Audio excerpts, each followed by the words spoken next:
Welcome, duelists, to the Yu-Gi-Oh! Trading Card Game European World Championship Qualifier. We're live from Brussels in Belgium. We're very excited to bring you this weekend's main event coverage. My name is Ed Templar and I'm going to be your host for this weekend. This is going to be exciting. Not only are we going to be crowning our next European champion, we are also going to be sending the top 4 of this tournament to the World Championship Series in Tokyo later this year. So there's a lot to tune in for. Thank you very much for joining us on Twitch and YouTube. For those of you watching on YouTube, we also have a second stream going on which has our second feature match. So if your favorite duelist may not be on the main, but they're on the second feature, you can go and check that out through our YouTube channel. So before we get started into our first feature match, we have Dom, our Konami representative, who has a few words for our players. Good morning, duelists, and a very warm welcome to the Yu-Gi-Oh! Trading Card Game World Championship Qualifier event here in Brussels, Belgium. We hope you're as excited as we are to learn who will be earning their World Championship Series participation spot here at this event. We'd like to take a moment to thank all of the staff, judges, volunteers and partners who help us with the preparations for these events. But most importantly, we'd like to thank you, the duelists. You continue to inspire us and make these events a possibility. We hope you managed to enjoy the show this weekend, and to all of the duelists participating, we'd like to wish you the best of luck. Thank you very much. Thank you very much, Dom. And with that, we're about to get our coverage underway here at the European WCQ. But before we get into our feature match, I think it's time for our welcome video.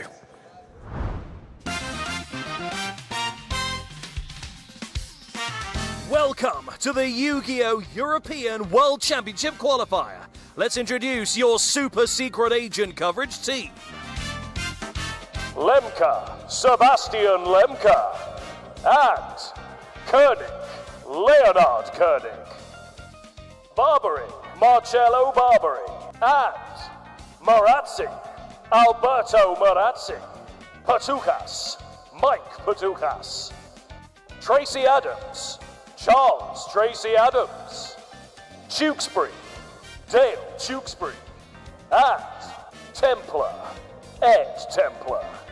This is most of your coverage team for the European World Championship Qualifier. Stick around, we've got loads of great coverage coming your way.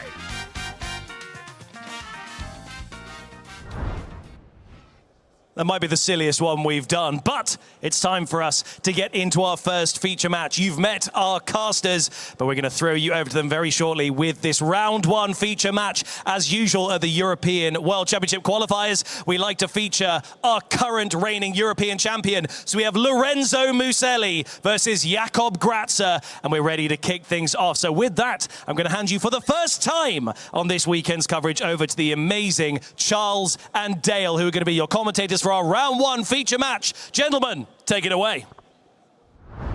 Thank you very much, Ed. Welcome, duelists. That is right. So 3 duelists already have booked their spots to represent Europe at Worlds, and we are going to be looking for those final 4 duelists, and I'm going to be joined by Charles for the first round of Swiss to see which of our duelists is going to be starting off with a winning record. So on my side, I've got Lorenzo Muselli, and he is going to be playing a very, very interesting strategy that I am super excited for that came out in Chaos Origins. And over on your side, you've got kind of a meta favorite with? Do indeed, with Jakob Gratzer here on the Cool Tune strategy, which, as you say, is a meta favourite, and for good reason. It does spectacularly well into many matchups we have here this weekend.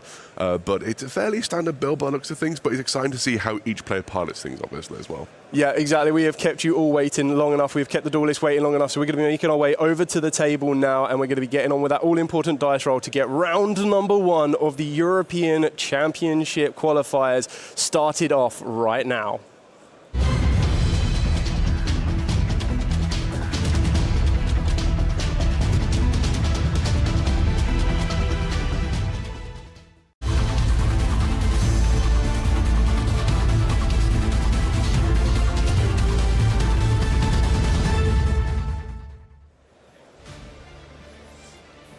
Okay, so as we get settled, we're going to be going for the dice roll, that all-important first dice roll, warming up those dice, and we get off with a 7 from Lorenzo. And Jakob going for, I think that's just a 2. I think that's a 2. That is unfortunate, but hey, that's how that's how the cookie crumbles. That's how the dice roll sometime. Exactly that. So the duelists are going to decide who goes first. I would be very surprised. And as you can already see by the screen, Lorenzo is on the brand new Blitzkrieg strategy. I'm actually really excited about this strategy. I love what it can do. It has some very interesting interactions, and we're going to see what it can start off with and what the end field is going to look like for the first time this weekend in Advanced. Yeah, I know enough about the deck to know that it actually does go exceptionally well going second, so I'm interested to see how Lorenzo decides to play this, wanting to go first or second here. I'm assuming first, as most players tend to go, but as I say, does so well going second, I wouldn't be shocked if he tried to take that option instead. Yeah, so just taking a moment here to assess the hand of what we've got. It looks like Jakob has put his cards down. He's quite happy to start to see exactly what his opponent will start to play. And we're going to be starting off with, or possibly... There we go. Normal summon of Crackle Blitzkrieg. Now, this is the one that you mentioned previously that kind of wants to interact more during your opponent's turn, as it has a very good hand effect. But then we're also going to be starting off with the field spell being the Hidden City Kowloon. So this is going to be able to provide what the Blitzkriegs kind of want, is they want your opponent to have a monster on the field. And one of the ways of doing that is through the Hidden City to give access to that token that could then ultimately end up being destroyed by another Blitzkrieg card effect and start to build off from there. And then your Crackle is also going to provide you with a lot of advantage off of that point. Yeah, absolutely. That token being summoned to your opponent's side of the field is really quite an interesting interaction this deck has, because obviously not only is that good for being able to destroy a card of the field and get your activations going, it stops your opponent, if they're not careful, from activating things like Mulch Armies, which not necessarily as important against this deck unless you have specifically Perulia, but at the very least as well it turns off something like Infinite Impermanence as well. Yeah, very good here, and it looks like that Lorenzo did reveal Surge Blitzkrieg. So Surge Blitzkrieg is the one that you want to utilize here because it lets you destroy another monster on the field to then summon itself down, and when you give your opponent that token, that's exactly what material you're going to want to be utilizing here. So Lorenzo just kind of figuring out, because what you got to remember with the Blitzkrieg as well is that they don't have to summon themselves. They can summon any Thunder monster from the hand, and then some of the cards that a lot of duelists try to look towards as well can also be the Thunder King Ryo. So turning back the clock a little bit on that one, but it looks like we're also going to be revealing Grain here. And this one's going to allow you to destroy the Hidden City and then summon itself down. Again, it can summon any Thunder monster, but it looks like we've decided to go with the Grain. Yeah, absolutely. We see the Surge on the field here as well.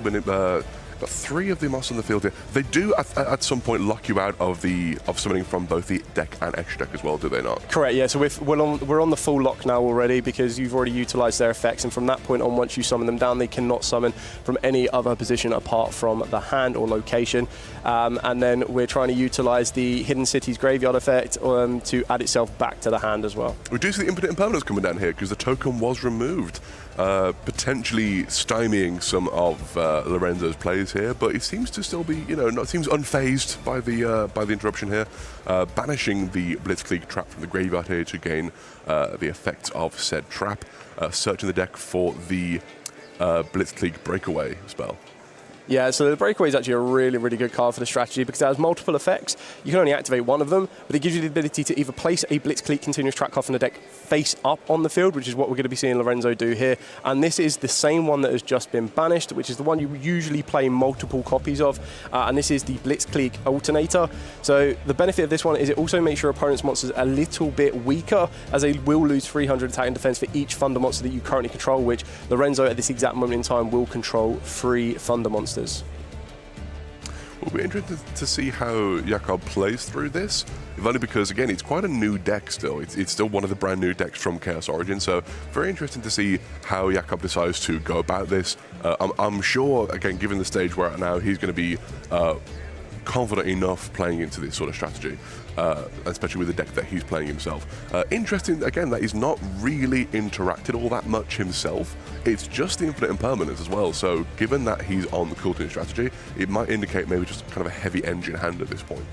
Yeah, which is not too bad, and I think Lorenzo is well experienced enough to kind of pre-read that as well. The less interactions that are coming down, the more the more cautious you need to be a little bit, but you can start to assume that there will be cards like Cool Tune Rotary that might give the additional normal summons.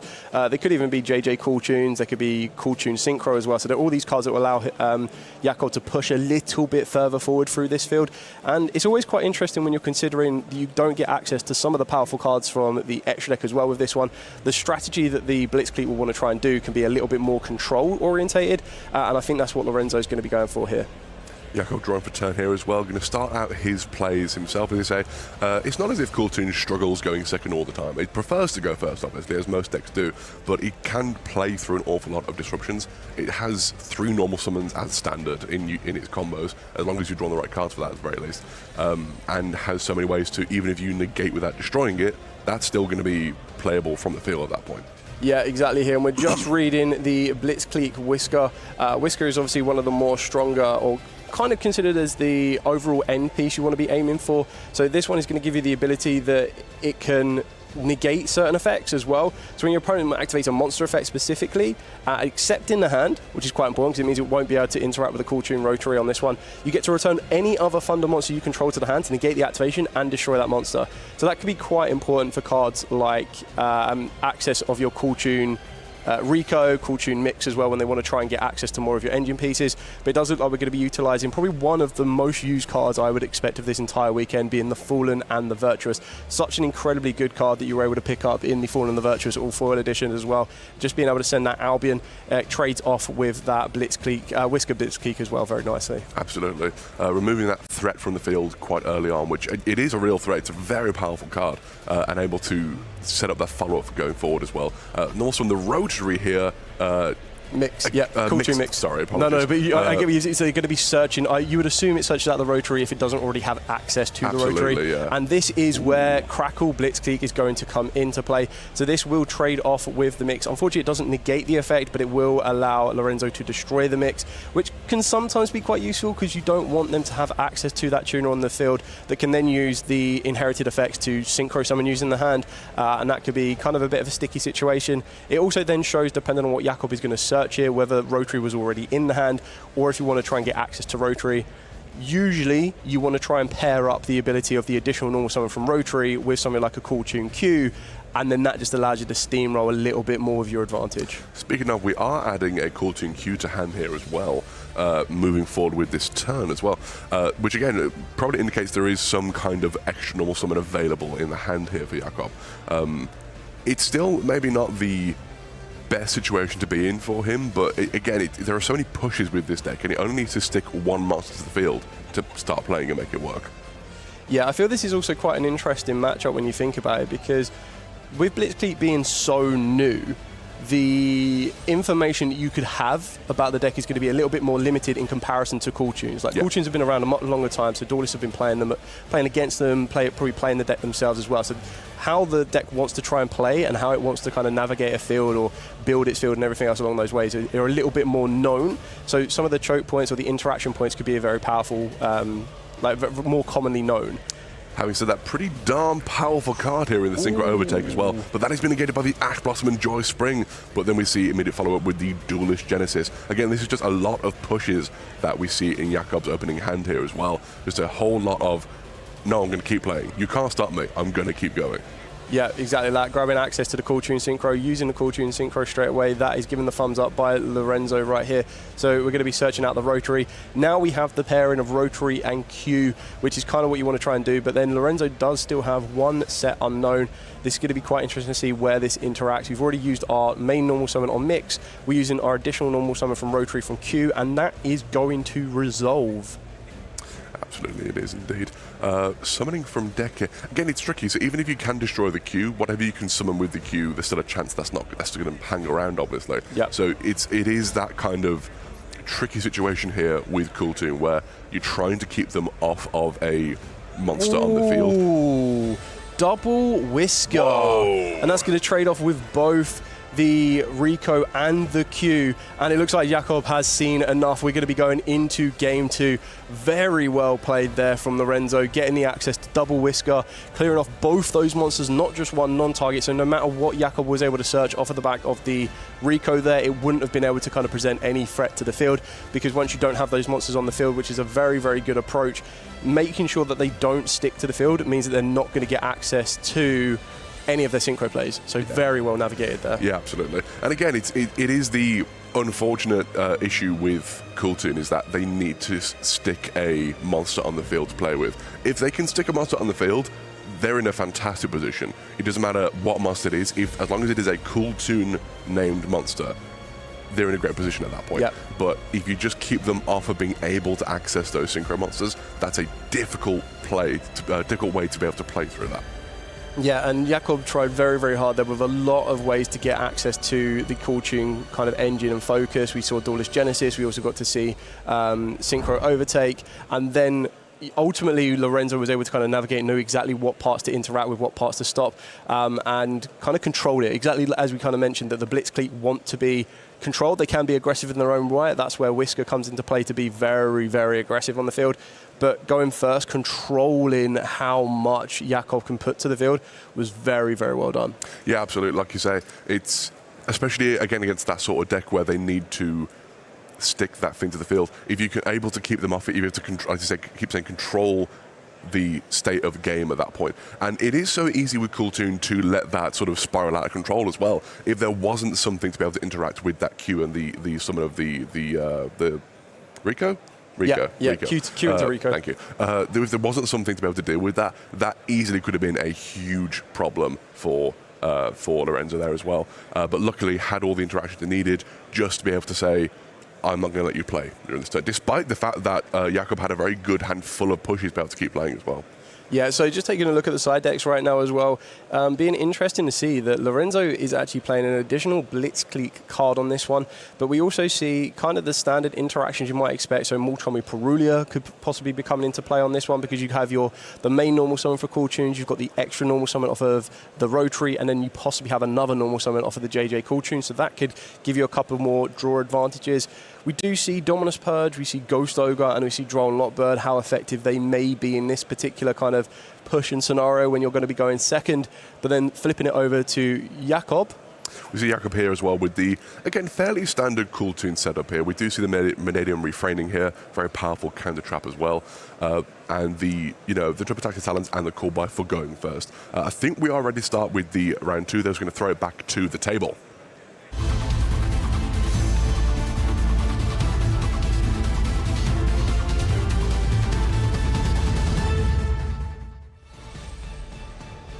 Yep, so Duelists are ready up. Lorenzo 1-0 to the good right now, and it looks like it'll probably be Jakob going first here. So starting off with a hand of a lot of green.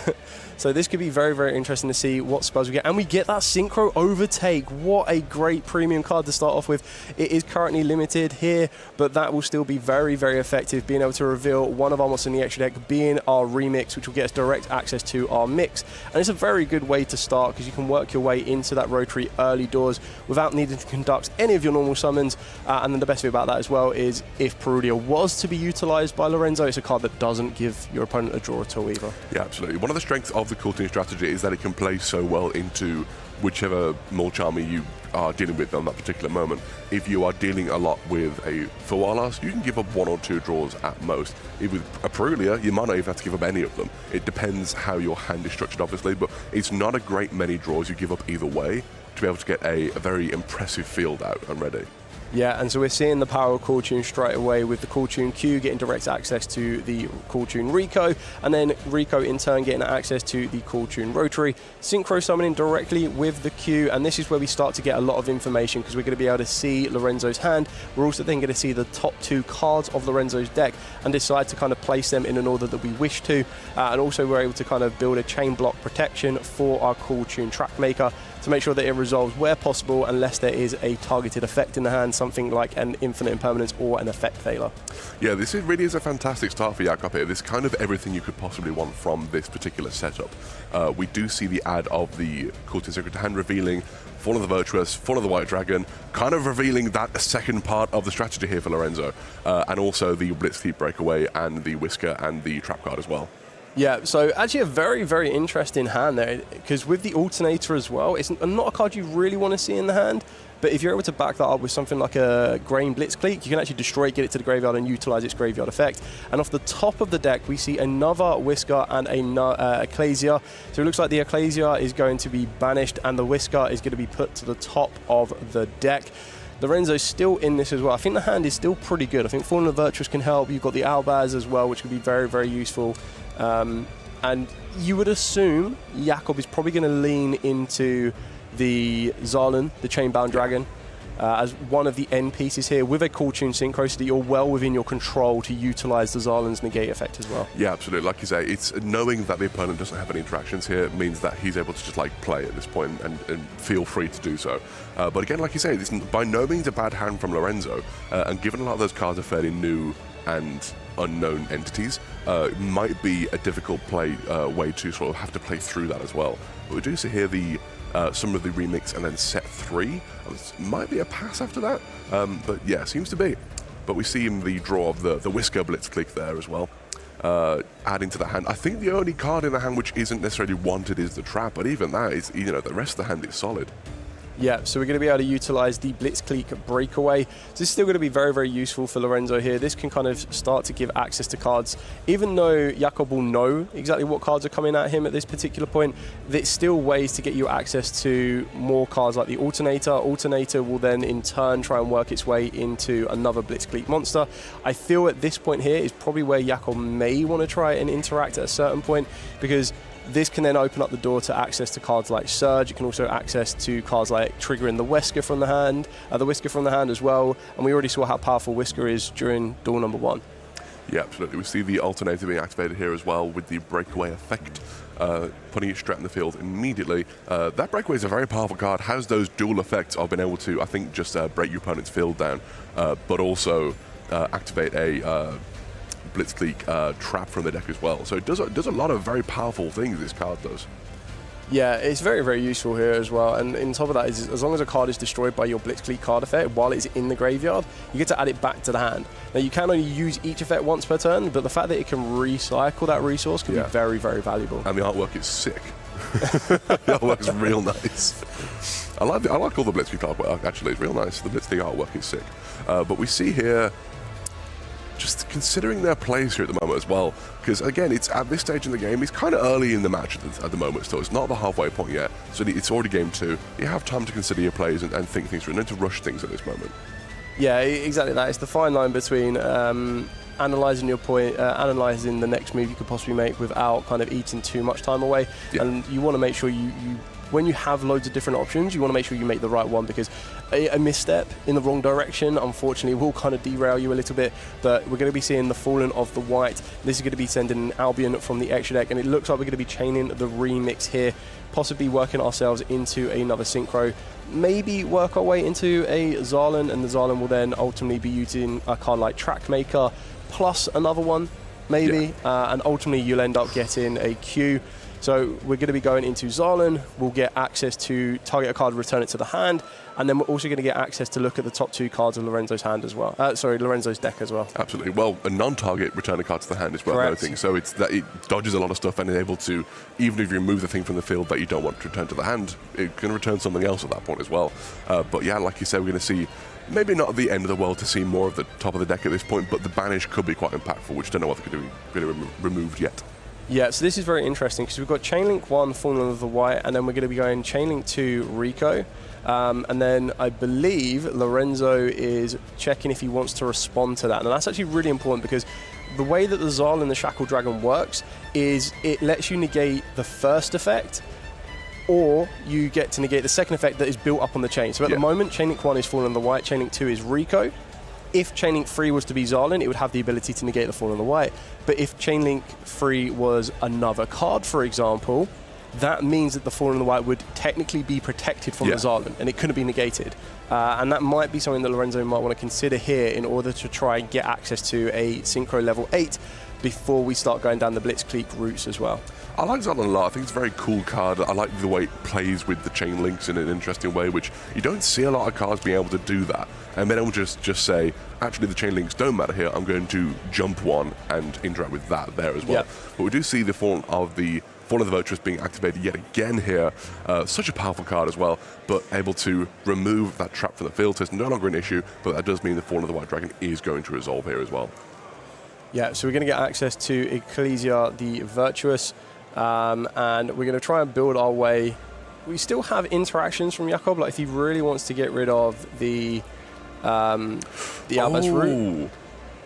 Is he signifying that he's doing the contact fusion with Zalin here? Ooh, that is interesting. I think it might be. Is that Albulenitus? It is. Oh, we have Albulenitus being summoned to the field, removing the Zalin as a factor here. A real shame for Jakob. But hey, if you have the space for Albulenitus, which I imagine you definitely do in a deck that doesn't maybe need the extra deck as much because it's Blitzkrieg, that is such a powerful way to remove these big threats from the field as well. Yeah, I think it's a very good kind of meta call on that one as well. When there's a lot of decks that are utilizing either a very small branded kind of package. So you look at Josh Kelly's deck yesterday, which he obviously was able to book his place at Worlds with, utilizing the Light and Darkness cards alongside a branded package could be very, very useful. And when you're already playing a card that turns itself into, or is always treated as Fallen of Albaz, again, it just gives you a little bit more consistency to do so. We've just seen here expertly done to try and take away that Zarlan negation.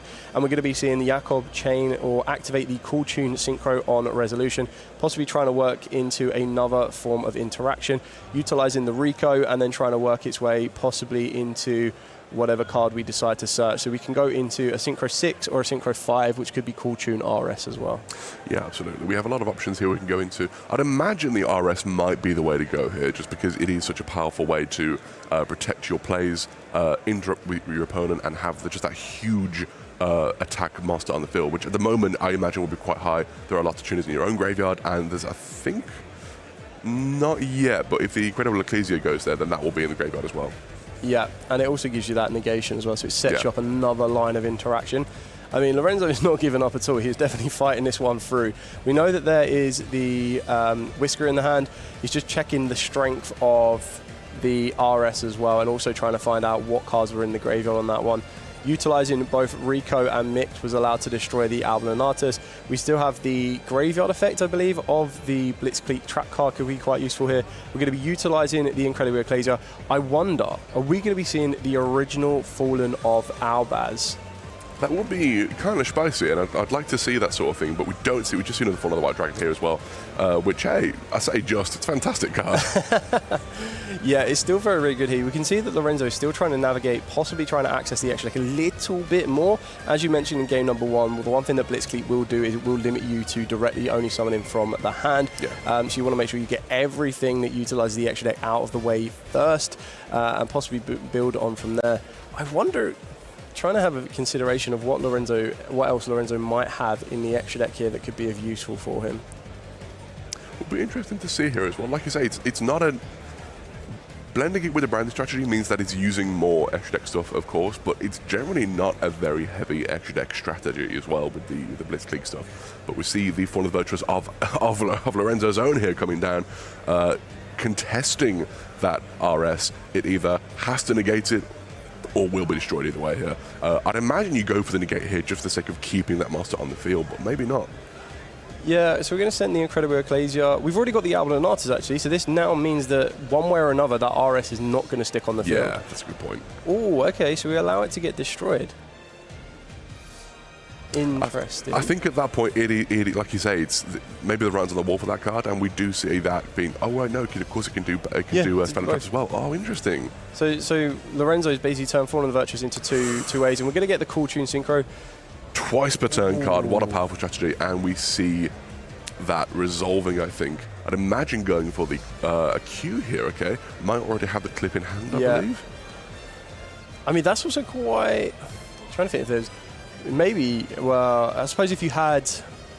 Because even with Q, all you could really make is the Cool Tune Crackle, correct? So it shows that Jakov feels that we're going to be going back to his turn, because Call Tune Q is a great card to start with regardless. Yeah.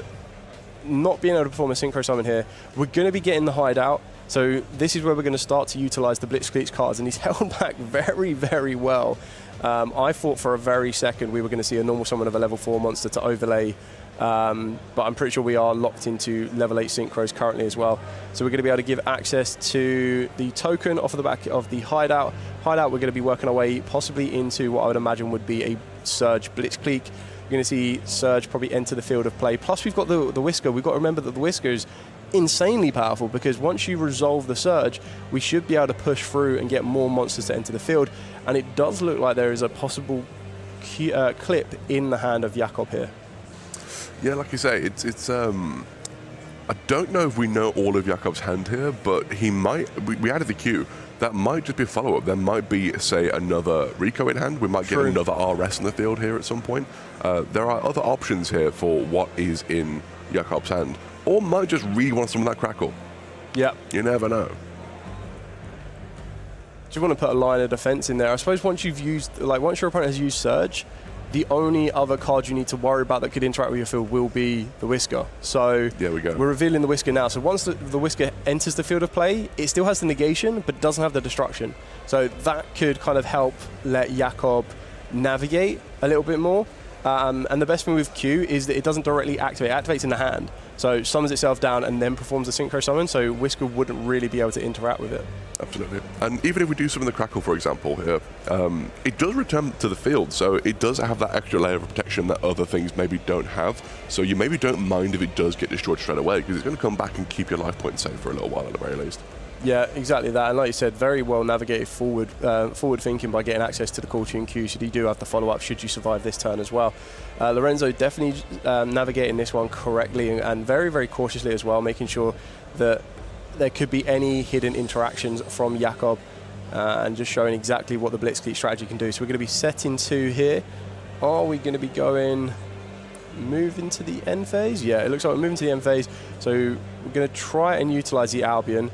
It's going to be interesting. We're going to use Whisker to negate it. Very interesting. And then we're going to attempt to use our own Albion.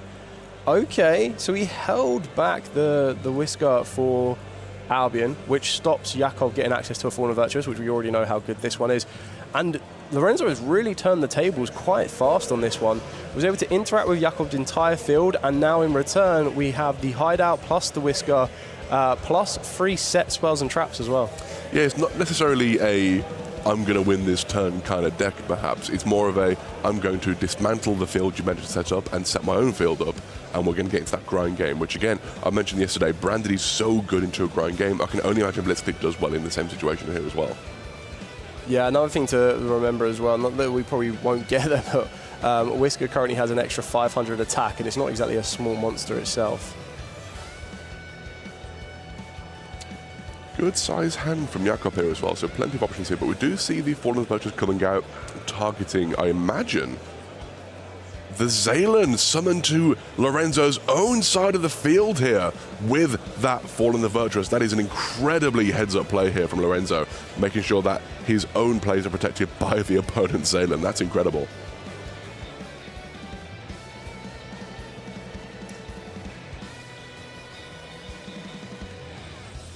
Yeah, exactly that. Very well played there by Lorenzo. Jakob trying to see exactly what we can do here. We've got to be very careful about building our own chains now, because that Zarlin can start to interact with the first thing we try to play. Going to start with the Fallen Virtuous to try and trade off. Possibly, I can imagine with that Zarlin, right? I'd imagine so. Sending the Ecclesia and the Dark Dragon as well, which again, seeing as we have our own Albions in the graveyard, is going to be another form of interruption here as well. Such a powerful card to have in any strategy. Fallen the Virtuous is already a strong card. You pair it with Ecclesia, it is a self-recurring interruption, which has like a 2-for-1 effect the second time you use it. So it just gets stronger as the game goes on. It's a very powerful card, able to contest one of the opponent's cards here, sending that Zaylan straight back to where it belongs, to the opponent's side of the field. Yeah, I feel Lorenzo probably got what he wanted here, is that he used his one effect to trade off with to make Jakob utilise that Fauna Virtuous. It looks like Jakob's going to start off with that Call Tune Q. We kind of thought that this one would have been coming a while back. Is there going to be any interaction from Lorenzo? At the moment, he doesn't have another Thunder Monster to return directly with Whisker, but we're going to see if there is. There is Crackle. So we're going to see Crackle, Blitzcleek enter the field of play, getting rid of the Q, and again seeing a repeat of what we saw in duel number 1, where Lorenzo is going to try his hardest to stop Jakob getting any Call Tune monster to stick to the field. But we're still going to be able to resolve the Call Tune Q to special summon another tuner directly from the deck that is not a level that is going to be going into the Call Tune Rico. So this is going to be able to get you access to any Call Tune monster that is not a level 3. Possibly going to be seeing a Rotary here, and then depends on what Synchro Summon play we might want to make. I like the Cool Tune effect if it's not adding one of not this name, it's not this level. And I find that an interesting way that the deck plays out, but we do see that being also removed from the field quite quickly as well, with the Whisker revealing the 3 from hand. Very powerful way to play this turn here from Lorenzo. I don't think Jakob is done here. I think Jakob still has more ways to play, but this is going to be tricky for him. All the Triple Tactics talent as well being slammed down onto the field from the side deck. Coming in very handy here, draw 2 cards. That's what the shuffle was for. I thought the turn might be over, but there we go. It seems not. Drawing the 2 cards and keeping Jakob in the game for even longer. They reveal the Rotary and the second Rico in hand as well.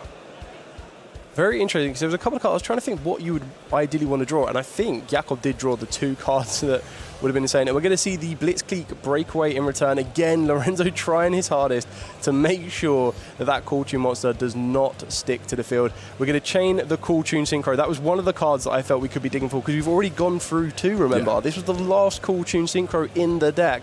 And Jakob, with the heart of the cards, off of the back of the Triple Tactic talents, was able to get direct access to it. Now we're just going to see if there's any response from Lorenzo, and we are going to be using Whisker here to get access to Surge and Blitzcreek, Crackle, Blitzcleek, and still making sure that that Call Tune Rico does not stay on the field. It actually is a very interesting matchup here, Blitzcleek into Call Tune, because again, it's so good at just keeping you off of those monsters you need to stay onto the field as well. It's so good at just going, no, you can't do that, I won't let you.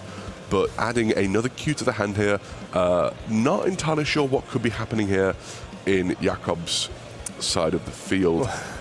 Just in terms of, I think at this point, it's just the JJ Call Tune that can keep Jakob in the game here. If he has it in hand, wonderful. Well, I'm not going to spoil it for you. Okay, so that talents was it good?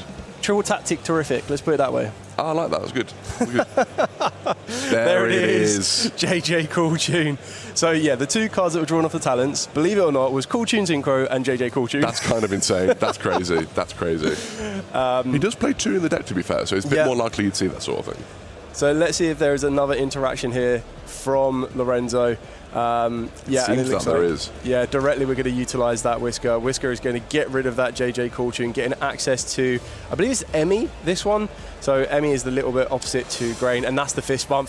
Very, very well piloted there by Lorenzo. Very well piloted from Jakob as well. Yeah. Did try very, very hard to kind of pull that field apart, but also try to set up a field that was a little bit harder for Lorenzo. But you are facing last year's European winner. Starts off with a win on that one as well. Very, very exciting. So, yeah, very much. Very exciting to see, as you say. It's, again, both players did a phenomenal job there. It is just, I think, a difficult matchup for Cool Tune in that situation. It is, you're playing against a deck which almost perfectly counters what you're trying to do on the field. It's just so good at keeping you off of what you're trying to do. Obviously, with the right hand, you can play through a lot more than that, but it just depends. And again, it's you just, sometimes you don't have the right hand for things, and sometimes the opponent just has the answers to every card you have. Yeah, I mean, it was actually a very, very good showcase from both duelists on that one. We got to see exactly what Blitzcleek was able to do, and I think that's one of the considered favourites of a lot of duelists today here. And I think it's going to be a very interesting matchup, because it also has a very good Light and Darkness matchup as well, because a lot of the Blitzcleek cards want to target cards, and one of the biggest strengths for the Light and Darkness deck is that they're unaffected unless cards particularly targeted. So it's actually a very, very good meta choice for this event. And Lorenzo's obviously practiced lots and lots and lots with that one as well against the Cooltune matchup, because knowing not to let that card stick to the field can be a massive, massive game changer. We're actually going to be going and speaking to Lorenzo very, very shortly. But before we get onto that, remember that we're going to be here for the rest of the day. Every single round of Swiss, you're going to follow the journey. You could be following the journey of the next European champion as we get a bit more of an insight into that amazing Blitzkrieg strategy. So we are going to be moving straight over. So over to you, Basti. Thank you, and I'm here joined by our still reigning European champion, Lorenzo Muselli. How are you doing this weekend, my friend? I'm doing fine. It's a special moment for me, of course, because I remember I have a lot of good memories of this weekend. So, of course. And so I'm really emotional to play this tournament, and I look forward to play another match. And I mean, you brought an interesting deck choice there that not necessarily a lot of people have expected. Do you want to give away a little bit of information on why you are playing this deck, or is it all a secret? No, just because I like the deck in general. I don't really, at National, I broke the kill tune. I don't really feel confident with that. So I keep the Blitzkrieg because I like the strategy, I like the deck. It's like Vanquish Soul stuff. I was about to say, it's a bit similar to the deck you won with as well, because like specialing something from the hand, revealing in the hand and everything, it's kind of similar to Vanquish Soul. That's kind of funny. The feeling is that. So. And so you, and I think also a couple of your Italian friends are bringing the deck, right? Yeah. It's a team project too? Yeah. Nice, that's good to hear. Okay, let's get into some highlights of your first round match that you played against Jakob. And your setup, honestly, it looked so simple. Like, oh, okay, your opponent used infinite impermanence there. Did that really stop you, or did you still get to everything you wanted? That is the full board of it's still fine, yeah. Whenever you have the quick play with the Whiska in rotation, the Crack in rotation, the bodies on the board, you are fine. Also, you had Ash Blossom in hand, so... True. And so, is that vulnerable against some decks? Is it like not enough against some decks? Because against Q-Tune, it feels like it's really good because they only have like their couple of normal summons and then you just get rid of them and it's easy. But against other decks, are you struggling? What's a tough matchup for you? Yeah, probably a lot of engine decks is you have to survive the turn, but you have a lot of follow-ups. So if you can survive, the plan is to survive and then play at the turn 3. So the follow-up is crazy, right? Because also everything activates in the graveyard. And I think our next clip actually is then the double Whisker that is just getting rid of all of the monsters they had. I think, interestingly enough, they decided to use Fallen into Virtuous on your Whisker, but you were like, okay, I'm going to get that guy back. It doesn't really matter. Because a lot of people probably don't know how to play against the Blitzkrieg, so this is one thing that why I played the deck. Yeah, and then you have all those big monsters, and quickly after, of course, Jakob realized, yeah, well, that is just going to be game. How much of a factor do you expect that to be, that the other players don't know what your deck does, the surprise factor of the Blitzkrieg deck? Do you think that's good? I think it's good, yeah. It's not the main factor that what I bring the deck, but it is logical. If I bring Kilton, everybody knows what Kilton does, but Blitzkrieg is new, so probably people knows what the card does, but never practice against the deck a lot. Yeah. So no, for sure. I agree. All right. Next clip already finds us in game 2. And there we had a pretty big chain where Fawn of the White Dragon was summoned by you, and Jakob decided to chain the effect of Q-Tune Synchro, or the card Q-Tune Synchro, to bring out the Zalen. And here, they were like immediately trying, hey, I want to go Zalen Negate on your Fawn of the White Dragon. You're like, wait a second, I may as well just chain my alternator there. That's why I put it in the draw. Yeah, you like chain blocked your Fawn of the White Dragon, because we talked about all the Blitzkrieg cards for now, but you paired it up with the branded engine as well. Is that the best combination you found? Did you try other combinations like Riser cards or something, or how did you end up with those branded cards? I tried the Riser cards, but I don't really like it because they goes under Fuvalos and the deck doesn't go under Fuvalos. Draw a Lockboard, Purulia. I like the branded stuff because give you the best card in the deck that is Fallen in the Virtuous. That is the crazy card. And then you can make also Dugares if you want to, normal summoning I think also going second, I feel like that card is really strong because it doesn't lose to back-to-back, because if you play Ryziel, the level are increased by RS and back-to-back. For real, yeah. I don't really want that against Kiltune. So Yeah, it seems like your whole deck against Q-Tune is just crazy because you have Fawn and the Virtuous to get rid of a monster, you have Breakaway to get rid of a monster, you have Whisker to get... Like, all of your cards just get rid of their monsters, which is the main goal against that deck. Yeah, against Kiltune, if you have a setup with the pop the monster and then and out to KTS because it's the only card that you can lose to, really, you are pretty fine, yeah. Seems like it. Okay, last highlight we have here from the match, and that was basically the deciding sequence there already. They found the third Q-Tune Synchro, which you just mentioned is like something that they maybe sometimes can play through, but it still didn't matter because you also still had another Whisker, and then you were just still able to destroy all of those monsters. This play is amazing because I bounced my Whisker with the quick play spell, so he chained the quick play spell, and I can chain my Whisker bouncing back, to pop the monster on the board. So it's really So, what are your expectations for this weekend? I mean, you say you picked the deck that you like the most, but of course, with you being so competitive, is the goal to qualify for Worlds again here this weekend? Is my desire, yeah, of course. But let's see. I play one match by one, so but my objective is to go back to back again. So. All right. This is my goal. Lorenzo, congratulations on that first round victory. Best of luck, of course, on that journey. Possibly to Worlds again. We're not going to Worlds just yet, but we're going to go over to Ed and Leo in the analysis corner. This is my new home, this little lounge. I love this. This is my new favorite bit of our set. So congratulations there to Lorenzo, our European champion, already taking the first win of the day, which I suppose is probably a good thing. Probably be a negative start to the day if the European champ loses in round one. And I think we got lucky that he didn't make the playoffs because the players who participate in the playoffs get 2 buys in the first few rounds, so we couldn't have had this amazing match and interview if he actually made playoffs, so that's a good thing for us as well. That's very true. Now, Leo, we've sort of jumped in and started talking there, but we haven't introduced you to the stream this time because you haven't been on camera yet other than our fun little welcome video. How are you doing so far? Oh, great. Yesterday we had the playoffs. That was absolutely amazing. It was loaded with nice duels. We got from 3 different countries players that made it to Japan now, so that is absolutely amazing. And, you know, since the release of Chaos Origins, which is an absolute power set, we are going to see so many new decks and cards, so it's quite the meta shakeup, actually. Quite the meta shake-up, and it's already seeming like it's going to be quite an interesting couple of days. It's quite a wide, it feels like quite a wide meta at the moment. All the decks that we're seeing over the last couple of days, all the ones we've seen on the floor. Dot, what did you have for your prediction? I mean, we're going to do a video later of all of our predictions, but which one did you put forward?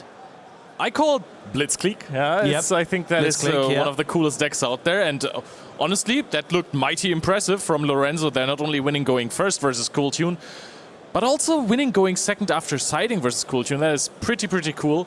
Shows that the deck has some nice meta applications. But I love the dynamic that Chaos Origins brings to the meta, because before that it was Cooltune and it was Branded. Those were basically the decks to beat. And now some cards, something like Black Chaos, make it much harder for Branded to just perform. And therefore we might see some more diversity in those top decks. And we really haven't had any data on which deck is going to be the best one. We've just had players estimating which deck is going to dominate it. So I think this is going to be our first big Chaos Origins event, which is going to give us some data to build our decks and perfect our side decks. It's always exciting how community shift after a big tournament like this, and the way deck building will change going into the next one. So you're right, it'll be exciting to see what happens with this. I threw out a prediction of Sky Striker, and I did that to take that away from you more than anything, because I know you're a big Sky Striker fan. I had to deprive you of the opportunity. That is absolutely fine. Sky Striker, I really love the deck. I finally got my big performance with the deck, and it's time for me to retire the deck now. You know, I've been talking about playing Sky Striker at a major event for ever since it came out, basically. I did it, went well. Ray can go to sleep. Ray can go to sleep. There you go. What a way to sum that up. So for those of you who are just joining us in the stream, welcome. You might notice that we've obviously just had 2 new members come and join our crew for the European World Championship qualifier. So we've had Dale and Charles come and join, which has been really fun. We obviously don't have Jean-Alexis with us this weekend, and that is not because of a double booking or unavailability. he broke his foot this week and was going to come anyway, and then did something worse to his foot on the way here, so he just isn't here. So we're one man down, I'm afraid, but we do miss him very dearly. Get well soon, Get well soon. But obviously our team is expanding, and we all really enjoy doing these shows. They're really, really great fun just to come and hang out, do this. Now we get to even have these nice little lounge segments where we get to sort of sit and catch up. I'm going to be doing that throughout the weekend with a couple of the casters, chatting about the decks that we're seeing at the moment, talking about some of the things like Genesis as well, which obviously that's a format that a lot of people are really enjoying at the moment. And obviously we saw a lot of that yesterday. So we'll be talking to some of the guys who are being on the Genesis casting, hearing about what decks we're seeing in that, because it is quite a fun way of, you know, going around the deck building with the point system. There is a little bit of a full circle moment for me with Genesis, because the first European Championships I ever been to, I did not attend the main event, but I went to Frankfurt in 2013-ish to participate in, you know, public events and check out, meet all the cool players, all the pros that I've read so much about in magazines. And I played Constellar there. Actually, I won a match with Constellar, so that was really cool. And now Tellarknight, Constellar, is pretty much the best deck in Genesis, so that's a full circle moment for me. Gosh, we could be seeing you topping an event soon with that, bringing that deck back. I would love that. It's really cool. The amount of rank 4s you can spam out in that deck, and even rank 5s, you know, because of the manipulation of levels that you can still do. That is a lot of fun, yeah. It is a lot of fun. Now, the reason we are here is obviously to crown our European champion, but also the top 4 duelists of this weekend will be making their way to the World Championship Series in Tokyo. That's going to be very exciting, but it's not all just about the top 4 and even the winner. Yeah. There are prizes to be won for even just participation stuff all the way through to the first place. So we've got some graphics we're going to show you, and we're going to go from the bottom up of what participation stuff people get. So already you could see here, you get the participation game mat and, of course, the WCQ 2026 sleeves. Oh, those sleeves are absolutely gorgeous. They are are nice blue, some gold to it as well. Very, very nice. So let's take a look at the next one. We've got another, that's us. That's us. We've got another slide that's going to come up, and it's all going to be great. So the next one, this is for 33rd and 64th place. So you get the WCQ 2026 Top Cut game mat and also the prize card pack. Yeah, the Top Cut game mat is really, really cool. It features the new Black Luster Soldier and the Dark Magician of Chaos, Black Chaos. Those are really, really sick. They're very, very sick. Right, let's see what's for the top 32 and up.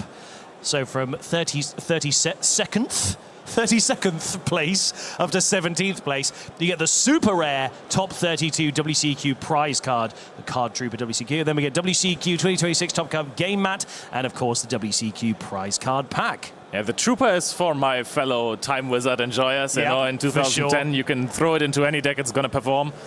Right, we've seen from the top 32th. Let's go for the top 16th to 9th place. Ultra rare top 16 WCQ prize card Effect Veiler. That's going to be a nice one. A little bit of a flex mid-game when you get to use that. Super rare top 32 WCQ prize card, Card Trooper again. And then WCQ top card game mat and also the prize card pack again.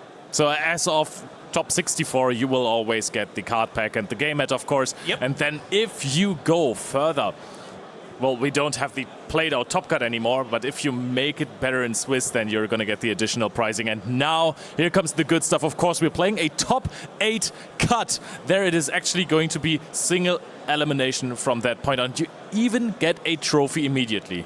You do, and then you get the Another Verse Stratios, and you get complete sets of Burst Protocol and Blazing Dominion, excluding the Starlight rare cards. You also get an ROG Xbox Ally, 16GB RAM, 512GB SSD. That's a handheld gaming console. You also get Steam download codes for Yu-Gi-Oh! Early Days Collection. A lot of those retro things. I had the pleasure of being the voice of some of that campaign. You're welcome, community. 24 booster packs from recent sets, and then, of course, the same stuff that we've seen throughout the rest of those top cuts. So that is really, really cool, especially the Another Verse Stratios is absolutely sick. I got one of those at home for myself, so to enjoy and to admire. Excellent. That's what we like to see. Right, now we're getting into our top 4. So, like you said before, you're getting that trophy, but for all of our top 4, you get that invite to the Yu-Gi-Oh! TCG World Championship 2026 in Tokyo, Japan. Plus, travel and accommodation. That's so exciting. What an amazing opportunity.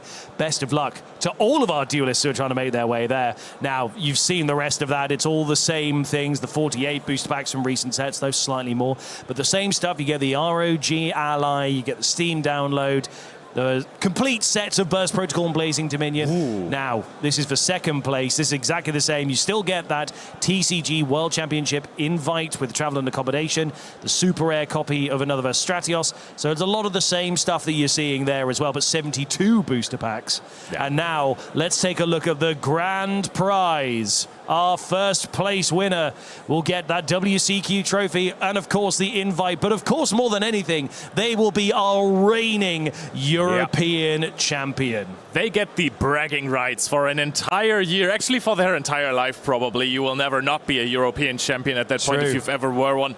So you will get massive bragging rights from that point on for forever. And that is, I think, the biggest of all prizes. I think so. And having been to the World Championships 2023 in Japan, it's such an awesome experience. I love going to Japan anyway, but going there and seeing the big stage and all of the fans there from all around the world, all the duelists coming together, watching those big finals happen on a stage, it's so fun. And we had so much fun when we did Paris last year, when we had the honor of doing the coverage for that. The World Championship Series is so much fun. There was this moment when I think Passionate Duelist was played by an orchestra right before the Master Duel finals, and next to me stood Herman Hansen, also known as Mist, who was later on world champion, and I saw in his eyes the moment when he realized, okay, they are playing for me and my team. This is our day. We are going to become world champions. I saw the spark in his eyes, and I got massive goosebumps, and also, even I knew from his aura, I knew, hey, they're going to be unstoppable. And they were. And what an amazing time it was. One of the highlights of my Yu-Gi-Oh! Casting career, I think, was being on that stage during the trophy and crowning ceremonies, where you had all the duelists come up behind us. Yeah. And then we got to announce, the winners, Ragnarok and Julian Kaon, like all these people coming up and getting their prizes, and the fireworks going off and the room cheering and chanting. It was like a home victory for Julian as well. So it was just... Oh, it was so exciting, and I can't wait to see what's going to happen at the World Championship Series, and we'll all find out together which of these European qualifiers will be making their way there. We've had 3 from yesterday, got 4 more over this weekend, so 7 in total are going to be making their way there. Leo, it's going to be very exciting. What are you most looking forward to this weekend? The duels. Good stuff. Yeah, that's all we need to hear. You're on brand. Some gameplay, some Chaos Origins action. I want to see the Light and Darkness Ritual deck. And I want to see more Blitzkrieg every time I fall in love with the deck. I cannot get enough of it, and I think that's that one. Fantastic. I'm just looking forward to some good duels, like you said. But also, I'm just excited to see. I love the moments as we get into those top 8 cuts, and how the room and the vibe in here is amazing. The crowd just gets bigger and bigger and bigger. The cheering happens. I'm just excited to feel that vibe again. Now, one of the top players that we've had in Europe, making their way all the way to Worlds, getting top 8 in Worlds before, and last year's playoffs went undefeated. That's how she secured the place there, is of course Yuna Dix. And we have a wonderful player profile of Yuna that we're going to see now.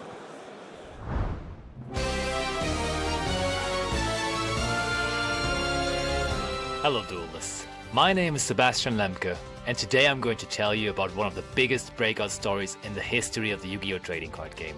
This story is about no other than Yuna Dix, who without any previous major event top cut appearances manifested herself as one of the top players in the world within the last year. In the summer of 2024, Yuna decided to go on her mission to qualify for the Yu-Gi-Oh! World Championship Series in 2025 in Paris. And the way to do it was to play as many regional qualifiers and OTS championships plus YCS championships as possible. Yuna started playing those tournaments with the Snake Eye strategy, but with the release of crossover breakers, everything changed. From that point on, playing Malice became not only her passion, but also her biggest strength. Her sheer consistency got her a total of 408 points and let her enter the world's qualifying points playoff as the player with the 10th most points in Europe. Yuna entered the playoff as the underdog, but as fate wanted it, David was supposed to face Goliath once more. In round 1, she immediately defeated one of the tournament favorites, previous European champion and multiple times world's competitor Gabriel Susi. With this momentum, she swept in the Swiss stage and went into her top 4 match completely undefeated. The last person standing in her way was fellow German Tom Menzel. After he was not able to set up strong enough field in Game 3, the activation of Yuna's gold sarcophagus granted her the win and qualified her for the WCS in Paris. She got to celebrate with her friends who supported her all season. Fast forward to the World Championship, the most prestigious Yu-Gi-Oh tournament every player dreams of. To no one's surprise, Yuna showed up with her trusted Melos deck, even if there was only one Melos P Dormouse in it. But what did surprise people was her simply repeating her performance of the points playoff, sweeping the Swiss stage and entering Top Cut as first place. With the biggest title in the Yu-Gi-Oh! TCG only 3 wins away, Julien Quejon sat down on the opposite side of the table. And Julien was simply unstoppable that day, as he did not only defeat Yuna with a perfect going second hand in his Vanquish Soul deck, but also took down the entire tournament and claimed the title ultimately. That defeat only sparked more motivation in Yuna. She decided only a couple of days after the WCS that she was going to participate in the grind for the next World Championship in Tokyo. Once again, participating in a plentitude of regionals, opens, OTS championships and YCSs, Yuna's second place at the German National Championship was the final point push to secure her spot in the top 16 of Europe's best, giving her the opportunity to repeat what she did the year before. From zero to hero. Yuna did what every Yu-Gi-Oh player dreams of. With only one goal in mind, she decided to play as much as possible and made her way into the top 8 of the World Championship. After having one of the most impressive introductions into the competitive Yu-Gi-Oh scene, only one thing is certain. Yuna is here to stay, and she is hungry for titles. If you at home want to be the next top duelist yourself, go out there, check your Yu-Gi-Oh! Neuron app, and compete in as many tournaments as possible.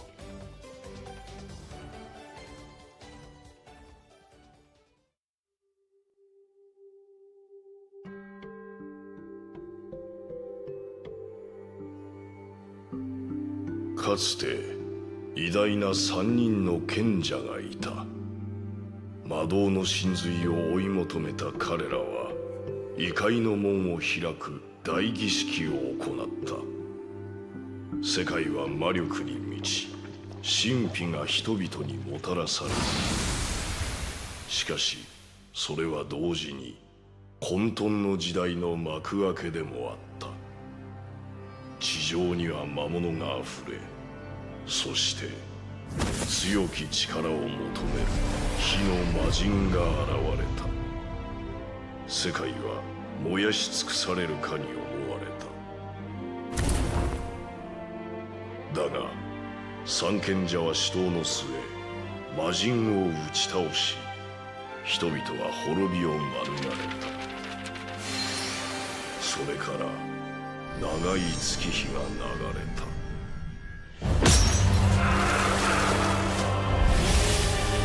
それは賢者たちの関係を変えてしまうのは十分な時間であった。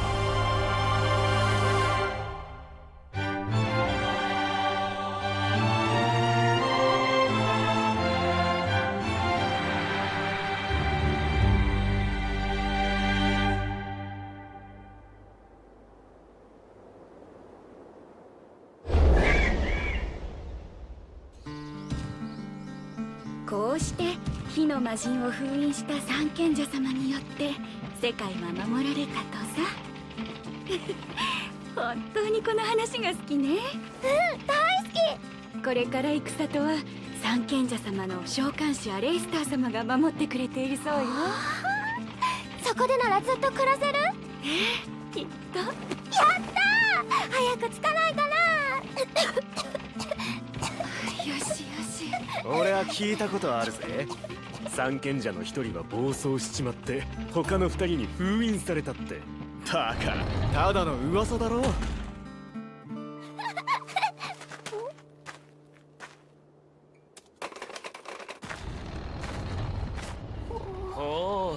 新しい住民か。我が名は大賢者アレイスター。お前らはこれから私の下僕として死ぬまで奉仕するんだ。下僕だってふざけるな。そうだ、なんで俺たちが我が召喚獣でお前らを守ってやる。代わりに私のために働け。嫌なら壁の外に放り出すだけだ。そんなあなたは賢者様じゃないわ。賢者様はそんな意地悪な人じゃないいいか、おとぎ話のような賢者なんていない。大人は皆薄汚いのさ。嘘つきそんな体ではろくに働けないだろう。せめてこいつの餌とな。やれやれ。こんな雑魚が召喚獣だって。ほう、抵抗する気か。行け。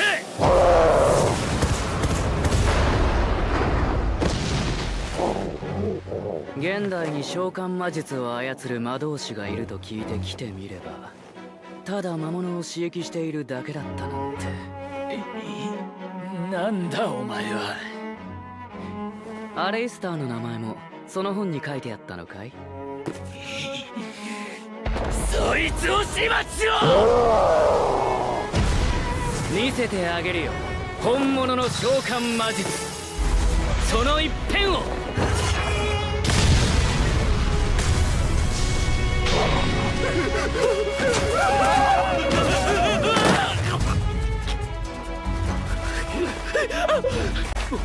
もっと私の魔力を食え。私を守れ。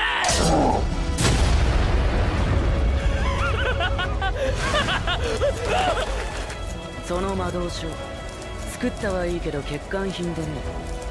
魔物は刺激できるけど一定以上魔力を注ぐと壊れてしまうんだ。お前まさか本物の。今終わらせてあげよう。冥界の檻よ、氷獄より我が元に来たれ。呼吸とす。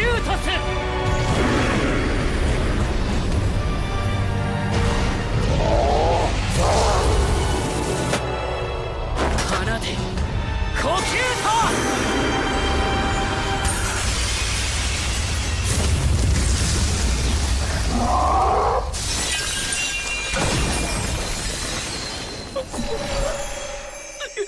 許してくれ。あんたどうしてくれるんだ。あいつがいないと俺たちはどうやって魔物から身を守ればいい。そうだ、あんたが俺たちを守ってくれるのか。知らないよ。自分の身くらい自分で守るんだね。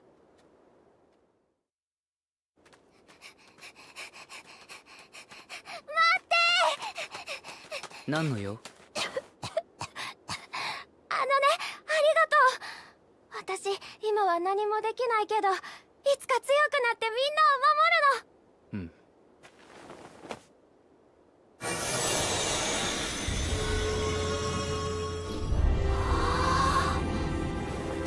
うん。行き場をなくした魔力が体内に滞留していたんだ。珍しい症状だね。あれ、息が苦しくない。手をかざして。イメージするんだ。暖かく揺れる炎を。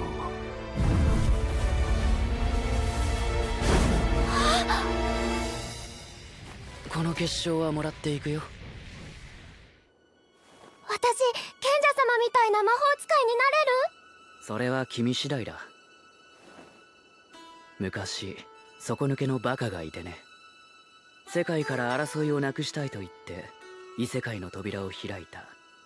けれど結局新たな火種を作っただけだった。君みたいなのがいればゾロアも少しは報われるかもね。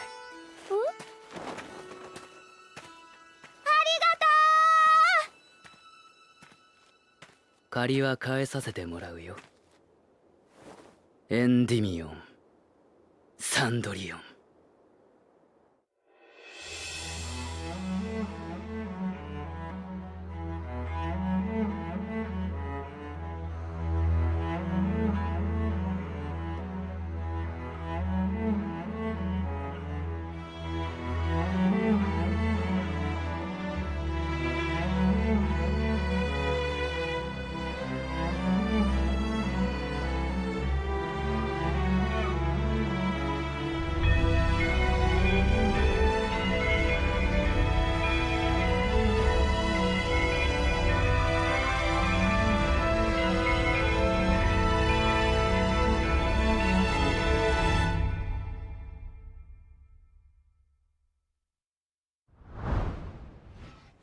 I love that we're showing that over this weekend. We have many more episodes of that to show you over the coming days. That was really exciting. Actually, that was Danilo as the main character, right? Danilo Siracusa, right after he qualified for Worlds with the invoked strategy. We showed this. That can't be a coincidence. No, you're right. Gotta be. It was destined. Now, obviously, Basti, me and Leo have sat here in the lounge already. We just had you on analysis. How are you doing so far? Cozy shares. I like it over here. It's great, isn't it? This is my new little home. I'm very pleased with it. For sure. But yeah, the first round, of course, introduced our reigning champion, Lorenzo, winning, as we know from him. So after not having too much success at the Italian national champion for him championship this year for him, good to see him back into winning action. Absolutely. Very, very exciting stuff. Now, something else is pretty exciting for us is we're going to do ourselves a little bit of a quiz. I have in front of me some nice little cheeky questions here. You guys know the deal. We're going to buzz in. Okay. So what I'd like you to do is do a little rock, paper, scissors. In fact, we don't need to do that because it's buzzing. Never mind. I was going to back and forth, and I changed my mind. Weird. Okay. Are we ready, guys? Ready? Ready for your first More question? ready than ever before. Okay. Okay. What type is number 67 Paradise Smasher? Buzz. Type. You were quicker, yeah. Fiend. No, incorrect. So do I get a point or do I get an extra point you for have stealing? to get it right. Okay. Oh. So buzzing is a good thing to do then. I'll go warrior. Can I get one more? Nah. No, I think it's fairy, right? It is fairy. No points, gentlemen. No points. What is the attack of Access Code Talker? Buzz. 2,300. Correct. 1 point to Leo. Next, what attribute is Kashtira Fenris? Buzz. I think that was you. Thank you. Earth. Correct. What rank is number 41 Baguska? Buzz. Rank 4. Wait. That was. I didn't hear anything from his side. No, it was almost at the exact same time. Let's rock, paper, scissors it. 1, 2, 3, go, okay? 1. And where do we go? You go on where 4 would be. So 1, 2, 3, go. Okay. Are you ready? 1, 2, 3, go. Yeah! Woo! What is it then? 4. Very good. Okay, yeah, nice and easy. Okay, next question. What's score? 2-1, I think. 2-1, yeah. 2-1. Yeah, okay. Keep a memory of your scores because I will forget. What is the level of Effect Veiler? Buzz. Rock, paper, scissors it is. We have to nerf the That's buzz the main rule. game now. 1, 2, 3, go. Ayo! Heyo! I am man. rock, paper, scissors mogging you, my friend. You are. Yeah, now answer the question. Oh, 1. Very good. True. I also forgot. You're going to lose a point for smugness, actually. So, okay, next. How many materials are needed to XC summon Divine Arsenal AA Zeus? Buzz. That was you. 1. Oh, wait, no. You can summon it with 1 You material. can, but that's not the answer I have written down. So rephrase the question then for me. No. No, You gave your answer. you've given your answer and you got it wrong. It's 2. Yep. 2. 2 level 12 monsters. Very good, okay. Okay, next. What is the attack of Destiny Hero Destroyer Phoenix Enforcer? Buzz. 2,500. Very good, you almost blew it there. Yeah. What is the spell speed of counter trap cards? Buzz. 3. Very good. Next, I think you're on about 5-2 now? 6-1. 6-1, good No, grief. 5-1. 5-1? No, I counted. He's been counting, okay. Which 3 decks will be releasing in the latest Legendary Arc V decks? Buzz. Blackwing. No. Do I keep going? Yeah, you can if you want. Go ahead. Mitsurugi? No. That is, first of all, even if you took the last 2 combined wrong, but I think we're asking about the next one. About the next one? Yeah, The Arc next V. one, the Arc V one. So we have Go on, then. Pendulum, Odd Ice. Yes. We have Trickstar. Is that just wishful No. thinking? Okay. So it's Odd Eyes, Lunarlight, and Speedroid. Ooh, yeah, I would have known Almost those. got it. Speedroid, you almost got it. Right, next question. Sorry. I've realized my talkback microphone has come out of my ear and out of the back of this. So I've been trying subtly to plug it back in, but there's no subtle way of doing this. Should I help you? Yeah, Shall we do it together? You do that, I'll read a question. You get ready to buzz, okay? Okay, that is a little bit unfair. Welcome, I mean, welcome it's to A fine to Peek give me a Behind the buzz. Curtain. Okay, next question. When, are you going to be able to answer this while doing Yes. that? When did Chaos Origins release in Europe? Buzz. Oh, rock, paper, scissors. On 4. Ah, true. You have to So say you, go. you, no, you have to make something there. What was it? I did this. Ready? Yeah. I mean, he decides on 3, so I go on 4, right? This is turned into a right car Oh, crash, you can have hasn't it. You can have it. Go on. Yeah, you need it at this point. Why don't you go for it? Well, it was last Thursday. Give us a date. Yeah, we need the exact date. Okay, so today is the 11th, meaning we go back 2 days, so it would be 5, 7, 8, the 23. 9th of July. Go through your logic in your own head again for a split second. You said it's last Thursday. Oh, and you said minus so it's 7, so that's the 2nd of July. very good. Yeah! I threw you a bone there. He messed it up first. Yeah, boy, I'm did okay. he, but I I'm wasn't okay. going to let him make a fool of himself Second. on Hey, the 6-2, internet. okay. 6-2. Okay. Can tokens exist in the Bus. graveyard? No. Correct. Hey, if he 6-3. buzzes before you finish speaking, I think you have to stop speaking. Do you know what? That's fair enough. I will do that from now on. I scored my 3rd point anyhow. That is true. That is What true. is the term for removing a card from play? Buzz. Or rock, paper, scissors. 1, 2, 3, go. Oh, 1, 2, 3, go. I think you changed yours from winning in the last second to You a did. tie. I just have odd hands, There yeah. was a moment there. So, banishing. Correct. I've I will also- say, for those watching at home, you might have noticed I'm wearing what might as well be Arctic gear. This is the thickest suit in the world, and the temperature has just reached 84 degrees. currently 23, but it's going to get up to 33 later, and it is sweltering in here. So I'm sorry if you're going to watch me pour with sweat throughout the weekend, but it is so warm in It's here. fine. And the temperature is not the only thing hotting up. The competition's hotting up in this quiz, guys. This is it's so exciting. What's the score? 7-3. 7-3. Okay. What is the spell speed of quick play spell Buzz. cards? 2. Very good. Next Uh-huh. question. Which monster has this card text? A snow wolf that's beautiful to the eye. Buzz. Silverfang. Very good. So what's the score now? 8-4? Yes. Yeah. 8-4. You could still win, I know. I think.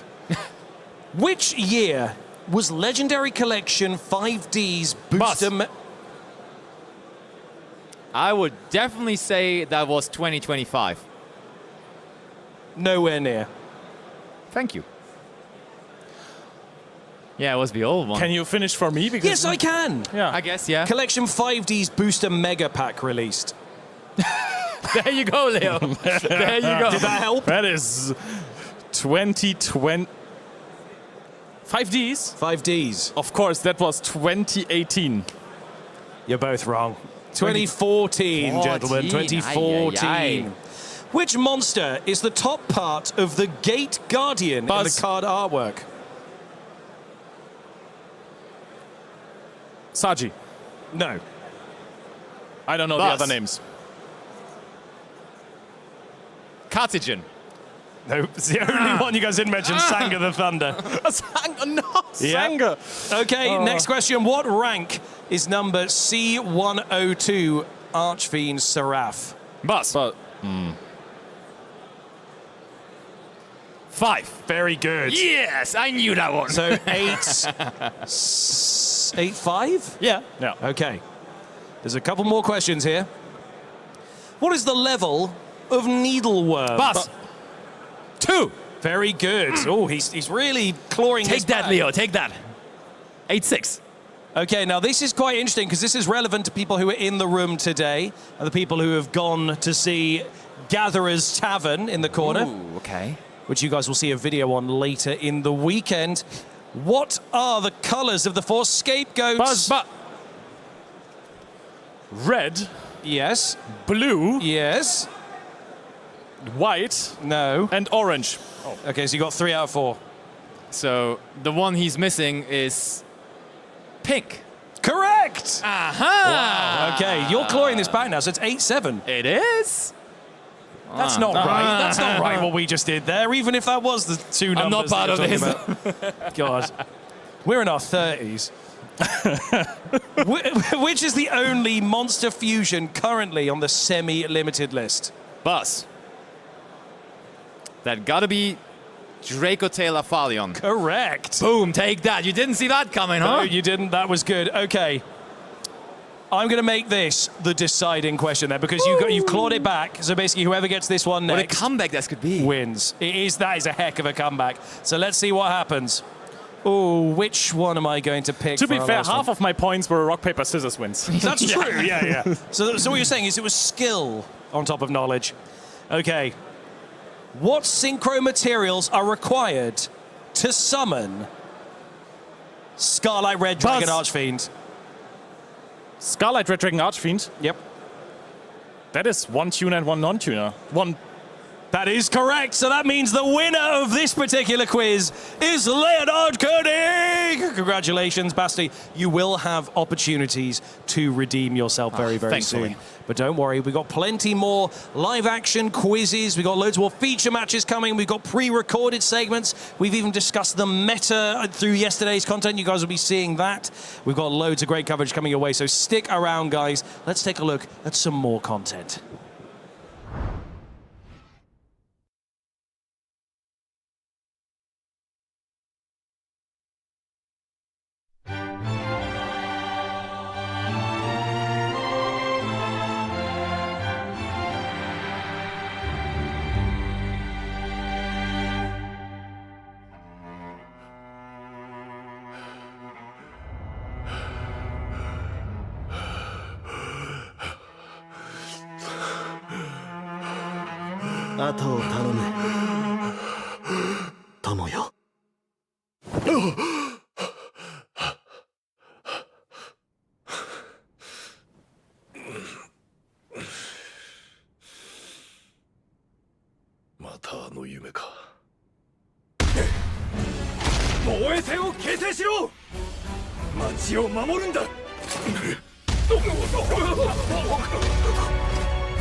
魔法都市エンディミオン。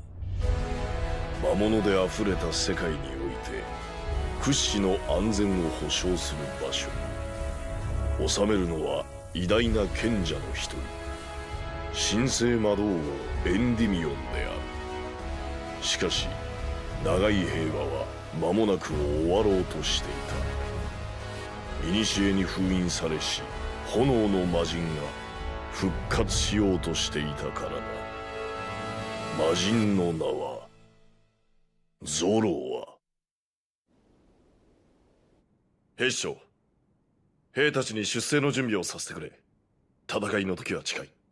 はっ。お仕事は終わりましたか、エンディミオン。アルテミス、あいにくまだ。ではお茶にしましょう。夫婦の時間も世界と同じくらい大切でしょ。久しぶりね。こうやって二人でゆっくりするのも。恐れているのでしょ。禁じられた谷へ。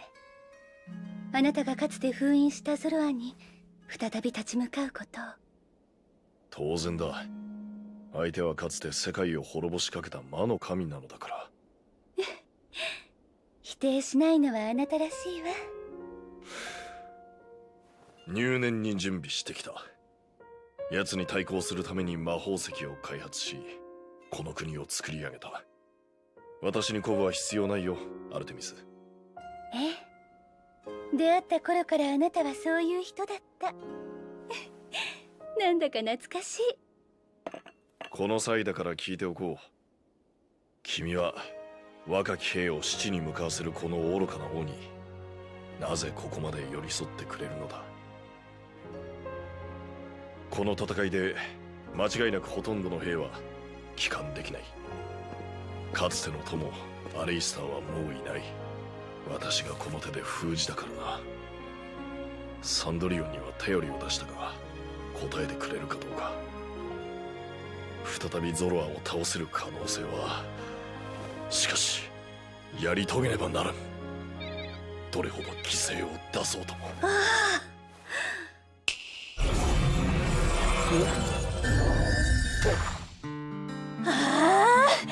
ったくあなたって本当に不器用なんだから、すぐにそうやって自分を悪者みたいに言って有罪です。本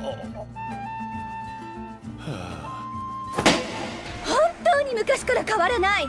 兵士たちのことが心配でつい先頭に立っちゃうところとか、友達のことをすぐにかばうところとか、表では軍備のためと嘘吹きながら魔力を持たない人間に魔法を使えるようにしてあげたいって頑張っちゃうところとか。だから私はあなたを好きになったんだけど。アルテミス、一人で行くつもりでしょう。ゾロはかつての友のもとに兵たちに戦いの準備をさせているのも自身が不在の間に国を守らせるためなのでしょ。女神に隠し事はできないな。ええ、お見通しです。あなたをずっとそばで見てきたんだもの。私に心配させたくなかったの？いや、軽蔑されたくなかったのだ。あまりに非効率なただのわがままを通そうとしている。世界を危険にさらそうとしているんだ。許されることではない。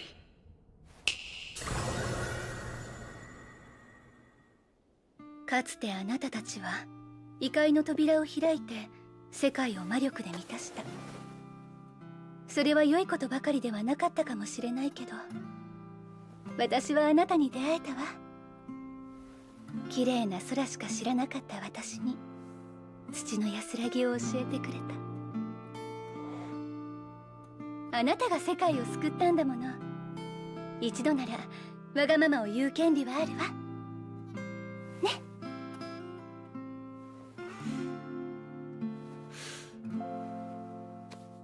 ありがとう、アルテミス。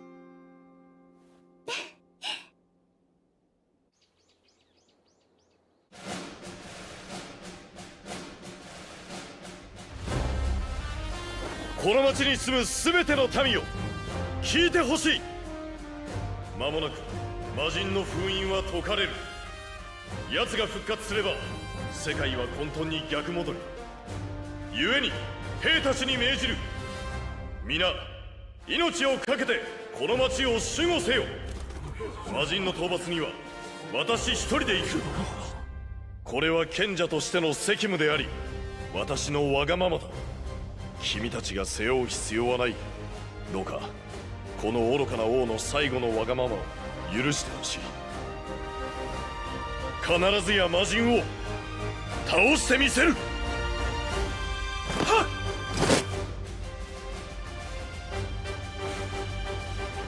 ありがと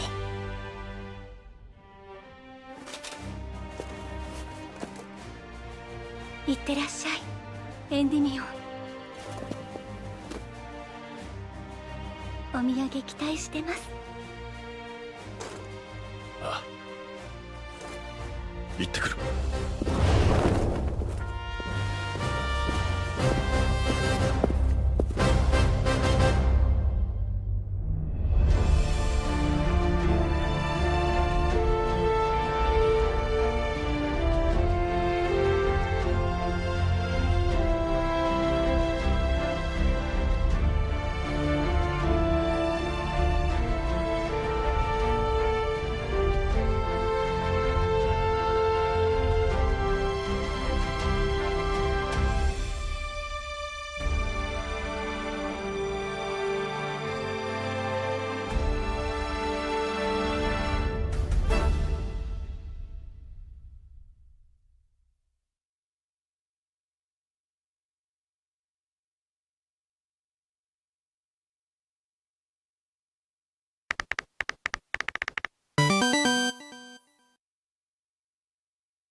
Here at the EUWCQ, when you take part in the public events that are separate from the main event, you get to earn some amazing points. And what do points mean?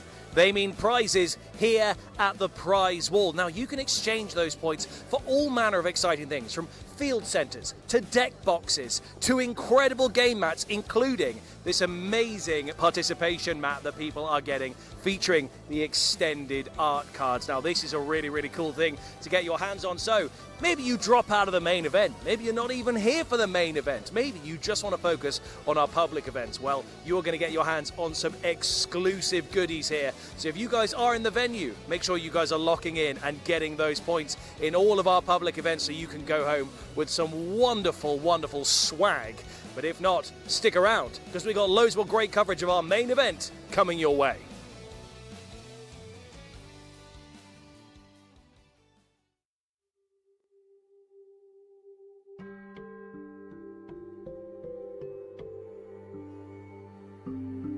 かつて偉大な3人の賢者がいた。魔導の真髄を追い求めた彼らは異界の門を開く大儀式を行った。世界は魔力に満ち、神秘が人々にもたらされた。しかしそれは同時に混沌の時代の幕開けでもあった。地上には魔物があふれ、そして強き力を求める火の魔人が現れた。世界は燃やし尽くされるかに思われた。だが三賢者は死闘の末魔人を打ち倒し、人々は滅びを免れた。それから長い月日が流れた。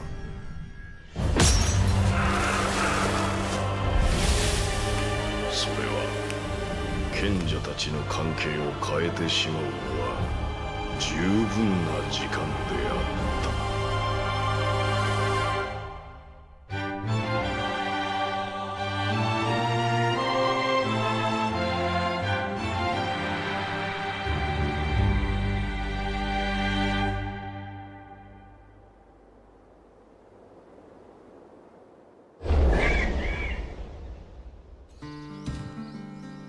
こうして火の魔人を封印した三賢者様によって世界は守られたとさ。本当にこの話が好きね。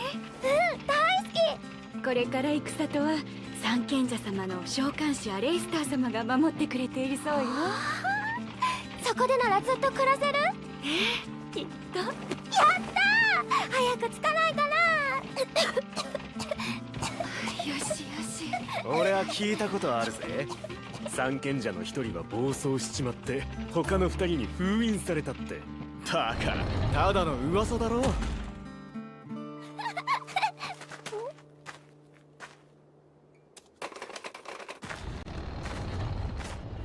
おお、新しい住民か。我が名は大賢者アレイスター。お前らはこれから私の下僕として死ぬまで奉仕するんだ。下僕だってふざけるな。そうだ、なんで俺たちが。我が召喚獣でお前らを守ってやる。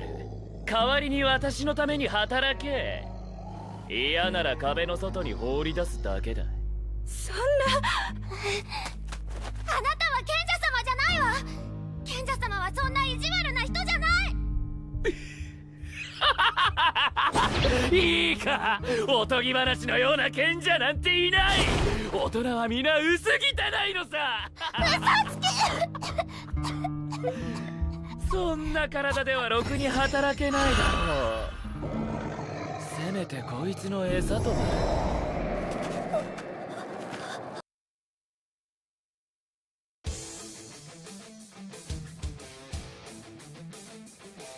Now, one of the best parts of coming to a YCS or even the EU WCQ is getting to walk around an amazing venue like this. However, some of you watching at home are just seeing our coverage. You're just seeing our feature match, and we don't want you to miss out. So why don't we take a walk around this amazing venue and show you what you guys can expect at some of our in-person events.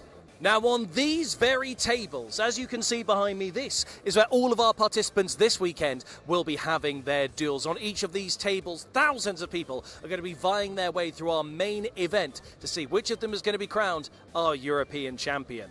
Now, in order to even sit down at those tables, you're going to have to come here to our main event stage to sign up. All of our participants this weekend who are taking part in that main event have to sign in right here. But perhaps you aren't interested in the main event. Perhaps you want to come and take part in our public events, some alternative formats where you guys can earn points. And what do points mean?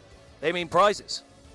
And this is where you can exchange points from those public events to get your hands on some incredible prizes. Now, we've got a separate video going into exactly the kind of things that you guys can get your hands on here. But if you guys are taking part in those public events, you can earn points for some incredible prizes. Let's keep having a look around.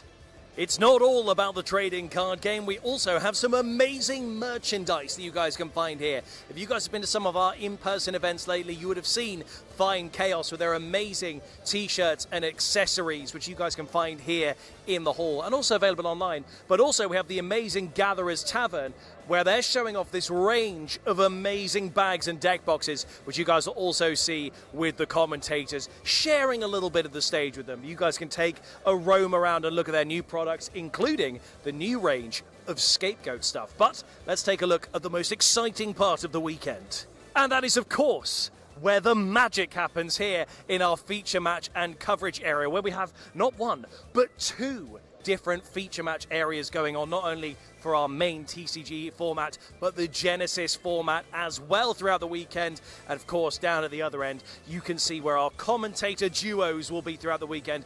But I have my favorite bit, and that is this area here, the new exclusive lounge. That is where my home throughout the weekend is going to be, right next to our amazing analysis zone that you guys will see after our feature matches. But that is just a brief look into what we've got going on here at the EU WCQ. But make sure you guys are tuned in for the whole weekend, because we've got loads of amazing coverage coming your way.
よかったね、二人とも。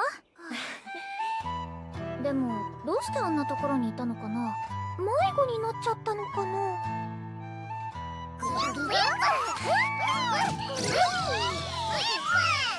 一緒に遊びたいって。よし、それじゃあ私が。ヒータは僕と修行。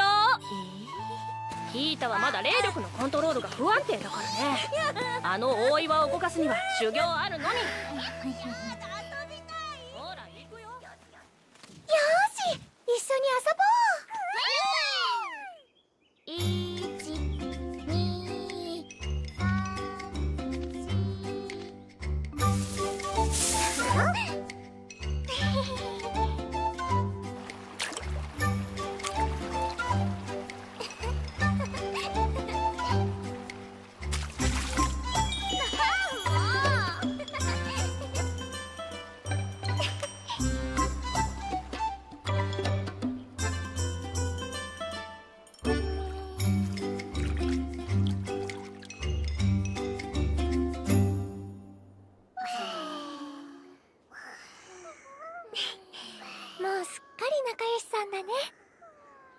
でもこの子これからどうしよっか。私が育てるよ。そうは言ってもこの子だけであんなところにいるのは変だと思う。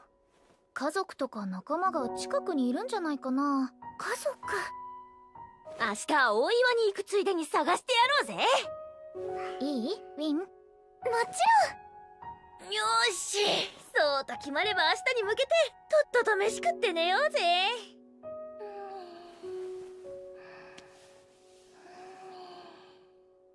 君の家族見つけてあげるからね。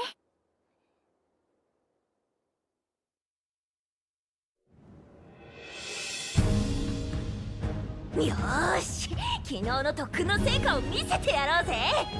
任せて。ペッパッ。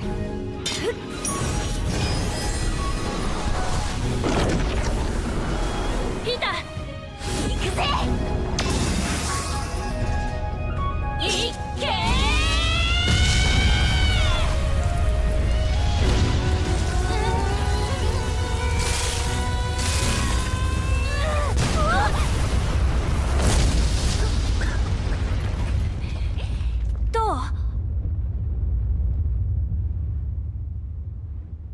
ダメか。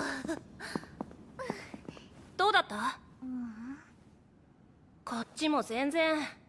こうも動かないと何か仕掛けがあるのかも。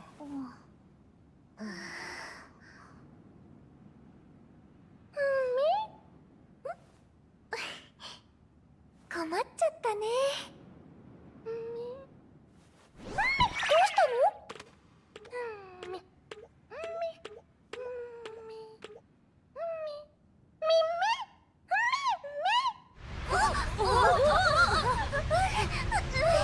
なんだ？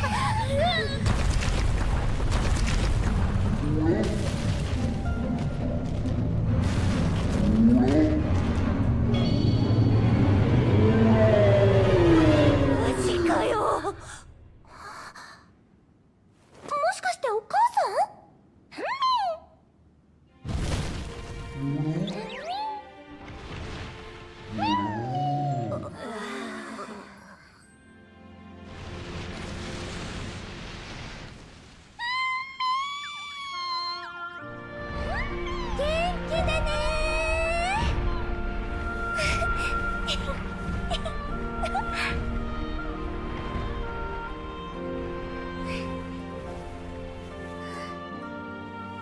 ウィン、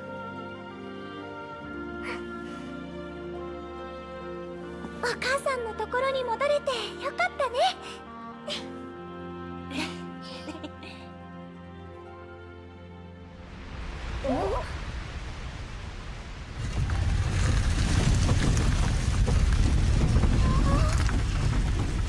試練クリアってことでいいのかな。あの苦労は何だったんだ？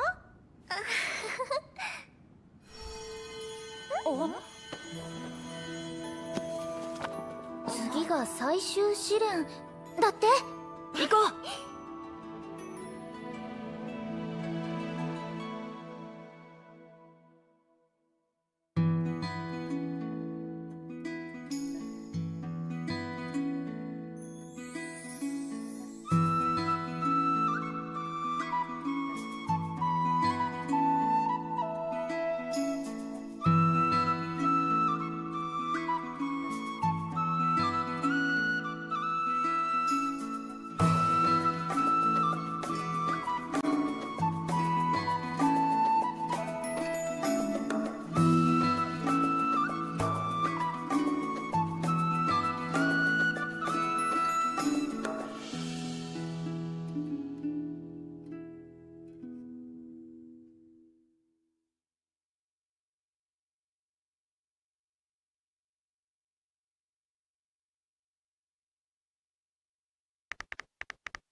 すっげえ、なんだここ。広い。全ての試練の先に一輪は咲くだって。大霊術を試せってことだよね。どうアウス？複数の属性を調和させることで霊術の力を増幅させる働きだと思う。うまくいくヒントもありってか？よーし、早速やろうぜ。ちょっと待って。私たち、特にヒータとアウスはもうだいぶ霊力を使っちゃってると思うの。あれくらい全然大したことないよなあ。アウス？こんなこともあろうかと。回復薬だ。ゆうべ作っておいたんだ。最後に全力を出せるように。やるじゃん。すごい、さすがアウスね。エリアもね。あ、エリアちゃん？お弁当作ってきたの。マジかよ、やった。休憩だね。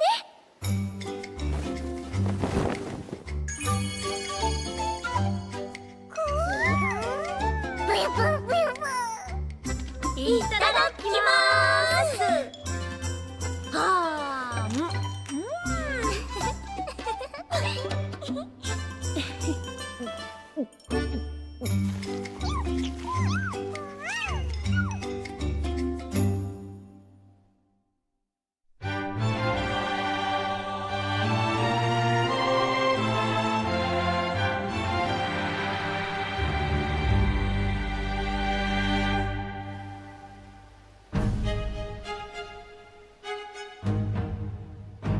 準備はいい？食った食った。大丈夫だよ。回復薬もバッチリ効いてるよ。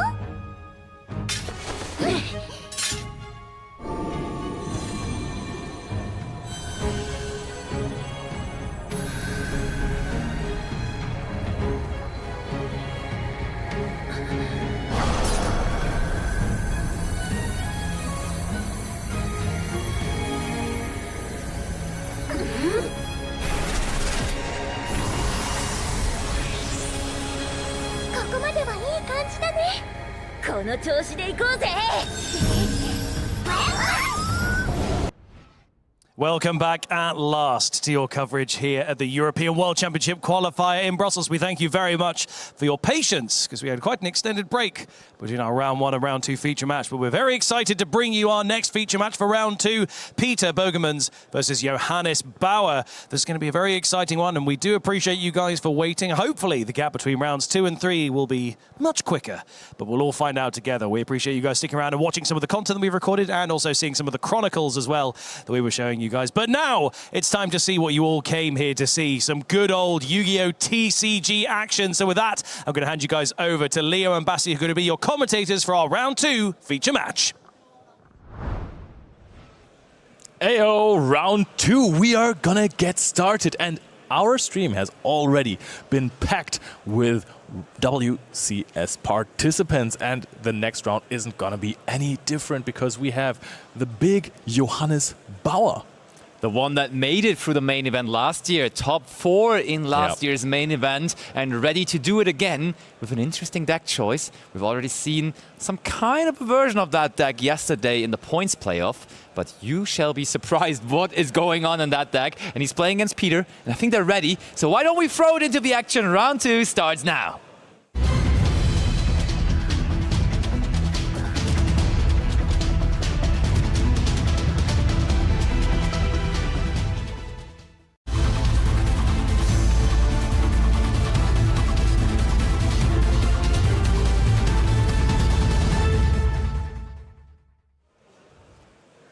And I have been informed that Johannes has already won the die roll and therefore rightfully so will go first. And yes, the deck title, Light and Darkness Ritual, is suggesting that it is similar to what we saw yesterday from Josh Kelly, but don't be fooled, there is some crazy stuff going on in Johannes' deck.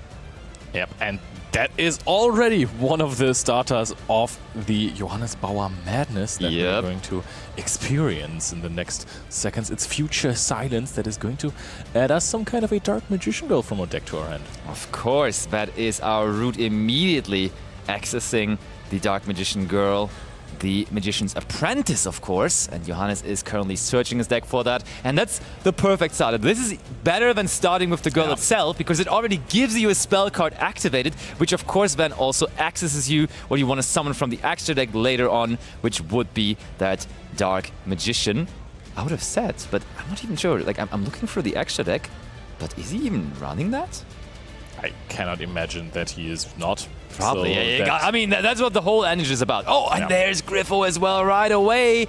We are riding the wave. Good start for Johannes. You know, I was thinking, how do you even bridge into the Light and Darkness ritual engine with all of those cards? But, of course, then it struck me, Xena's Deceiving Doll Maidens, the new Link 5 from Chaos Origins that just sends any monster from the deck to the graveyard. And then, of course, if you choose the Skull Archfiend, you're going to have a good time.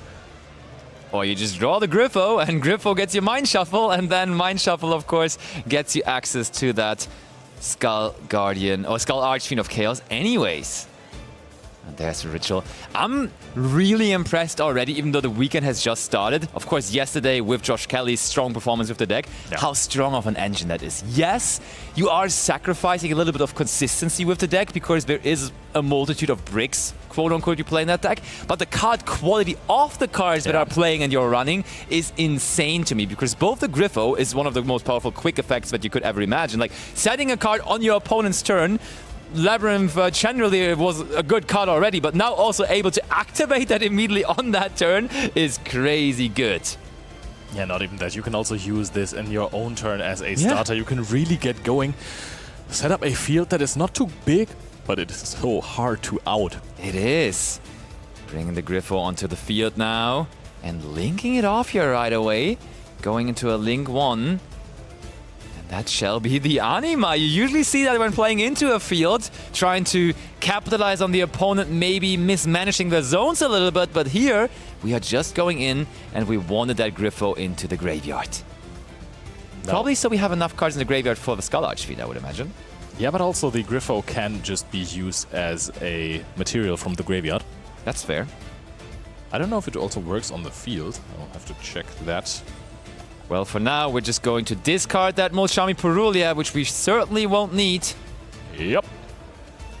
And I mean, looking at the list of Johannes, we are going in on Charmies. There is free Purulia, free Fuvolos in their main deck. So I feel like on the Mulchami end, we've seen all kind of developments since the release of those cards. Like, people started out basically saying, hey, those Mulchamis, they're insane. I want to play as many of them as possible. Yeah. Then at some point, people stopped playing Purulia in the main deck and were more so only on the Fuvolos main deck technology. And then we also saw some formats where no Mulchamis at all were in the main deck all of a sudden. But here, we landed on the decision to play all of them.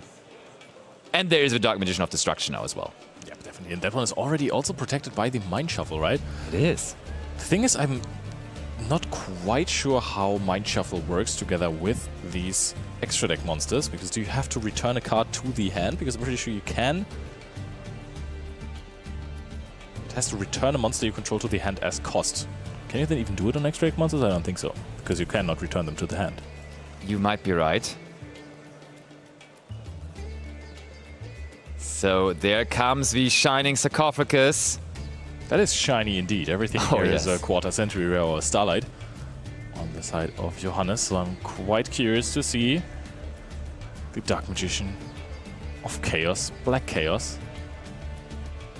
Here comes Gondora. We're playing a bigger package than I would have ever anticipated for those Sarcophagus cards, because there is Gondora and there even is Gadget Trio in his deck somehow. So we're running the full-on package, but there is no Effect Veiler, and we have not used Effect Veiler on the Dark Magician of Destruction, but we've instead held it for, I think, the Magician's Souls here, right? I mean, nice little +1. They discarded 2 cards, you only discarded 1 card, but Johannes already accumulated quite a bit of card advantage throughout the turn, so I don't know whether taking that positive trade there is too favorable for Peter in the end. And that's the first Ritual Summon Effect Veiler of the day. In a vacuum really does not stop all of the things, right? It's oh wow, you can actually get a draw 2 and discard 2 from Cross Sheep there. I've never seen Cross Sheep actually used on a ritual summon. That is going to be an infinite impermanence, but the thing is, yeah, it denies a little bit of draws. I think Johannes already has everything he wants. Yeah, I don't think he needs much more. And yeah, the cross shape actually working together with the ritual effect is the best one you can get, I want to say, because that draw 2, discard 2 is usually drawing cards in Yu-Gi-Oh! Is one of the most crucial things to do. And when you're already comboing, when you're already getting to the point of having a ritual monster underneath a cross sheep, good chances are that you're just digging for more hand interactions and stuff like that, more flexible cards. So that does make a lot of sense. But here comes the Zombie Vampire, and I'm not even sure whether Johannes searches necessarily for something in his deck, or whether he just wants information about what's going on in Peter's deck here, and he will get that information as the first card revealed there is Elf Node Regina. Oh, and there we are seeing a Dark Magician of Chaos, Black Chaos in the Secret Rare version, and then we have the extended art of the Blackluster Soldier. Yeah. From his opponent, he doesn't really fight anything too interesting, but the information of Regina is pretty big. It is, for sure. I mean, there is decks that only tag the Regina, you gotta say. So, like, it's not necessarily a pure Elf Mode deck. It could just be something wild, such as Mitsurugi Elf Mode or something like that. But chances are pretty high that it is going to just be some kind of an Elf Node deck. I mean, there is Elf Node cards in there. That we have confirmed. And that's going to be Protect Code Talker, which we are going into there. The link free back from Cyberstorm Axis is just something we are immediately linking off, though, into the Firewall Dragon. And, yep, we linked it off because it has a quite powerful graveyard effect, bringing itself back, triggering the Firewall Dragon right away to recycle the Diabell. And now we can go into our Azamina engine as well. Crazy. In case we haven't comboed enough yet, we can now really go hard. I was told before by players this is a Link Climb deck, and I hadn't really believed them since, you know, Mind Shuffle, the end field of the Light and Darkness Ritual deck is rather simplistic. For sure. But, you know, I like this a lot here because sometimes the Zombie Vampire can be a little tricky because you play against, in game 1, you play against a deck that is very graveyard reliant, and you don't know that at the moment when you're activating the Zombie Vampire, and then you give them like 4 Orcus names in the graveyard, for example. But with now also having access to that Skull Archfiend, you're just able to shuffle some of those cards back after you resolve the Zombie Vampire. Here in that case, there wasn't anything too scary. We only shuffled away one of those cards, but in general, that's such a good option to have. I mean, not only does it help you against good cards in the graveyard of your opponent, but you also get to keep your good cards in the graveyard around because you just Zombie Vampire enables you to take cards from your opponent, so you can keep your resources. Now we discard the Ritual of Light and Darkness, or Light and Darkness Ritual for the Diabells. I'm quite curious to see what in the end is going to come off of this linking madness that Johannes is performing here, because the Protect Code Talker plus Firewall Dragon, they don't really do too much anymore, right? We have used Firewall Dragon already. I mean, we have only used the effect, like, we have used the effect of Firewall Dragon when something was summoned into its zone, but we still have the effect to bounce something on the opposing turn, possibly. I think we have used that one to add back the Diabells now. Oh, have we? Yeah. I'm very sure, at least. So we link it away. I mean, we can special summon. Did we special summon out the Diabellstar, the Black Witch? We had that in our hand, but we discarded the ritual for it. So I think we rather summoned it on its own terms. So yeah, we summoned it on its own terms after adding it back with the Firewall Dragon. So we did use that effect already, which of course makes sense when we are now finally linking it off. And now we are using the Xana's Deceiving Doll Maidens to send an Ash Blossom in Joyous Spring. Wow. So I am quite curious if we're going to have a way to retrieve that, and I think that is just going to be resummoning the Firewall Dragon somehow, and then being able to bounce once again. That doesn't seem too hard. It's just not stopping. That's I mean, I was intrigued by the deck list that we saw immediately, but this looks good. Seems like Johannes has once again brought something really, really powerful, and that is the theme for him as well. Like, he is switching up decks, and he's piloting all of those decks so perfectly. Has had a real good time in the Genesis format as well over the last year after attending the World Championship in Paris as well. It doesn't really matter what format it is. It doesn't really matter what deck it is, but he will make it work. He's really a powerhouse, and he can adapt so quickly and so nicely. And now it is with the new Light and Darkness ritual cards paired up with the Azamina cards. Now it's a power queue, and now we already know how we're going to get our Firewall back. That is going to be super co-linked, because if you banish it and summon the Firewall under the Maidens, then you're going to get the Abawaku back into the left main monster zone, which is going to give you a double co-link of the Firewall Dragon, which means you get to bounce a card from your opponent and add back the Ash Blossom, or you just add back 2 cards in your graveyard. I don't necessarily think that we have something too crazy as interaction on the opposing turn, but that is a field, because the Firewall Dragon just says once while this card is on the field. So if you basically loop it, as Malice does, for example, because yesterday we didn't see it in the playoff, but there was a way in Enrico's deck to summon the Firewall Dragon 4 times in one turn. You get to bounce a lot. That is true indeed, and Peter has already activated 2 cards on Johannes' turn, meaning he will only go in here with 4 cards in total into this field that Johannes has created, and he's walking his opponent through what is going on there and what kind of interactions he has. But the big question is, do we actually have some kind of access? Oh yeah, of course we have access to the Black Duster Soldier, just 1 Mind Shuffle activation away from getting it, so no need to worry about it there. Exactly that. So Elf Node has become a lot more popular lately. Like it wasn't super popular at the in the Nationals, but now, especially with the release, of course, of Regina, the deck is a lot more consistent and also a lot more flexible overall, and therefore that just helps. But oh, we bring back the Black Witch. And oh, we're trying to bring back the Black Witch. Not there just yet. All right, so and I think we're trying to add it back, right? Or do we just go for a power? Oh, wait, we're still on our own turn, no? No. I don't think so, no. Peter drew now. Yeah, Peter is on 4 cards already. So this is definitely already Peter's turn. And we are using the on-summon effect of the Black Witch now as well, setting Wanted. Is that what we wanted? Having a quick spell set now on our opponent's turn, which we cannot activate until the end of this turn. Let's see. It's just further follow-up, of course, though. Can't be too bad. This is such a huge field. Abawaku is an interaction. Firewall, of course, can bounce and add back an Ash Blossom and Joyous Spring. You also have the Mind Shuffle interactions. And you have the Azamina engine that is going to add you an extra layer of negates. And we're starting off with Mind Shuffle, add back the Diabell Star. Sure, why not? It is a big monster at the end of the day, and we're going to use that to bring out the Black Luster Soldier, which is more than enough, says Peter, picking up his cards. And Johannes takes game number 1 with that innovative version of the Light and Darkness Ritual deck. That was a huge combo, and when was the last time we saw a proper Link Climb deck that wasn't a Cyberse deck? Like Malice, okay, has always gone for big Link combos, of course. but with those generic cards, like he didn't fit in one deck theme, right? It wasn't. No. It wasn't Cyberse. It wasn't whatnot. This was just generic monsters. I mean, Mitsurugi was not focusing on that, but they had like the extra deck toolbox where they sometimes, when they just had enough monsters due to Futsu returning a lot of monsters, were able to climb a little. They just used it offensively, right? And then at max on your own turn, you went into IP for an SP play in the next turn.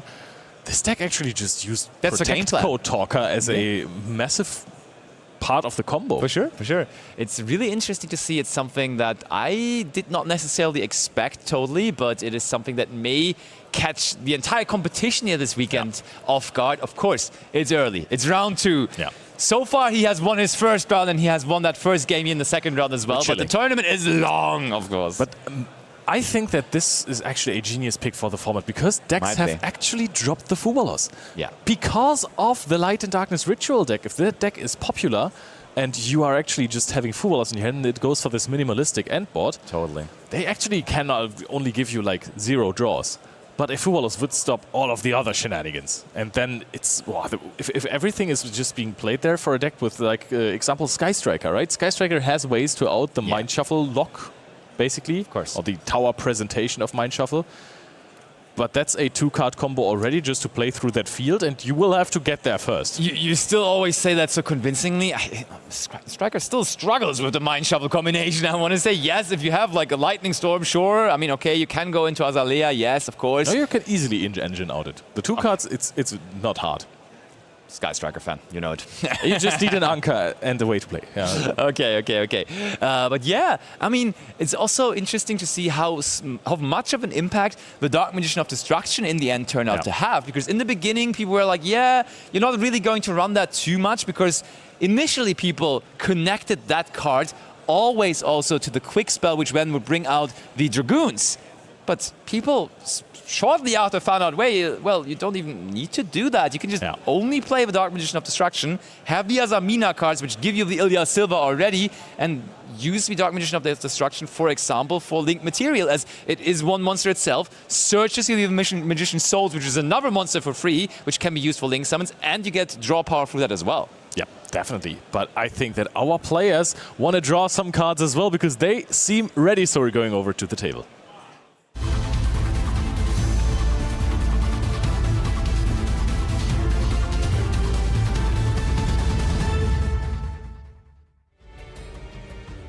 And here we go. Will Johannes make it a swift 2-0, or is Peter now able to pull off a big combo as well? Because I would say Elf Lord, quote-unquote, is considered to be the biggest combo power of the format. Huge synchro abilities. But let's see whether Johannes has answers prepared. In his main deck already, he got Perulia and Fuvalos prepared, so that would be a good answer. That is a very hand-trappy hand, no? That is looking like there is not a single play. But that Perulia, it's so good against the Elf Node strategy, because they all want to summon themselves from the hand. So I would even consider this card sometimes to be better than the Fuvalos against this deck in particular. Okay, so there is a welcome home at least. Welcome home, Leo. Welcome back here in the casting booth. And we are going to Fuvalos as well. That is going to be Ash Blossom. So Peter he listened to you and he said, hey, you know what? I think Fuvalos actually hurts me more because, you know, with some of the cards you actually get to summon out a lot more from the deck. And I think there's good lines around Perulia. Around Fuvalos, not so much, because if you want to end on something, you will have to summon from extra deck. Yeah, I mean, your end field mostly consists of those big, powerful synchro monsters. I think actually that deck is quite nice in adjusting. Like, when you are facing the Perulia, you go into more of a line that we're about to see. And when you see the Fuvalos, you can just chill and sit on all of those main deck monsters that you summon from hand. Then you have the Trap card, the Rhapsodia of Madness, then you have all of those quick effects you can use on your opponent's turn. So definitely an approach into both of these more charming variants. Actually, it's not that easy because they can only summon themselves into the middle main monster zone, and if you are starting with getting a welcome home, which is one of your primary ways to get rid of these monsters, you will have to summon something from deck. Also, Regina clears out your middle main monster zone, and she also summons something from deck. So Fuvalos, even if you want to play on only the main monsters, does kind of hurt. Oh, and we are keeping the Fallen and the Virtuous for the Mind Shuffle. Oh, we're not keeping. I think Johannes preemptively activated that there because the next card that Peter will summon will be Crystal Wing Synchro Dragon. So Johannes wanted to get that out of the way already. But Peter had that Fallen and the Virtuous to make sure this ain't resolving. And now we can actually reconsider. Do we even need to go into the Crystal Wing Synchro Dragon here? Or can we maybe even go for a different route? But I would imagine that that's just going to be the Crystal Wing here.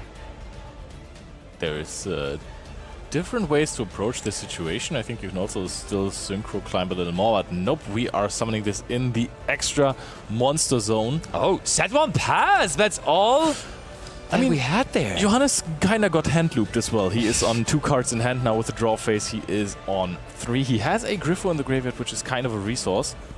But can you actually play through a set card? And I think the other cards in hand for Peter are just hand traps. Now he does look a little bit like he is not happy with how this turned out. They're joking around, yeah. Oh, okay. Oh my, that's a start. Oh mama.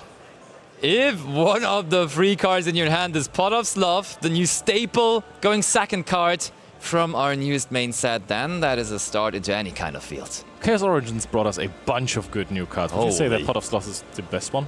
Oh, it's hard to rank them, but it's definitely up there. Top 5, I will 100% say. Yeah, Top agreed. 3 probably as well, but then there's other real good cards in there as well. The other, I mean, maybe the most generically good cards that is accessible to all kind of decks, but there is, of course, more specific cards that are insanely good as well. Like, we were talking about the Light and Darkness cards, like Griffo, Mind Shuffle, those cards are crazy too. I think especially in this deck, Pot of Sloth is crazy, because you mentioned before that there is some bricks in this deck that you don't necessarily want to have.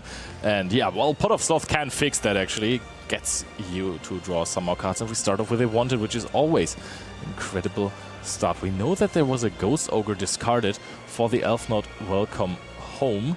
Therefore, Johannes is going to not ignore hand traps in this turn, I think, because if there was anything worse to discard, Peter would have done it. We do search for the Black Witch. So, we drew... Oh yeah, Black Witch, discard 1... Was that the Skull Archfiend or why? Yeah, that is the Skull Archfiend. And that one is going to be able to activate and, I think, chain block the Dia Bellstar. Or the other way around.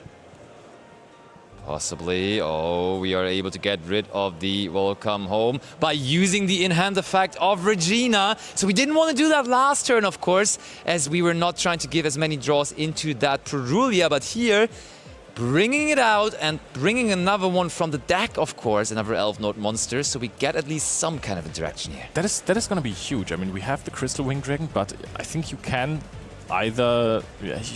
Oh, I think you can destroy a spell or trap card now, right? I think you are very much able...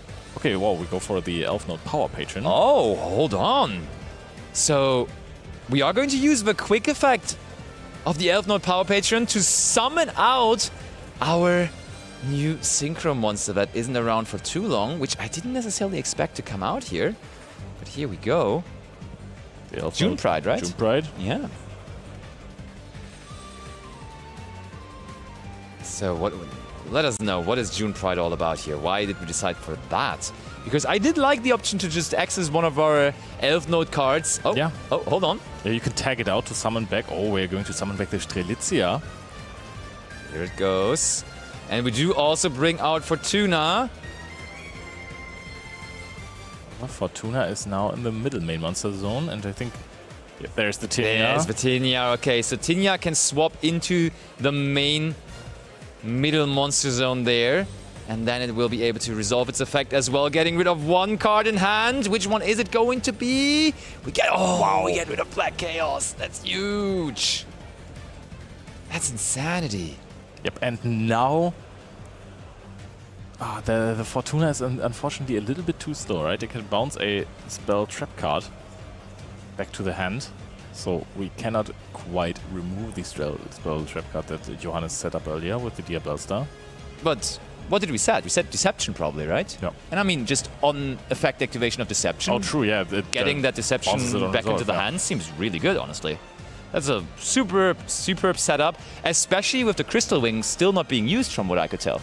Oh, I think we used it after the Skull Archfiend was activated. I think that one maybe you're right, yeah. Light and Darkness Ritual. Oh, but we can also, of course, also summon it back from the graveyard, recycle the Mind Shuffle. And yeah, here is the crazy part. Oh, wait, hold on. Albion in the graveyard. I don't think we used the graveyard effect of Albion in the end phase. So Peter may have forgotten to get that extra Fallen and the Virtuous, which is a huge factor, of course. This is maybe why he shook his head at the beginning of the turn. Probably, yeah, you're right. Johannes maybe going for a little bit of mind game, telling his opponent, hey, you forgot something there, and it's now my draw phase, and just to you know, get in the head a little. Indeed. Okay, so it's scary. Just accumulating monsters on the field on Johannes' end is going to result in further link climbing, but for now it seems like we're resulting this in a battle phase. Fortuna, only 1800, so we could work around that effect of putting it into the main monster zone by just attacking over it, and we do attack over it and also the Tinia there. Here comes the Deception. Ooh, we drew the Ritual as well, so we have to tribute that. Solemn Judgment. Okay, yeah, that was a little late. We can do it on the activation. Oh, okay, so we are currently discussing now with the judges how this was handled, because Johannes was very quick with discarding something because he probably didn't anticipate the Solemn Judgment, so he didn't really give Peter the time to activate Judgment on activation. I don't think that Peter wanted to wait for the discard cost and then use the Solemn Judgment, but maybe the judges will interpret it a different way. This is why we're sitting here and we are not the judges. But now, of course, you can also negate the Hallow. You can negate the Hallowed, but the Hallowed is very easy in getting back into the hand, so that's definitely not as good. I mean, we don't have an Azamina fusion monster in the graveyard, so Hallowed, of course, it's good to have it in the graveyard, though, in general, I would say. And also, we added back the Light and Darkness Ritual. We have Griffo in the graveyard, so we can actually just summon our Dark Magician of Destruction, which was actually a good card to have in hand in this situation. Oh, totally. We also didn't go into a Dark Magician of Destruction from the extra deck so far, because we definitely have activated some spells. We add back the Hallow. This is absolutely insane. Look at that. That's going to give us a Murcielago. That's what I meant. We just got the Hallowed for free. We go into the Murcielago first to further extend. I mean, we were in the battle phase already, so we're not going to end into this turn, but we again have our common materials already on the field, basically. We get to combo off once more. Big question is, can he actually access a Black Chaos this turn? Because then he's going to get rid of the other 2 monsters as well, which would be absolutely huge. Now Dark Magician of Destruction is being summoned, and we're going to get ourselves our hands on a Magician's Soul. And I think the next few minutes are going to be furious link climbing. Can at least go for an SP Little Knight to remove one of those bodies. Question is, are we going to get rid of everything with the extra deck that Johannes has available to him, or are we going to possibly access Mind Shuffle and then prepare a setup, or both? That is also a very good option. The deck that Johannes brought to the tournament is so unique in deck building, because for a regular deck, mostly it will consist out of 3-offs, right? That's general deck building 101. Oh, you want to have as many consistency cards as possible. Anima, yep, we messed that up because the zone was not perfectly chosen there by Peter. Oh, he's smiling into the camera, looking into the crowd for help from his friends. That is now Cross Sheep pointing towards 2 different summoning mechanics, pointing towards the Ritual and the Fusion. But yeah, what I was trying to say, we're playing 12 one-offs in Johannes' deck. That's like huge, having all of those different one-offs, which are not all necessarily starters, but more so bricks in some regards. So we definitely took a high-risk approach into this tournament as well. Wow, you can use the Cross Sheep in so many different ways. You can either Ritual for a draw or get the Reborn effect. That is also, again, so massive for the deck. If you can utilize a card like Cross Sheep in different ways, the card gets infinite times better, because it goes from a linear card that is just supposed to draw you something, or is supposed to summon something back from the graveyard, to actually giving you multiple options. Wait, it's not options, it's both, right? I think Cross Sheep just does everything for as many monsters as it points to. Maybe I'm overestimating the powers of Cross Sheep, but I think like when you're pointing on multiple cards, yeah, do it in sequence. just do both, Leo. You can have them all. That's how crazy Cross Sheep is. What? When you're actually able to establish multiple things it is pointing towards. That is completely wild. Isn't it? So we got our hands on 2 draws. Again, Lava Golem is, of course, being discarded, since there is only 1 monster left on the side of Peter. Selene play. So this is one of the ways where you try to bridge into the Diabellstar engine. Oh, and now we're even getting rid of resources in the graveyard. I mean, if we just go into the Shining Sarcophagus engine. Everything in this deck seemingly bridges into each other. That is beautiful. Really, really, really strong. I did not have that deck on my mind going into the weekend, but maybe Johannes puts it into all of our minds here with this impressive performance in the featured match area. Oh my goodness, and now he gets the G into his hand, Gandora G. This weekend is starting off strong. Yesterday, Danilo qualifying to Worlds with Invoked, which certainly nobody expected. Now, Johannes, someone that was at the World Championship last year and is an all-around top player of the community in general, bringing an Azamina Light and Darkness Ritual deck to the tournament and is seemingly making some waves with it. I cannot wait for more this weekend. That is insane. It's also insane to me that nobody in the playoffs played this kind of list yesterday. Right? So this must have been a secret. Mm-hmm. Absolutely. So, Johannes, what are we doing with all of those monsters now? X code. Okay. Pop the Power Patron and then see where it goes. Sure enough. I mean, Power Patron only gets you a surge when you're using it for Synchro Summon, so getting it into the graveyard here certainly is something we want to do eventually. But I mean, SP Little Knight would also easily do the trick, so you don't have to waste an Access Code talker. I think in this situation, no matter what you do, it's going to be the same outcome, and that is going to be a victory for Johannes, because messing it up at this point, it's hard. Peter only has one card in hand as well. There is no resources in the graveyard that he can access, so it will, like, the one SP Little Knight alone might be able to do it, and Johannes is strongly considering that. Peter waited so long for the Solemn Judgment. I think if he just throws it on the Diabellstar... That's what I was immediately thinking, because I saw it in his opening hand, and I was like, he invested 2 cards into this, and he searched for it as well. Seems like a prime target for the Solemn Judgment. Honestly, I think Pot of Sloth is the Judgment Or target. that immediately, yeah. I mean, you know me. I can't wait to get my interaction in. And yesterday I was also suggesting to immediately go after Pot of Sloth. But I think this was another decent timing. Against this deck in particular, you mentioned it. I think this deck, you do not want to give them the chance to refresh their hand and get possible brick cards out of their hands. Yeah, because that is the only downside to the deck, right? As people have figured out. This is the only thing that is stopping this deck from completely going loco, is that sometimes you have unplayable hands, and going second if a Pot of Sloth is involved. With 3 draws, you're not going to have one of those bad hands. So, as Johannes just showcased, this deck is really popping off. We have a random Griffo laying there. I don't know how many counters we have on Celine, but there's probably also another summon in the next turn. 100%. Might not be the one with the most interactions, but it is still going to be Summoner. The Power Patron is going to be tributed now for the Regina. And I think at this point, if you just use your Ilya Silva, it would already be a big problem. Wow, Impulse is so huge, and that is the fist bump. Johannes with an impressive 2-0 victory over Peter.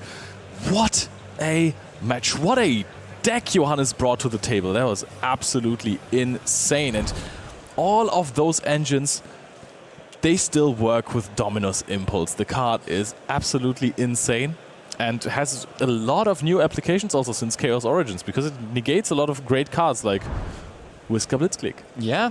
Brussels, watch out! A new deck, a new challenger is in the room, and it may be that Light and Darkness Ritual Azamina deck, which is a surprise to many. Yeah.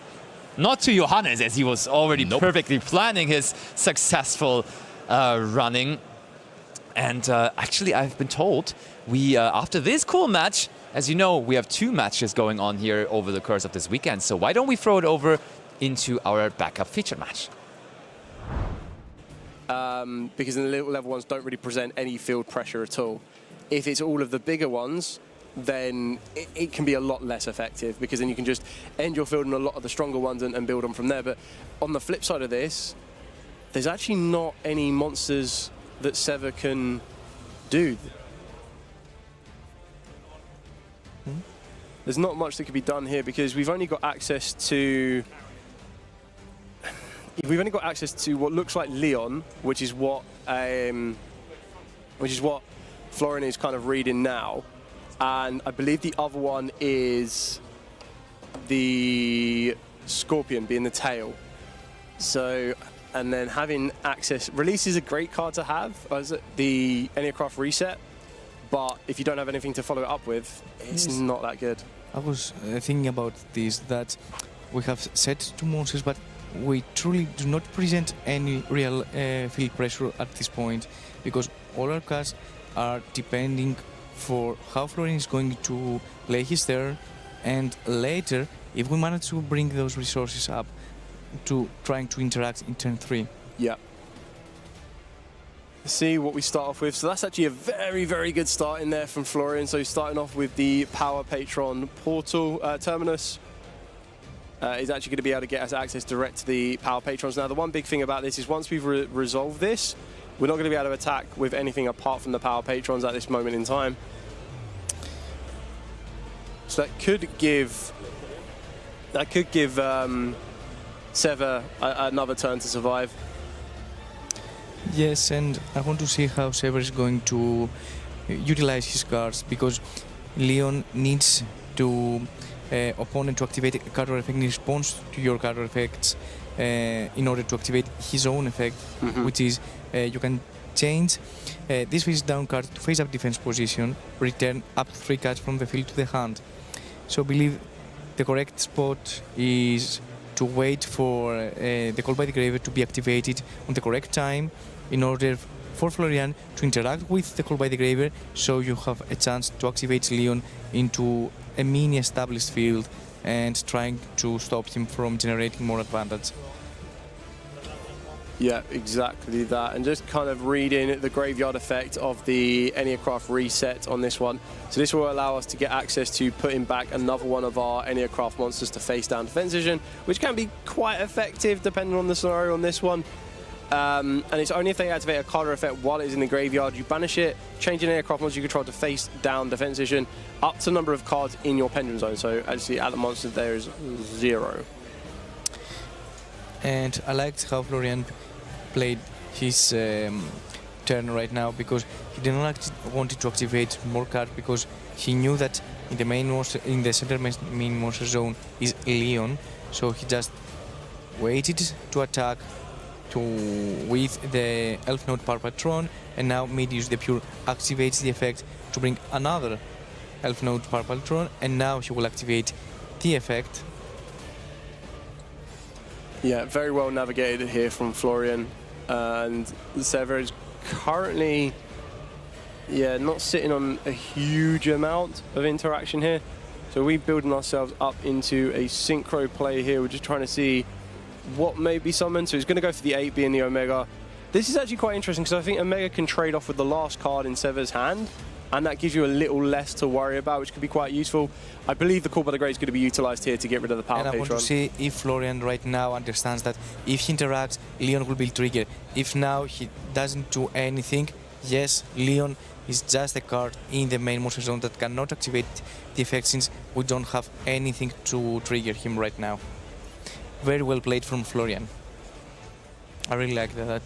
Yeah, very, very well controlled. We've got a lot in our hand as well. So if we activate our Omega, we take away that Enneanopolis, get the information that it is now a known card. I wonder if there's going to be... I don't think he needs to do much more. I mean, the Leon can still be quite fretful, because flip the Leon up, it's a 3000 attack monster. Ooh, however, I think we would just top deck something good. Ooh, okay. So we flip up the Leon. Now, Leon's flip, like face-up effect, isn't as restricted as the rest, but we're definitely going to get some attack here. Oh, so I was between if it was release or reverse, but if I understand correctly from how the turn went, I think that it was reverse, which is with an empty hand, it cannot...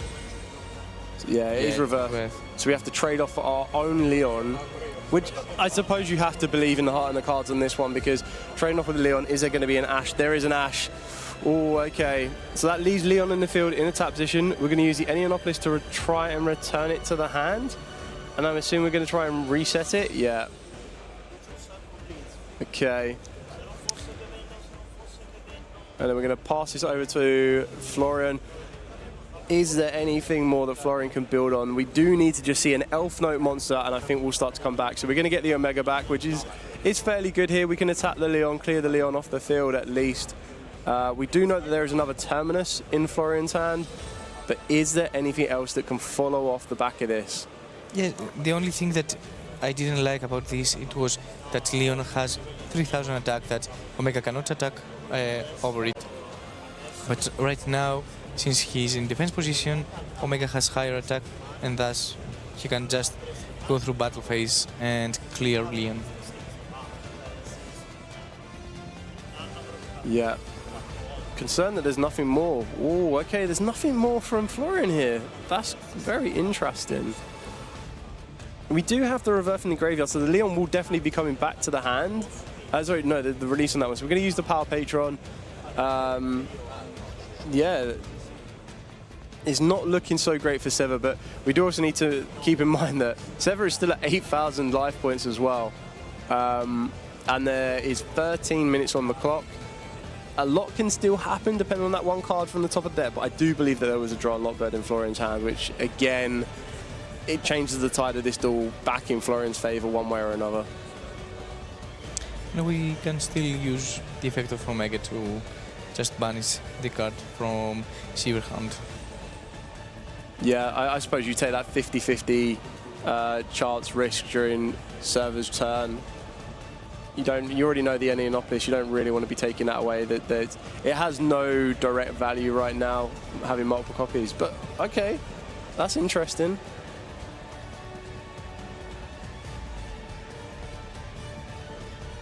Okay, so we're just reading the Power Patron.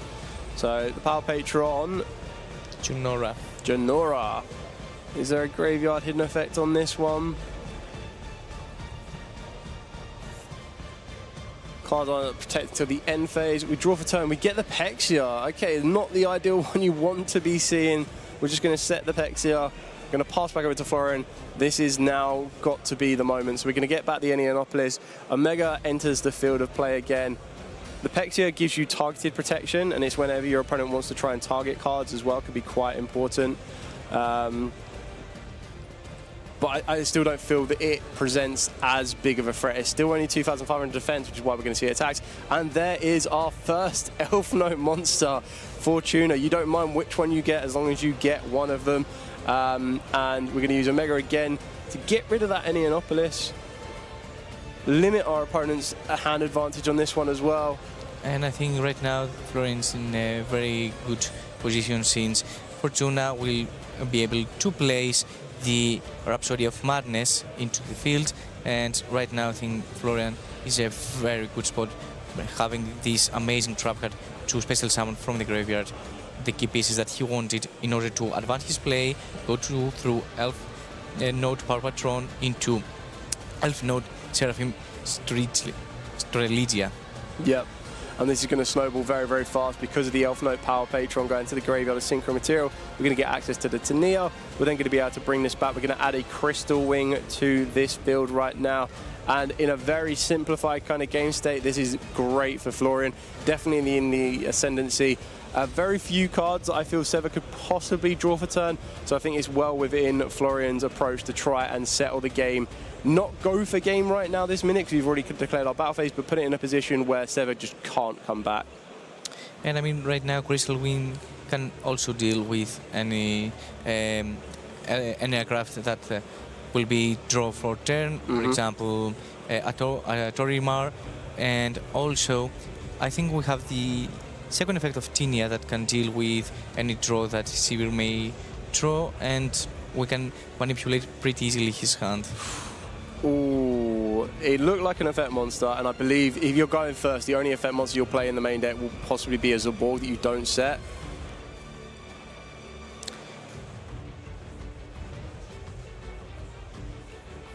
Yeah.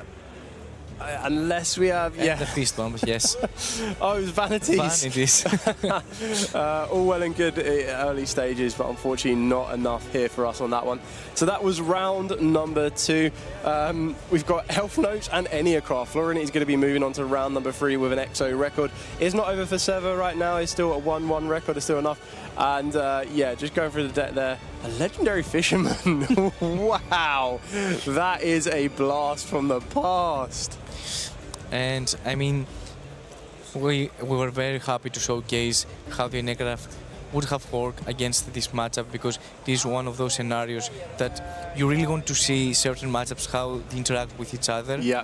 However, we have a lot more action coming through the next. And we are back with the winner of round 2, Johannes. First of all, congratulations on yet another great show. How does it feel? Great start of the day? Feels pretty nice to play again. I haven't played for like 3 months with cards, so it's pretty nice to be back. Nice. Yeah, I mean, we've talked a little bit in the background watching, because you had quite the journey also in Genesis format. You told me you played yesterday, and now you get the chance to play a little bit of both formats this weekend, right? Yeah, I really like how they changed the structure with that you can play the day 1 of each event. Yeah. I really like that you can play the day 1 of each event now with the new structure. Yeah, absolutely. It's gonna be a really good show. Yesterday we got the chance to show some of the Genesis format. Today, of course, we're taking a break and focusing on this, but tomorrow we will have a secondary stream as well for the Genesis. I don't know what to wish you, you know. So, anyways, I'm sure we'll see more of you, whether it's on this tournament or on Genesis. But for now, we are here, and of course, last year I'm sure it brings back great memories from qualifying to the World Championship. How was that whole experience for you? It was pretty crazy because it didn't start out that well, the event, but after that I had a lot of close games and it worked out for me. I was very happy. Yeah, I mean, we all remember it, and then you also got quite close at the World Championship itself. But now, I mean, a lot has changed in 1 year. First and foremost, it's the first European Championship where we will have the new rules, and so the top 8 cut. And anyways, you started things off, and you're playing, quite a unique brute, I would say, light and dark, but you take it with a unique, heavy link focused deck. So what was, your ideas just behind bringing this deck? I noticed when testing a deck that Dark Magician of Destruction, the fusion monster, is very useful to bridge both engines together, so you can end on both, even if you only have one of the sides of the engine opened. I think that's a very nice feature of the card, and I really wanted to focus that, so I played the Shining Sarcophagus cards and the Diabellstar Azamina cards to get to that end. Yeah, for sure you gave it justice during the match, so I think we can just bring up some of the clips. It was quite the dominant show, I would say, but still there are a lot. I mean, game 1 started, and as we can see, let's see if it goes. Doesn't seem like they want to show him. Okay. Anyways. 1 second, guys. Okay. There it is. So, it started off, with you going pretty strong. Your opponent just had 2 interruptions, which was this Effect Veiler and Infinite Impermanence. And my question for you, just in general, is, especially in game 1, what kind of hand traps do you try to play around? Are you afraid of something in particular? Outside maybe of Mulcharmies, of course? Yes, so the soft hand traps that aren't like the Mulcharmies or the Troll and Lockbird usually are pretty doable to play around, because they can just use the rest of the bodies and link into a different place and go after that. But I call them Floodgate hand traps, or the Mulcharmies and the Troll, I think have a bigger impact on you. So if I look at my hand, I try to set up best before I can get rolled, for example. Yeah. Or so I don't have to commit too much into a Fubalos to give them too many draws. And the link climbing part, which is the same turn, is exactly what we saw in terms of being able to play through these, as you call them, soft interruptions. And again, it was the show of this firewall combo. Maybe you can tell us a little bit about the line that you want to go with it, sending the Ash Blossom as well from deck. Yeah, so the main idea behind the Firewall is that you use the Magician Souls to send the part of the engine, either the Black Chaos or the Diabellstar, to add it back later with the Firewall, so you can get to both engines on the end board. And then after that I use the Abao to summon back the Firewall, so I can use it on the opponent's turn again, the Firewall. Because it's once per face up on field, so you need to reset the body on the field. But because it's calling to many monsters, I can also use the Zena to send a hand trap as an additional disruption. Yeah, and it worked out perfectly here. Again, your opponent was a bit unsure on what to go for. And as well, you got the information because you went for Zombie Vampire. When you saw, there wasn't a lot of cards revealed, but you did see an Elf Note card. What were you expecting, walking into the event? Is it a deck that you prepared for as well? I think it's a relevant deck to consider, but I don't think it's one of the top choices. I will be playing many rounds, but like 2 or 3 I can expect. Yes. Yeah, for sure. In terms of matchups, so walking into the event, what do you think for your deck is, the best or the worst? The best matchup is probably Branded, I think, because the Chaos cards work well into them, because they don't target a lot of your monsters. The ritual monsters are unaffected by cards they don't target. And I think one of the worst matchups is Q-Tune, because some hands can be a bit bricky, a bit many bad cards, so you can pass to one hand trap. Yeah, and the ending, of course, was a bit too much. For for the next clip, we can see that the ending was really a bit too much. Yeah, just look at this, full field. Your opponent had just a few cars left, and your strategy worked out. You had this Ash Blossom taken back, and of course the BLS with the beautiful extended art version. Do you have a favorite one from this new rarity? Is it the BLS or? I really like the Chaos Angel. The Chaos Angel of Rim, I think that's really pretty. Yeah, it's pretty sick. I agree with that for sure. But then, this is just the end of game one. We move to the side deck, and of course things change a little bit. And as we can see in the next clip, immediately, you open and you have both Mulcharmies. Which is also an interesting decision on your end to main a lot of them, no? What do you think about Purulia, this format?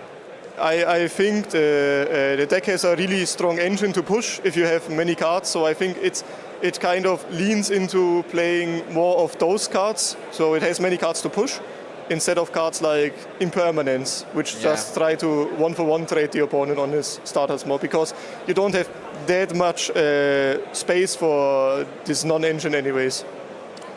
Yeah, and in this case, there was some hope for your opponent, because as we can see, he ignored the Purulia, but then he did have the Ash Blossom for the Fuvalos. But then there was, as shown in the next clip, another form of interruption, which is the Grifo, no? Which he also had the Fallen of Virtues for. And in this moment, I think you're not feeling maybe the most confident, right? But then I think nerves kicked in a lot for your opponent. Yes, I think he got a bit anxious and forgot some effects. Yeah, and the first of these effects, as we can see here, he set up Crystal Wing, Solemn Judgment, but then he doesn't activate the Albion. So loses. Of course it happens. It's still early in the round. Future match nerves can come in clutch. And I think, as we can see exactly as well in the next clip, the match took a very strange turn, because you open the pot of slot. It was also a decision there whether he should Solemnate, but then he doesn't, and I think the game just escapes out of his hand, because as we can see at the end, again, a little bit of nerves. He forgets to activate the Solemn when you flip the Deception. I think that's what went through, no?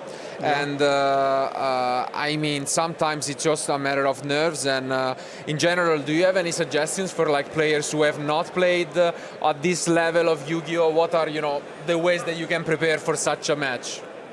I try to not take it too serious, too focused on winning that much. If you focus on too much, I think you get more anxious, I feel.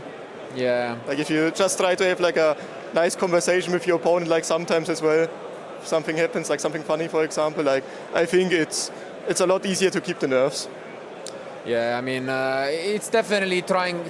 Also, I guess not to think about too much the bigger picture, just take it one round at a time, and as you can see, but I think it's easier said than done sometimes, especially on stage, and when you know that there are thousands of people watching, so fair enough to him. But then let's just bring up one last clip, because at this point, once he flipped that Solemn, you were free to combo off, and you showed us that the deck, as you mentioned, just with engine can break a field. And what is, if there is, just as the last question, the favorite card in the deck for you? Do you have one? I like Black Chaos the most, the guy who places the trap on the field, because he has a special summon effect where he can summon himself on the field by returning a ritual, and then he's just unaffected instantly. So he's extremely strong against many decks out. If they don't have a way to disrupt the graveyard, it's just banish 2 non-targeting. That's extremely strong into many decks if you can get to that point. Yeah, and in fact, when we saw your opponent sniping it off your end in game 2, we got a little bit worried. But in the end, you showed us why you are a player that already went to the World Championship. So we wish you best of luck, of course, to maybe make it again. If not, maybe we'll see you in Genesis on Sunday. But regardless, good luck for the rest of the tournament. Thank you for being with us, and thank you, guys. So this is it from the main event stage. But make sure to keep watching, because I'm pretty sure we're about done with the other matches, and we'll be back soon with more content live here at the European Championship 2026.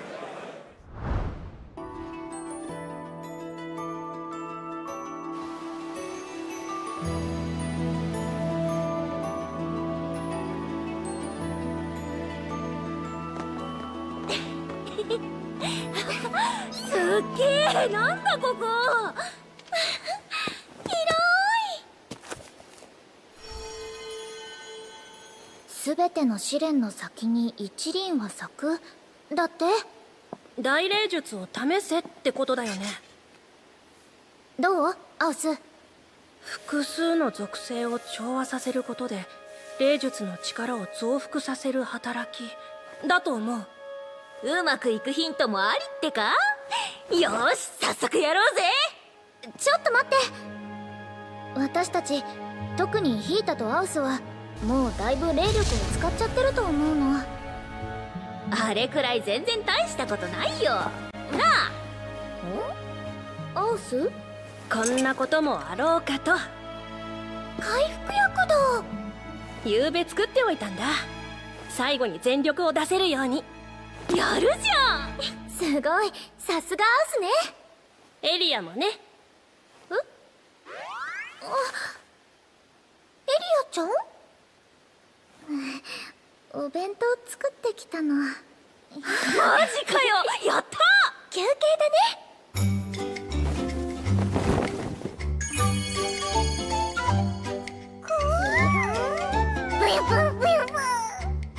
いただきます。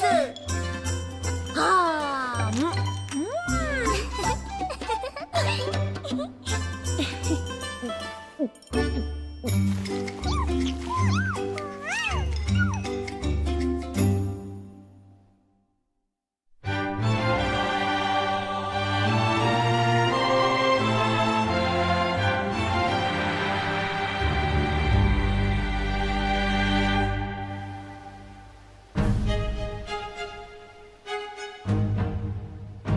準備はいい？食った食った。大丈夫だよ。回復薬もバッチリ効いてるよ。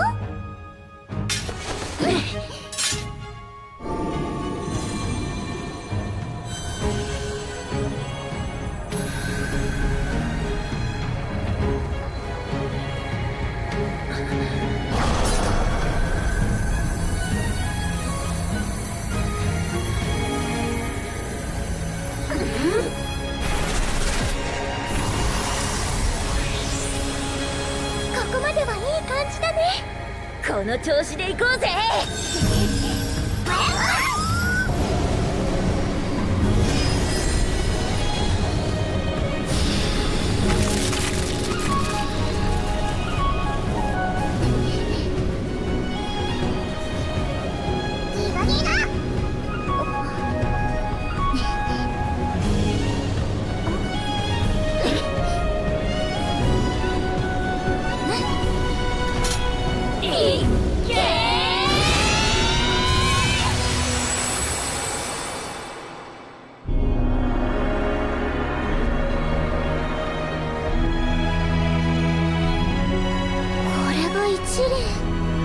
私たちできるよ。よし、今度こそ成功。霊力持っていかれる。みんな意識を集中して。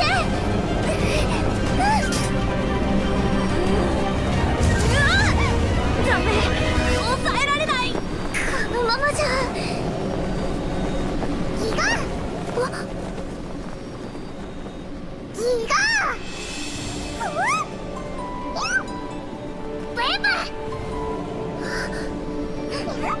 みんな私たちも今度こそみんなで力を合わせて絶対に成功させる。いくよ、大霊術一輪。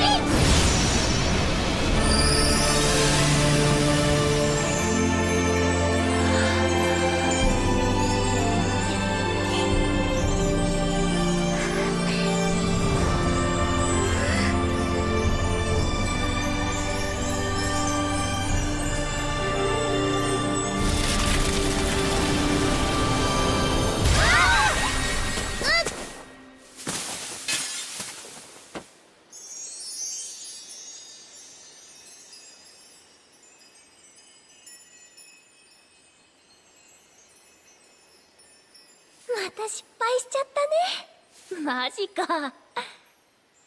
でもすごく綺麗。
みんな来て。どうしたの？もしかしてまた？未熟者たちへ試練を与えん。おいおい、振り出しかよ。みんなと一緒ならきっと立派な霊使いになれるよ。しょうがない、やるか。今度こそ絶対に成功させようね。大丈夫、僕たちパワーアップしてる。よーし、とりあえず飯だ飯。エリア、とびっきりおいしいの頼むぜ。ちょっとは手伝ってよ。わかってるって。私も何か作るよ。サンドイッチ作るよ。みんな待って。サンドイッチ好きなんだよな。もうしょうがないな。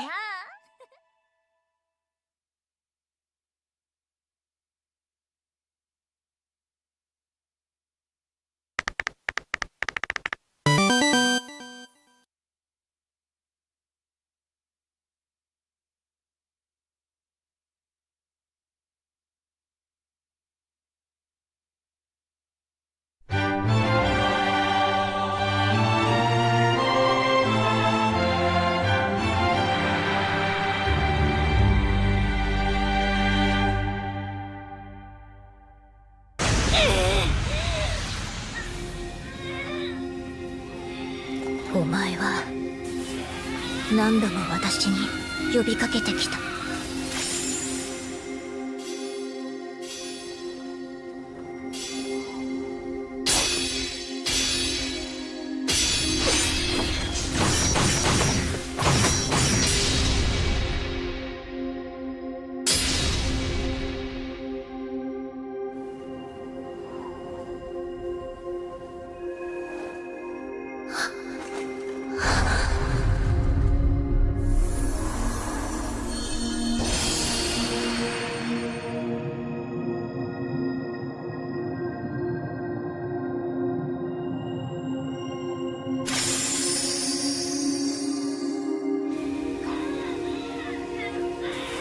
私は力を与えられた兵器でしかないのに。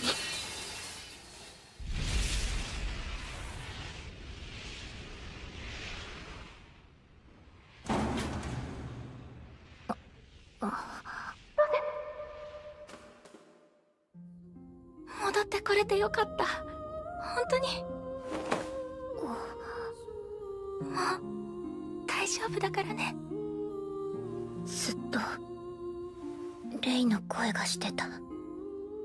レイの場所だけ機械と違った。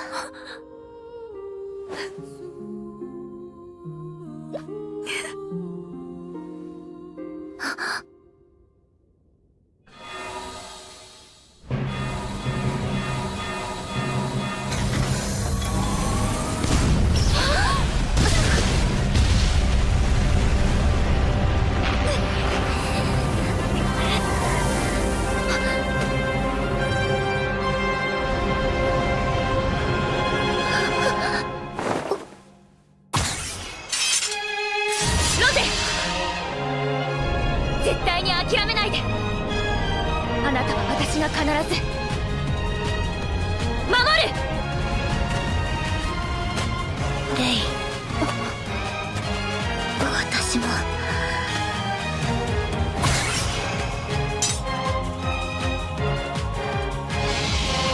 私も行く。エンゲージ。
ロゼ、今行くからね。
術式発動。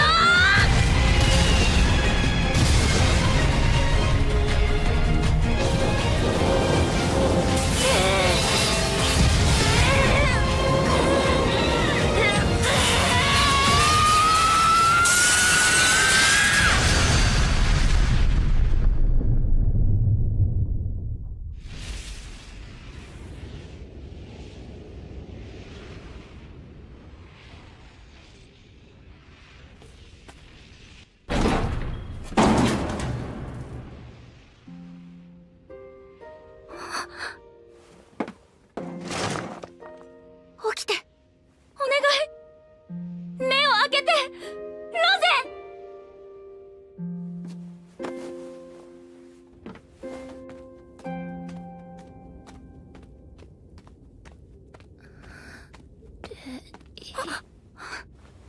ロゼ。戻ってこれてよかった。本当に。もう大丈夫だからね。ずっとレイの声がしてた。レイの場所だけ機械と違った。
みんなちょっといい？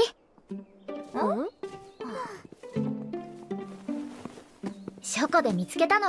何これ？魔導書かな。年代物だね。何かすごい術が書かれているのかも。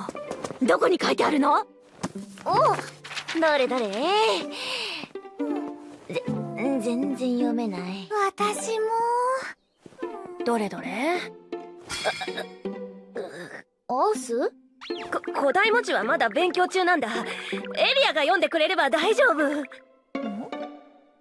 あいよ。ありがとう。なんて書いてあるんだ？広いところで試してみよっか。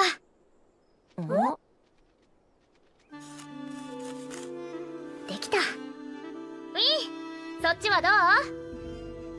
こっちもバッチリだよ。あまたの属性を掛け合わせることで属性を超越する大霊術一輪。それさえ使えれば私たち4人が最強ってことだな。早速試してみようぜ。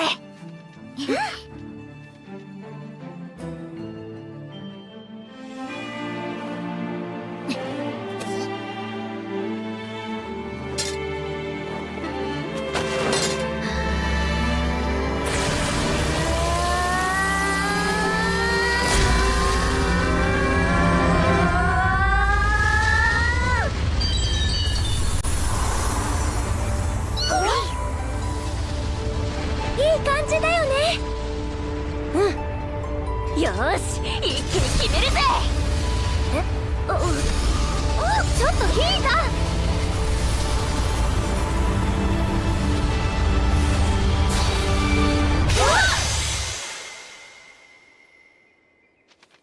これって失敗ってことかな。どういうことだよ。属性を合わせりゃ術が完成するんだろ。魔法陣間違っていたのかな。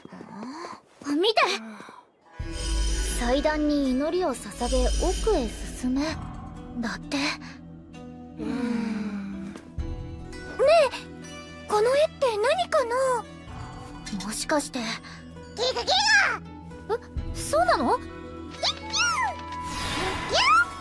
ついてきてって言ってる。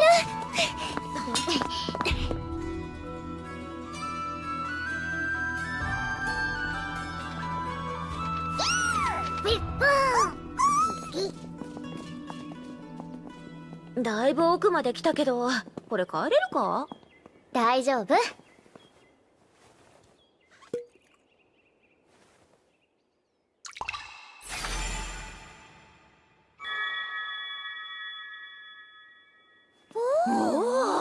さすがはエリアにしても、こんなに薄気味悪いとなんか出そうだな。やめてよ、そういうの。アウス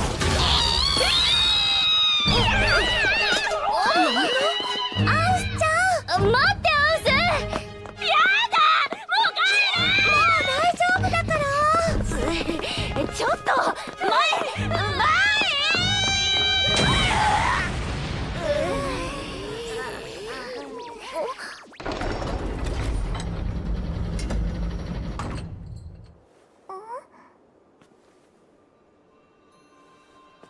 ここが祭壇？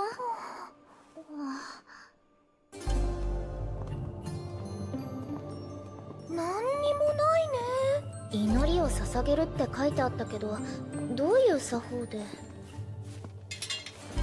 最強！とにかく最強になれますように！そういうことじゃないでしょ。空が飛べるようになりたい。たくさんの知らない術を知りたい。ちょっと、祈るってそういうこと？どうか甘いお菓子をたくさん食べたいかも。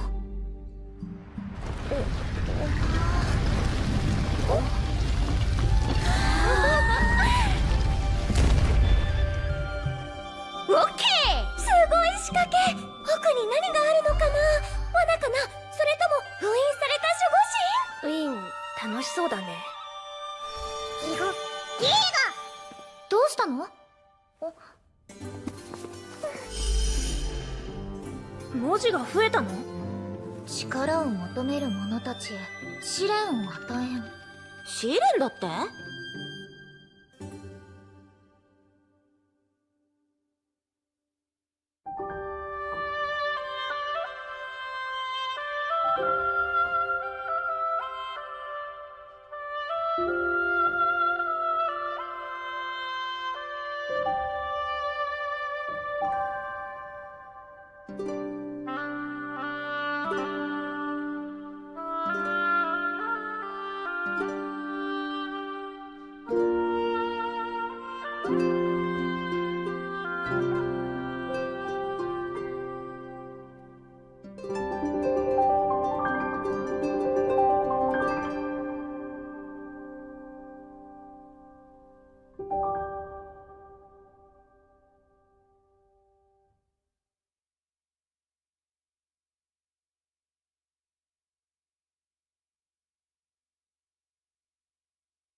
力か。確かに欲しいな。試練って何かしら。それをクリアしたら大霊術が使えるのかな。面白くなってきたな。試練なんてババッと乗り越えてやるよ。ヒータ、一人で勝手に行かないの。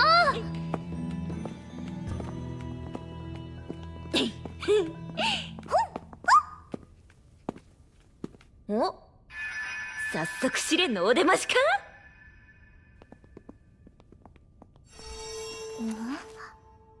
石像を破壊しろだって。デーモンビーバ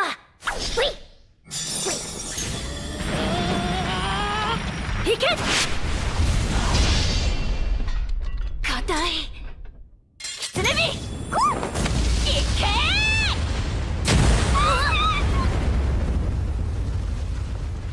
け。どんなもんよ。ヒータちゃん絶好調だね。完全に火がついてる。ちゃちゃっとクリアしていこうぜ。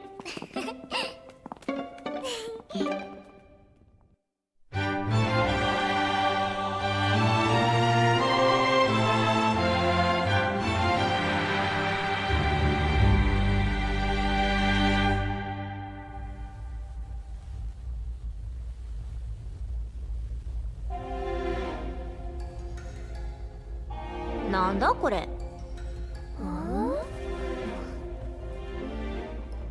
属性を均等に満たせ。みんな見て。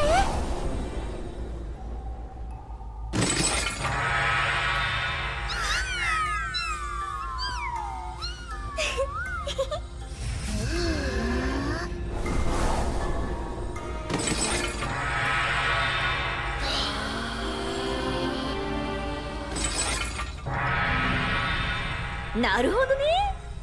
この調子でやっちゃおうぜ。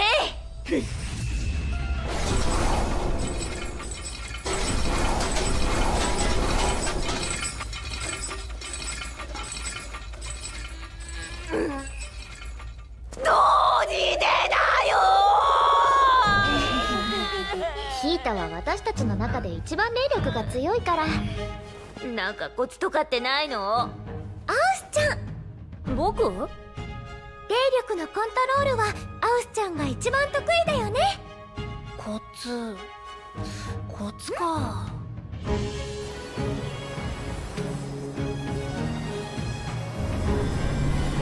僕らはこの子たちを通してこれくらいの霊力を込めているけど、ヒータは？もちろんいつでも全力だよ。ヒータちゃんのいいところだと思うけど。試しに私たちと同じくらいの火の玉って作れる？やってやるぜ。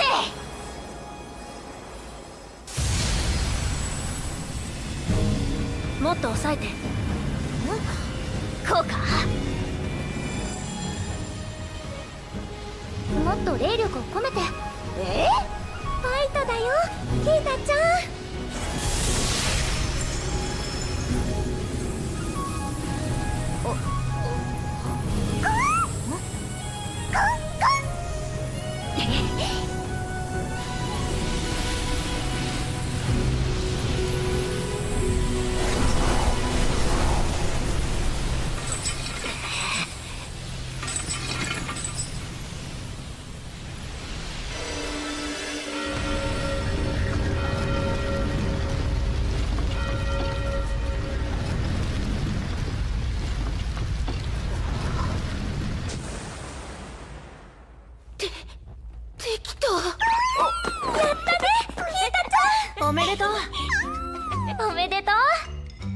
よせって。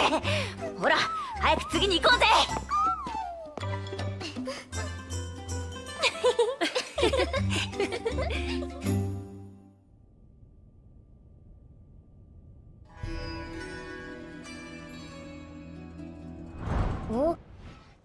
Welcome back to your coverage here at the EUWCQ. Now we're ready to get into our next feature match. So let's waste no time and let's see some good old Yu-Gi-Oh! TCG action. We've got George Simpson versus Alexander Josipovic.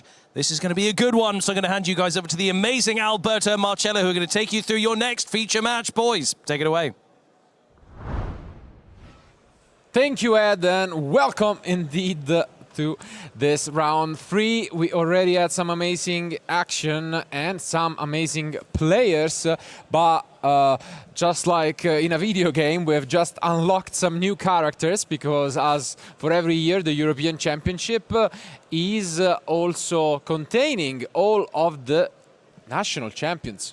And they have been awarded 2 buys, which means just this round they played their first match, and so we couldn't, keep you guys away from just seeing some of these amazing players in action. We have a lot of different, nationals in which you can compete nowadays, and for this round we'll have the pleasure of having the current Croatian national champion in Alexander, who will be facing off against George. And we also have quite the matchup, right? Yeah, because once again we're going to be seeing another different matchup. We get Trains and Fire Kings, so 2 different strategy, which, very interesting to see them in action, especially because like when you bring such strategy to a tournament, honestly, you maybe want to face, most of the current metagame decks, but at the same time, it's going to be interesting to see the approaches to this one. Yeah, I mean, one deck focusing a lot on aggression, able to close it out, going second and dealing 8,000 damage. The other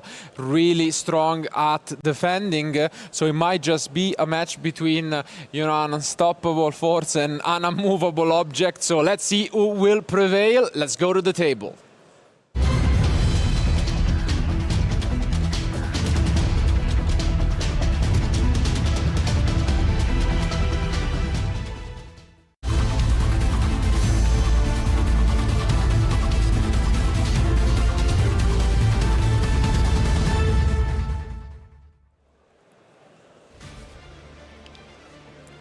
Let's see.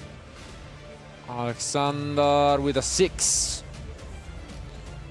And George doesn't beat it, so it's gonna be Fire King going first. And I mean, what I can tell you is that they are both gonna be surprised once they find out what they're up against. But for now, it's gonna be, I would say, by far the more, standard-ish deck out of the 2, considering Fire King has won a YCS in the past. But for now, for the joy of Ed, we see some dinosaur action. Yeah, I mean, Fire Kings has always been one of those decks that, is being played over the last years, and it's been very consistent, honestly. We also saw it over the last YCSs during the season. Well, the deck, it's good. Like, it can have the surprise factor for sure. Yeah, I really want to see if Alexander here will be surprised as well, to find out what his opponent is playing. But so far, yeah, the Miscellaneous Arrows has been activated. So yeah, and you can see George already asking for some effects. Definitely not what he has prepared, to beat. Jurak Megalo, definitely an amazing card. We have seen how it unlocks plays during the opponent's turn, and in this case, it seems like it's gonna resolve. Usually it's played as a way to access Jurak Meteor, but George is not gonna waste any time around, and of course, as expected, we do see some reading from Alexander as well.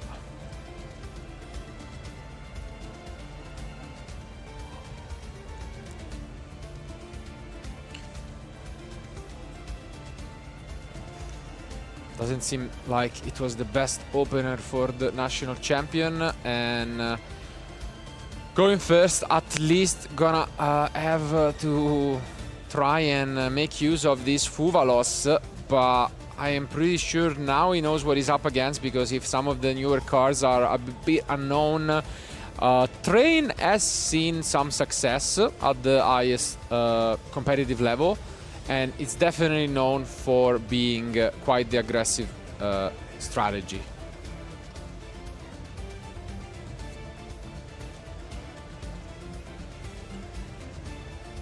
So let's just see. Yeah, here you can tell that you know, he's just trying to explain his opponent a little bit of the effects of these cars. It's you know, in general, I really feel like it's you know, very interesting to see the these approaches being brought at the European Championship, especially because you know, trains, the deck we have seen it also as well. Sometimes it's very interesting to see how it's gonna be to be unfolded, because yeah, and this is quite the unique effect, because they get to play this sort of chicken game, I would say, 3 times in a row. And as you can see, George gets to add a lot of cards to his hand, given the average attack of its monsters is gonna be insanely high. So time to choose a last card, and oh no, change of mind at the last second. And yeah, it's gonna be the Garunix.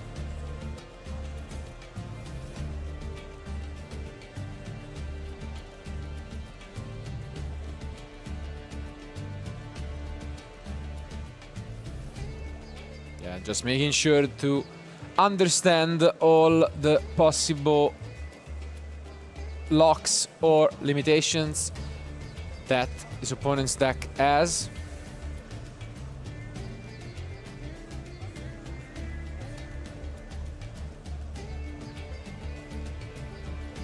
And here also comes Pot of Sloth, which you know, has recently been released from Chaos Origin, and you know, gives, of course, consistency to the deck. I think it's really one of those cards that we will be seeing a lot during this weekend, especially because if it's not in the main deck, it's going to be for sure in the side deck of our Duelist. It's just a card that is it's too good. It just allows you essentially to, you know, rewind and draw into new cards, which are going to really, you know, unlock you, and just such a new addition that the card is great.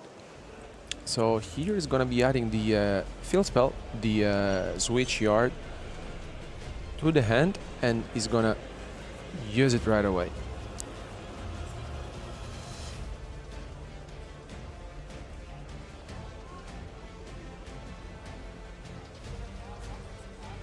And here is also good because it's using the second effect, so essentially he gets to discard 1 card from the hand to graveyard to add a level 10 machine type monsters from the deck to the hand.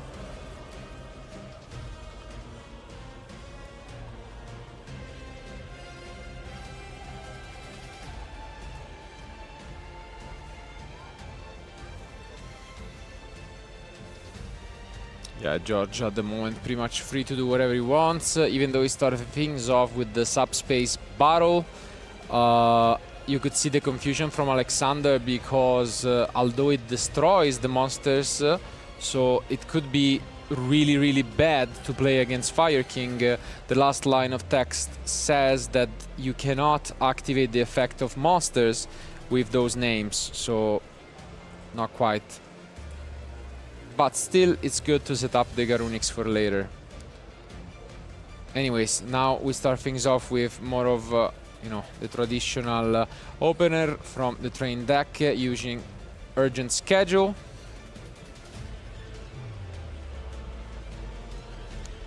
I don't know if we have much of a response here from Alexander at all.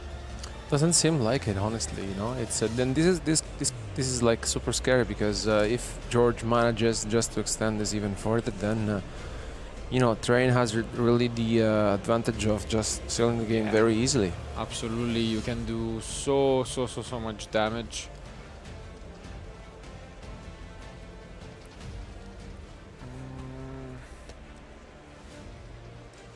Let's see. We do have the Jurak. And yeah, we're finally gonna use the Jurak. About time to go into the pop from Meteor.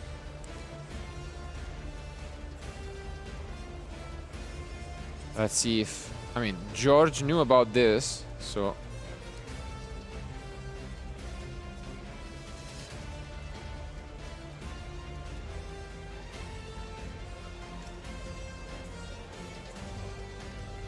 Yeah, in general, when you're playing against Fire King, you also have to remember this, because every single interruption sometimes is just, you know, important, and there's certainly cards that you have to keep in mind, and here is just going to extend this even further. Yeah, I mean, he knew from the start that the Meteor was there, so he only had to find a way to force it and then still play, but we see one of the cards picked up from the Fuvalos, which is the Infinite Impermanence, to shut things down.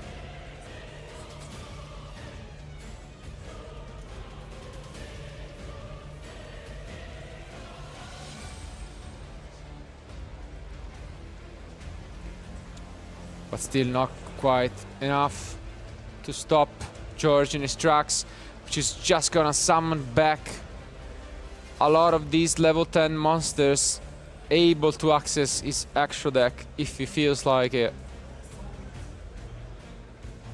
You can see him asking how many cards are in the end, doing some math on how he wants to push damage forward.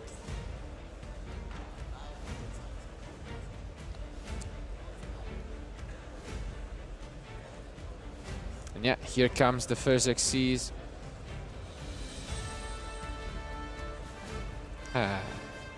Into the Gustav Max. I think this could be it, because let's see if Alexander here has any response. Doesn't seem like it. He's just thinking about it. What did he draw into with the Fuvalos? Did he draw any pieces? Okay. He did. Kirin. Double Kirin.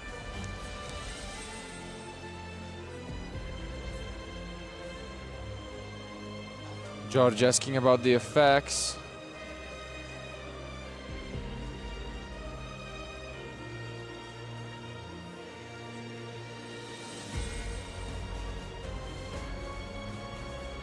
Yeah, and he's going to destroy the Gustav Max. Yeah, really good pickup.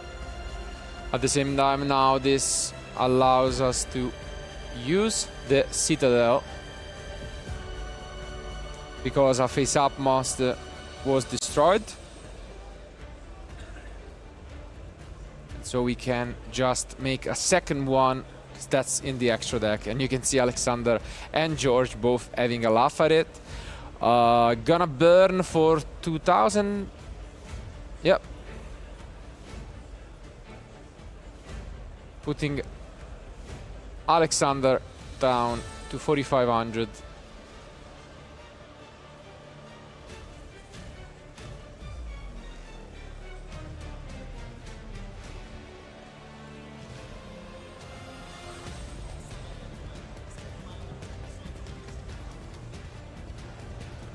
Yeah, here I think George really needs to understand if and how he can potentially close this one out. Ooh, and we do have the other Machina monster in the Ruin Force. It seems like this will be it for Alexander if there is nothing else. Let's see, one draw. It's the Impulse, but this might just be a little bit too late.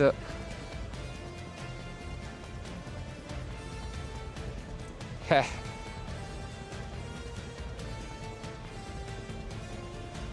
A lot of explaining here, and gonna have a read.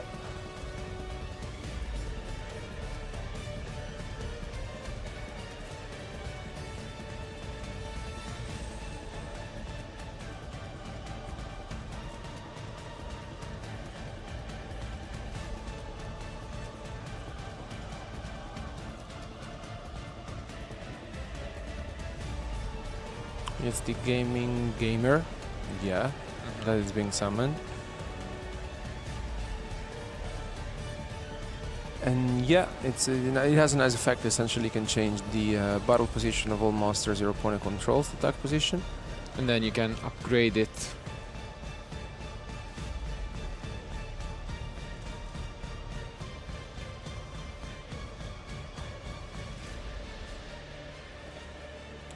And I think, okay, yeah, he needs to draw another card for the Fuvalos, but I think really Georgia is navigating this very, very well, playing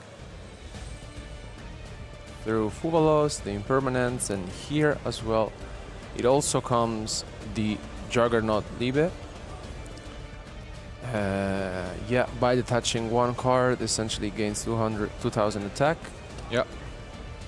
But you need to keep in mind that it needs to declare attack only with this card. But the thing is that during each battle phase, the card can attack monsters up to number material he has +1, so you can pretty much enough. Yeah. So let's see, unless there is a surprise here, this will be it, and it is enough indeed. George is able to win, going second, beating the Fire King deck, and our Croatian national champion is defeated here in game 1. Gonna be a bit of a rough duel to start things off. I mean, we gotta say the end was quite poor. We saw only the Miscellaneosaurus, but there was no other way to play the game, and you know, it just passed on that. And you know, many decks can punish you, and if there is one that can inflict a lot of damage, for sure, that is Train. And now, you know, it will be interesting to see what he does, because that's for sure not a deck that you have prepared for. What do you even, you know, do after side decking? That's the thing. It's very difficult, especially because, yeah, I mean, as you mentioned, he really had a very slow hand.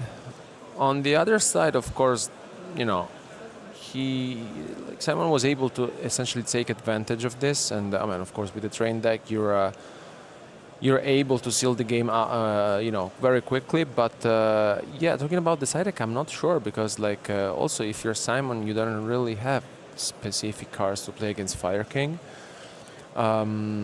He's quite prepared to play against most of the current decks of the format. But it will be very interesting to see, especially, you know, Alexander now going first. That is a combo deck, so you don't really want to overside decking. But let's see. I mean, it's gonna be a close one. Hopefully, it draws a more playable end. But in the meantime, as we can see, our little friends that are hard to not notice with us are these amazing Scapegoat RT bags, which you can find here at the European Championship at the Gatherers Taverns booth. So make sure to go and check them out. They have a lot of amazing designs, and we are all fans, so we will also try to get one home with us at the end. So without further ado, though, our players are ready. Can we have the first upset of the national champions, or are we gonna go a game 3? Let's see.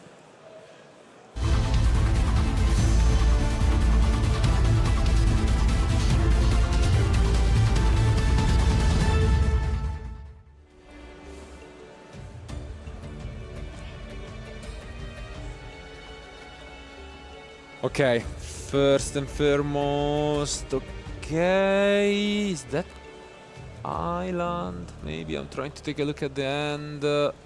Okay, it's Sanctuary regardless, so we do have a way to play the game, which is great news. Let's see if this island will resolve, which is step 2.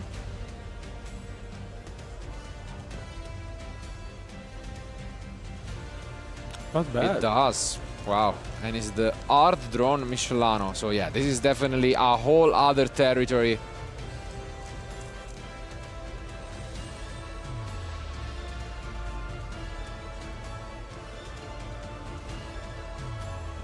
Do we see end traps for George?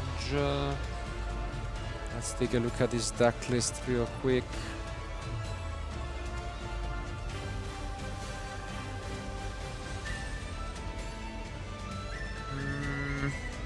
There's Fuvalos. We do have mostly field breakers, I gotta say. Not many entrops, a lot of spells. So I would expect him to maybe wait it out, unless we see some surprises from the side deck, and then play it on his own turn with cards like Droplet, Lightning Storm, and so on.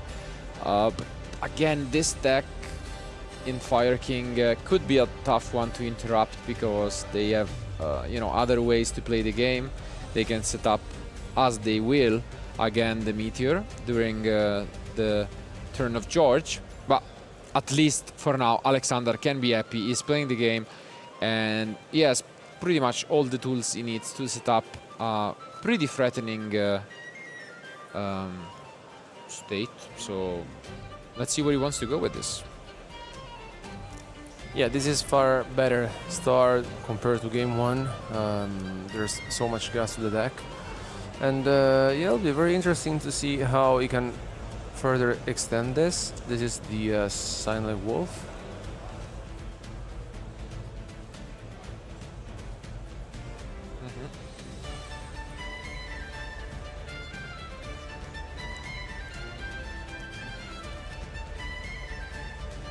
We have seen the combo from Johannes in the previous round with the Firewall Dragon to get back the Ash Blossom, but if you do open Ash, the Sunlight Wolf is very conveniently and much cheaper to do the same thing.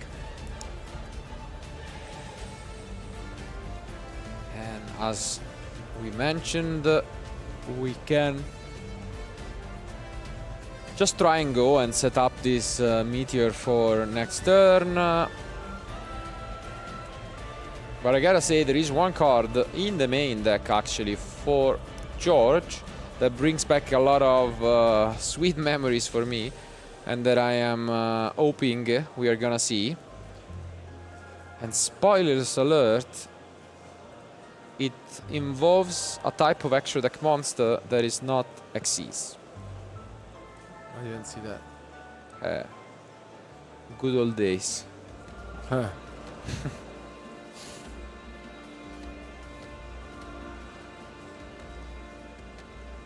And yeah, as predicted, we have set up the Meteor, and if I'm not mistaken, I think we just passed. So George just asking for some confirmation, and yes, indeed, he's gonna pick up his card. Let's see if we have some of these field breakers. It's also nice to see the rank Bali being out on the field, essentially. You can negate the activation. Yeah, it's actually really good.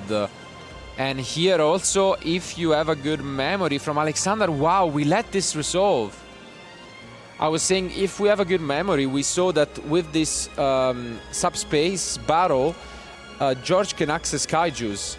And so if you don't negate it, it pretty much means that then they can get rid of your interruption. Yeah, I mean, I really felt like this was the moment to use the rank Bali, just because otherwise you will not be getting a chance to do so. Yeah, there's the Kaiju, so it's I think he added 3 of them. Yeah, okay. Yeah, and the thing is, again, even though you cannot use the effects, you can summon Kaijus, because that's not an effect, and that can get rid of the rank ball.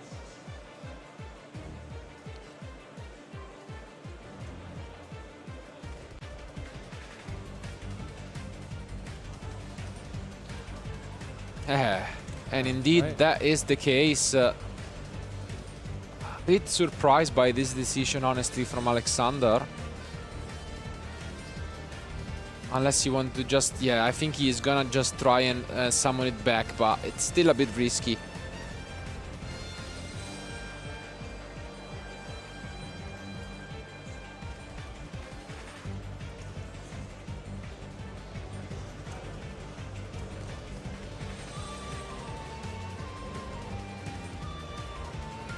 Yeah, because doing like this, I mean, you would have negated the spell anyways, so you would have not gotten to this point.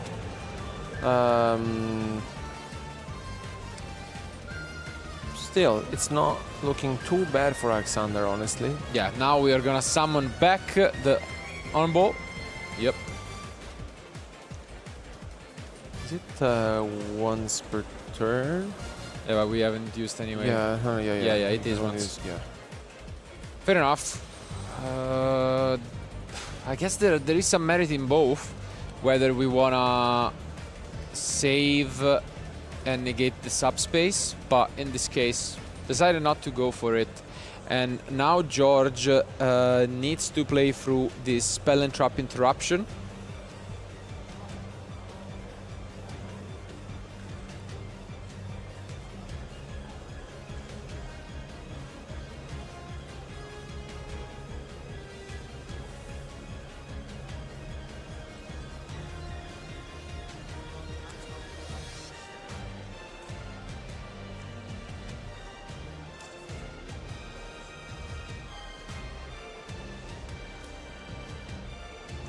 It's not going to be easy at all, honestly, for George to deal with this. Let's see where it starts. It starts with the field spell.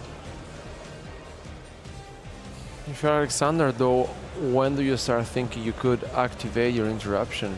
Because you have the Begier here on the field. I don't know how much you can wait, honestly. Yeah, especially when you don't know a deck. The trend, I would say, for most players is to just negate the first cards and hope that gets you there. And we could see that here as well.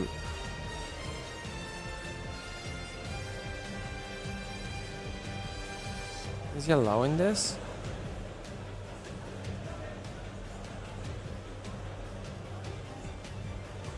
Oh, yeah, he did. Wow, okay.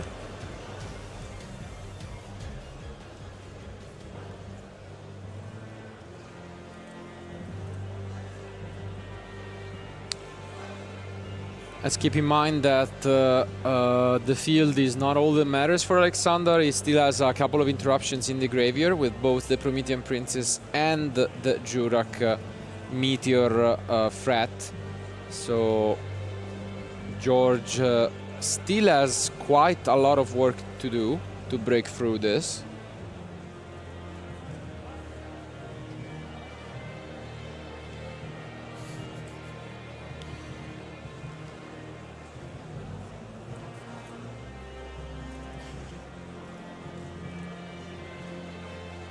Here comes the setup of the Citadel, which I'm pretty sure now Alexander has learned from the previous game that he must keep in mind, because if he destroys one of the Air Machine monsters, it can come back.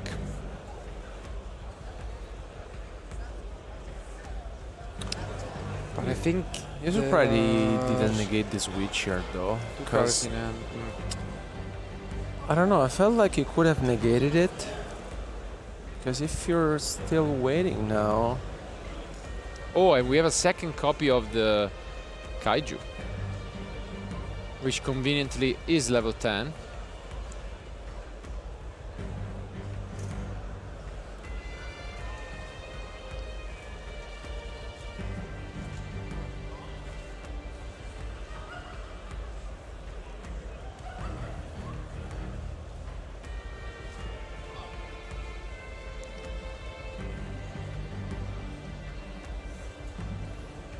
We must keep in mind that this is also a very strong Zeus deck, but here we see, for the meantime, an unknown card in Infinite Impermanence from Alexander.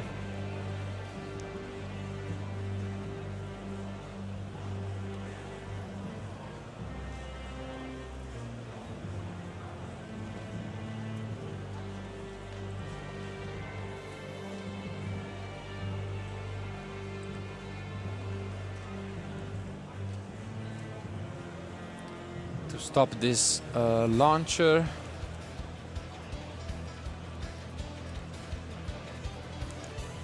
George really doesn't want to leave anything to chance. I think we also know the quick spell face down, I'm pretty sure. Yeah, with the flying launcher, essentially,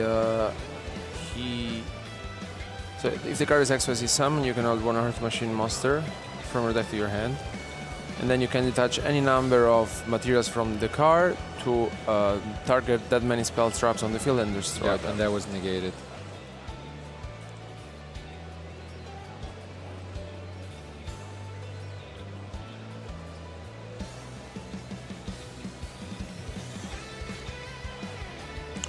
Here, once again, I think the Machina Ruin Force has been summoned.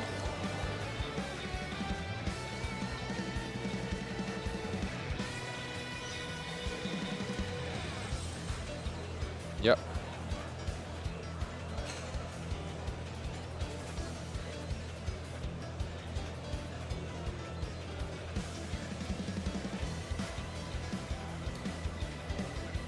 This is also quite the powerhouse, having, as you can see, 4,600 attack.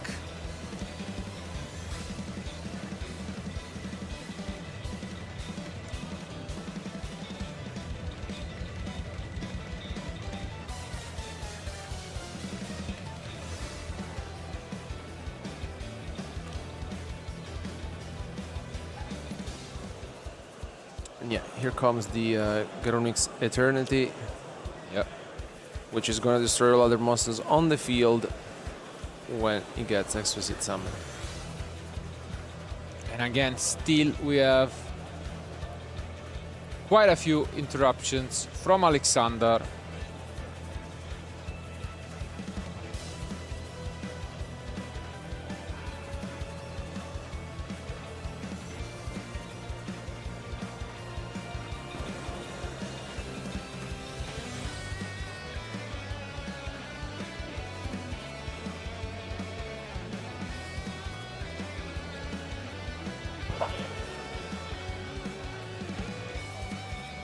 And yeah, this was known, but gets to resolve. Trying to take a look at the cards. I think we still have 3 cards in the hand of George.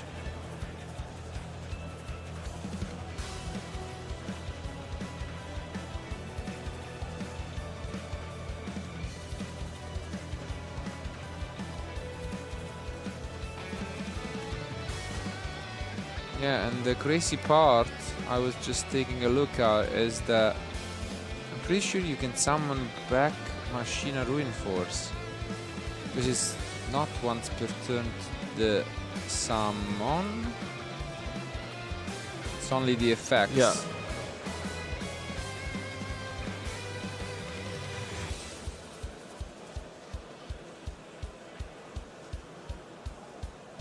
Yeah, exactly. Just summon that back. Yeah. Yeah, that's what Alexander is reading. The card is great, honestly, because every really single good. time you're using it, then you can just attach his other material, then he goes to the graveyard, and then he comes back, essentially. So.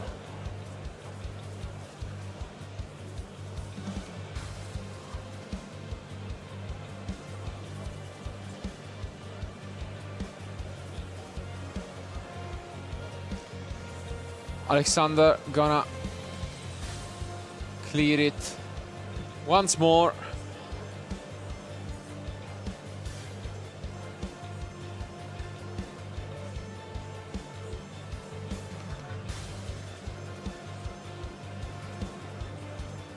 Yeah, and it's great because if the card is a Straba Battle card effect, essentially you get the special summon up to 3 of your Machina banished monster. So yeah, you get the Citadel back.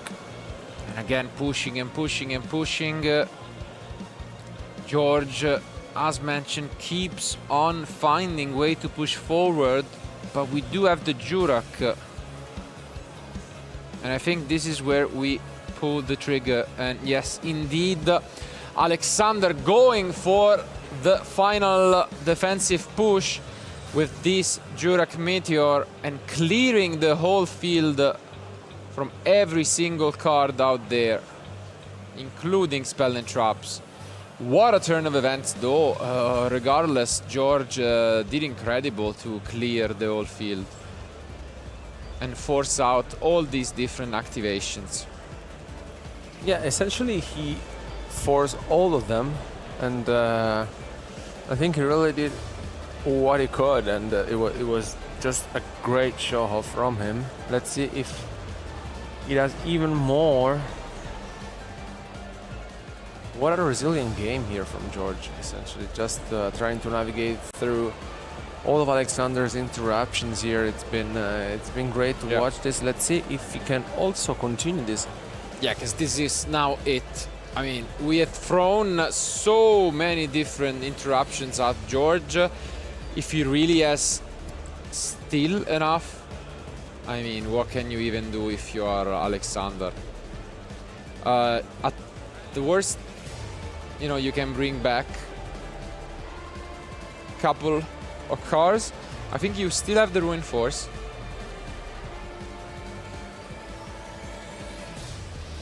I mean, it's gonna be close because the Ruin Force plus Cannon, I'm pretty sure is enough. Oh, but... Yeah.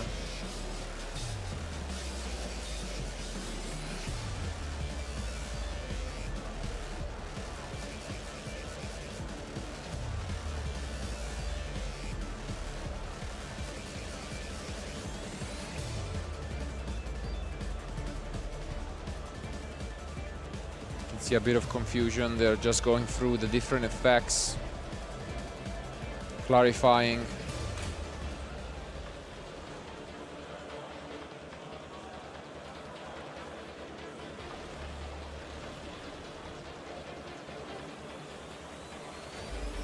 Yeah, because essentially with the Astero you can banish 2 Jurak monsters from your graveyard, including the card, a special summon 1 Jurak Meteor from the extra deck, which would be treated as a synchro special summon.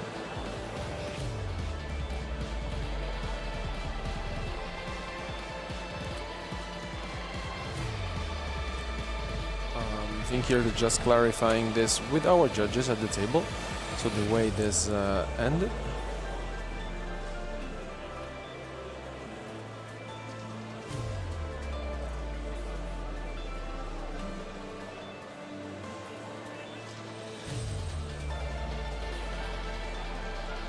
Yeah, and this is what must have happened. Essentially, the Asteros banished itself, and then the Meteor got summoned. And you can get the Ash Blossom back in defense, just to try and protect your life points a little bit. Even though we know that if we can access the rank 4, it's gonna switch it to attack position. But once more, this Ruin Force making the 3rd appearance in this duel. The fact that the card can be special summoned as many times as possible, essentially, it's just great because it needs, you know, comes back, gets XYZ summoned, then it gets the touch, comes back to the graveyard. And if you think about it, it's crazy that George played through all of Alexander's interactions and 2 Jurak Meteors, which, you know. Was that it? I think he entered battle phase, Yeah. Not quite impressive stuff by George, but this time around Alexander was able to hang on in there, and that changes everything, because if you invest so much but then you're not able to close it out, you can get punished by the Fire King deck. We are gonna get back the Ponix. They are trying to remember whether it was destroyed, I guess.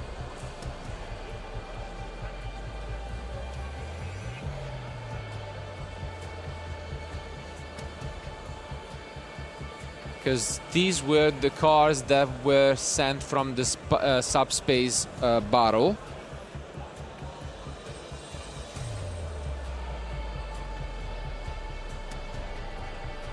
Yeah, once the Ruin Force gets sent to the graveyard, essentially, you can, as mentioned, bring back machine monster that is being banished. Yeah, we've mentioned that the Fire King deck lines up really well against Subspace Battle, because although the card says that you cannot activate the effects of the revealed monster, that's only valid for the turn in which the spell is activated, and the Fire King monsters instead trigger during the next turn. So in this case, Alexander is able to use both Garunix and Ponix.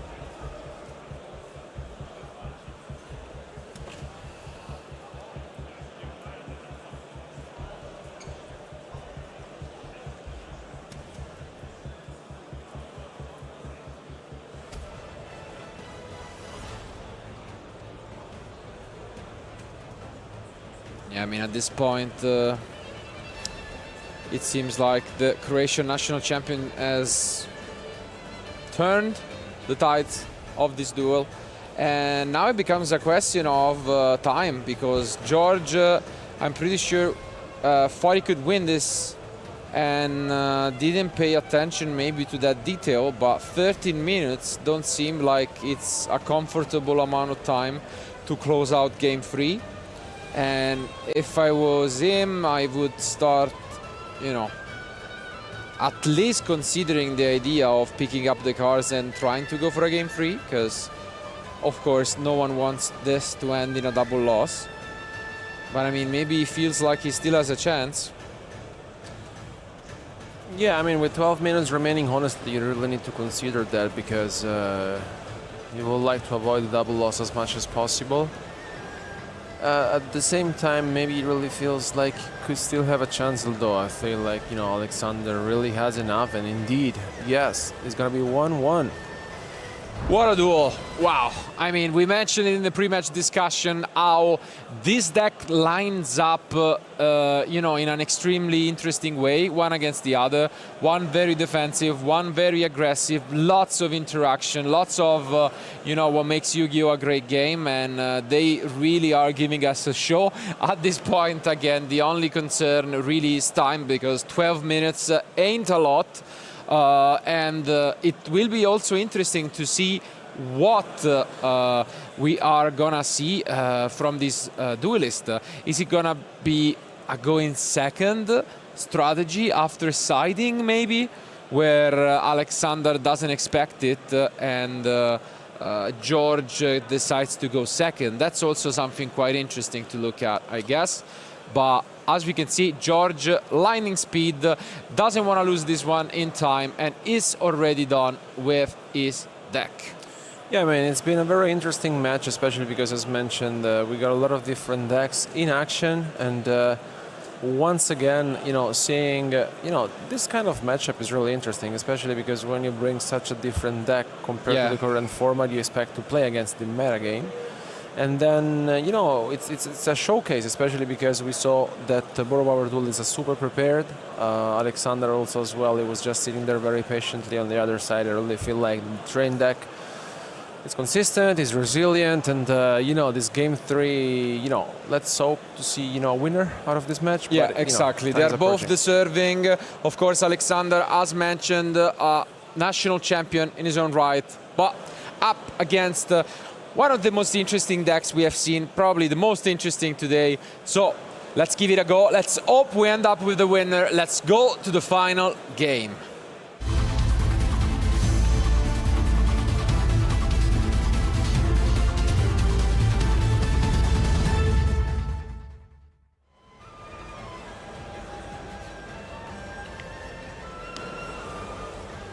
Here we are.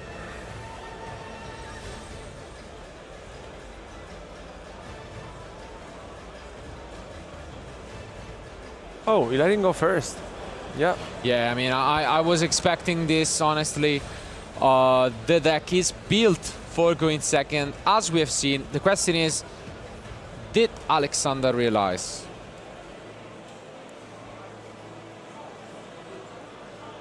You might have noticed a slight increase in the timer, and that was because of a lot of, you know, translation and effects. They were asked between the players, so a couple minutes were added, which I think no one is complaining about. And let's see. Ooh, we see Troll and Lockbird from George. Coming out of the side deck, I believe. Yeah.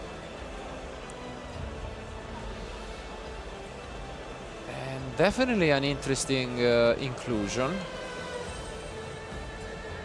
Yeah, I mean, I feel like against Franking is okay. I mean, it can be... It depends a lot on the end. It's not great, let's say. In some ends, it can be good. Overall, can be a bit underwhelming. Good news for Alexander is we had access to at least the Jurek Meteor already. So let's see what he wants to end up on.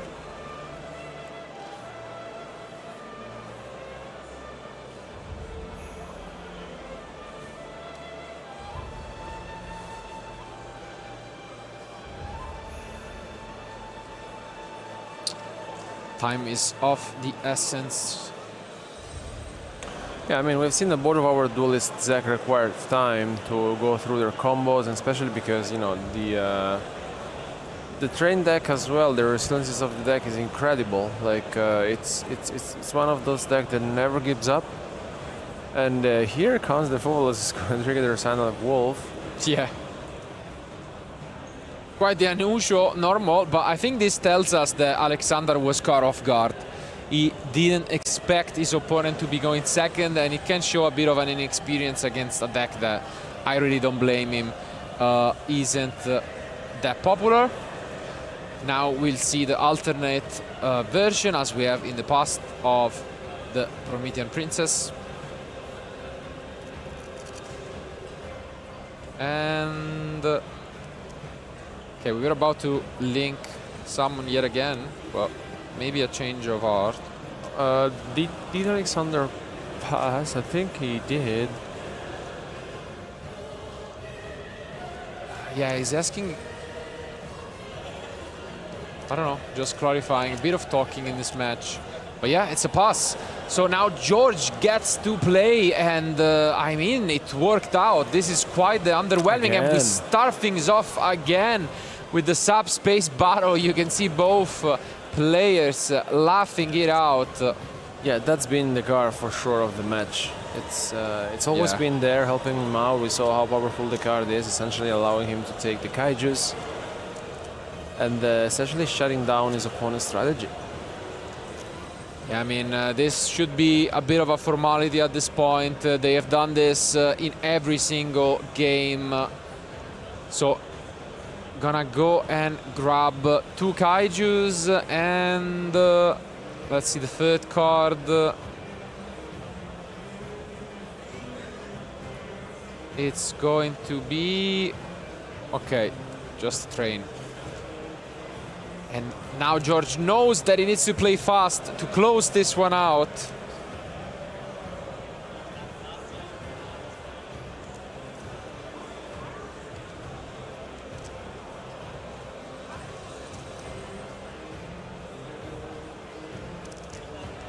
I mean, I think it's doable. Yeah, I mean, I would be shocked if not. Like if you think about the last game, he completely cleared what were Impermanent, Skyburn, the rank 8, the Meteor, then there was the Promethean Princess in the graveyard, and as well the rank ball to negate a spell and trap. So it was like 7-8 interruptions, like this. So many interruptions. In this case, it's quite underwhelming, and if the end is decent from George, we should have a pretty easy time. But we see the drawn and locked bird from Alexander as well, returning the favor.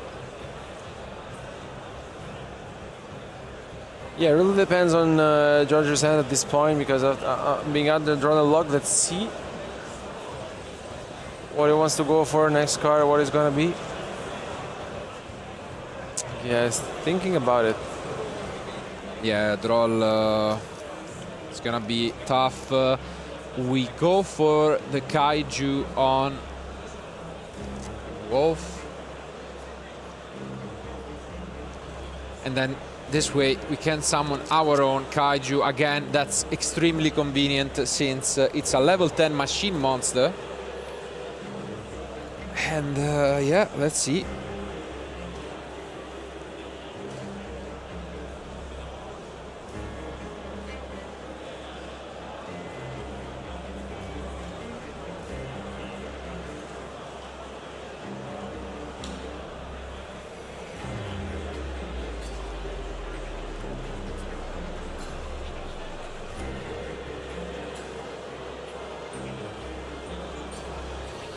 And yeah, here once again we saw what we witnessed in game 2 as well, the interruption from the Astero from the graveyard being banished, bringing the Meteor onto the field.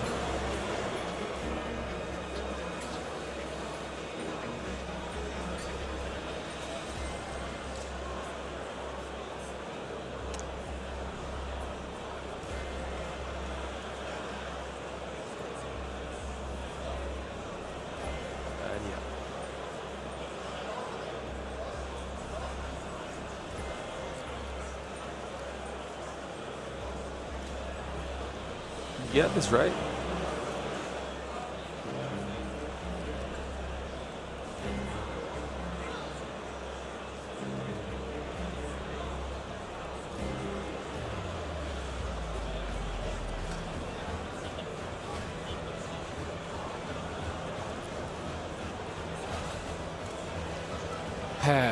I mean, again, 5 minutes remain. Yeah, that's a very tough spot because George won't have much time essentially. He's also under drone lock, that will be reminded.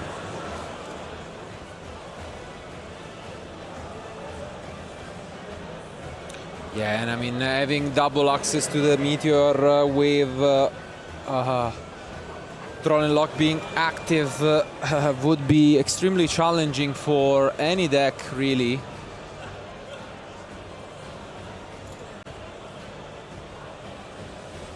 Oh, what a crazy card. Was it a pass? You think so? I think so. Wow. Really? I think George passed. Yeah, it could really be that in the game that matters the most. Yeah, they're under drone lock. He couldn't do anything with the cards that he drew. It's very, very unfortunate for our train player. And yeah, you can see him just not, shaking his head, thinking about the draw. And unfortunately, after what though has been an amazing match, it really seems like Alexander should be able to take this in less than 4 minutes.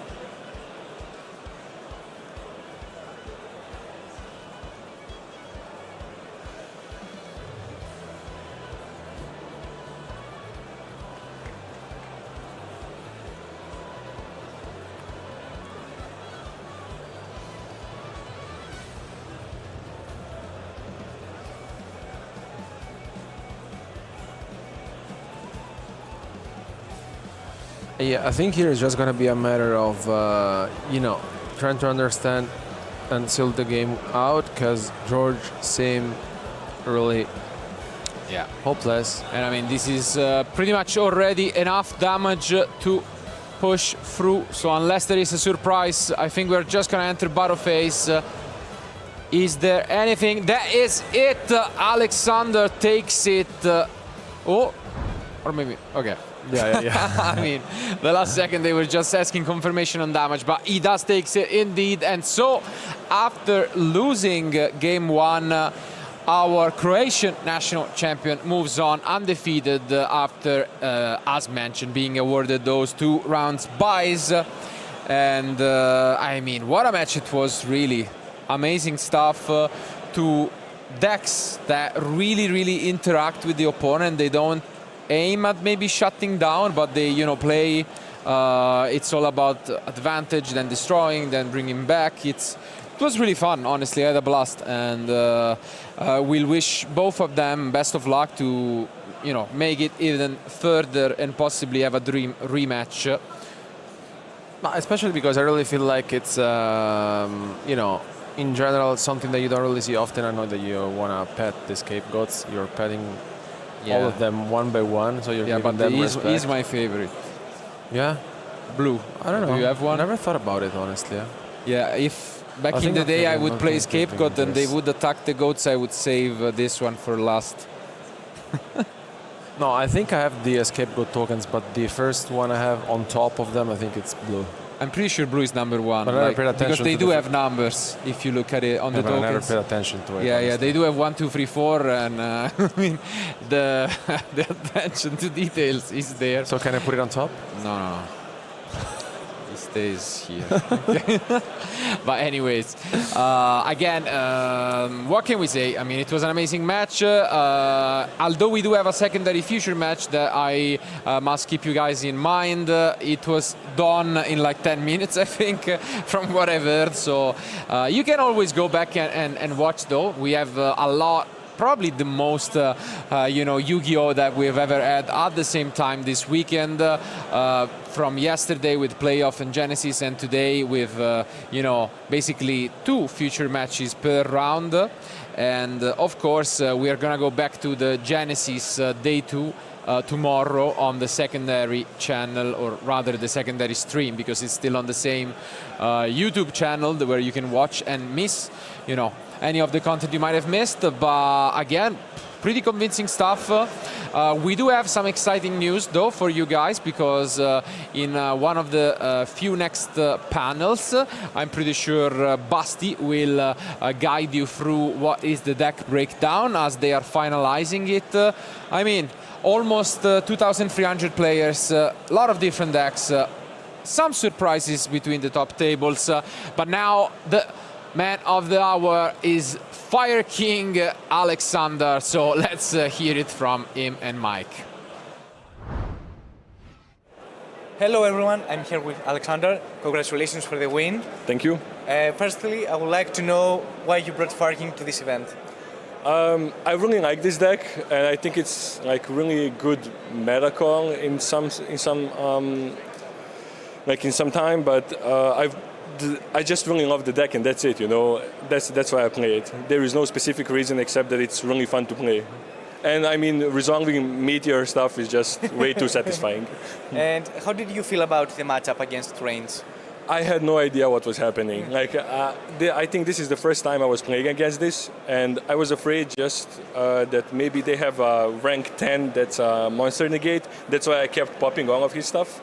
So I was just praying to God that he can't create some kind of monster negate, and I was just destroying all he had. So regarding this, one of our clips that we have prepared, it was the sequence that you had when Gustav Max was summoned. You activated Kirin in order to destroy him, and then Citadel was as a backup plan for him. How did you feel about the sequence? The plan was to just destroy the first Xyz that was summoned? Yeah, I just destroyed his first XYZ because I wasn't sure if he can overlay, if he can do some stuff. So I was hoping, I know that they can loop Gustav Max for like 3 or 4 times. So I was like, okay, if I remove the first, maybe I can do something, maybe I can survive. Because of the subspace battle, I had on the follow-up. But in the end, I don't think it was a proper play, and that cost me the game. I mean, when you don't know what your opponent is planning, it's obviously that sometimes a different play might be better, but obviously when you're in states, you have all this pressure, it's logical. So regarding the second clip, I would like firstly to talk about your ending field that you had. In this sequence, you had Rangabali, but you didn't negate the subspace battle. How did you feel about this? I knew he was going to search Kaijus mostly, and I knew that I can revive Rangbali. And I was thinking that he was baiting me the whole time. I thought that he had some kind of board breaker or something like that. So that's why I kept him. But in the end, it looks like I should have just negated the subspace battle. But I get the part that you just waited for the right time to reborn Rangabali back to the field, just wait for another negation, right? Yes, okay. Yes, that's what I thought. And lastly, I think this is one of the core plans of your deck. How good is Drag Meteor to just bring special summon in the field and just destroy the whole field? It's the best feeling ever, especially when you reborn again the Megalo and you have Chenliquan Island, then you just get all the things again, just popping on the board. And this is the plan for the weekend? Yes, just destroying, nuking on the board. I hope you the best of luck during the weekend, and I hope that we will talk about again in the Top Cut. Best of luck. Thank you. Thank you.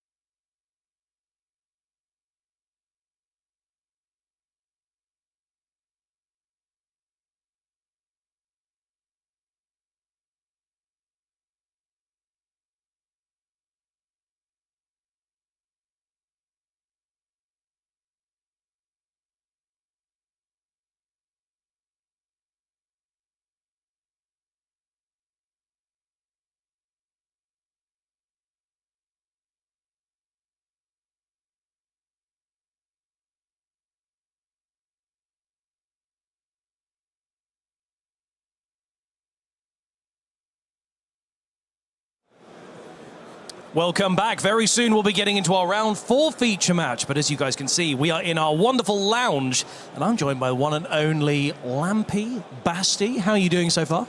Very, very, very good. We saw some exciting Yu-Gi-Oh! The last match, honestly, came down to the wire. Like they were really, really fighting for it very hard. Also, first national champion on display, as we have many of them here with us in the tournament. It's basically the meetup of all the national champions here at the European Championship, champions. right? Yeah, it's great. And you know what? We were talking about this earlier. It's such a wide meta at the moment as well. You're seeing so many different decks represented.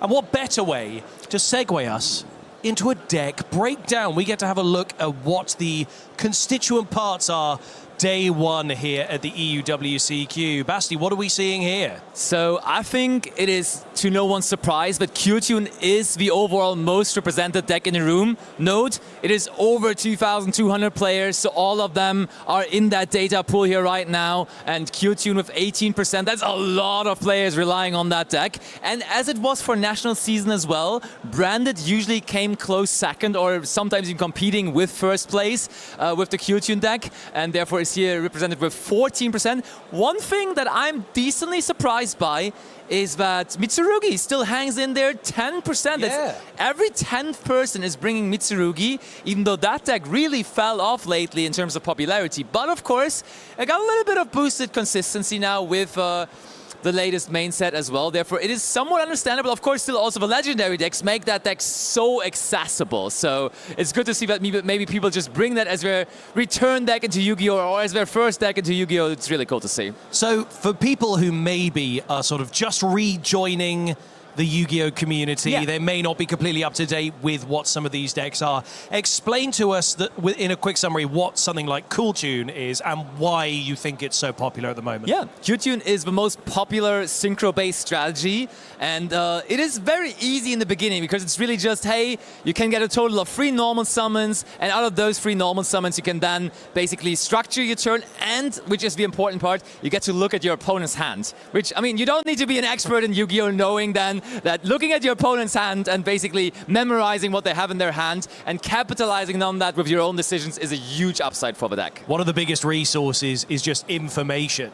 You might not even need to see something specific. You just need to get a look at the hand and just figure out what those next couple of turns are going to look like. So that's pretty useful. You can, before deciding on how you set up your entire field, already know what they have in hand. And then, I mean, it's way easier to set up your interruptions. It's way easier deciding between option A and B in your own arsenal when you know what you have to counter. So you can basically pre-build your field depending on what they have in their hands. So that is the main advantage of Q-Tune, and therefore it has won already many national championships previously in this season, and it's a solid pick, of course, to also possibly take it down here this weekend. And I think picking it up quite easy because the combos can be somewhat easy, but if you want to win tournaments and do well with that deck, it really comes down to the nitty-gritty because it can run on off fuel quite quickly and quite easily. So having a resource management intact for the follow-up turns is the crucial part where a good Q-Tune player is split between a not experience of a Q-Tune player. On paper, what's the deck that's most likely to take down Q-Tune? On paper? On paper. On paper, I think Q-Tune definitely is up there in the conversation. It's not only the most represented, because people are playing it because it is so good. So on paper, it will be Q-Tune. But I think the most recent data point that we have, obviously, is the points playoff we just had yesterday. Yes, very much so. So that is the best 16 players from Europe playing in that competition. Therefore, you would say with the results we saw there, Branded got a spot. The new Light and Darkness Dragon deck also got a spot. And then also our third participant, Danilo, Invoked. I'm curious whether Invoked is going to be a topic, because that, when we look at the breakdown for the main event today, that's hidden there in that other category. And just overall, let's take a look at that, actually. Let's bring the We focused overall on the first couple. Yeah. Let's have a look, because the ones that are lower represented are sometimes the rogue, interesting ones that may come back there up. they are. So there they are. We've got them on screen at the bottom. So I mentioned the Light and Darkness Ritual deck, which is 8% in terms of representation here. Please note, that is a grouping of multiple different variants, because that can be paired up together with, for example, the branded cards like Josh Kelly did yesterday in the playoff. Yes. That could also be an Azamina Shining Sarcophagus approach, as we saw earlier from Johannes Bauer also in the feature match here in the main event already. So there's plenty of different ways to approach that deck, but overall they of course all include the new cards with the ritual mechanic that came here in the newest main set. We are even seeing Sky Striker on there. It's actually on the board instead of in other. So, you know, that's an interesting one to see. That was my pick, what I think is going to win, just because I've always liked that deck, and I know Leo likes it. So I was mostly doing it to steal that from him. Well, who knows? We could see It's also my favorite deck, so I'm definitely on board you. Like, it has a good place in my heart.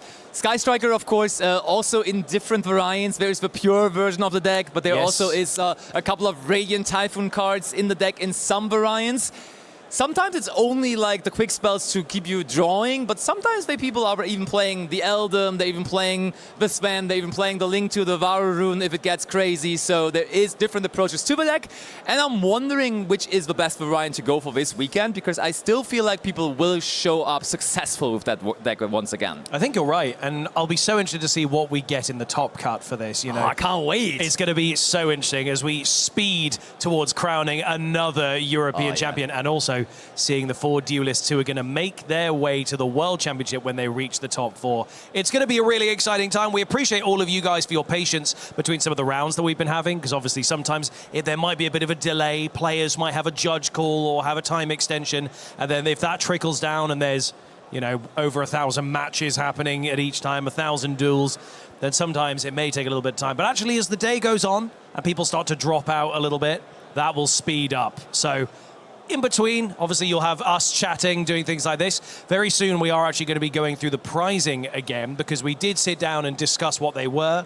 You guys saw a graphic, but we'll have them to show you guys, and we'll go through again what all of our duelists are waiting for. We've got another couple of things, like we've got meta discussion. We're going to have some conversations about Genesis format as well. Of course. Very popular, because obviously I'd be very keen to know exactly what the Genesis casters are seeing the most in those feature matches, what that kind of deck breakdown looks like for them as well. Yeah, we're basically on pause for Genesis today, because yesterday, of course, we had their day 1 already on day 0, essentially on Friday here, which is cool. But then tomorrow on Sunday, we're going to have both day 2s being played out for the Genesis main event and for the main event. And for the main event here in our EU WCQ, in the main event where we're playing Constructed Advanced, I am curious to see how our new tournament structure is going to change things up, because you said top cut. Top cut nowadays means, though, that we only have 8 players making it's top a very cuts. small top cut now. That means it's basically only one more win and you go to Worlds, because top 4 then qualify for Worlds. So making top cut here is so close to actually making it to the World Championship. That top 8 feature match is going to be so tense, waiting to see who gets it. That's going to be exciting. And also seeing which country of the duelist country will get that crown. And actually, we have a breakdown of the countries as well for day 1 to see exactly how people have been turning up for this tournament. So we're going to take a quick look at that. What have we got here? Let's check it out. Show us the magic.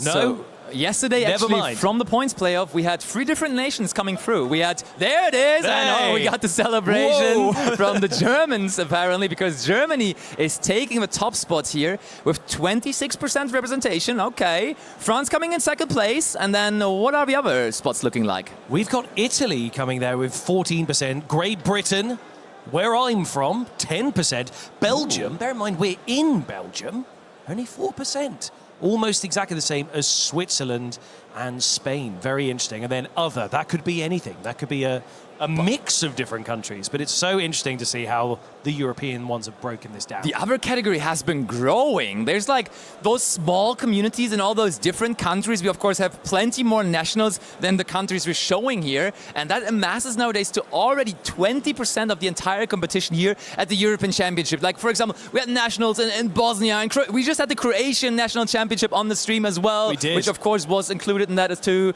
And like all those smaller Yu-Gi-Oh! Nations now already making up 1/5 of the entire tournament. Is quite fun to see. It's very cool. It's that sort of coalition of all those smaller communities all coming together. And you know, that's why these European Championships are so exciting. They are. Because you get so many different people from so many different backgrounds all coming together for one reason. Yeah. To play Yu-Gi-Oh! to try and make their way to becoming European champion or even securing that WCS invite. So it's been very exciting, and we're going to have even more of that good Yu-Gi-Oh! TCG goodness coming to you very, very soon, because we're going to get into our round 4 feature match imminently. So guys, stick around, we've got loads more great coverage coming your way.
Welcome back to your coverage here at the EUWCQ, live from Brussels in Belgium.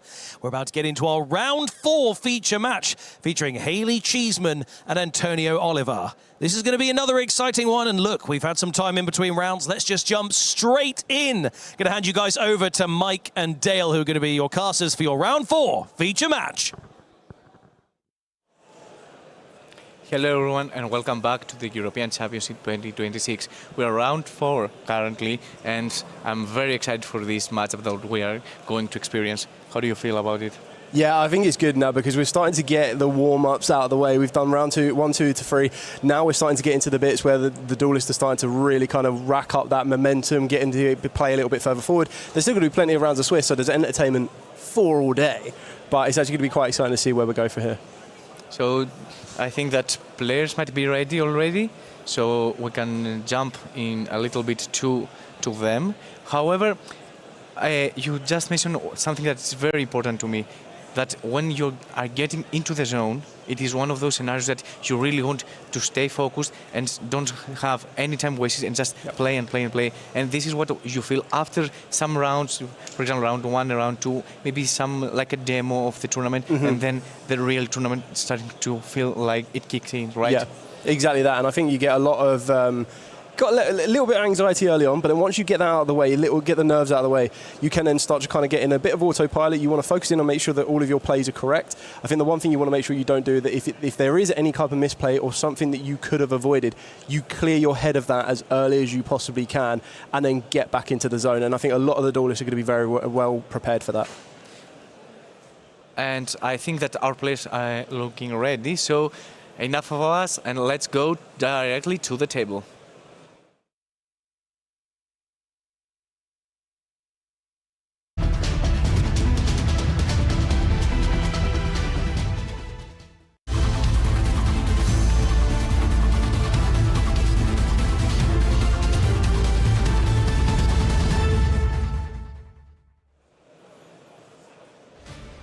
Yeah, so kicking us straight off, you can see that we have 2 decks that have received brand new support in Chaos Origins. So we have Hayley, who will be playing the Light and Darkness deck, actually a deck that I'm really excited to see be played. And on the other side, we have Antonio playing a strategy that is quite familiar to one that ended up getting a position in Worlds yesterday, being invoked. And definitely those decks that got very, very strong support due to the latest set, right? And we were talking about it, that we had some experience from the World Championship qualifiers yesterday. However, I want to see how, with this knowledge, how our players have adapted for the European Championship and what we are going to experience from Antonio and his invoke strategy. Yeah, exactly that. And take nothing away from Hayley's Light and Darkness strategy as well, because we're going to be able to get a lot going for it on this one. So we're going to be utilising Awais the Sword. This is another one of them great spell cards that have been added to the Invoke strategy. Getting access to the Awais monster from the main deck, and ultimately this is just a elongated way or more consistent way to keep getting you to an Alistar the Invoker or an Alistar monster, whether that be the new one, the Remnant, or of course the classic Invoker as well. Entering this tournament, I was expecting Brandon to be very popular as the fusion deck of the format. However, Invoked has outshined Brandon at this moment, meaning that Danilo yesterday grabbed his World Championship invite, and now we see Antonio in his 3-0 records at round 4, showcasing Alistair the Invoker in 2026. Yeah, there's nothing scarier than Alistair the Invoker as your main normal summon on this one, getting access to Invocation, and the consistency of the new cards from Chaos Origin just made that even more viable. All you need is a monster of a different attribute, and this is where we're also going to be seeing the brand new Alistar the Remnants. This is the brand new one from Chaos Origins. It acts as an extension itself, but it also allows you to get a different attribute to the field sometimes once you link it off. So at the moment they're both dark level 4s, but once you're able to then kind of utilize your extra deck a bit more, you start to gain access to different attributes that you need for your invoke strategy, and some of the attributes you want to try and focus on and utilizing the new cards tend to lean themselves more to fire, earth and wind, which can actually be very, very important. And I think right now the whole plan of the Invoked is to eventually summon Hyper Invoked Aeon, one of those cards that are really loved from the latest set, and I believe it has generally speaking, Chaos Origin has shifted the meta so much, right? it feels like we are seeing a total new format due to the latest set, and I want both Invoked and Light and Darkness decks to showcase how their true potential and their true power in this round. Yeah, so it looks like we're just checking something via the judges at this exact moment in time. So it's going to be quite interesting to see. Yeah, so we're coming back to our table here, but don't worry. So it looks like we've got Alistair the Invoker plus the Remnants. I think they're just confirming if there was any kind of blockages or different plays that might not be able to proceed on that one. Haley was able to kind of sit back and see the strategy on that one.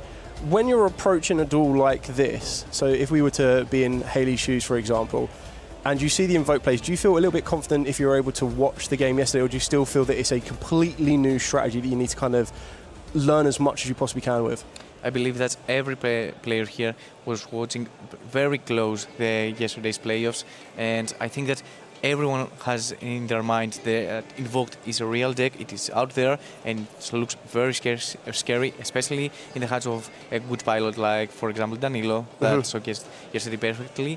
And I believe that coming to this event today, you are expecting Invoked to be there, and you have to study during the night too if you are not familiar with it. Yeah, so when you're trying to do something like that, do you feel... Because I suppose you would have kind of in an ideal situation would have already got your deck list down and sorted, and then I suppose it's kind of learning where you could in previously go, oh, there's a new deck entering the format, maybe I need to look at other cards to add into it. Do you start to go, okay, what cards do I currently have that are locked in that start to become more effective in that particular matchup, and then start to earmark those particular ones? Yeah, exactly, because if you're starting to change last-minute changes in your deck list, sometimes it doesn't end pretty well. So believe that you just have your side deck and just decide, if I play with Invoked, how do I side in, how do I side out, and what are the key points that I can utilize my cards.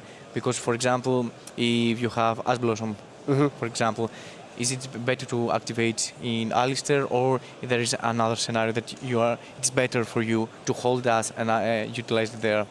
And I believe when entering a tournament so serious like the European Championship, you have already studied a little bit about Invoke, because it is not like it was under the radar. It was definitely not in the decks that you were expecting to be in the top cut directly, but I believe that every player here has do their process, and they have find all the information around it. And lastly, it is Invoked. I mean, personally, it's one of my favorite decks. Yes.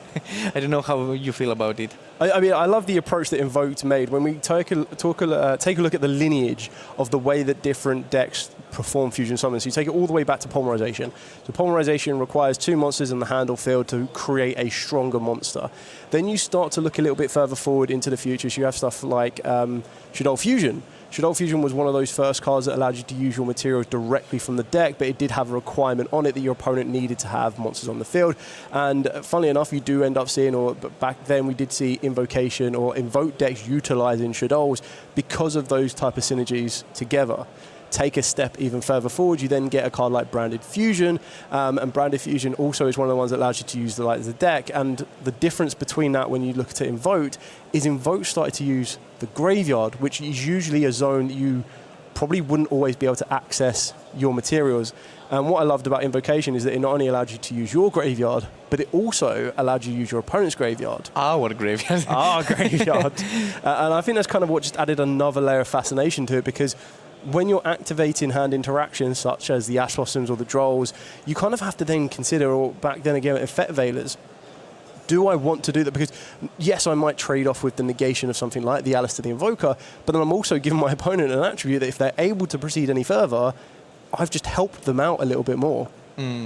And lastly, I think that Invoked has, evolved so many good, so much better during the latest years. And right now, Aeon, for me, it is one of those cards that it's really strong, especially against Brand, for example, which was my pick for the tournament. If you special summon Aeon, Brand has really a hard time against it, right? Yeah. It feels like if this monster is summoned in the field, because it is not only the effect, but also the recommendation, as you mentioned, Invocation, it just empties your graveyard. and I think it has shaped the meta quite a bit. Yeah, I think that's really, really nice, because when you start to look at the new cards that the Invoked ended up getting, they got, in theory, a reverse invocation, which was quite nice in the form of the Invoked Sword. So that allows you to use your Banish Zone to then give you your resources back to the graveyard for your invocation as well. Okay, so it looks like we've got a bit more of an understanding of exactly what's happened on the table here. So it looks like there was a game loss given to one of our duelists. So we're going to be shuffling up, setting up, and then we'll go back to the table very, very shortly. But as our duelists get themselves ready on that one, going back to the new cards in Chaos Origins, so we've been able to see the Invoked Sword. We did get to see in the start of that duel as well one of the new spell cards and the newer Weiss monster as well, which, as already mentioned, they're just more consistent ways to get you to Alistar. But then if we take the look on the flip side for Hayley, the new cards that we'll be utilising there will be the Light and Darkness. So you've got your Black Luster Soldier, you've also got your Magician of Black Chaos. That seems to be a very, very popular strategy this weekend, whether it is a direct build or if it starts to utilise other decks such as Branded, which we saw Josh Kelly utilise yesterday as well. And then there are other kind of elements that overlap. What are your thoughts on the Light and Darkness deck? So I'm totally not unbiased at all, because imagine having that extended art card and just summon your favorite card from the childhood in a European Championship. What's more to ask, right? It is one of those scenarios that all the nostalgia kicks in, all the memories from when we were kids, and it feels like this deck really, it's very important that it's very, very strong, and also brings so many happiness and joy when you activate your cards. So I cannot imagine myself bringing another deck to the European Championships. That Light and Darkness, to be fair. Yeah, all of the iconic monster kind of elevations we saw. So they've got the Celtic Mystic, of course, Celtic Guardian. One of my personal favourites, taking it back from the original Yugi deck, is so we've got the Skull Archfiend of Chaos, of course, Summon Skull. Like, who can not forget how good Summon Skull just looks in general? But that classic of Summon Skull being one less tribute than Dark Magician, and having both of those in the same deck just really takes you back.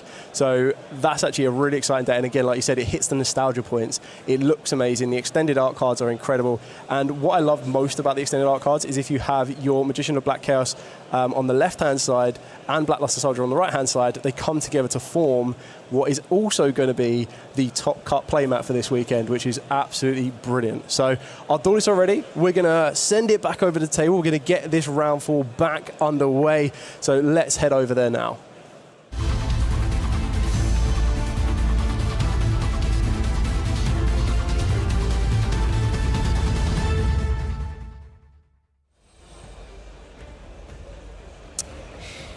Okay, so unfortunately it was a game loss for Antonio there on that one. It looks like we're going to be setting up, and Hayley is going to take a 1-0 lead in this game of round number 4. So just going to see, I believe Antonio does get the choice for going first or second on this one, and it does look like we're going to be seeing some sort of interaction play from Antonio. Starting off with Magical Meltdown. Speaking of Invoked, I think that one of the best starters is the Magical Meltdown. I believe it was one of those field that really shaped how we treat field spell as a community. It is one of the first very, very strong field spell that have entered the game. And one of the scenarios that Antonio needs to face right now, though, is when you play on the stream and you receive a game loss, obviously, mentally wise, it is devastating. And you need to find all the capacity mentally in order to be again in the zone, as we discussed earlier, like we were some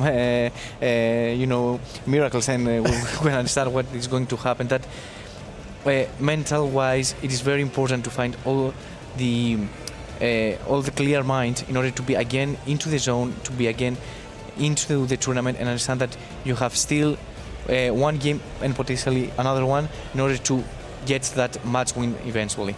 Yeah, exactly that. So we see Antonio utilise one of the new trading card game exclusives in the form of the Magical King of the Swamp. So another way to extend your field. So all you need to do is, as long as it is in the hand, you reveal a fusion monster in your extra deck, and the monster revealed was the Makaba, and then in doing so you get to special summon this card, and it can be treated as the banished monster because you banish one monster whose name is mentioned on it from the deck. So again, gets you access to another Alistair the Invoker name, and this is where we're going to start to see the way of how Alistair can bridge to get different attributes into play to utilize that invocation to get that all-important either Makaba to give you a bit of protection, or we might start seeing some of the new fusion plays here utilized by Antonio. And Artemis has brought so much power to Invoked from even back in the day on 2019, I believe it was, 2020, that it was very difficult to find access to Makaba, but right now, due to Artemis, that you can turn just your Alistair into Makaba, it's very important. And another new addition to the Invoked strategy, it will be the Invoked Baby Baron.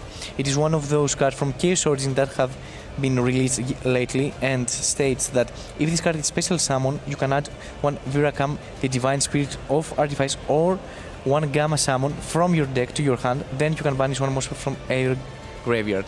So it is not like an interruption, but also it provides some more extension when you are going first. Yeah, exactly that. And on this one, we did reveal the Vikram. And the Vikram is, again, just another nice extender for the deck as well that allows you to push a little bit more presence on the field. I still feel that the information side of this is definitely in Haley's favour because to this point, Antonio doesn't know what their opponent is playing.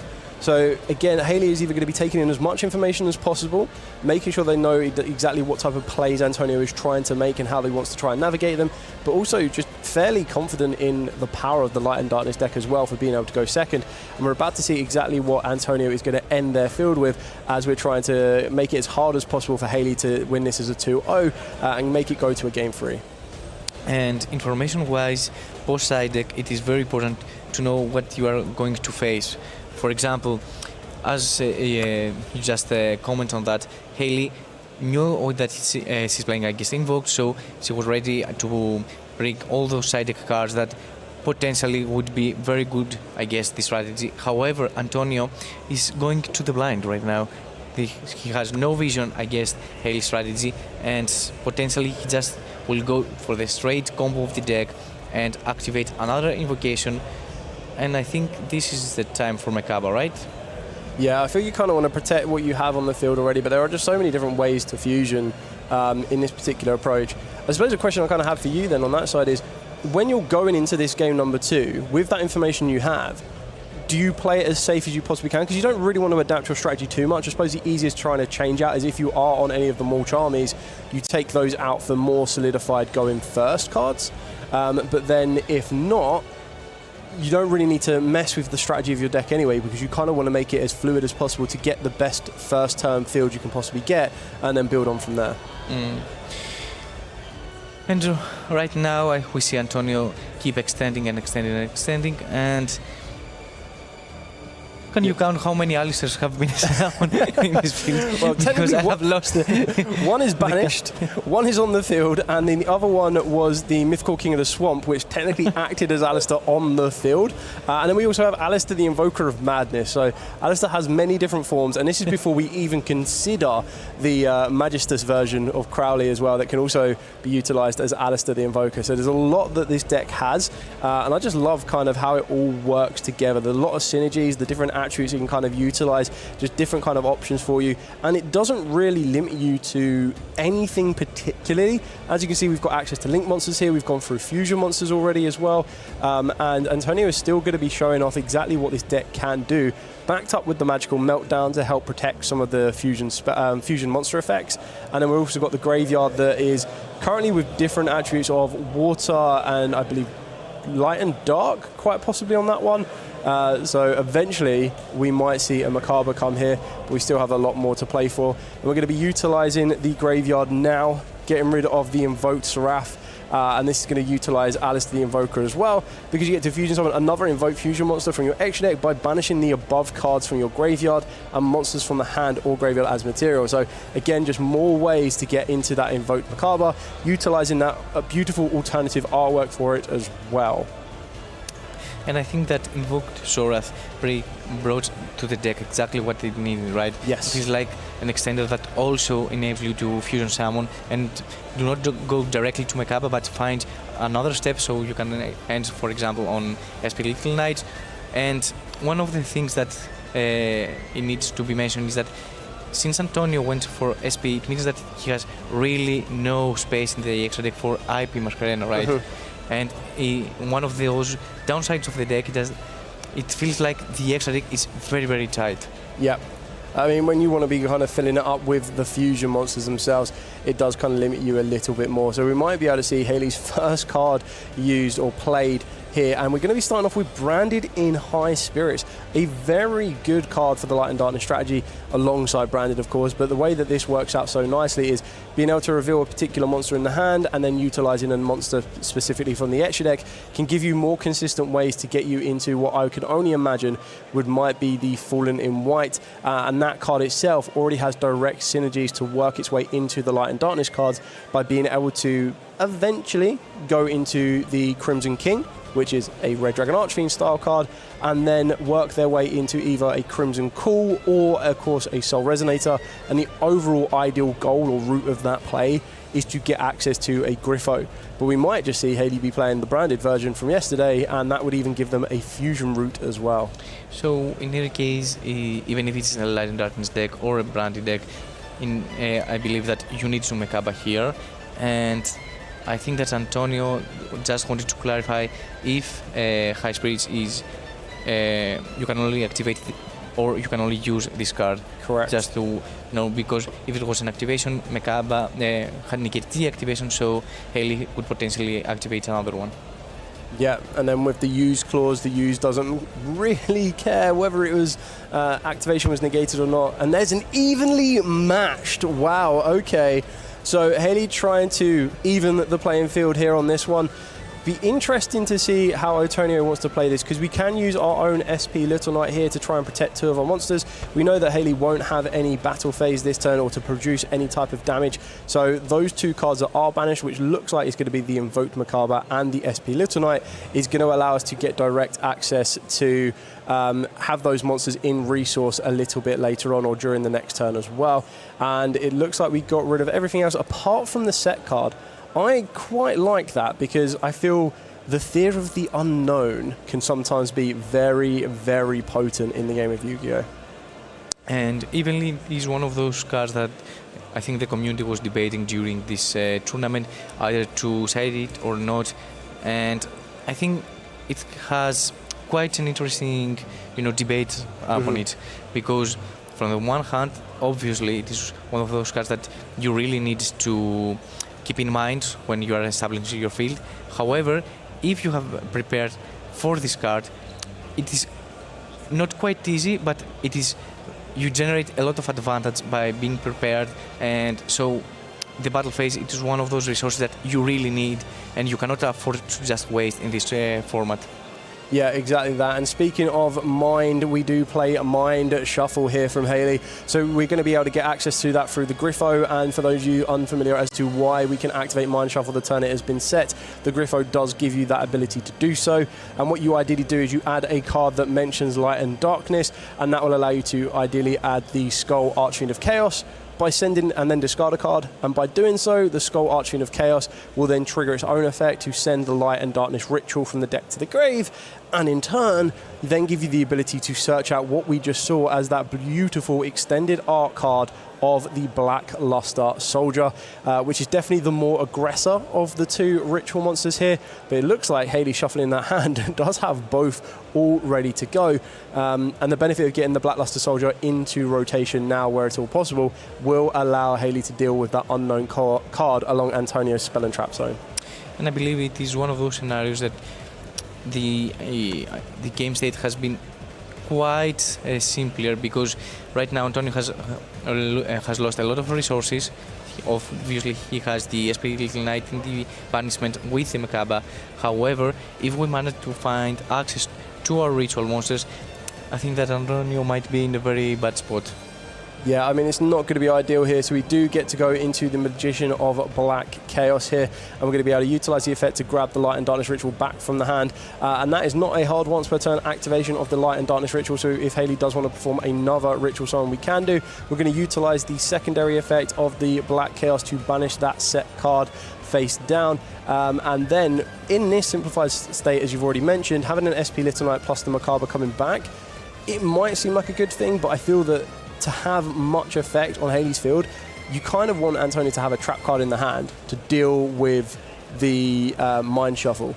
And it looks like we're going to be utilizing the Skull Archfiend of Chaos' secondary effect here. So this is actually really kind of cool because it lets you target 3 cards between the 2 graveyards. One of them must mention Light and Darkness, in this scenario being the Griffo, and we've just put those 2 invocations back into Antonio's deck, which is actually a very, very good move here from Hayley because that then shuts off a little bit of resource management for Antonio as well. Yeah, it is one of those cards that they are not only providing resources back to you, but also they are utilized for interruption and to clear the graveyard of the opponent. So I believe that those decks have this thing in common, right? Yeah. Meaning that Antonio with Invocation and Hayley with the Summon Skull can manipulate the graveyards and, you know, get rid of any card that potentially be a threat in either player's graveyard.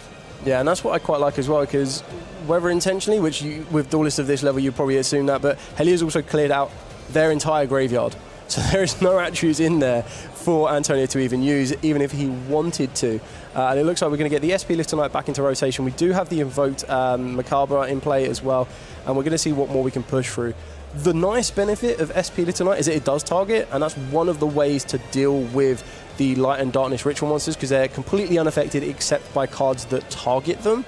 But with Mind Shuffle being as powerful as we've already seen so far this weekend, yesterday more so than not, just by returning a level 7 or higher monster to the field, from the field to the hand, or their side of the field to the hand, we can get access to another ritual monster, and we know that there's going to be the Black Luster Soldier, and that's exactly what Hayley is going to do here, returning the Black Chaos as cost. Can I say how much I love that we have seen both extended arts in the same in the same game? It feels so nice to see those cards with an extended art be summoned. Both Black Luster Soldier and the Magician of Black Chaos be summoned in an extended art feels so nostalgic. Yeah, I mean, I absolutely love it. I mean, any type of card that features Black Chaos, Magician of Black Chaos or Black Luster Soldier is going to look amazing regardless. But the fact that they're able to kind of stretch through those barriers of the and extend to the artwork of the card is always going to be another added bonus of how good these cards can look these days. But we're still going to be powering through. Remember that this is Antonio's turn, so we're just trying to see if we're going to be utilizing the Black Luster Soldier's effect here in order to target one of Antonio's monsters, or maybe even Magical Meltdown to banish it, and we are going to be targeting the SP Little Knight. Be interesting to see if we're going to chain said SP Little Knight in order to try and remove some resource from Hayley's field. So we are currently debating about the effect of SP Little Knight, whether we need to protect here or Macabre, I believe. Yeah, I feel no matter really what gets used here, we might be seeing Hayley trying to pull out an interaction from Antonio, because that Mind Shuffle will possibly be attempted to use again if you were to target like the Black Luster Soldier. And it does seem we might do a bit of a shuffle again, or a search here with the Mind Shuffle.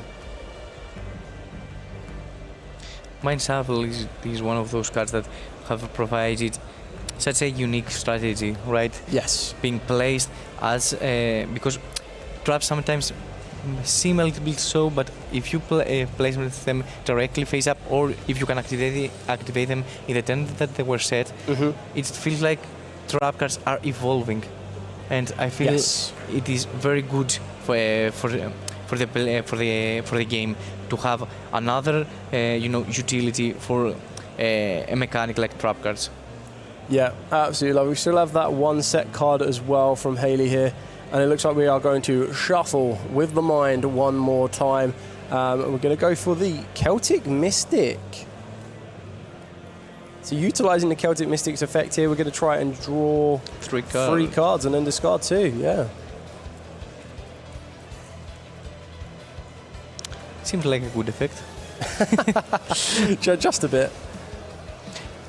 I think it is one of those cards that are really providing extremely resources management when going first and going second. And I have seen from the play community and the player base to debate whether these cards should be in the side deck or should be in the main deck. Sometimes many people may argue that this card should be in the side deck and only brought up when you go first. However, we see Hayley to utilize it for going second also in order to generate this advantage. And as we can see, it's give so much because I think that Droll was activated to the effect of the Celtic Guardian. So I think that was the Invoke Macabre to negate it. So we banished the Celtic Mystic, which kind of leaves Hayley with no presence on the field right now.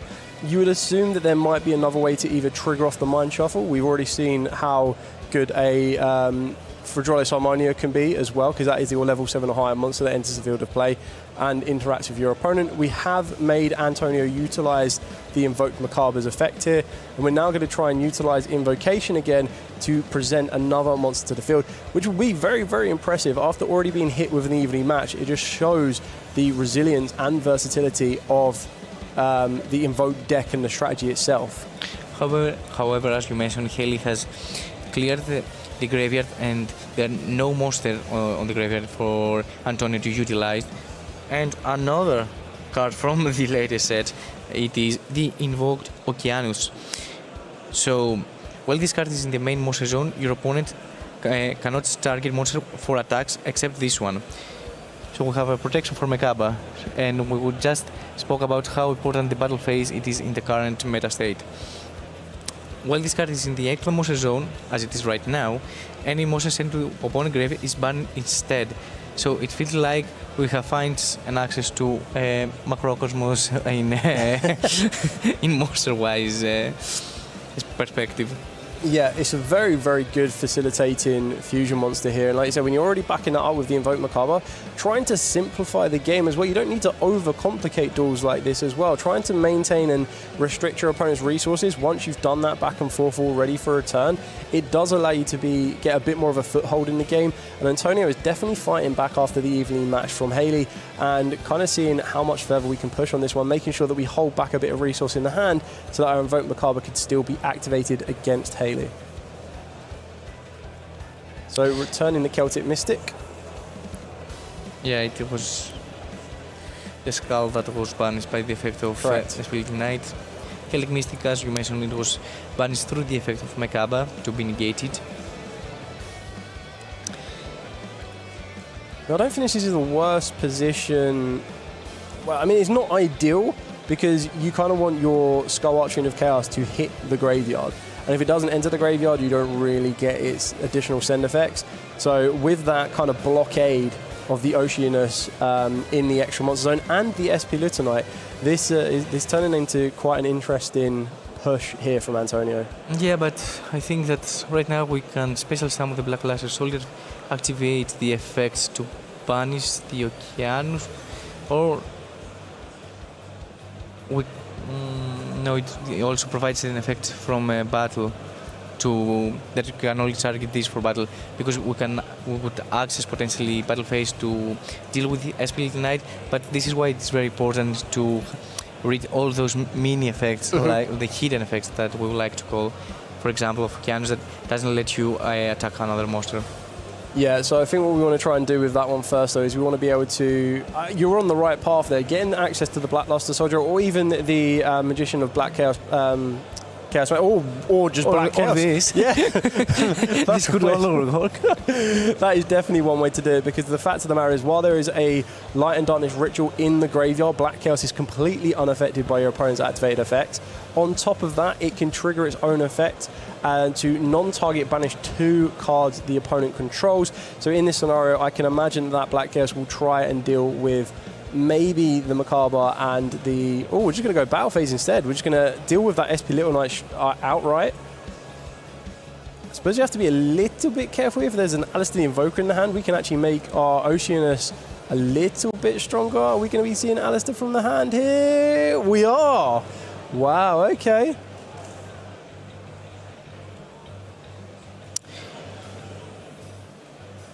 So we knew about Alistair, right? It was added in the first turn, I believe. To be totally honest, I can't fully recall because we've seen Alistair being all the over the field. many months ago. It might have been a bit of a misstep there from Haley if we did know that. I feel that sometimes there are scenarios where it might be worth going to main phase 2 first, and I think Haley's kind of seen the writing on the wall on that one, and we're going to be going into game 3. So well done from Antonio on that one, being able to come back from a round 1 game loss. Like you said, clear your mind, shuffle up the mind, move into game number 2, and go through that, win the game number 2 as well, overcoming an evenly matched, and now you have all the information of what your opponent is on. So it's all kind of leveled back out, and I suppose it's anyone's game, really.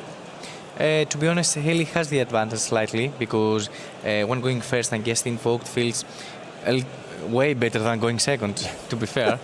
And I believe that it all depends how Antonio is going to approach from side deck wise this matchup. Not probably, I'm 100% sure that he's prepared for this matchup because, let's face it, Light and Darkness, it is one of those decks in this room that a lot of players and a lot of duelists are expecting to be, if not the most representative, one of those in the high categories. So I'm expecting him, for example, to bring cards like Lava Golem.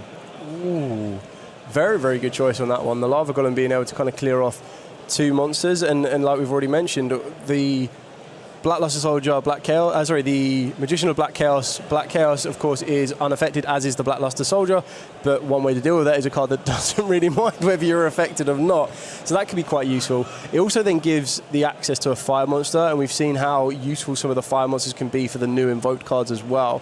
I wonder what side cards you bring on here, because to me, I feel like a card that could be very, very effective is Ghost Ogre used at the right time, because when you try and use Mind Shuffle to return your level 7, no matter which one it is, or higher monster back to the hand, they return for cost. So for Haley to try and navigate around that, you'll start to see that you ended up wanting to try and have 2 level 7 monsters or higher on the field at that point of activating it, so you don't need to return your Magician of Black Chaos from the field back to the hand, and then it leaves your Mind Shuffle completely protected. Which is quite nice. So I feel Ghost Ogre could put in a bit of work here for Antonio. And like you said, I feel that you're going to be more prepared. I would feel that in general, you might be more prepared for Light and Darkness, and they might have played a couple of games against Light and Darkness already today, whereas the Invoked might be a little bit more of a obscurity, but like you said, on the cusp of the edge. Like, people will have the baseline knowledge of it, but might not have had the in-game back and forth experience against it. And at the end, I think that obviously, we have talked about the plans that some duelists may bring to the table, but as you mentioned, Ghost Ogre, it is one of those cards that I have seen a lot of popularity, not only in the side deck, but also in the main deck. Yeah. And personally, I would definitely utilize some copies of Ghost Ogre if I was entering this event. And I especially Invoked, which is also a light attribute. And I think that a very strong Invoked fusion requires light attribute. However, I think that our players are ready, so let's jump for game 3.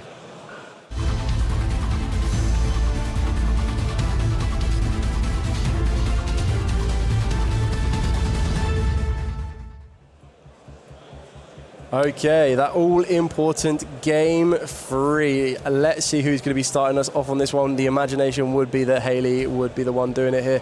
There's a couple of interesting cards in that opening hand already. And Haley starting things first, again with High Spirits. And we utilized a dragon in the form of Harmonia, which is very strong opening to have High Spirits with a dragon. Yeah, so that can really only spell one thing with the way that the current game is, and it probably is going to see the way into the Fallen of Albaz, the white dragon on this one as well. And as we try and make our way to that bridge, you also get to send the Albion as well, which is pretty impressive. We all know how powerful the Albion can be on that one as well. So getting direct access to the Fallen of the White Dragon, always treated as Fallen of Albaz, could be very, very valuable here, because you're not only going to be able to search it out, you also get to send another card, it being Titaniclad. The Titaniclad, the Shrouded Dragon, can also be very, very effective here during the end phase to set up multiple effects And I imagine we're going to go for Ecclesia the Virtuous, and this can only spell one thing from the extra deck. So this can move into a Synchro Summon here. Let's see if we're going to be seeing the Crimson King to work us into it, or we might already have access to it, which is going to the Ecclesia. Ooh. Okay. Do you believe that we may utilize a copy of Fallen of Albas in our deck just for an extra interruption? No, it's too much. Oh, I quite like it. I like Mirror Jade. I'm going to go for Cartasia instead. Very good option here. It still kind of leaves you open to accessing different types of monsters. And also the benefit with a card like Cartasia and the Ecclesia is that both of them have end phase effects that can return themselves back to the hand. So you've got a lot more resource in the hand you could use. And we're going to use our own Fallen and the Virtuous here to revive. Very, very well played here. Since we already have access to Albion, we know that we will find access to Fallen Individuals, which is one of the best cards right now in the meta state, and we will access Gragignol with the effect of Cartasia to Fusion Summon, and we will send finally our Summon Skull and trying to find our ways into our ritual and Mind Shuffle. Yeah, so that's a very, very nice way of being able to get from one part of the deck to the other part, and that just kind of shows how good the synergy is between these two decks right now, being able to kind of get multiple ways. So I mentioned earlier about the Crimson King way. This seems to be the branded way of doing it, and actually very, very effective with a very stacked graveyard though, so that's something that might want to be considered for Antonio here, because we've got a couple of different attributes there that could be very, very useful as we try to rebuild or attempt to build our field. And right now, I believe, yes, we will try to get access to Light and Darkness Ritual. Yeah, getting those to our hand is going to allow us to perform a Ritual Summon without even needing to rely on Mind Shuffle, which is another way to try and also play around Ghost Ogre. Could be very, very important here. And it looked like Haley did also open up a trap card. More times than not, you probably assumed that that would be the Mind Shuffle itself. We just need to get access to the Griffo, maybe, in order to get Mind Shuffle ready to go. We're just going to be going straight into our Magician of Black Chaos itself. And then utilized by adding a spell card from the graveyard. So Skull Archfiend will activate the effect to special summon and shuffle up to 3 cards.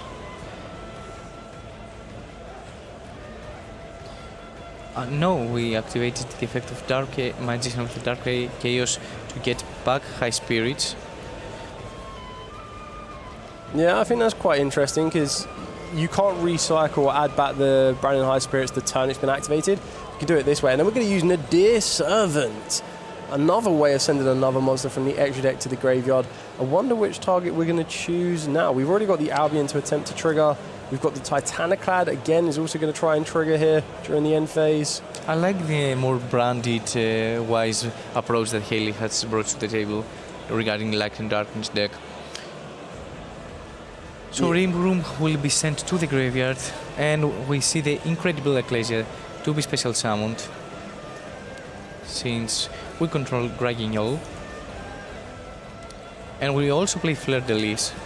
Yeah, I really like this. We saw this yesterday with Josh Kelly as well, is that by being able to get access to the Fleur de Lis, not only do you have a monster that can enter the field of play that provides you with a non-target negation, you also have a monster that is level 7 or higher, so you've got multiple ways to utilize that Mind Shuffle, so that if the first time you try to activate it, your opponent chains a card like the Fallen Virtuous or maybe even Ghost Ogre to it, you can then use it again in order to get you or still maintain the access to a ritual monster.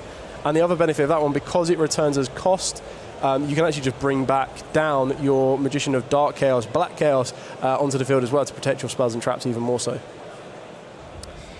I wonder what we are going to special summon through the effect of Titaniclad, or we just added Fallen of the White.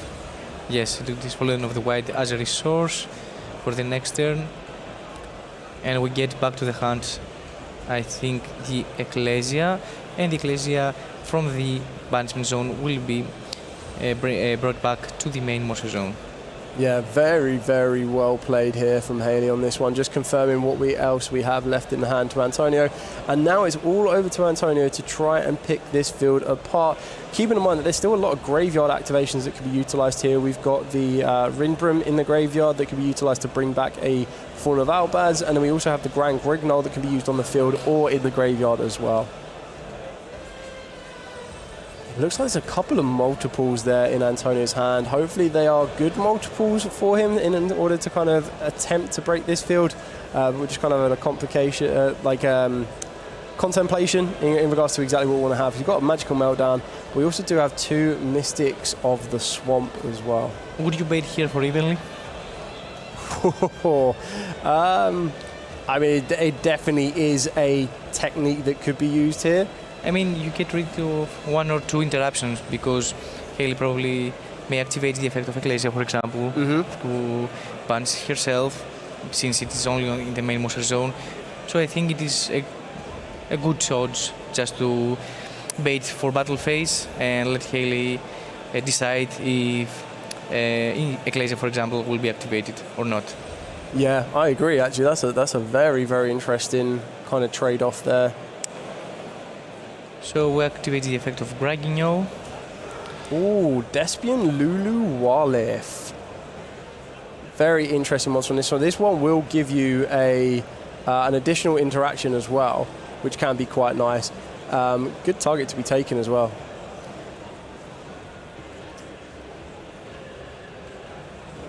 And I think right now Antonio is debating about the option that he has.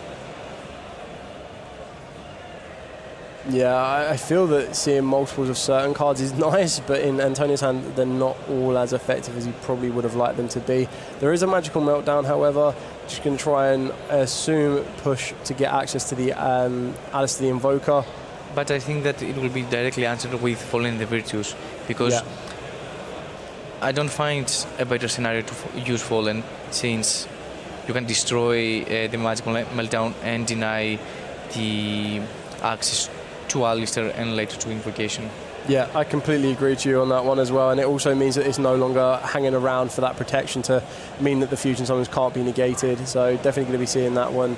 Called it by the play. And we sent Dogma to the graveyard.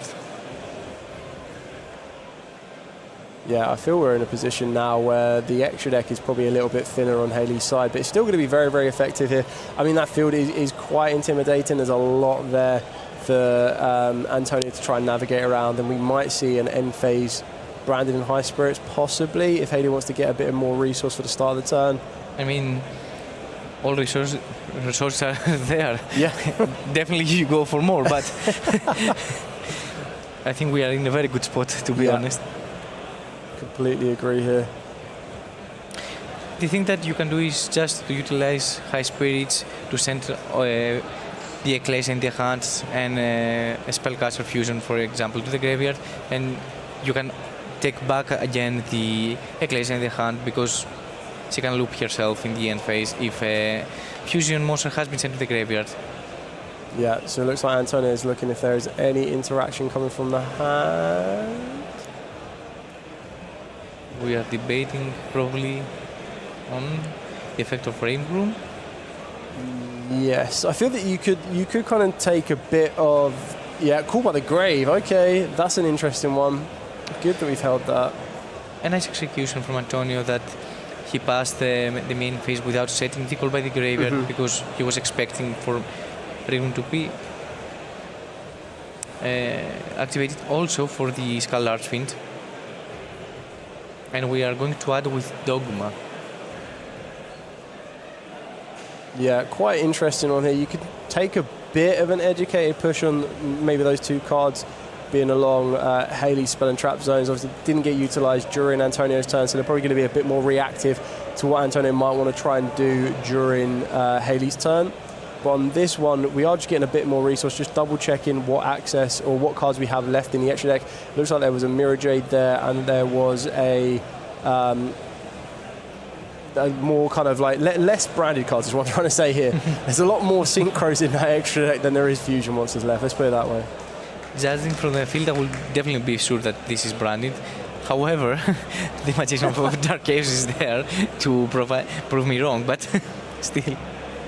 Yeah, just to keep the spellcasters in it so it doesn't get overrun by too many dragons sometimes. But I believe that is actually it's a complete spellcaster field, which is quite nice to see. Okay, drawing for turn on this one. Haley is going to utilize the Magician of Dark Chaos, Black Chaos, to target that unknown card along the spell and trap zones of Antonio. Are we going to see it activated in response? We are. It is the Fallen and the Virtuous. So we're going to be trying to send one of our own branded monsters from the extra deck to the graveyard. And we're going to target the Despian Lulu Walef.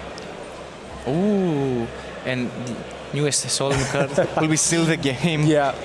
Solemn Accusation, putting in a lot of work just on that final reaction and that one. Yeah, very well piloted by Haley there. A little bit unfortunate for Antonio on game number 1. So obviously just make sure that you're always clear and you reset your decks correctly and get everything in order. But for Antonio, clear your mind. You did it in game number 2. Make sure you do it for the rest of these rounds as well. There's still plenty more to go. On the other side of that one, congratulations to Haley. Very well done with the Light and Darkness as well. I think that we might have the second feature as well, also, that we can also bring to you guys. I don't know, over radio. And we can just jump into the second feature match, and we'll back straight to you. But seems like Alexander wants to make sure he understands the card correctly, as I think they have just asked for a translation with the judges. So we shall see. Yep, there is the translation, I believe, yeah.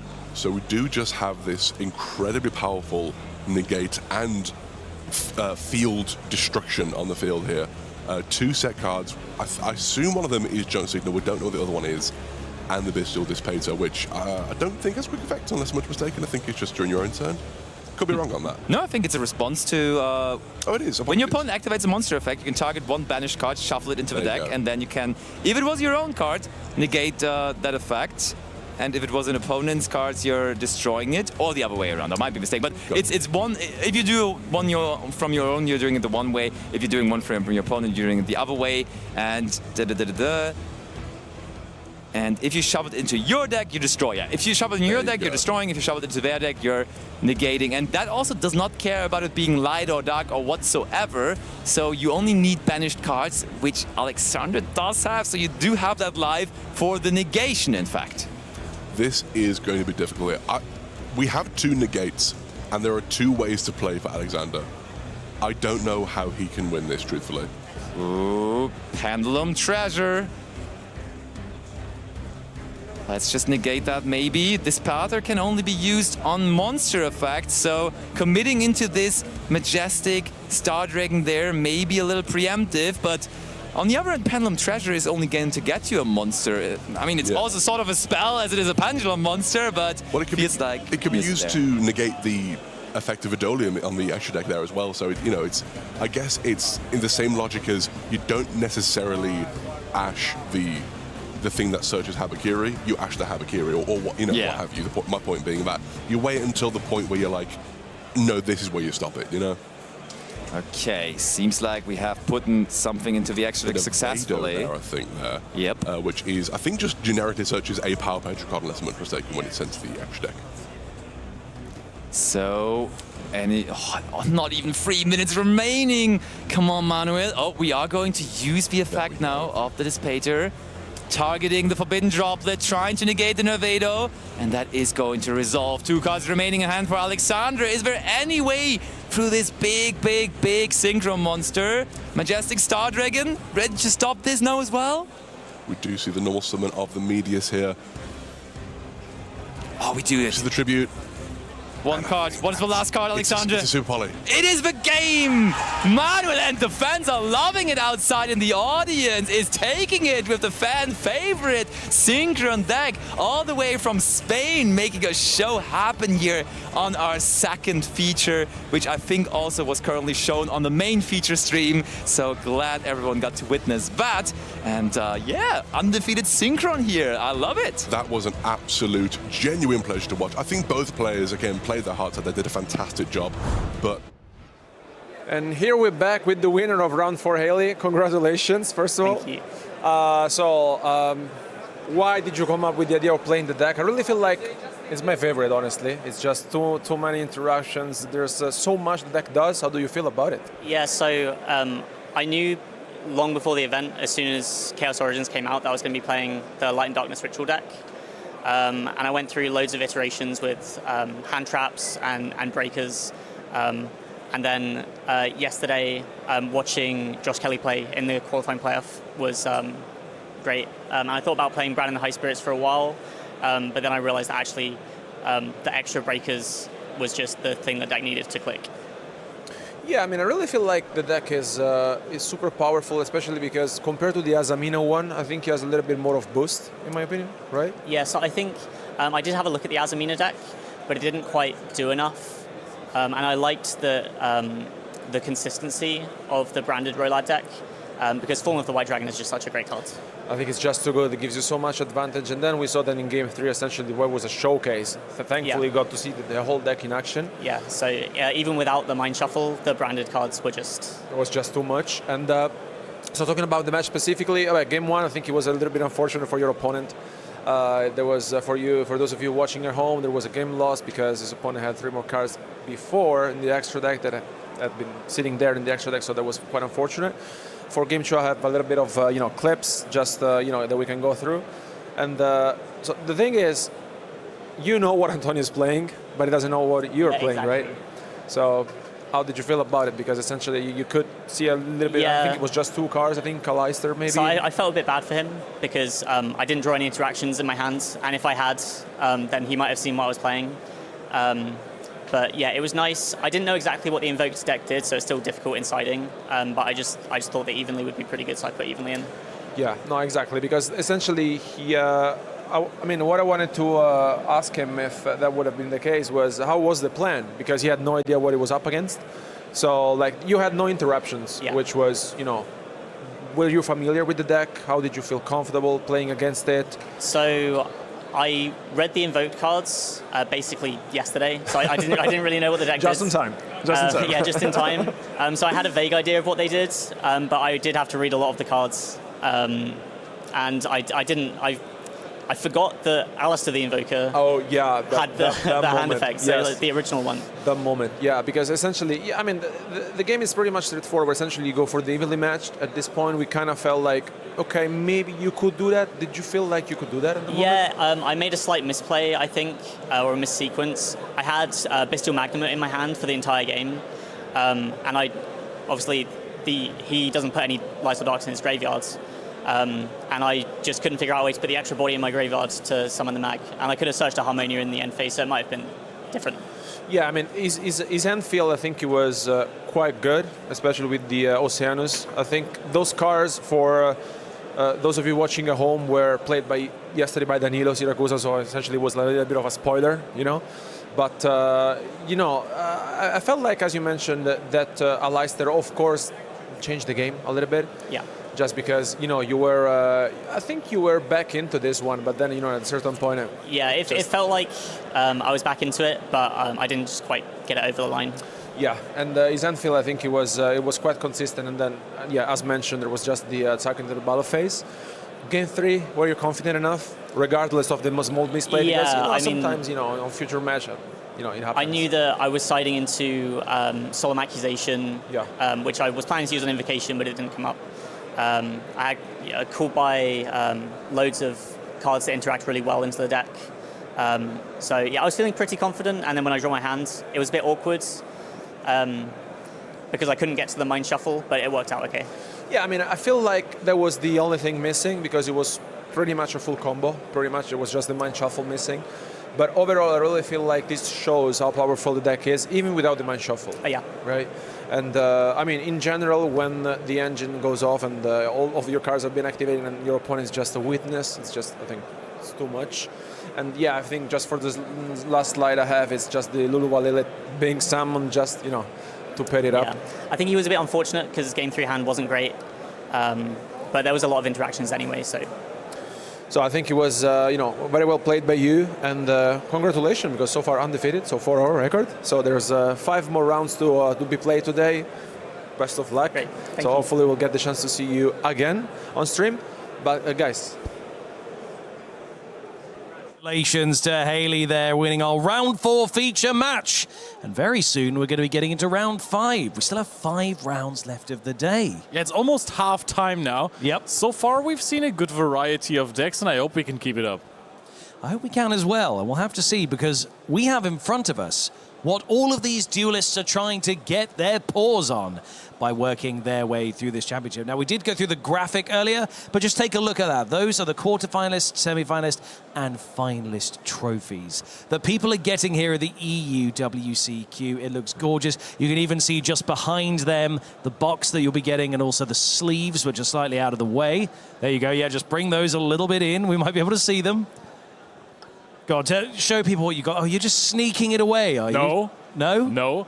It's absolutely gorgeous. It's finally we have Yugi back on the booster boxes. I know, for the first time in what feels like forever. Yeah, he doesn't only have crazy aura, but he also put some pretty good cards into this pack. Like, this is an absolute masterclass of a pack, so Chaos Origins definitely something to get your hands on. Now, before, we've had Nintendo Switches and we've had Steam Decks, but what we have here is the ROG Xbox Ally. So this is another handheld console people will be getting their hands on if they can make their way to this section where you can win this. Is it top 8 or top 16 that get this? It was top 8. I think it's top 8, yeah. Top 8 all get this in particular. And then, like we said, we've got the participation map, which we're resting all of this on as well. Yes. Which I really, really like.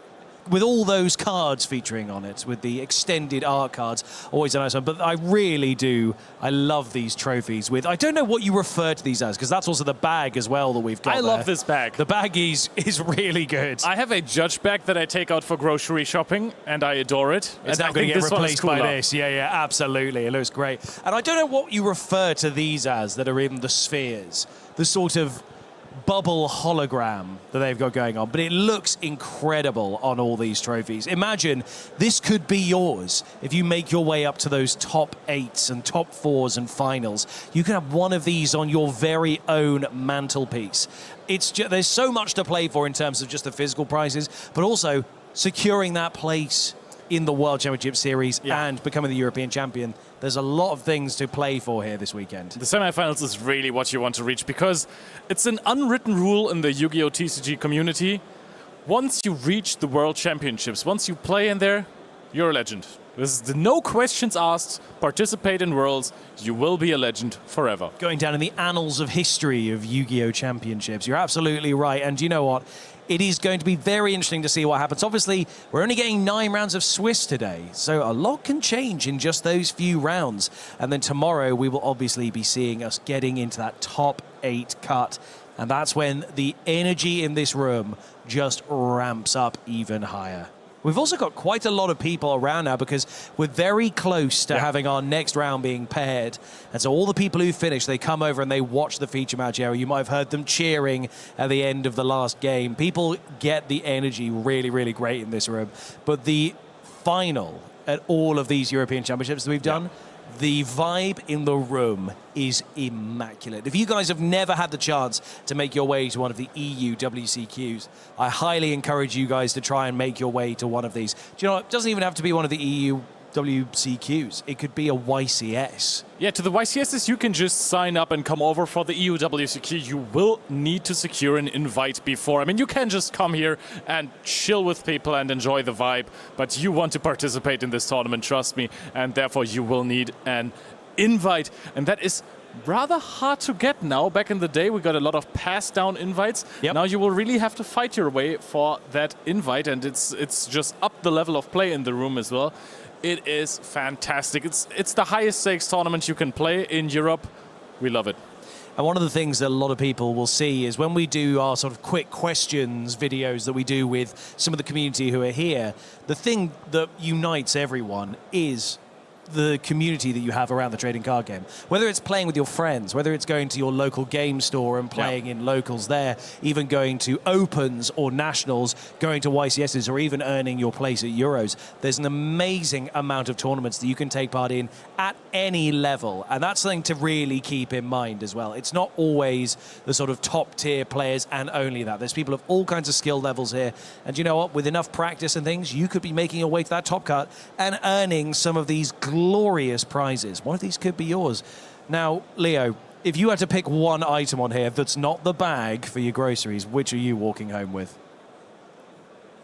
I would pick the winner trophy. Yeah. If I earned it. Only if you earn it. I don't think that just having the winner trophy at home would satisfy me at all. But just you know, I mean, we don't have the winner trophy on here, right? We only have finalists. Only have the finals. But still, one, finalists or semifinals would be fine for me. Spot in the World Championships, but only if I've earned it. It's, just having it, I don't think would do anything for me. Just having it, I think a Chaos Origins display. It would be good. You know what a set. I really like that Chaos Origins as well. Both of us are sort of wanting to nick that. Do you know, on the topic of what you just said, I actually genuinely had a friend growing up who would go to car boot sales in the UK and buy medals and trophies for sports he didn't play. And that would be like what I'd feel like if I took this home. Interesting power move. It is a power move. Imagine showing that to your granddad. Go, look at this. I earned this. Your name's not Brian. Things like that. That is how it would feel taking one of these home when I bring friends over and they go, you've never got to the finals of a You YCF. don't know that. Yeah, exactly. Prove it. Oh, well, there's a whole stream. Oops. So, yeah, those are the prizes that people are making their way up through these ranks to earn the right to take home with them. But who will be taking those home, we'll have to find out over the next couple of days, guys. Make sure you're staying tuned. We are very soon going to be back with our round 5 feature match. So hang around tight, guys, because we'll be back very soon.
So firstly, what is your favorite extended art card? I'm a big fan of Super Polymerization. I think that Super Polymerization already has been a classic card for like so many years. One of my favorite cards, and having it kind of pull out of the art box and through it, it's almost like it's reaching out over the table almost, and it's just like, no, let me have those monsters. Let me just take them all. Thank you. My favorite one is definitely the new Dark Magician. So cool. Wake up your elemental heroes. Chaos Angel. Summon Skull. It's Mirror Jade, of course. I play Branded, so I love this card actually. I'd probably say Mirror Jade. I think Mirror Jade pops really well. Yeah. The new ritual sorcerer. It has to be Super Polymerization. I think it looks really fun. I like Impulse. I like Chaos Angel. And it's not yet in TCG, but probably the Toon Rise Dragon. And regarding the event, what deck do you expect to win? I'm going to go with the deck that I've brought, which is Cool Tune. I think that the information that you get from seeing the hand is so much better than anything else that you can be doing. Branded is a close second because it's very strong. It's a very strong engine. It's very difficult to stop it. But Cool Tune, having access to that private information, just makes it so much better than anything else you could be bringing today. I think that the Ritual deck is really strong. I think that it has a lot of potential with comebacks in the later game, so I think this will win the event. I want to say it's probably Q-Tune, but I would like to see some special deck win like Blitzkrieg or something. That would be amazing. I think it's Q-Tune, but Blitzkrieg and Ritual of Light and Darkness with Azamina is also good. I guess one of the three. Cool Tune, obviously. It's obviously it's Branded. White Alba is the best card of the year. So probably Radiant Typhoon. Yeah. Some version of the Light and Darkness deck. Well, I hope Invoke does, because I think it's a really fun contender for the tournament. Honestly, Kultun have a chance, but probably Branded or Kultun. And lastly, my favorite question: what is your favorite Yu-Gi-Oh memory? Give me a second, that one. It was probably one of the first regionals I went to at home. I was taking like my own brew of like Branded with the patchwork stuff even before the Chimera. This is like first year Branded came out. It's the first time I went away with any of my friends, and I ended up topping that event. It's like it was only 100 man, but it was like the first time where I've gone away, I've done well, and I've gone, oh, let's keep going with this. Let's keep going with this Yu-Gi-Oh thing. And so here I am 4 years later, still here, still doing it.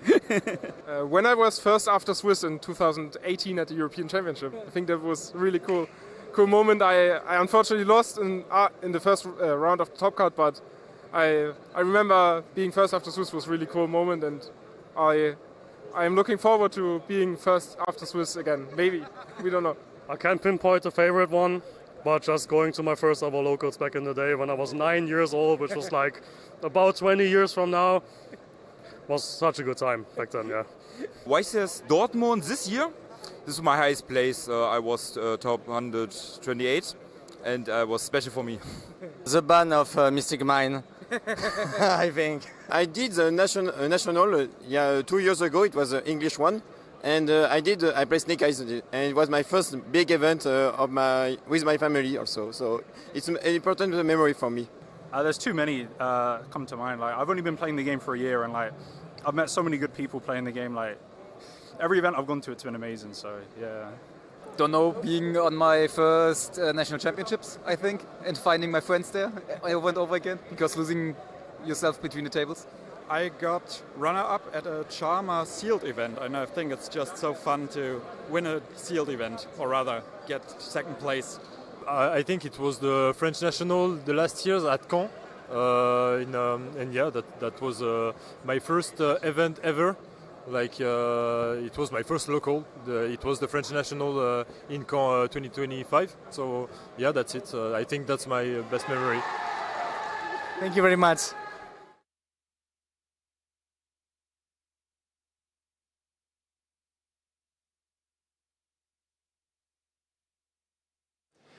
And welcome back to Leo and myself. And we're sitting down a little cozy here in our lounge area as we want to provide you, of course, with a plenitude of live coverage here from the EUWCQ this weekend. And yes, we have seen one match so far from the points playoff, but there's plenty of decks in the room, there's plenty of decks in the current meta game, and we're going to talk about the options for this weekend a little further, not only for the playoff itself, but also, of course, for the entire of that big event of EUWCQ, which will be starting with their first day tomorrow.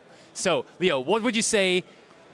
We don't know the numbers just yet, but what is going to be the most represented deck out of them? I think it's going to be Cool Tune. People know how to play it already. It's been out for quite a while now. Actually, not that long, but, you know, decently they got their reps in, right? Yeah. It's very consistent. There is a lot of room for outplay potential, and the feeling that running a deck with like 20 hand traps, this secure feeling, it's like a warm hug by your favorite blanket on a cozy winter evening.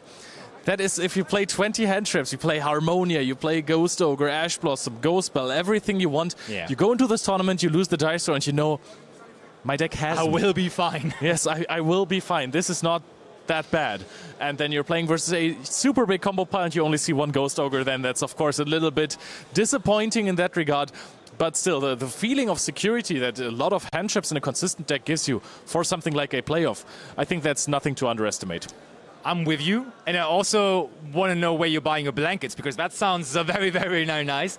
And then second of all, I think a big contender still to qualify, and also just in pure representation that we're going to see a lot of, is going to be branded in different variants. I think pure branded certainly something we should expect and we will see plenty of, but also branded Draco Tail. Even though that deck, the Draco Tail cards, they have been hit on Forbidden Unlimited plenty, they're back into the action. We saw them perform well at the national championships again, and that success is going to carry into this format as well.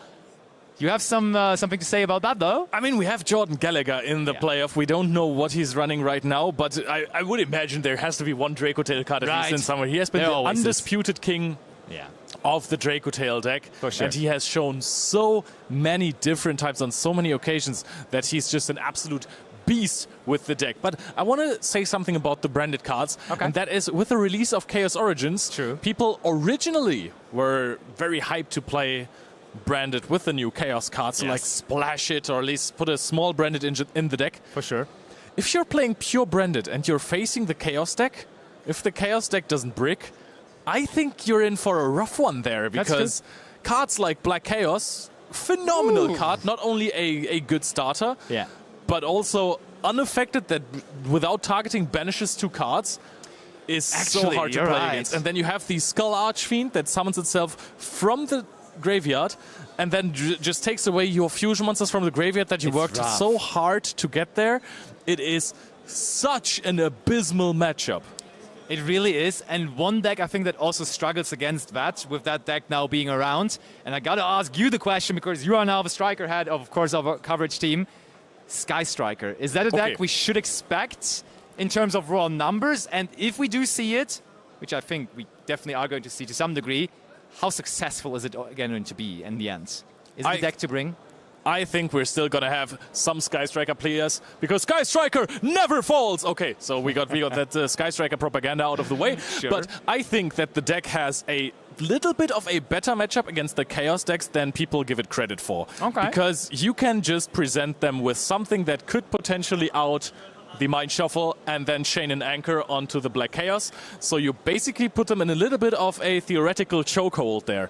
Because if you're playing SP Little Knight or an Azalea to get rid of the Mind Shuffle and the Black Chaos is on the field, they're like, yeah, okay, fine, I'm not responding. And then you chain anchor. So if they use Mind Shuffle to push the Black Chaos Magician back to hand, they're going to lose the Mind Shuffle in the process and on the Black Luster Soldier, or they're just getting the card negated in the resolution, and then they're... And through the magic of editing, I'm now in that exact seat that Basti and Leo were just talking through the meta in. They were yapping for some time, so you'll see the rest of that meta discussion later on today. But now it's what you're all here for. Once again, it's time for our round 5 feature match. We have Paris Metropolis versus Fabian Winger. We're ready to kick things off, so I'm going to throw you over to Basti and Dale, who are going to be your commentator duo for our round 5 feature match. Gentlemen, take it away. Thank you very much, Ed. Welcome back, Duelist. We are here with actually a very exciting matchup. So on one side of the table, we have Lunalight, and on the other side, Basti, we do have my tournament's favorite pick. I wasn't super serious about it, but in the prediction video, which we're going to see later on as well, I picked Radiant Typhoon actually to win the entire thing. Who knows whether that's going to work out, but there is a player undefeated with it, so we may as well follow his journey here on the main stage. Yeah, exactly that. I love the two different strategies. I also love how Radiance can be very, very effective to deal with certain spells and trap effects. It's a little bit different with Lunalight. They're a lot more aggressive, a lot more monster focused. They are. But it does look like our Duelists are set, ready to go. So let's dive into round number 5. So over to the table.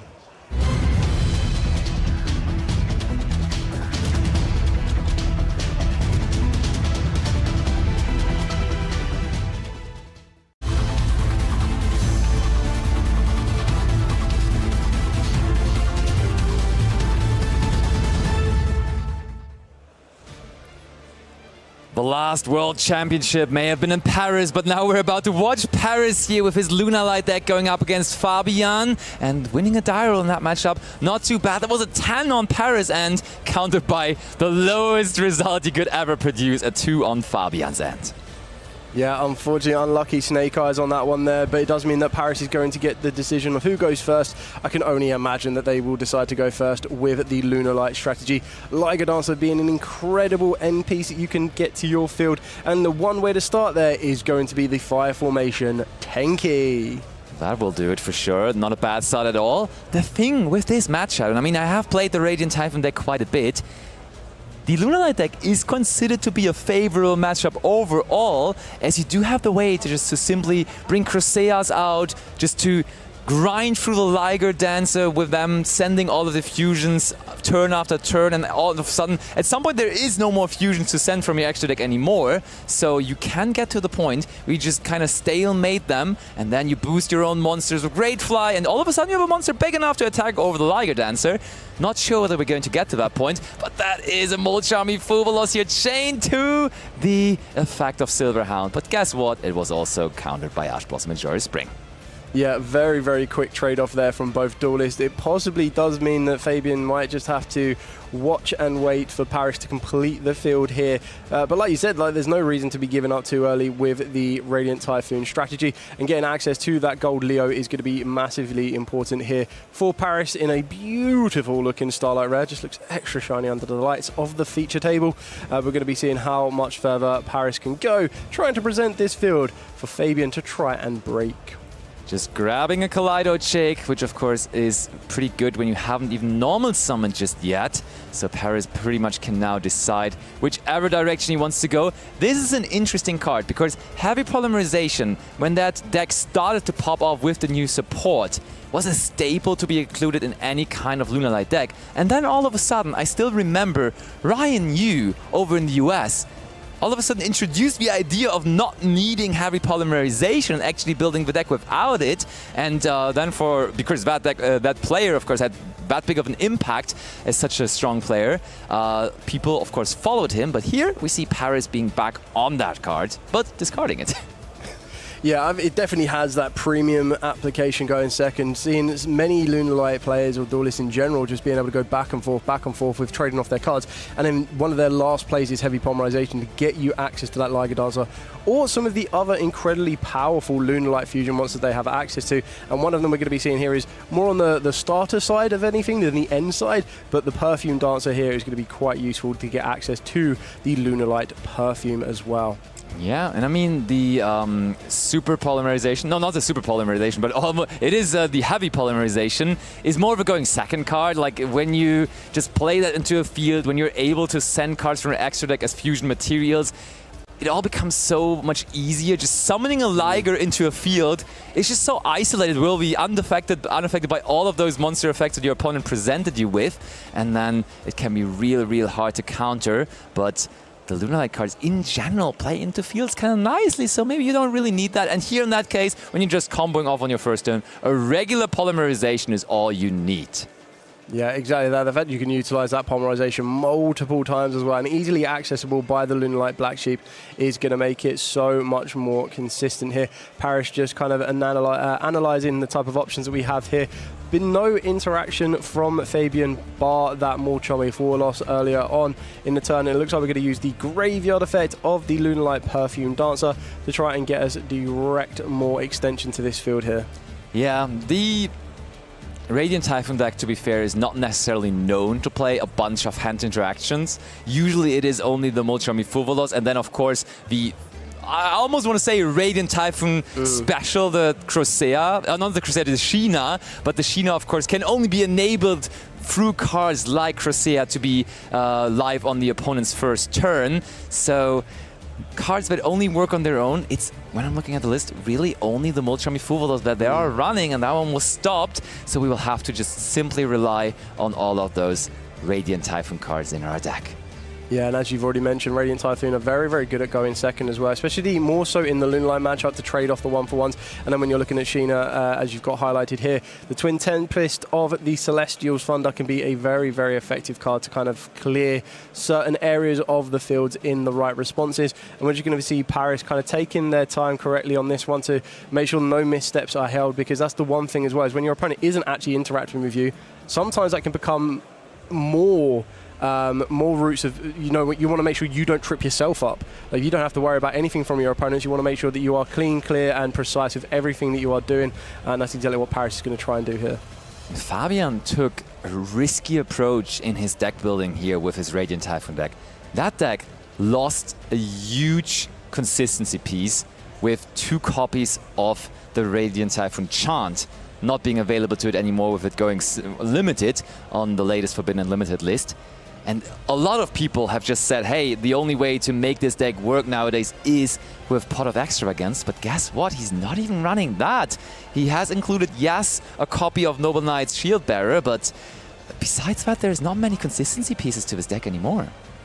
Interesting approach on that one, but we do see that there are a couple of very, very good, I mean, you would be playing these regardless, but we still have Forbidden Drop Clear, maybe not as effective against a Liger Dancer. We still have the Fawn and the Virtuous, so it's really just kind of working out that direct route, and all the information is being gathered now. We know that Paris is obviously working through and building this field here.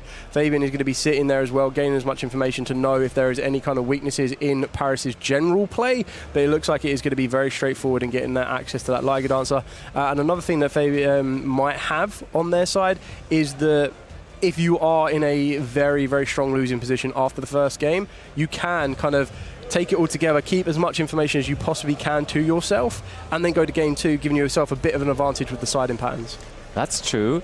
The Lunalight game plan also changes from the game we're playing. In game 1, I think you're very free to do whatever you want. You're just going to have as many monsters, as many big end field pieces as possible, including, of course, the Liger Dancer, which we're summoning the first of here right now. Then in game 2 and in game 3, that drastically changes, because Lava Golem and Sphere Mode, they are so relevant in everybody's side decks right now. So in those game 2, game 3 situations where your opponent was able to already bring their side deck in, you really have to make sure that you're finding a way around those.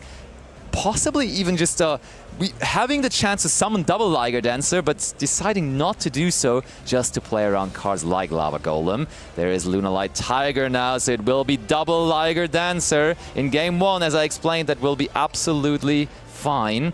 The Tiger brings back the Kaleido Chick. Okay, but we are going to get pretty certainly at some point also to the Lunalight Wolf, which then is going to lead to the second Liger Dancer.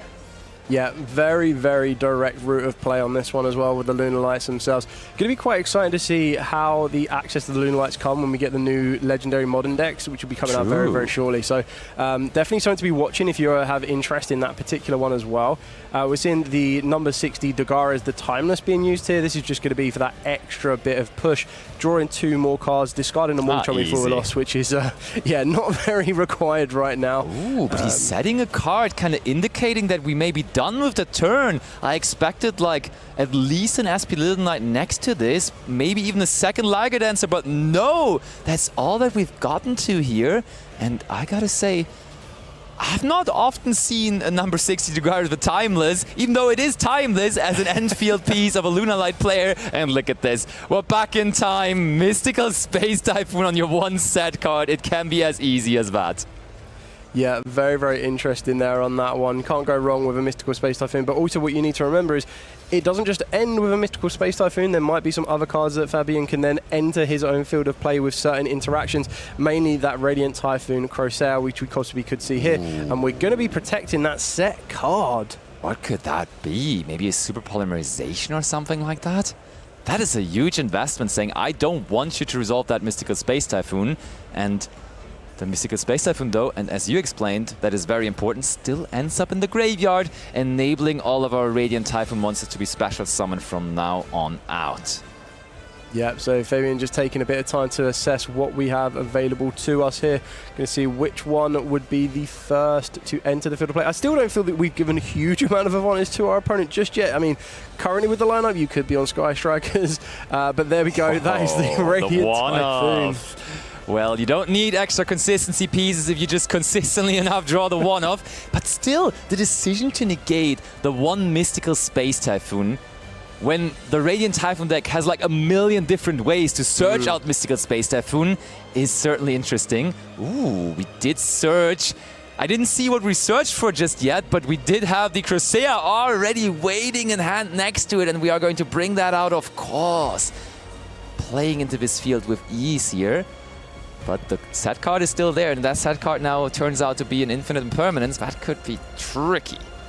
Yeah, Paris just kind of contemplating. It looks like it's going to be resolving here. So Crossair is going to be very, very effective here, being able to grab access to another Radiant Typhoon card, except itself, of course, and another Mystical Space Typhoon. So we can try and see another way of being able to deal with that unknown set card. And I think you might be right if it is a Super Polymerization, because that could be a little bit damaging as Fabian tries to build their field. But I don't think that there's anything else worth really using that Mystical Space Typhoon on otherwise. Nah, I do think we're just going to go after the set card and then we will all find out. I'm making the call that it should probably be that Super Polymerization that I was suspecting. Against Radiant Typhoon, going second that card is definitely good because you can take away some of their end field pieces like Totem Bird alongside another wind monster.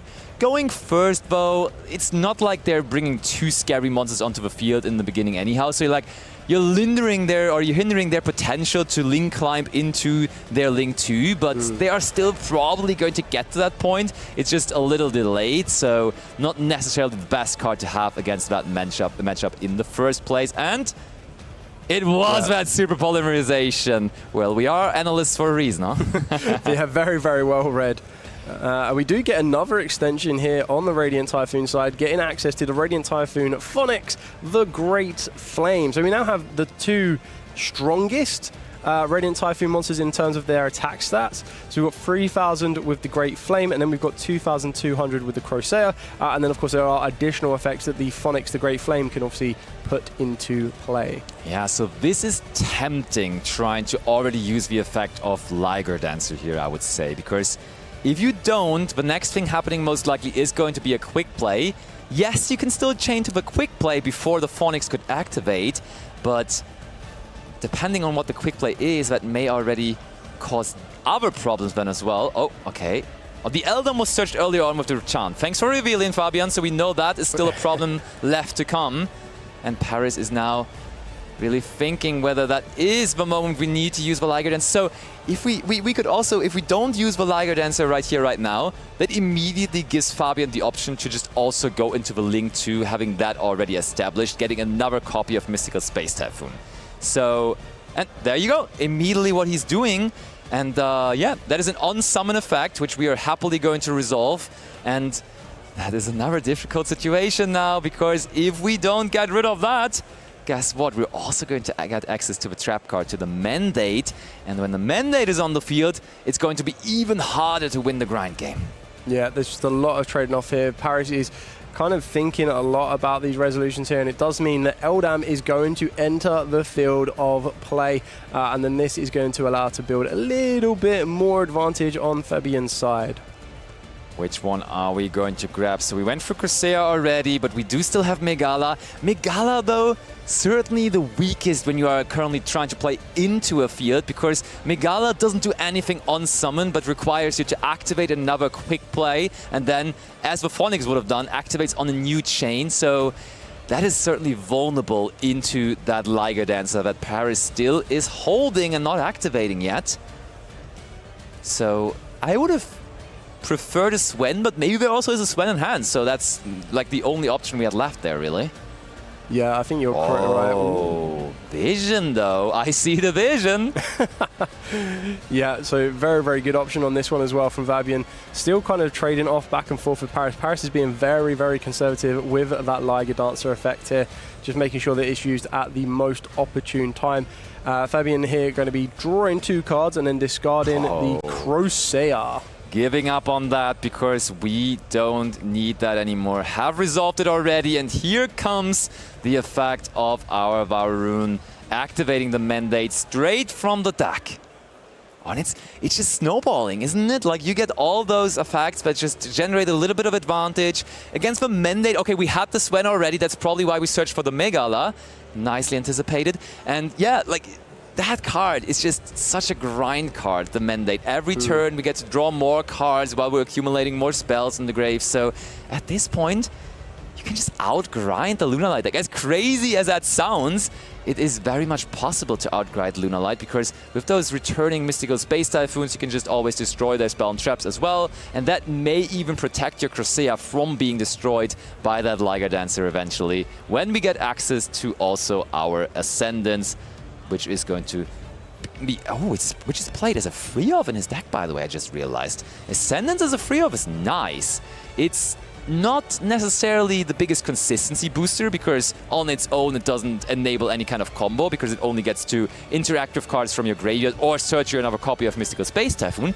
But when you're already playing, it's really, really good to have more copies of your Radiant Typhoon spells to trigger, for example, your Megala, to trigger your Varun, and therefore I do see why we are playing free of that. Oh, look at... Oh, this is insane, because he's even playing the technology to work around Liger Dancer. If you're not familiar, everyone at home, Gossip Shadow is basically rewriting the effect that it is being chained to, meaning Liger Dancer can be countered with this, insanely enough. Yeah, very, very well piloted here from Fabian here. Going to continue to keep pushing as well. Maybe we're just going to put ourselves in a position where that Liger is going to be the least effective one for them at all.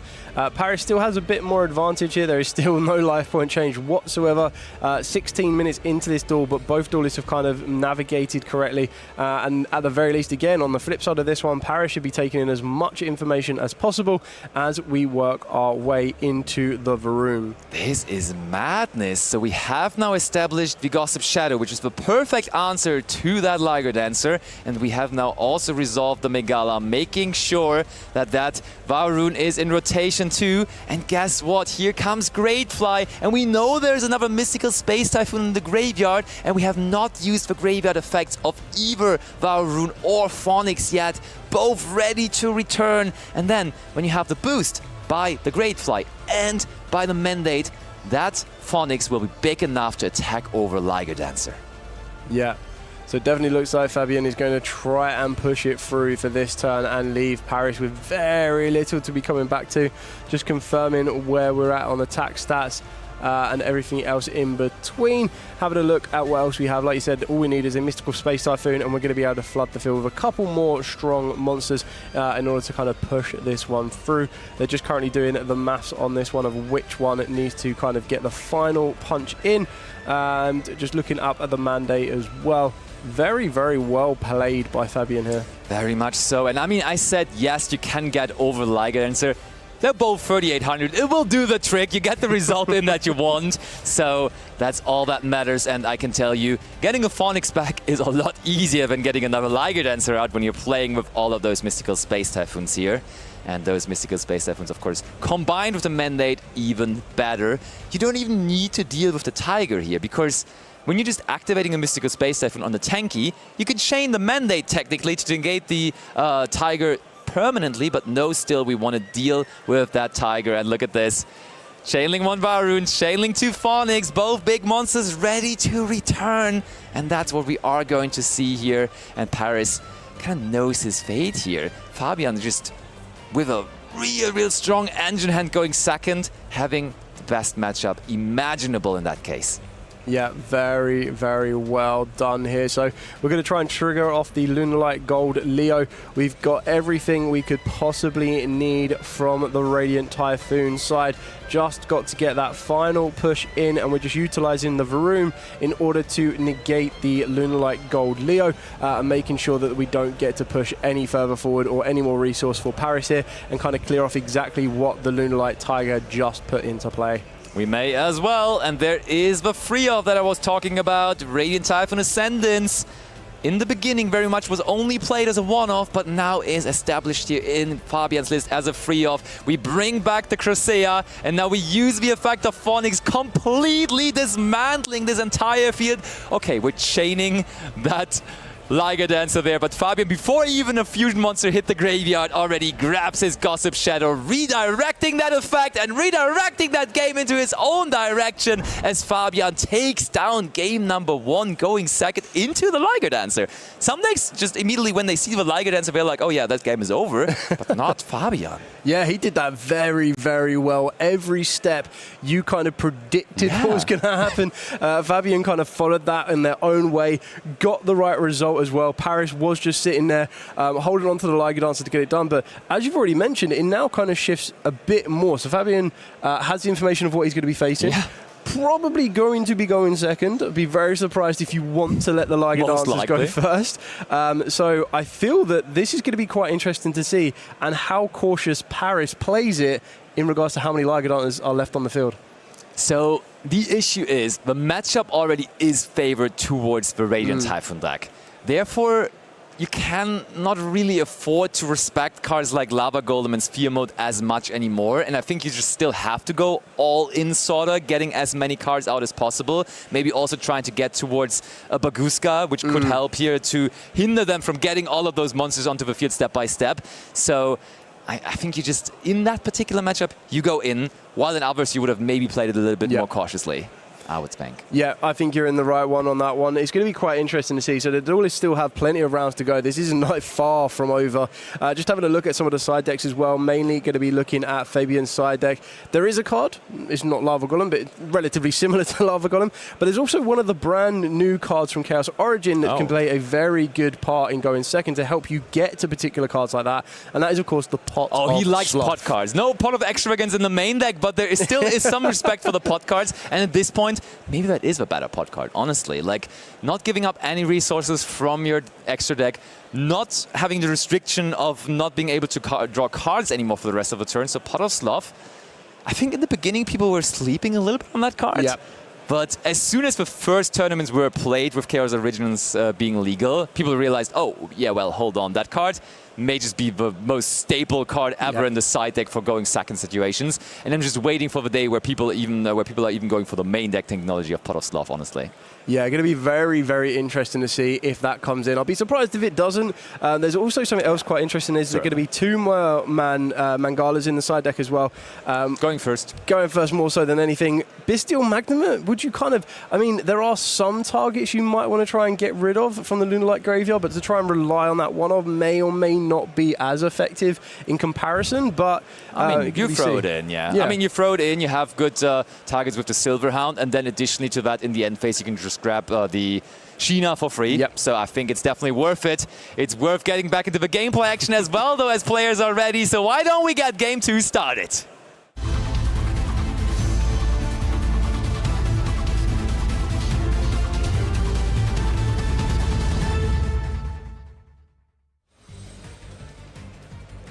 There we have them, waiting for their fate, and Paris cannot be happy after how that first game went, because even though Fabian has that favorable matchup and played perfectly into his field, he only ended on 1 Liger Dancer with a Tugaris next to it, which cannot be the main game plan, really.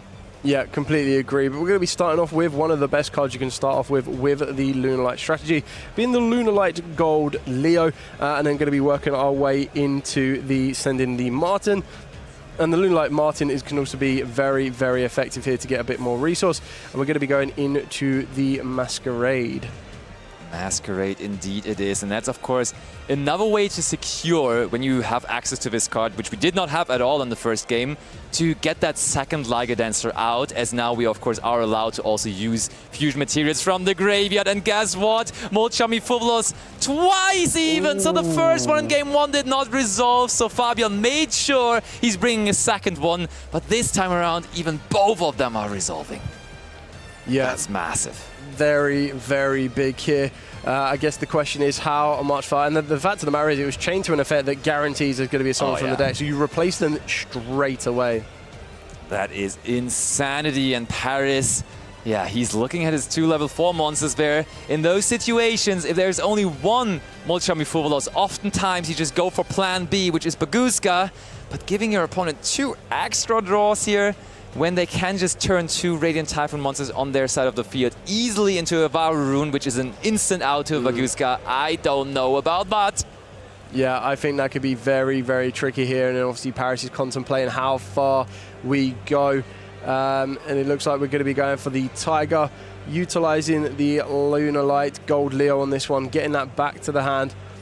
Every extra deck summon or summon from the deck is going to give Fabian 2 more cards. I mean, even the whole hand of 5 kind of puts you in a position where you don't want to... You definitely don't want to be stopping on something like this. Yeah. I think that's too risky to do. Unless the hand is a couple of Supolarizations, but even then that's not going to be that effective. Okay, that's at least not a draw, because we are special summoning back from the graveyard there by putting that monster back into our hand to bring that yellow Martin out from the graveyard that we had previously sent. And Fabian sits there once again in anticipation of his own turn, which last time he used perfectly to play through everything. Okay, we have the hard-drawn Lunalight Wolf this time around. We just... Oh, Pendulum Summon! You don't see that every day. Yes, there are Pendulum monsters in the Lunalight deck, but it's not very common to actually go now for that mechanic, getting 2 monsters from your hand, which from your hand is not... What are we about to see now? Hold on, okay. Even Fabian was pretty shocked at that one as well. Okay. Hold on, ladies and gentlemen. All of a sudden, we've turned our Lunalight deck into a Mathmech strategy, as we do go for Prime Mathmech Elimbursion, using the effect to get 4 materials off of it to add a spell trap.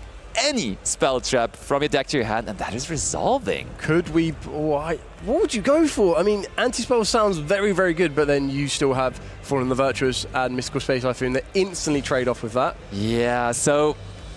Oh, Mistaken Arrest. That's good. Ooh, I can do it. Very interesting. Oh, and Fabian is shaking his head. That's a good card to get against the Radiant Typhoon strategy, but we're really investing all of our resources into it here as well. We still haven't used the Lunalight Wolf, though, so we could turn this maybe into a Liger Dancer as well if we get another fusion monster into the graveyard there. But are we going to be able to? Paris, do we really want to give more draws? It's rough. Yeah, I think to give more draws would be very, very risky here. Especially when Fabian is currently on 7 cards in the opening hand, or the hand right now will be opening to 8 cards. And we're going to be utilizing the Kaleido Chit coming back from the graveyard, possibly sending a fusion monster from the extra deck to the graveyard, trying to set up as much graveyard resource as possible. But yeah, this is... I think the Mistaken Arrest could be very, very big for Paris, but it depends on how much more we give Fabian here to work with. For the Lunalight deck, is that one of those decks that wants to activate that Mistaken Arrest in the end phase to make sure that for your own turn it is going to be able to search again, or your deck is going to be able to search again? Or do you just wait for your opponent to do something to get an extra bit of value out of it? What do you think? I feel that it's probably safer to be free during your turn. So you want to do it in end phase? I think end phase is probably the most effective way here. I mean, Paris could very easily set everything up so that when it does come back to their turn, they don't need to rely on that. But we are going to go for the fusion. We are going to give Fabian 2 more draws. Well, you may stop them from searching throughout their turn, but they basically searched everything already here by drawing so many cards. 6 in total through that Molchami Fuvolos combination. I think we're checking on the restriction of Molchami Fuvolos, and as there are so many cards on the field of Paris, he is shaking his head. Nope, you don't have to shuffle anything back here. You get to keep them all. Yeah, a lot of advantage here, and drawing just the one for turn, as if that was needed. A lot for Fabian to work with here. One set card, again, you'll probably make a fair estimate that that could possibly be an infinite impermanence or a super polymerization if that was kept in, but kind of see. I mean, it's a mistaken arrest, certainly. Yeah, yeah, very true. Because he decided not to activate it in the end phase. Naturally assumed it was going to be activated in the end phase. Okay, he knows it's mistaken arrest, so he doesn't even bother going after it with the Mystical Space Typhoon. Very reasonable here from Fabian. He is going to use the effect of Phonics in hand, and having that card already around is massive, because that means we don't need to search for it here with any of our cards. And also, one crucial part. Mistaken Arrest, of course, stops you from searching cards from your deck. But Crocea, when we do get access to that card eventually, also is able to add back cards from your graveyard. So having that one Mystical Space Typhoon in the graveyard there already is sweet, because we can add that back with Crocea. Yeah, very, very well set up here. Utilizing the Fallen the Virtuous as well on top of that. I feel maybe one too many draws was given here for Fabian. Sending that Albion, and that is going to then possibly, we did take a look at the set card, going to let the Tiger be destroyed here, resolving the Fallen the Virtuous completely. Now we're going to use the Phonics to target the two sets, or the one set and the Masquerade, forcing Paris to now use Mistaken Arrest if and Chainlink to Varurun on top of that, saying, hey, if you have another monster effect in hand, that may be checked by the Varurun immediately too. Fabian, as he did in Game 1, continues to dominate, going second here in this matchup. Paris allowing the special summon of another big monster. And hold on, we did not chain the Mistaken Arrest. What's going on here? And Fabian also is looking at Paris being like, wasn't that the main plan? You went into a Prime Mathmech Alambertian with 4 monsters. Yeah. And you invested all of that to get your Mistaken Arrest, and now you're not even using it? What's going on? Yeah, it does seem to be a little bit more surprising than not that hasn't exactly adapted. So we're going to be seeing exactly what else we have here. I don't think there's much more. Paris just might need to try and learn from game number 1 and see where we can go, but it definitely is in the favor. A lot of advantage there for Fabian. This could be the writing on the wall. Yeah, it feels like it. Now also having those 2 monsters already established, meaning we can straight away just go into our Varurun Link 2 once more, as Paris still does not show any intentions of using that effect of his Liger Dancer.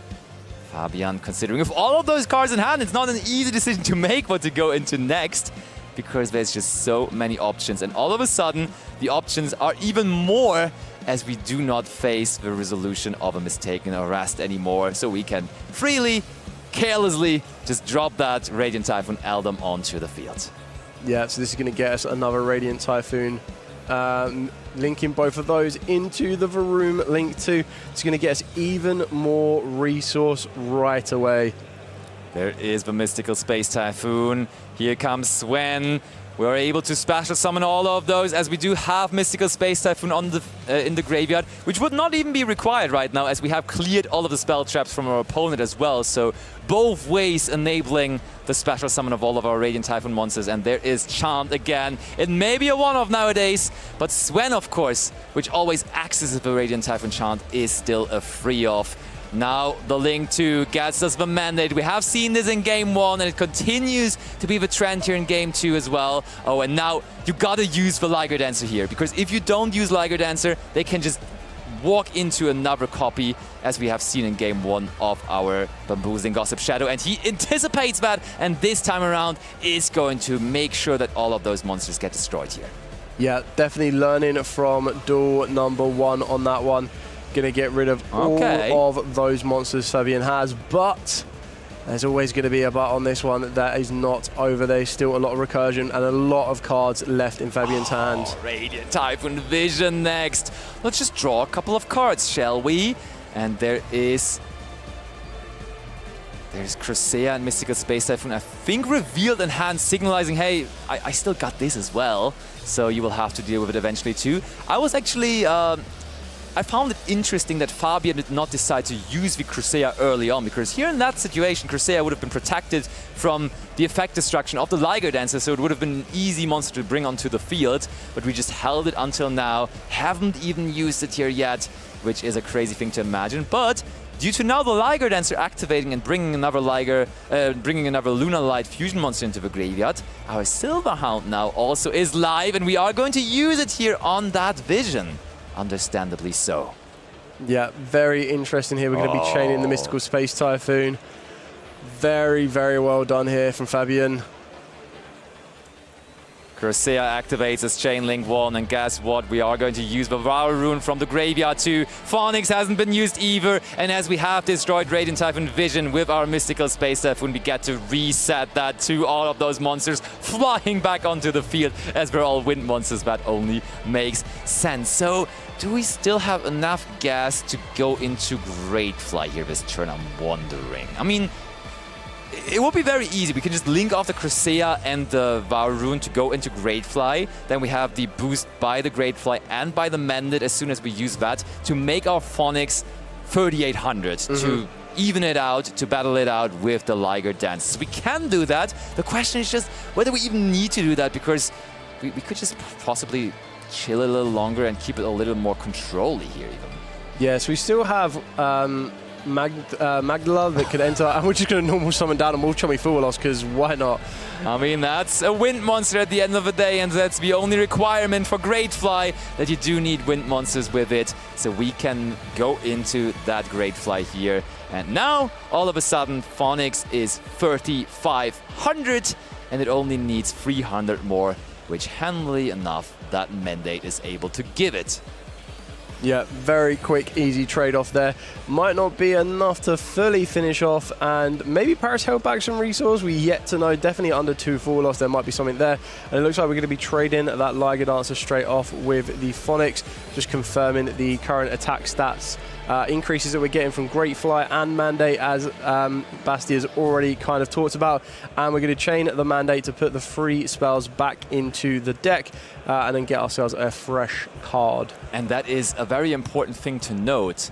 This can play around things. If you're new to the Radiant Typhoon deck, the effect of Mandate to draw and shuffle free back, because it is giving your monsters free and attack points, can be used in the damage step, and that is what was done here by Fabian. For example, playing around a card like Ghost Ogre and Snow Rabbit, because that cannot be used in the damage step, very, very carefully and very nicely here. So we made sure that that Phoenix and the Liger Dancer are going to trade it out.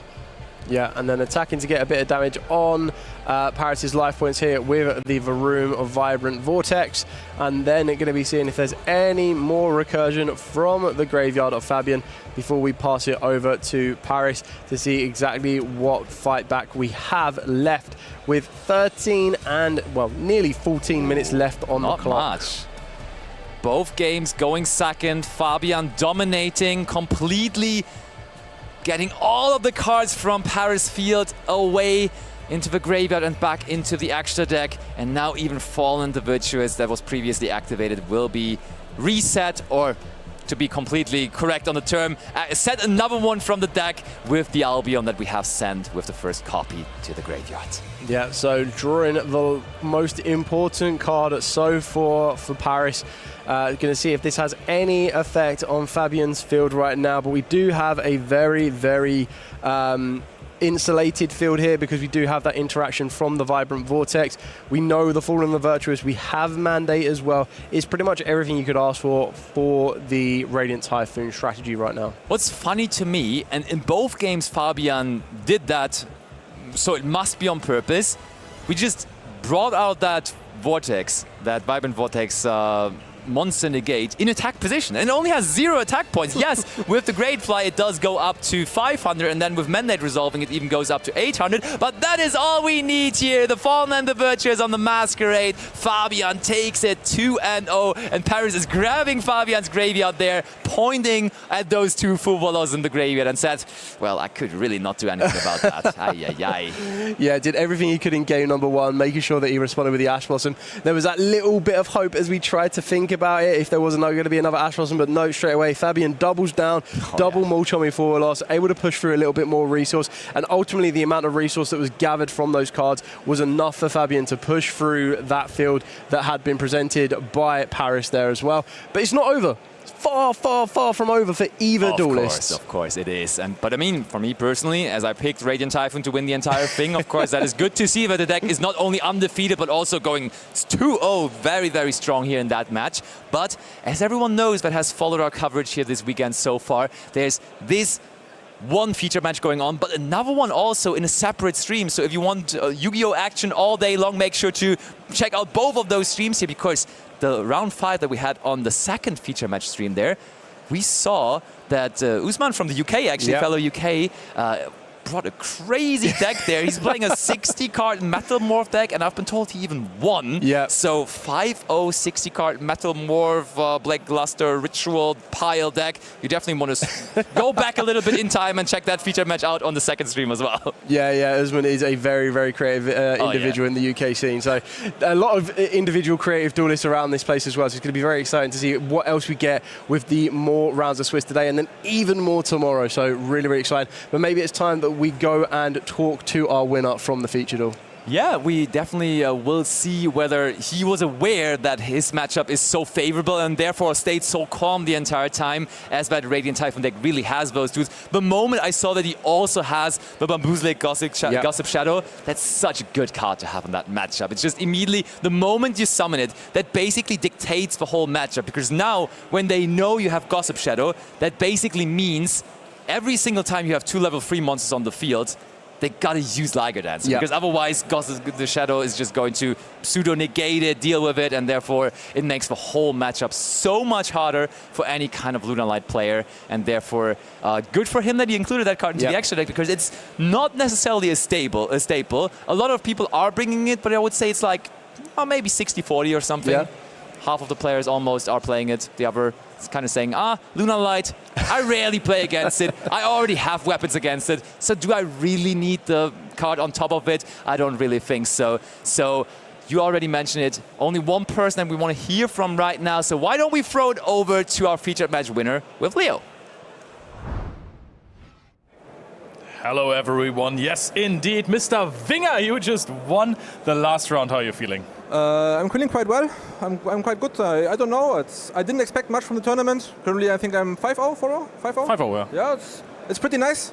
I didn't expect my deck to have any chance, but I'm excited to be here. So why did you pick it then? It was a pet deck for me. I had some tough times prepping for the event, and I just picked a pet deck and didn't really play much. I'm happy that I'm here, and I'm having fun with my friends. Yeah, so I think we can just look into the match a little bit. So in the beginning, I thought, hey, it's going to be a Dugaris and Liger Dancer deck. Maybe you don't have too many options against that, the big Liger Dancer tower. But then when you had the 2 level 3 monsters on the field, were you hoping that your opponent doesn't do anything?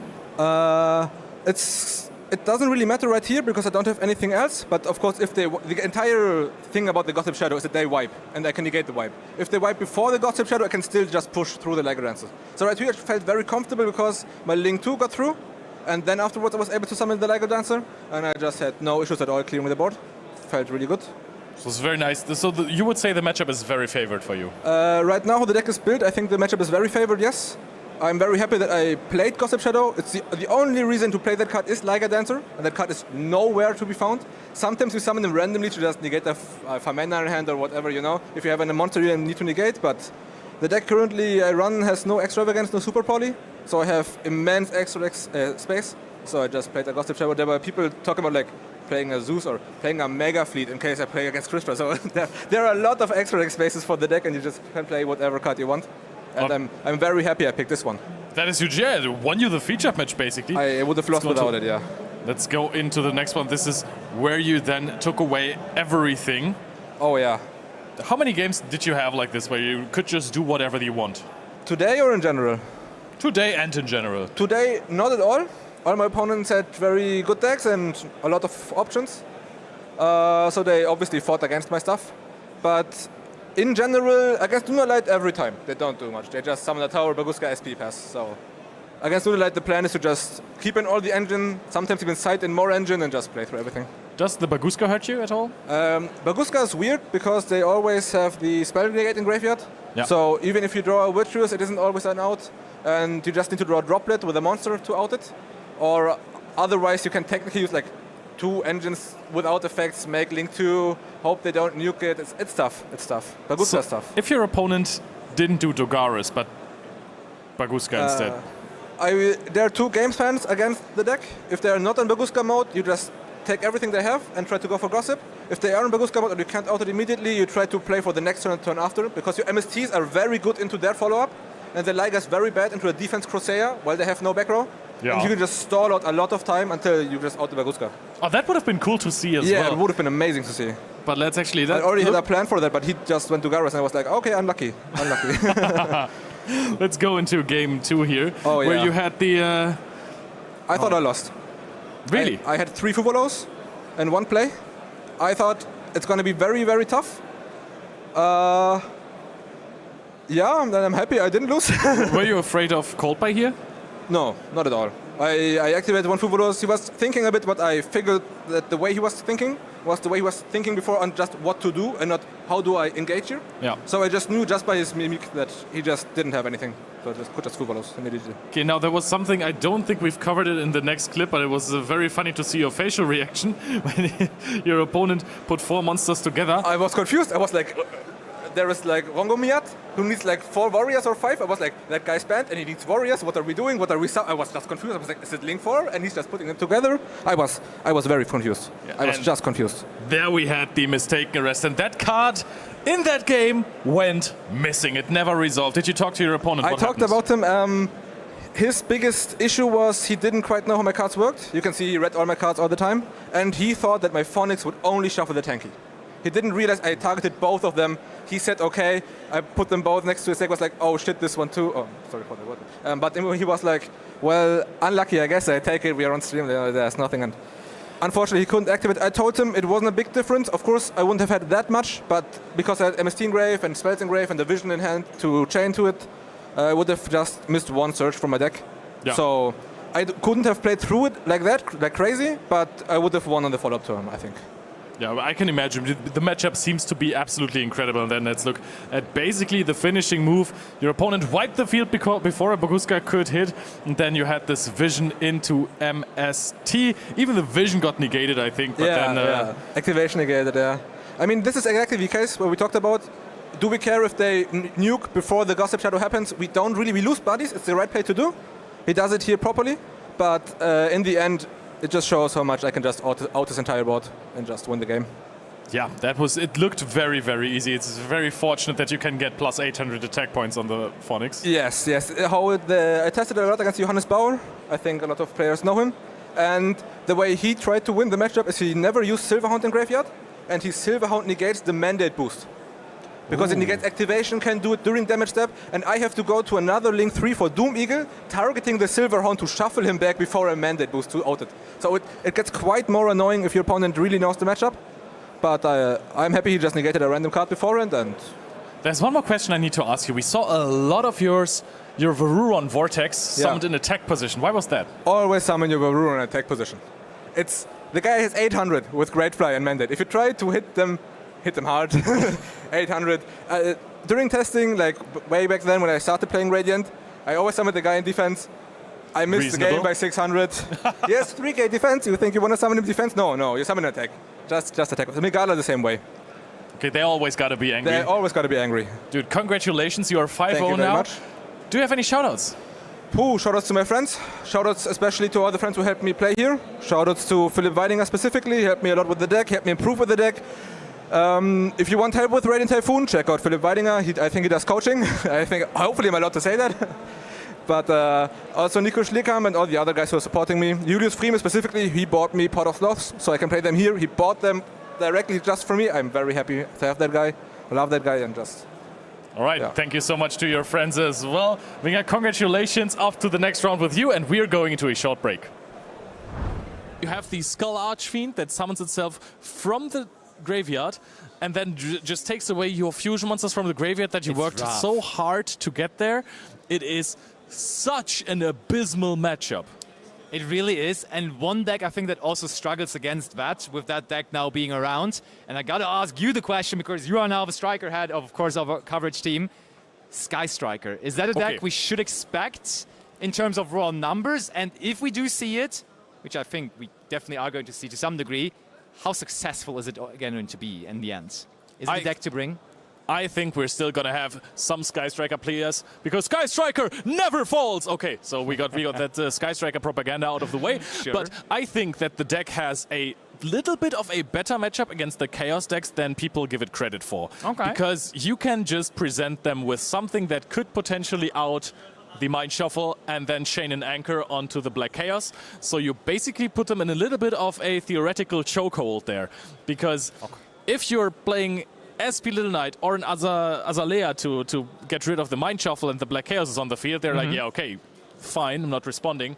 And then you chain Anchor, so if they use Mind Shuffle to push the Black Chaos Magician back to hand, they're going to lose the Mind Shuffle in the process and on the Black Luster Soldier, or they're just getting the card negated in the resolution, and then they're still going to lose the Mind Shuffle. So you're taking them out of that loop, and if you have something else to follow it up with, if they have something like a Griffo in hand to get another Mind Shuffle onto the field, you are still going to be able to respond with a targeting effect that takes out Black Chaos. If it's negated, you can also get rid of the Lemnis Gate, because then you can also get rid of it with non-targeting effects. So honestly, the deck doesn't put up that much. And if you don't put up that much versus Sky Striker and you're getting out of this I can't out this card mode, I think you have plenty of options to win the game on the spot, because the damage you're putting up with Sky Striker is a lot. A different matchup I'm more worried about is actually the Blitzclick deck. I don't think it's going to be everywhere in the main event.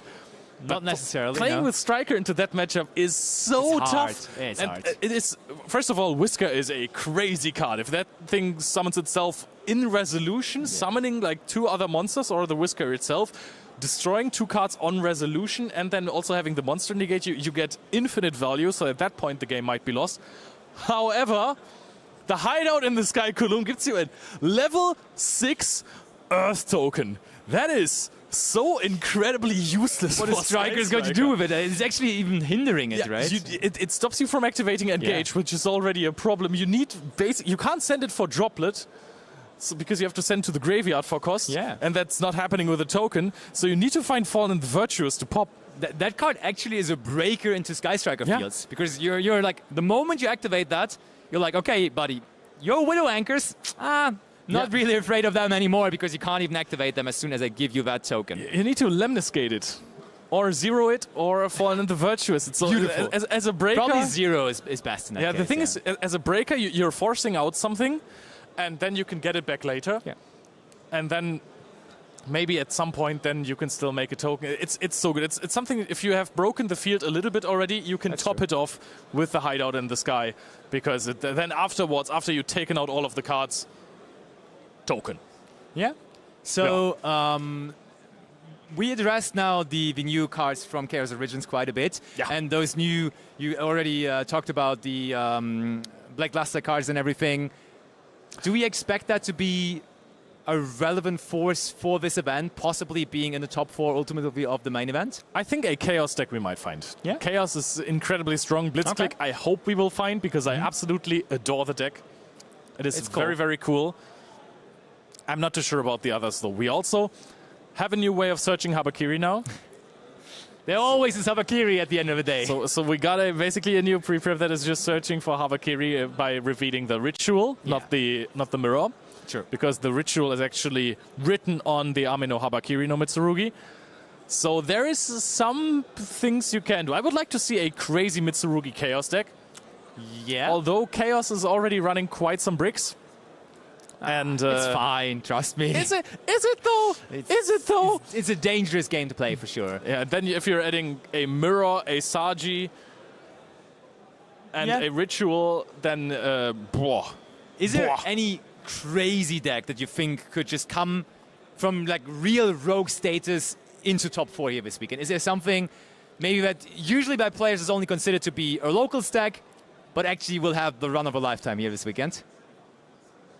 I mean, a deck that has been used. Okay, chill. Elf Note has. I don't think that would be a rogue deck. It's roguish. It's on the edge. I think it's a. People are going to be mad if I say it was a local stack before, but I don't think the deck was at that high level yet, and I think now it is very resilient to hand traps. It's crazy.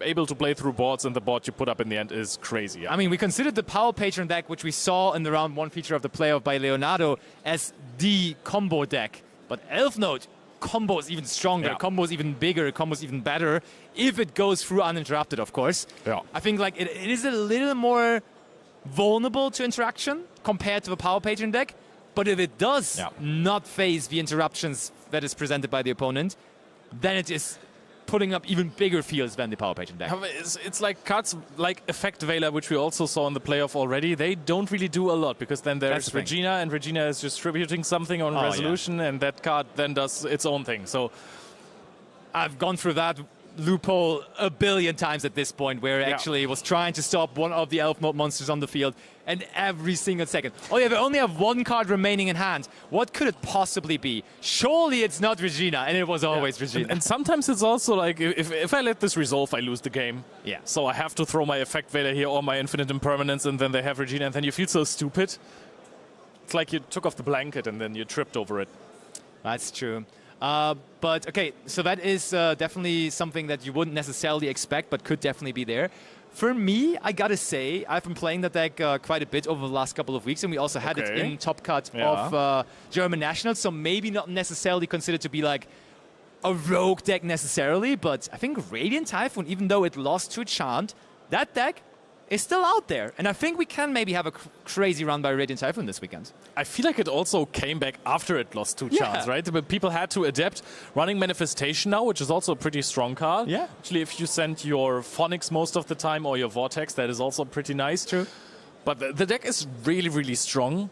However, it does have some choke points. I don't think it helped the deck that everyone and their moms is running Fallen and the Virtuous. That is a card that if you chain it to the activation of the mandate, or the mandate even, yeah. No, that's true. It's tough.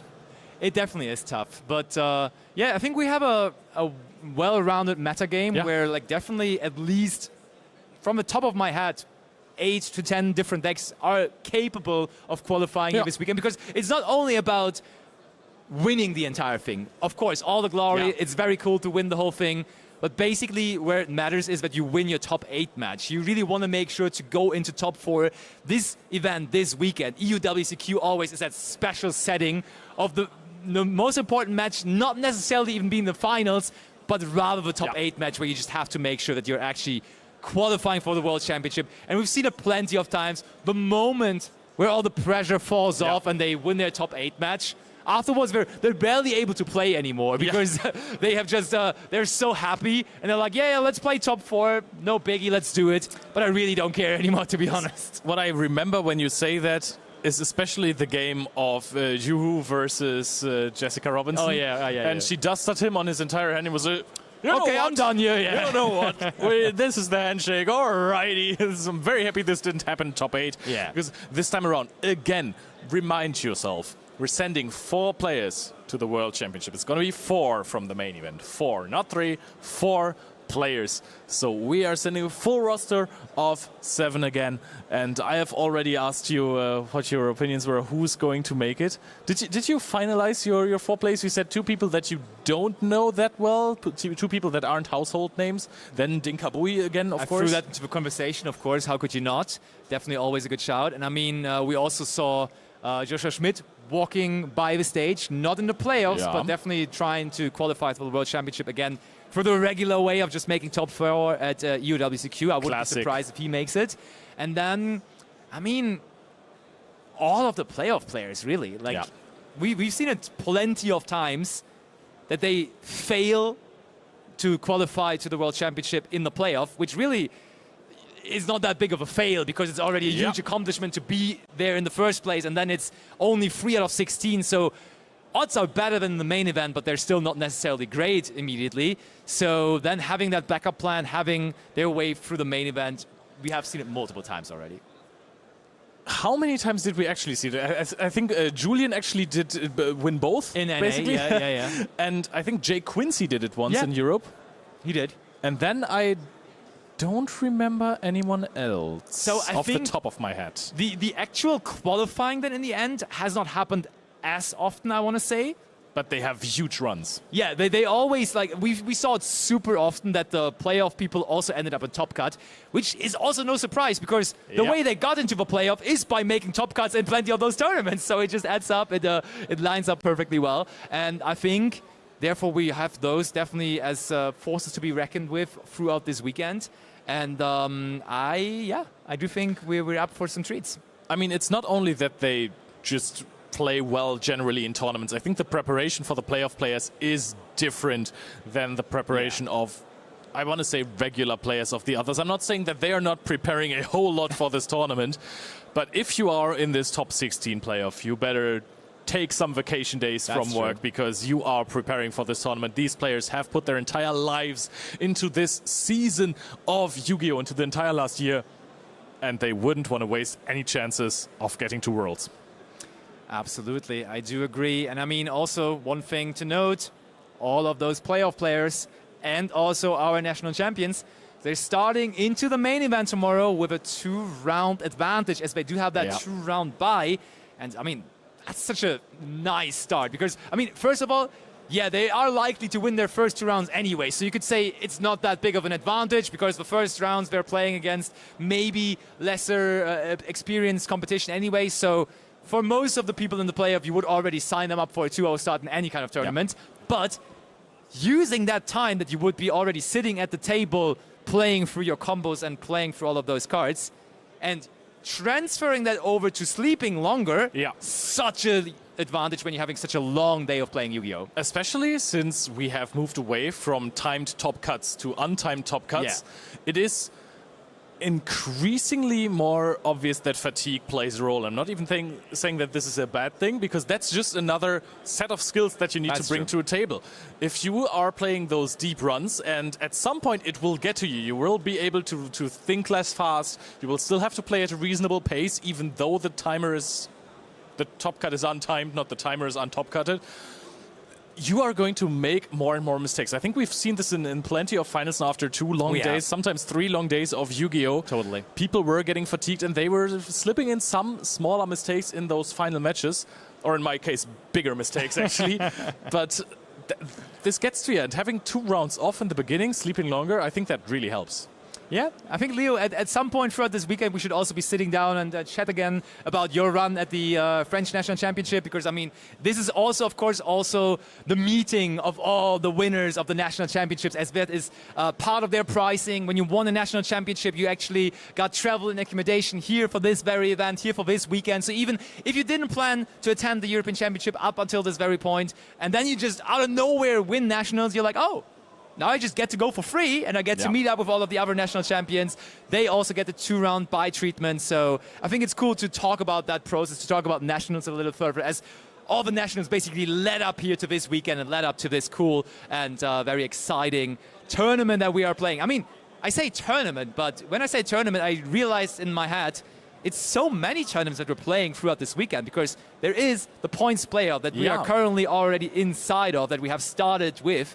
Then already running, by the way, on a second stream, which you should also be checking out, the Genesis main event as well, which has started with their first day here today on Friday as well. So that is already up and running as well. And then tomorrow, of course, the main event with the advanced format is going to get underway as well. So we have all those different events, and I'm not even getting started on public events at that point. Yeah, that is true. Public events, a lot of fun. But let's talk about Genesis for a little bit, because what's going on in Genesis? I've been talking a lot about Blitzkrieg so far for the main event, even though it's probably not the biggest contender of the tournament. Good shout, though. Will be in Genesis, I'm pretty certain. What's your favorite deck from Genesis, or what's the tournament favorite deck? Okay, good that you rephrased the question, because obviously if you just left it the first way around, I would have said Sharks again, because Sharks always is the answer, you know. But, if you are asking for a clear tournament favorite, I want to say Blitzkrieg is probably one of them, but you already led with that one, so I will ignore that for the very moment. But I think another pretty powerful contender is Elf Note. I think Elf Note in Genesis, equally as it is in the main event, but in Genesis even more so, is a super strong contender that may be able to, in the end, take it all down. Yeah, big combo piles, big combo decks are definitely something to look out for in Genesis. Another deck that has been a fan favorite back in 2015. 15, okay. What is it? Tellarknight. Tellarknight are making a comeback, especially combined together with Constellar. So you have the whole different Tellar package, basically. And they've received a bunch of new crazy support cards, especially like the Castor. You are able to put up such a big field with just any level 4 package. This is why hero cards are finally seeing so much play. You have Miracle Ejector and you have Elemental Hero Stratus, and then you have the Dusk as well. So you have this big level 4 package of monsters, and you can just get started so easily with any one card starter that gets you into rank 4 exceeds, really. And the crazy thing about Genesis is maybe there also is something that is so far undiscovered, as it is a new format that is not even around for a year. Maybe someone was just waiting for their opportunity here, had something cooking basically since the release, but was like, I'm going to not show that anywhere, and I will wait for the European Championship to there, where it matters the most, play that deck before anyone could put any points on them, so I can play it freely there for that one big event, because at that event here this weekend, at the Genesis main event, actually, yes, we're sending people to the World Championship in Tokyo through the main event and through the playoff. It's not the World Championship we're sending people to from the Genesis event, but they get to go to Jump Festa as well, the first 2 of the Genesis event, which is also pretty cool. So try-harding on that event, certainly worth as well. Definitely. So, Basti, you were talking about Sharks as your favorite Genesis deck. What would you have cooked up in Sharks? Give us the details. Give us the goo. All the searchers in the world. I definitely want to make sure to include 7th Tachyon, 7th Ascension, just have the most highest percentage ever possible to find my starters that I want to see in the deck. And then just good old Kraken control action, you know? You don't have to step out of your comfort zone. Just keep it simple, keep it easy. Maybe back it up with a couple of hand interactions, because the Shark cards aren't priced very highly. So now there's one very highly priced card. Which one is it? Can you give me a guess which one it is? It's rather obvious, but not too obvious. Rather obvious? I'm going to give you a hint. It's 81. Bahamut Shark. Yeah.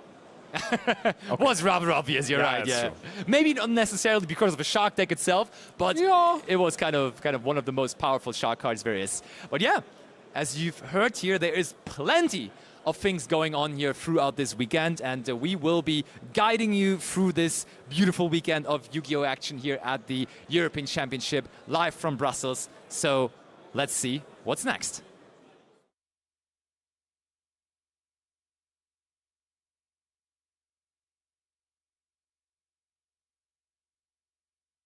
I am joined by Dale. Dale, what have you got for us?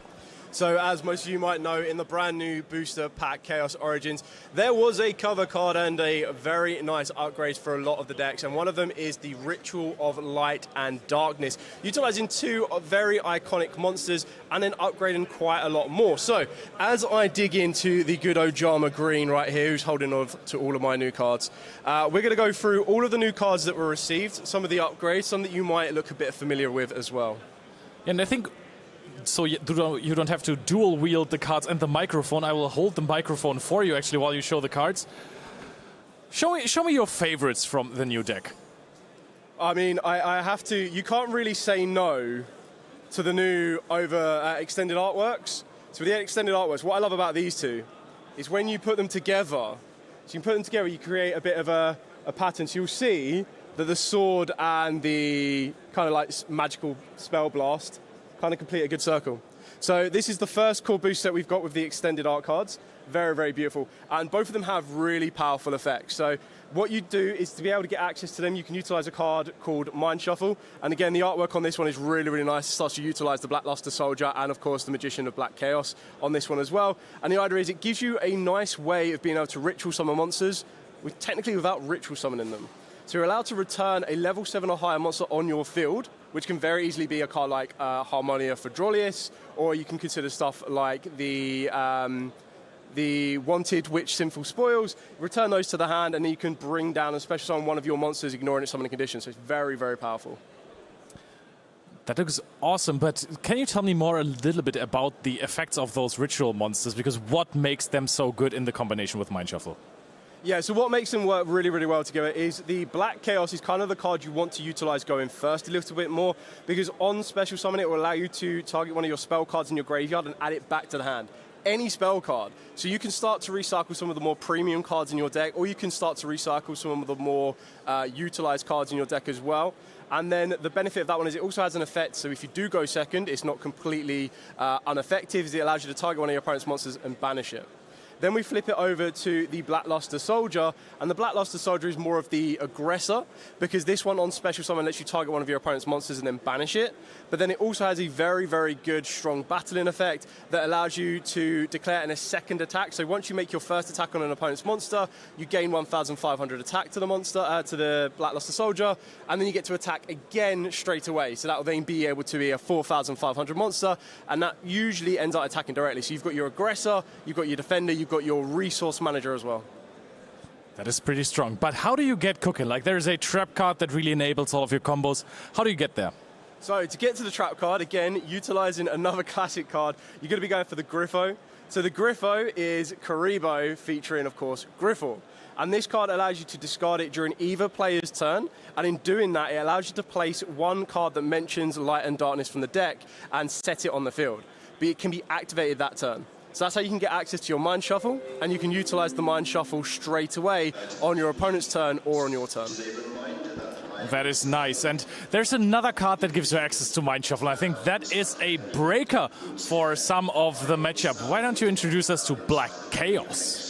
Yeah, so speaking of Black Chaos is, of course, another kind of familiar card. It is the utilization of Black Chaos plus Black Luster Soldier. This card, again, going first, allows you to discard it to place a continuous card face up on your field, so that's going to give you direct access to your Mind Shuffle. But then as an aggressor going second, it also has the ability to be special summoned by returning one of your ritual monsters from the grave or field back into the deck to then special summon it. And then it also has another built-in effect that lets you non-target banish 2 of your opponent's cards. It's pretty nice. Ever broke a field with that? Yeah, I mean, a non-target banish 2 is actually quite interesting, though, because it has to banish exactly 2. So if your opponent only has 2 cards and they were to activate one of them, for example, the other one is safe. So every new deck, every big meta competitor needs to recycle some of the resources. How do you do that with the deck? Well, the best way to recycle it is one of Yugi's best ace monsters, and that, of course, will be the Skull Archfiend of Chaos, also looking like Summon Skull. So this card, not only does it allow you to recycle your materials, but it also gives you the ability to get your ritual monsters directly from the deck. So if it is sent to the graveyard by any means, you can send a Ritual of Light and Darkness ritual spell from deck to the graveyard, and then add one of the monsters that is specifically listed on that ritual spell. There go, get into your Black Chaos or your Black Luster Soldier. If that wasn't enough, it also has the ability to shuffle 3 cards from the graveyard, yours or your opponent's, as long as one of them mentions Light and Darkness Ritual or the Banish Zone, back into the deck, and then summons itself to the field. So, unlimited resource. Yeah, I would like to take your Albion and your Dragon that devours the Dogma from your graveyard and just shuffle them back real quick before they activate in the end phase. Thank you. But there's a bunch of other cool cards in the deck. Yeah, so one card that's actually not directly linked to the Ritual Light and Darkness, but might as well be, is the generic Ragged Records of Rites. So this is a brand new spell card that kind of seems a little bit familiar, like pre-preparation of rites and preparation of rites before it. So this will allow you to add any card from the deck that mentions the ritual spell that you reveal. So in this scenario, we will reveal the Ritual of Light and Darkness, and with the rest of your monsters, even your Griffo or your Summon Skull, they all mention the Ritual of Light and Darkness, so you can add any of those from the deck to the hand. It's pretty sick, but I'm seeing some hats there, you know? I like to wear something on my hat most of the time. So what are we doing with those? Well, this is the magical hats. Again, looking very, very familiar from how Yugi used to play this. So this is a quick play spell card that, again, you can get access to off of the back of the Griffo. This will allow you to be activated the same turn. And when your opponent activates a card or effect, you get to target one monster that mentions your Ritual Light and Darkness. And then you get to, you get 3 spells or traps on the deck, all with different names. You special summon them as face-down tokens, and the effect your opponent has become activated becomes destroy a card your opponent controls, or a set card your opponent controls. So that ultimately, when you put the monster you targeted that mentions Ritual Light and Darkness face down, shuffle them up, and then your opponent gets to destroy one of those, and your hopes are it destroys one of your spells and traps, which sometimes can have some utility with a card called Waking the Dragon. Oh my goodness! Don't tell me you're playing this card. I would have gone for the Black Goat last, but I think when you're talking about a ritual deck, there needs to be some kind of an easier way to ritual summon your monsters, because just having the ritual spell, the monster, and something like level 8 in your hand, that just doesn't always cut it. So how are we doing that? Well, that is where the Light and Darkness Ritual comes into play. So this card, not only does it allow you to use your hand and field as traditional ritual spells might do, but it also allows you to use your graveyard as well. And that's how we loop ourselves back to the Griffo, because the Griffo can be required for the entire tribute resource, even though it's only a level 1, whether that be from the hand, the field, or the graveyard. And then this card also has the ability to target a ritual monster in your graveyard, or a monster that mentions Light and Darkness Ritual, and you can add this card and that monster back from the graveyard as well. So just absolutely endless.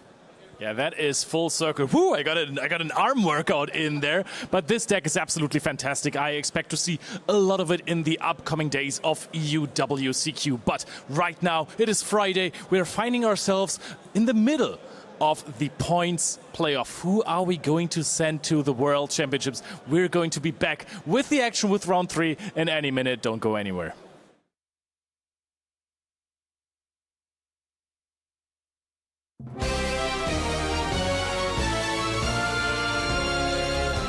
He is a household name. He's a staple in Top Cuts. He is Tom Kleingräber. Raised near Dortmund, Tom was playing Yu-Gi-Oh! From a young age, but quickly his real home became the top tables at major events. His first Top Cut he entered with 16 years in 2015 at the German National Championship. After that, he continued to top the same tournament 9 times in a row. But not only on the national level Tom made a name for himself. Whenever a YCS or an EUWCQ occurred, he showed up and amassed over 20 Tier 3 event tops. A pivotal year in Kleingräber's career was 2023. In the cold April of London, he maneuvered his Kashtira deck to great success. In one of the biggest tournaments of all time, attracting 3,600 players. He defeated shooting star and deck-building maniac Dinkabui in the semi-finals to face off against former WCS competitor and European champion Samir Bashar in the finals. Tom could not overcome Samir's creative sprite deck and his double copies of Kurikara Divincarnate and lost the first big finals of his career. Still living on the pressured planet Radzov, Tom entered the German nationals that year and naturally, almost like a dream. You'll have to wait to see more of that profile of Tom Kleingräber there. But for now, it's time for us to get into our round 6 feature match here at the EUWCQ. We have Batuan Senkerson versus Christian Serafimov. And we're ready to kick things off. So immediately I'm going to throw you over to our wonderful German duo, Basti and Leo, who are going to be your casters for this round 6 feature match. Gentlemen, take it away. Oh boy, you heard the name there already. That's a name that honestly is following us here in our YCS and EUWCQ coverage over the years, also at German tournaments, because there's someone dedicated to Blackwing, and he really dedicated his entire life to it, it really feels like, and he has found the most crazy deck list once again. So why don't we find out how this match is going to go down? Round 6 here at the EUWCQ starts now.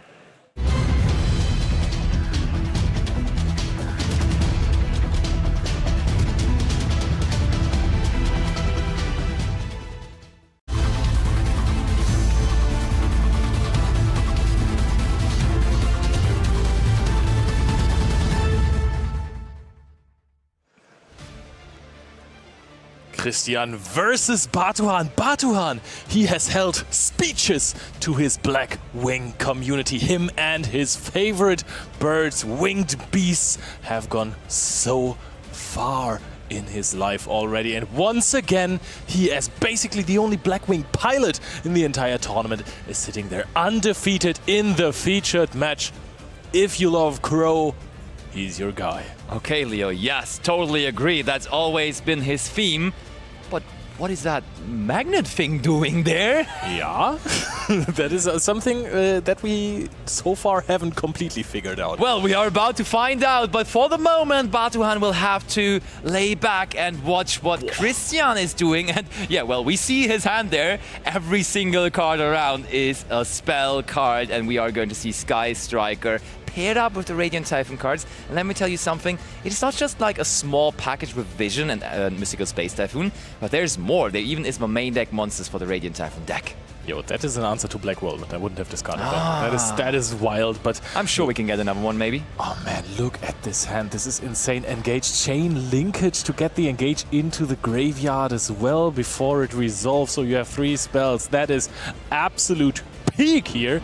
Sky Striker, as it is supposed to be played, and you are seeing alt art engages. Now, at the beginning, I was not on board, but by now, I have very much warmed up with the basically Rose version of Sky Striker Mobilize Engage. I love it. It is, and Christian is now resolving that engage, and he will be able to draw an extra card. And then Kagari already on the field, immediately ready to grab back the engage once more. Leo, as you are one of our Sky Striker enjoyers, and of course with your top 4 run at the French National Championship as well, with very recent success with the deck as well, I remember that you were considering to play the Radiant Typhoon cards in your deck too, but then pivoted away from them. What are you currently thinking about them? I think that it's a risk going second to run these cards, because if your opponent has some spell and traps, then you are going to have some issues with summoning your monsters, because basically the only good starter that you're having for it is Chant. That's the thing that really helps you. However, you can put up a really, really strong turn 1. If you start with the Radiant Typhoon cards, it's kind of crazy. Also, Christian did something right there that I wouldn't advise for every Sky Striker player. That is, before you have fully resolved and drawn a card for Sky Striker Mobilize Engage, he put his card into the graveyard already. And that basically would mean that you have fully resolved the chain, which means you wouldn't get a draw.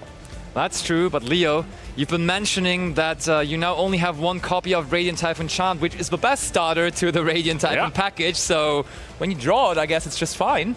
The question is what he wants to really do with this. Now, oh wow, that's infinite impermanence. Not even on... Was Kagari ever activated? Wait. Oh, is that where we messed up? I think. We never activated Kagari because the engage is still sitting there in the graveyard, and that would have, of course, been the target you always want to be adding back with it. I think he searched earlier the Ray, right? Yeah. So I think he now has to go into the good old Camellia, and I'm saying good old, but it's the newest card of the deck, basically, with Amatsu. It really is the opposite of that, yep. Oh, that Eldon doesn't really do anything. Kind of, he pulled out a Infinite Impermanence, which is a nice interaction. However, that is not the strongest card against your deck. So, it did some jobs. But I was curious to see anyways where this is supposed to go with the Eldam. Felt like this... another downside of the Radiant Typhoon engine is that if you are already having a good hand, and you are already setting up your graveyard to get extra draws with Engage and put up your anchors, they don't really add too much.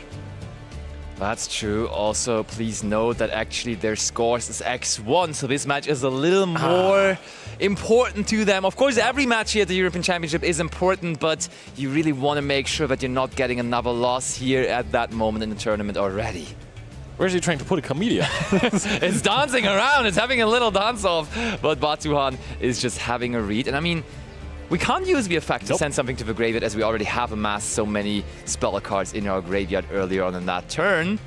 But it's really nice that you can actually just take 2 effect monsters and mash them together to make a Camellia, so that you can get rid of the Eldam body that was blocking your main monster zone, Normal Summon Ray, and go into 0, the card that really pushed Sky Striker over the edge.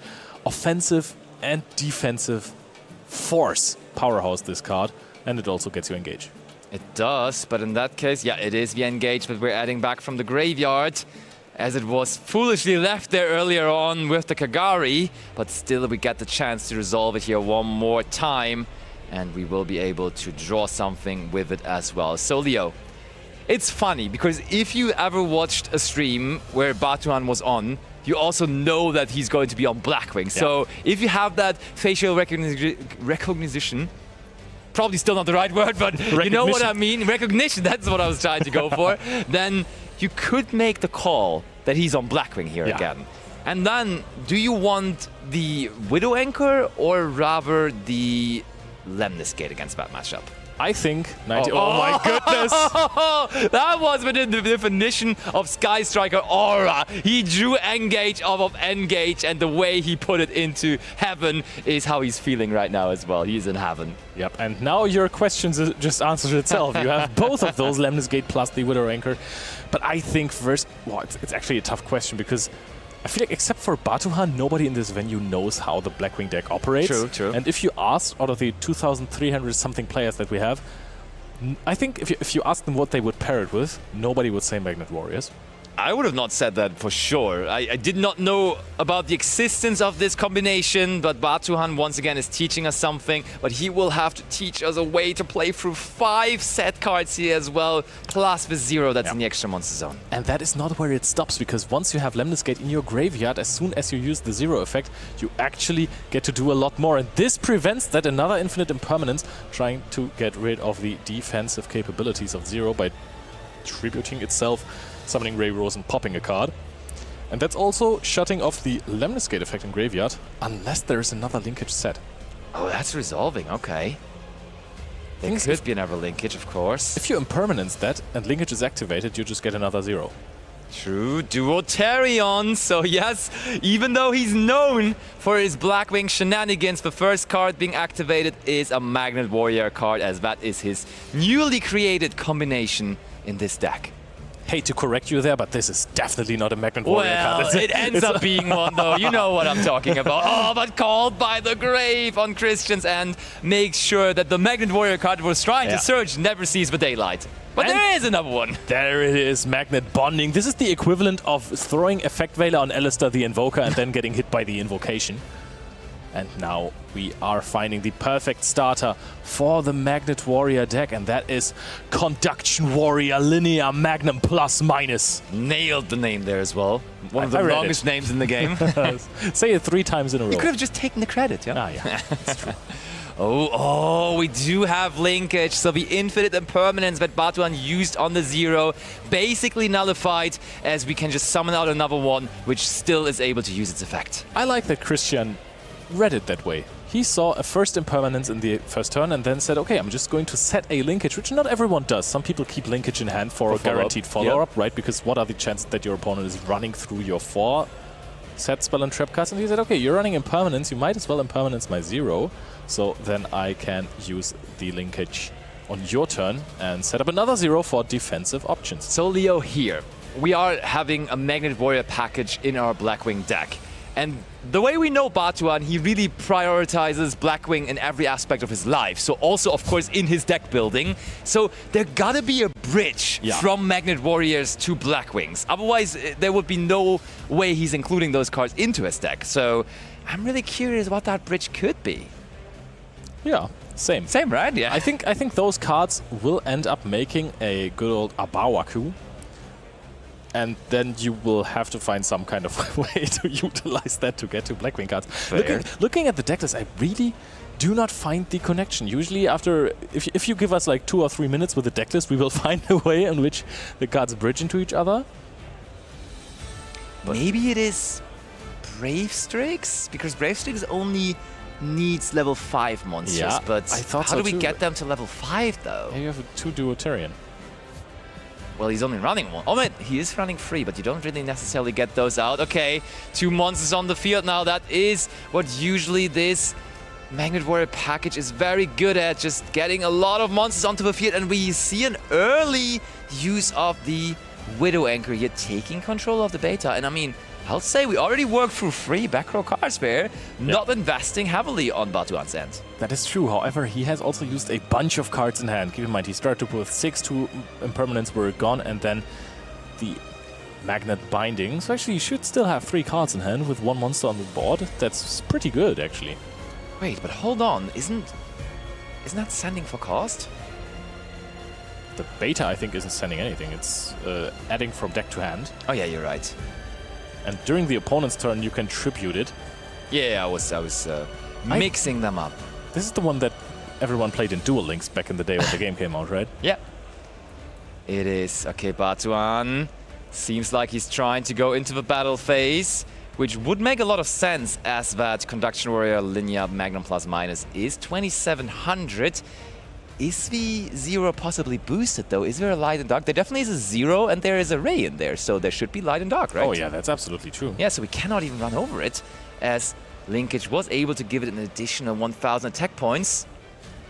You can try, but I think we're just using the 0, yeah. Good bait, actually. So because Christian kind of forgot about it as well, we are using the effect. It's certainly not the best moment to do it, as we are only going to destroy that plus minus. There was something that you can do when it's destroyed, it just adds itself back to the hand. Yeah. You cannot use it on that turn anymore, so you're going to be able to use that either as a fusion material with something else, or in the next turn. However, Sky Striker is not known for giving your opponent a lot of turns anymore. So when the deck came out, it was a whole different story. Funnily enough, we did not destroy the Magnum Plus Minus, but instead we just destroyed the card that we took control of. But there is no more taking control of that game, as game 1, after that admission of defeat by Batuhan, goes to Christian. And he completely concealed the Black Wing engine, hasn't showed his opponent anything. True. So that is going to be weird to sight for his opponent, for Christian.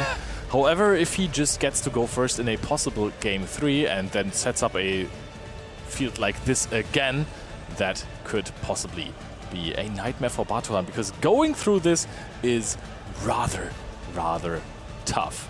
It is, but again, when you see Batuhan, it's not only in the main events of YCSs and stuff, but it's even like every possible public event that he's entering. It's always Blackwing. I've never even seen him touch a different card or a different deck than Blackwing ever in his entire career. For example, I don't even remember what YCS it was, but he won a giant card of SP Little Knight as well back in the day with... Sick. Yeah, it was a really cool one. With the Blackwing deck, of course, no need to mention it, honestly, but he is really completely tied together with that strategy, and everyone in the community knows.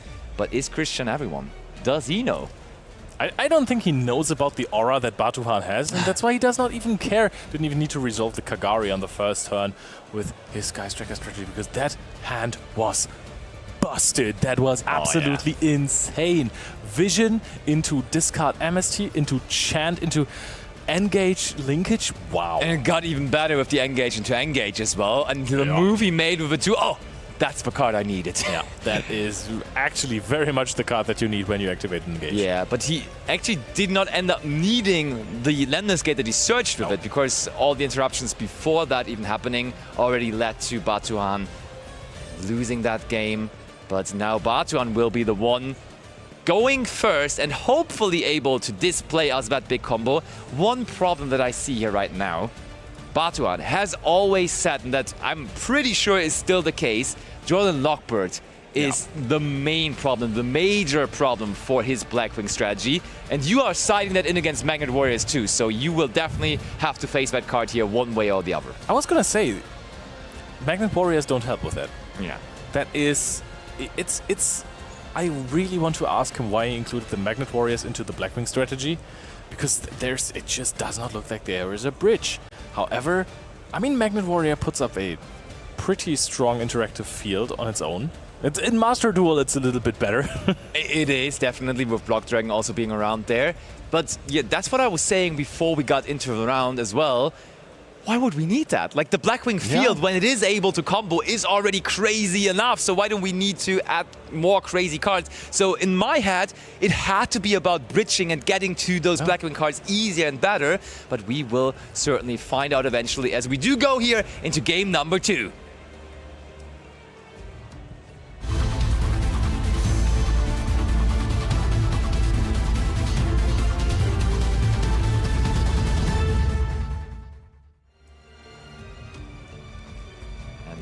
we have him. Batuhan, come on. Let's cook. I mean, the deck building already was enough of a cooking show, but now we want to see it in action. The live cooking action, essentially. I've never been to a live cooking event, but actually, yeah, German Nationals most of the time is one. Yeah. So let's see what Batuhan has to offer. This hand, from what I can spot, looks rather interesting. I think Blackwing needs a lot of engine to really get going, so including a whole other deck into your main deck does not seem like it is crazy. It's fine. Yeah, I mean, 43 cards, Leo. Of course, it's the most consistent deck in the room. Yeah. That is a good card. It is a Magnet Warrior deck at the end of the day, and Christian, he's just going to use Ash. I mean, maybe the plan is just simply to bait with your Magnet Warrior cards, to go fully in with your Blackwings, and there we are. Normal summon of one of the best starters in the deck, the Sudri. That one, if I'm not completely mistaken, is going to give us the Vata. Yes, Vata has been searched, as that one is mentioning Blackwing Dragon, and that is going to give us the Black-Winged Whirlwind. No, the Black Feather Whirlwind, I'm sorry, which has now been established on the field. Oh, and that's where the party starts. We are going to bring out that beautiful little Borea Storm the Wicked Wind.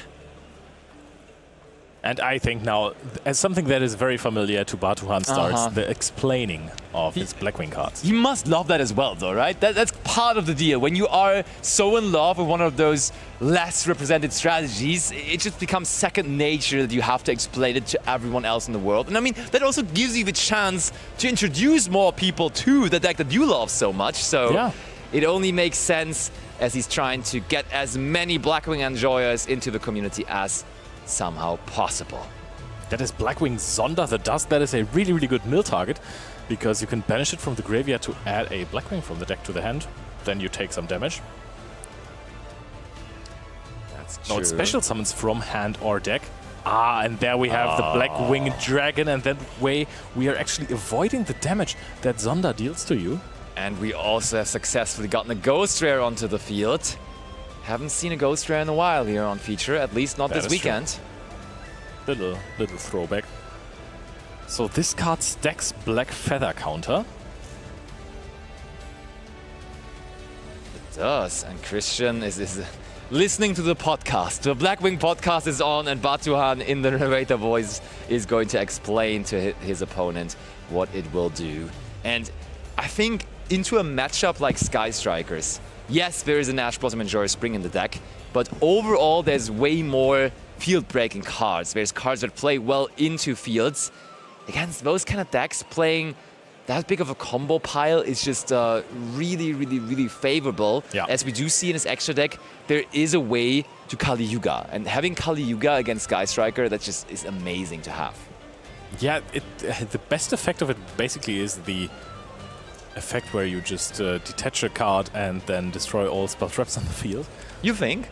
I mean, the thing is, you are not allowed to play cards as the opponent, right? If the Dawn King Kali Yuga is properly summoned.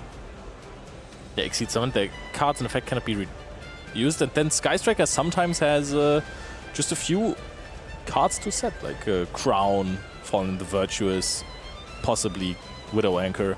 But well, you're forcing that situation onto them, though, to be fair. Yeah. But here we are forcing a Rage Raptor Brave Strix over that Borea Storm, the Wicked Wind, performing that Exceed summon, and we are going to get that rank up magic Skip Force onto the field. We're activating the Skip Force, basically skipping the rules of Exceed summoning, just upgrading that Brave Strix into that Arsenal Falcon. And let me tell you something, that is not the only rank up card that Batuhan is playing in his deck. There's also the Phantom Knight's rank up magic launch, and I think that you can actually activate this and use the Arsenal Falcon to make ultimate Ultimate Falcon. That's probably the ultimate fail is also a good one. But no, we do go into a Link 2 here with the Summon Shamal and the Arsenal Falcon to go into our next Rage Raptor card, which is the Rage Raptor Vistrix. This is 3 decks in once even at this point. There's Rage Raptor cards, there's Magnet Warrior cards, there's Blackwing cards. Batuan is having it all, and he has now used the effect of his Arsenal Falcon to go into his Ultimate Falcon. Why are you celebrating? So many different Blackwings over the years, and Bora made his way into the main deck of Batuan. Just a free special summon, some that's crazy nice attack points, and the ability to deal piercing damage is amazing. I'm very happy to see Bora the Spear here. Bora is insane, a staple back in the day already, setting up the other rank up spell that you were talking about earlier. So the Arsenal Falcon on the field already, the Ultimate Falcon on the field already is scary, but what can we, do we upgrade the Ultimate Falcon into Kali Yuga? Yeah, right? Does that work that way? So we're checking. Let's double read on the rank up magic launch here again. You target a Dark XYZ monster with no Exceed materials. That's a very, very crucial point, as currently that Ultimate Falcon, of course, does have Exceed materials, and then you special summon another Dark Exceed monster that is 1 rank higher than the one you were targeting previously. So maybe we go for a Bao Q. A Bao is going to bring back the Arsenal Falcon from the graveyard, and that gets ranked up into Kali Yuga. That seems like a valid line to me. Oh no, that absolutely sounds right. Right? And maybe you need some of the Magnet Warriors to make a Bao Q. Because that helps with Link materials, for sure. It's basically spamming a lot of monsters onto the field, so that could definitely be the case. You have Zephyros, you have the Xander that you've already used, I think. Also, look at this, bouncing back the Bora, and then of course you summon up the Bora again. Even though I'm a little bit sad that it is just summoned in defense position. What is happening Unicorn. now? Oh, and he's using... Oh wait, for a second I thought we're using the effect to make it spin back our own Blackwing Dragon there. There comes a Bao Q. Maybe I was right that is our access point to the Kali Yuga. Funnily enough, the Ultimate Falcon on its own is already quite a task to overcome for a Sky Striker player, so we wouldn't even need that necessarily. But it seems like we also got the Ultimate Falcon materials away here. Oh, we are discarding one of our Magnet Warriors. Bringing back the Arsenal Falcon. The thing is, actually, the Ultimate Falcon is not really that hard for a Sky Striker. Why is it not? Because if you have a big power, you will need a good turn. You will need some Pot of Sloth shenanigans, something like that. If you actually get 10 spells into the graveyard and you summon a Kagari with linkage, you can just crash. Yep. That's true. Oh, look. Christian, just having a look at those 2 Rage Raptor cards. And as known as Batuan is for his Blackwing shenanigans, this Anfield is not necessarily about the 1 Blackwing card on it, but it is more so about the 2 Rage Raptors that are running the show there. And then there is going to be the big entrance of the Dawn King Kali Yuga as well. Hold on. I was reading the rank up magic launch, and then there is a sentence in bracket that says this special summon counts as an Exceed summon. Yeah. Because I was just saying we cannot have the special summon Kali Yuga all over again. That is something that is overlooked sometimes. Back in the day, Exceed's Universe used to summon out Kali Yuga to just have this spell and trap wipe. Alrighty, so a Bao Q has returned onto the field, and Christian draws a card for turn as he is trying to conquer that field right now. I feel like you need to really out it or use it early. Other than that, your opponent is going to get some cards onto the board that are going to be problematic for you, like Fallen the Virtuous or something that can get rid of the Falcon. True. As response of the rank up magic launch. So as soon as my opponent starts drawing with something like a Vision. That's true. Okay. Batuan is bringing the birds with his Blackwing deck. Just next to us, there's all of a sudden also Pigeon arriving here in the hall. Right, that's the new Blackwing. Hello. Yeah. So let's see, 2 counters on that Blackwing Dragon. Where is that all going to get us? Christian has a plan, and that plan starts with Pot of Sloth, while Batuan is controlling 7 cards in total. And Batuhan says, hey, you can refill your hand, that's absolutely fine. However, you're probably not going to be able to activate cards after this, because he is trying to go summon out a Kali Yuga as an Exceed summon. Christian is thinking, oh, the ultimate Falcon. What are we going to do with this? But no, it's a different Falcon. Mystical Space Typhoon is being chained, as we want to make sure that that somehow at least resolves before the Kali Yuga could ever hit the field. But we are apparently still trying to chain even more. But no, we are just resolving here in the end. And that Pot of Sloth will be now, funnily enough, drawing less cards because we destroyed one card on the opponent's side of the field. Don't know whether that's going to matter too much, though. That's very true. Pot of Sloth is going to resolve. But yeah, Kali Yuga is just chilling here a little bit, or is he actually just also getting rid of all the card effects that have been activated previously? The effects can be activated on field, other card effects on the field are negated, so yeah. That is just drawing. Immediately negating the Pot of Sloth. And Christian is going to, he has to read the Kali Yuga, and I've been in that situation before. Once this card is on the field, reading it doesn't really help you anymore. Yeah, it's a very special card in the way it works, because it's no effect that's activated, so you can't even hit it with the Widow Anchor. So the moment it arrives on the field, it basically just applies its effect, which is completely turning off everything that Christian would try to do for the rest Look of the turn. at Batuhan, he's so He's laid been back. there before, I can tell. He is laughing about this. This is all a joke to him. Christian is now in the unfortunate situation of thinking that he might have a play, something that he could find, and no, we are picking up the cards. This is going to be it. Successful Kali Yuga shenanigans, possibly the best DDD card ever printed. Oh, is it? Wave Hiking Caesar is a pretty good one as well, if you ask me. It's a close competition, not gonna lie. I mean, maybe on its own the effect of Kali Yuga is better, but the overall usage and like versatility of the Caesar, I think it's a close call. What do you think at home? I'm not sure. Why do you think Caesar vanished? Because the Fiendsmith cards also vanished. With it. Like, they just go next to each other, right? Yeah, but I mean, I think you can still play the Fiendsmith cards. I think you could. You don't play them anymore because something like Fallen and the Virtuous, because possibly the Wave King Caesar is so easy to out now.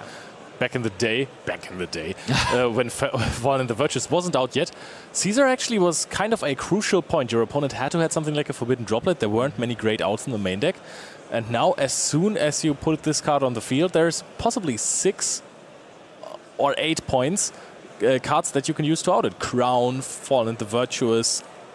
I'm saying Widow Anchor, but Forbidden Droplet. There's so many different options to take care of it. On the other hand, though, Super Polymerization is also being a super staple in the current format, and we just see everyone basically running it. Against that card, Caesar always was really good, because there is not many other water monsters that you're putting onto your field, so that's kind of nice.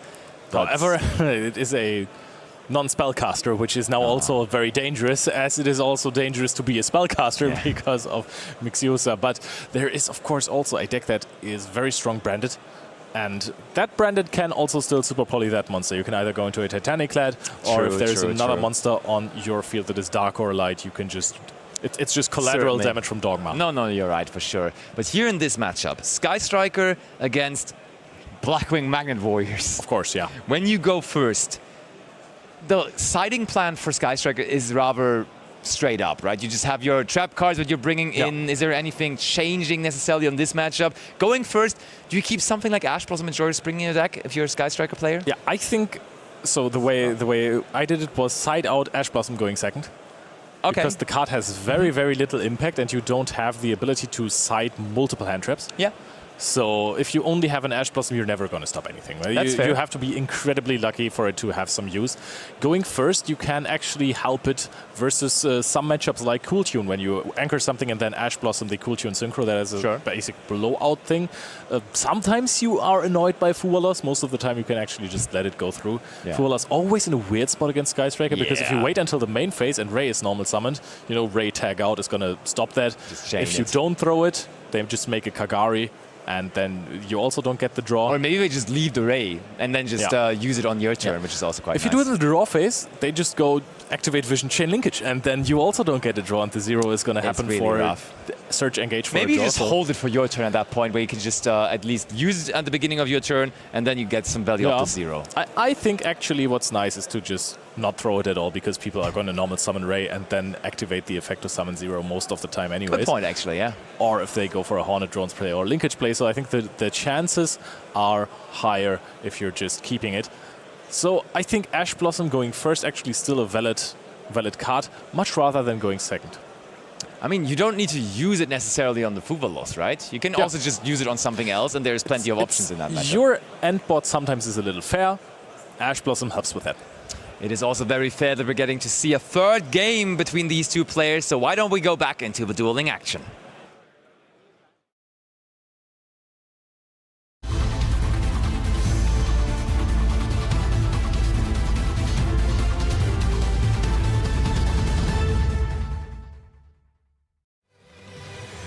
Let's see, are we going to see another completely incredible hand by Christian? You know what I just realized when I was recapping in my mind how that second game went? Yeah. We had Mystical Space Typhoon, right? Yeah. We used that on the Black Feather Whirlwind.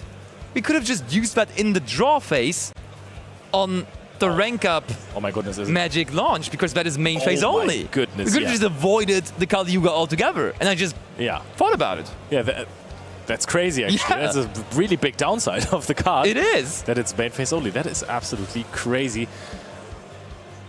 You never know until you know. Well, Christian certainly does not know yet. Can't blame Christian for not thinking of that. Draw. And Batuhan. Yup, that engage is good. You find that engage like it's your job, Christian, and game 3 will be led off with one of our most favorite cards in the game.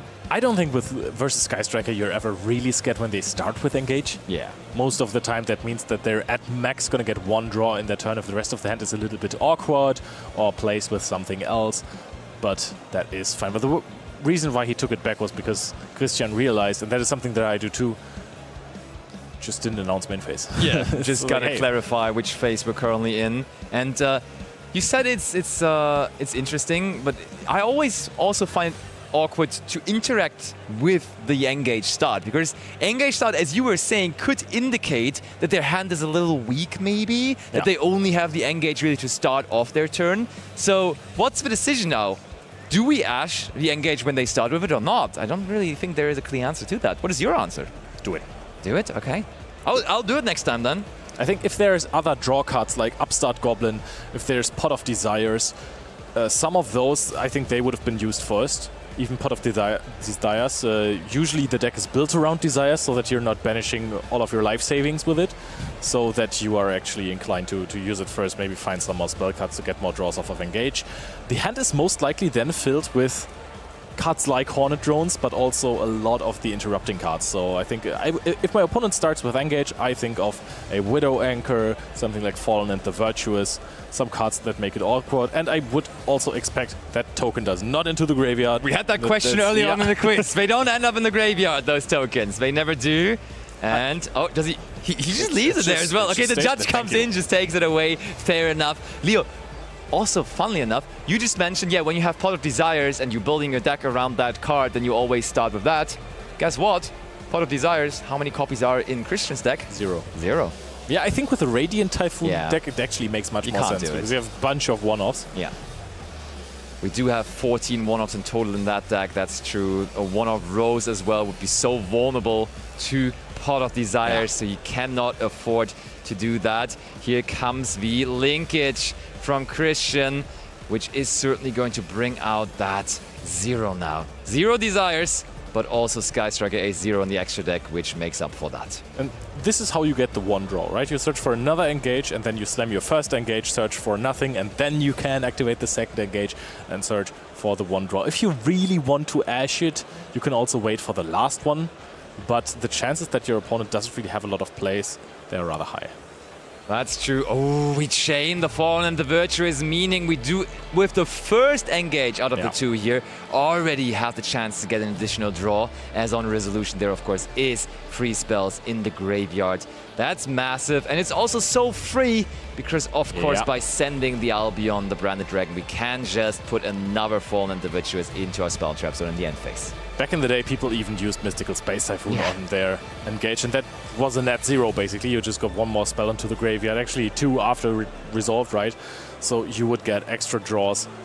Because Mystical Space Typhoon going first was not always the best thing, but with the Fallen and the Virtuous, you are making your life much easier. Then you just need to hope that you're not drawing into multiple copies of those. Batuhan, he's having the time of his life. He is. The thing, though, against Sky Strikers, and I think that is also something that post-siding is one of the biggest factors, cards like Harpy's Feather Duster and Lightning Storm, against a deck that is so heavily relying on his spell and trap cards, and mostly spell cards, I mean, with that, they can go so hard and they can completely destroy your setup.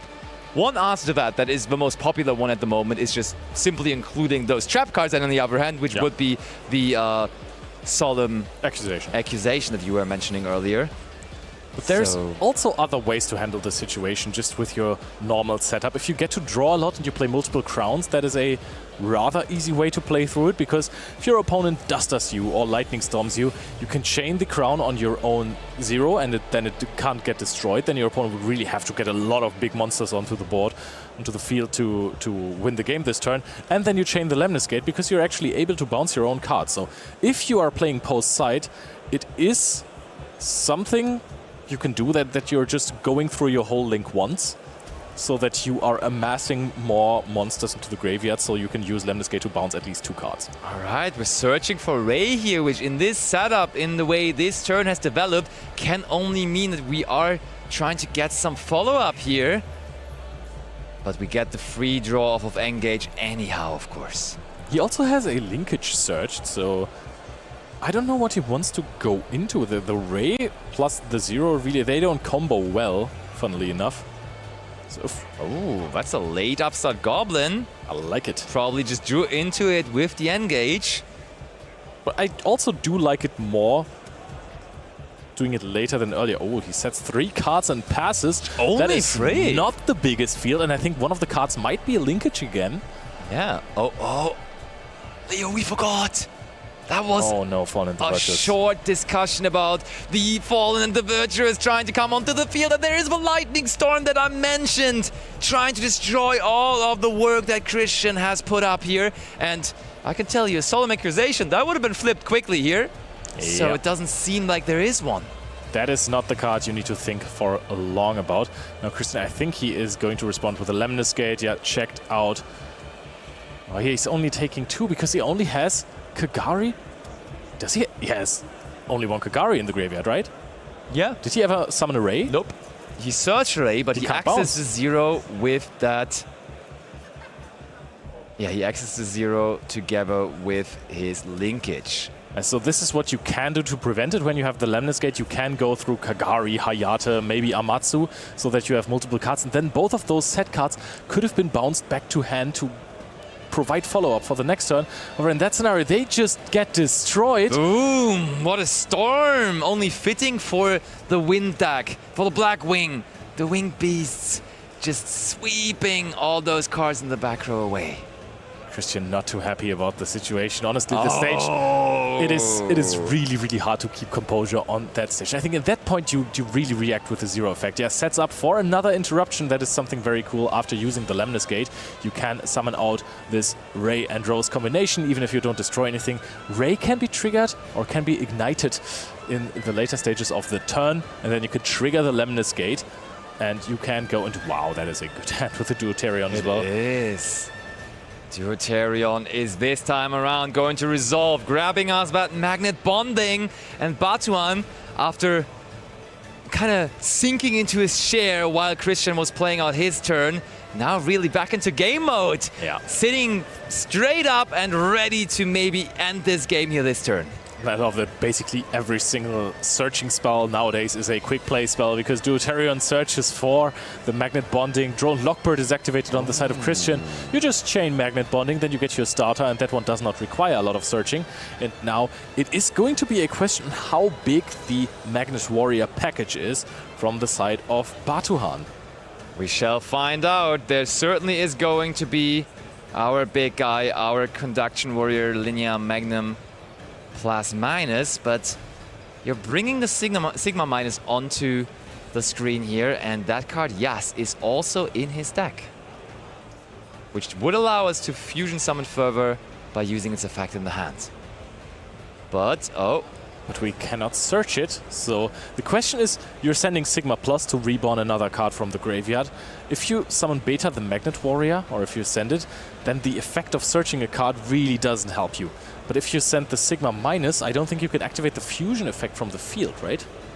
That's only in the hand, yeah. Yeah. So let's see what we are going to come up with to make some use out of these cards.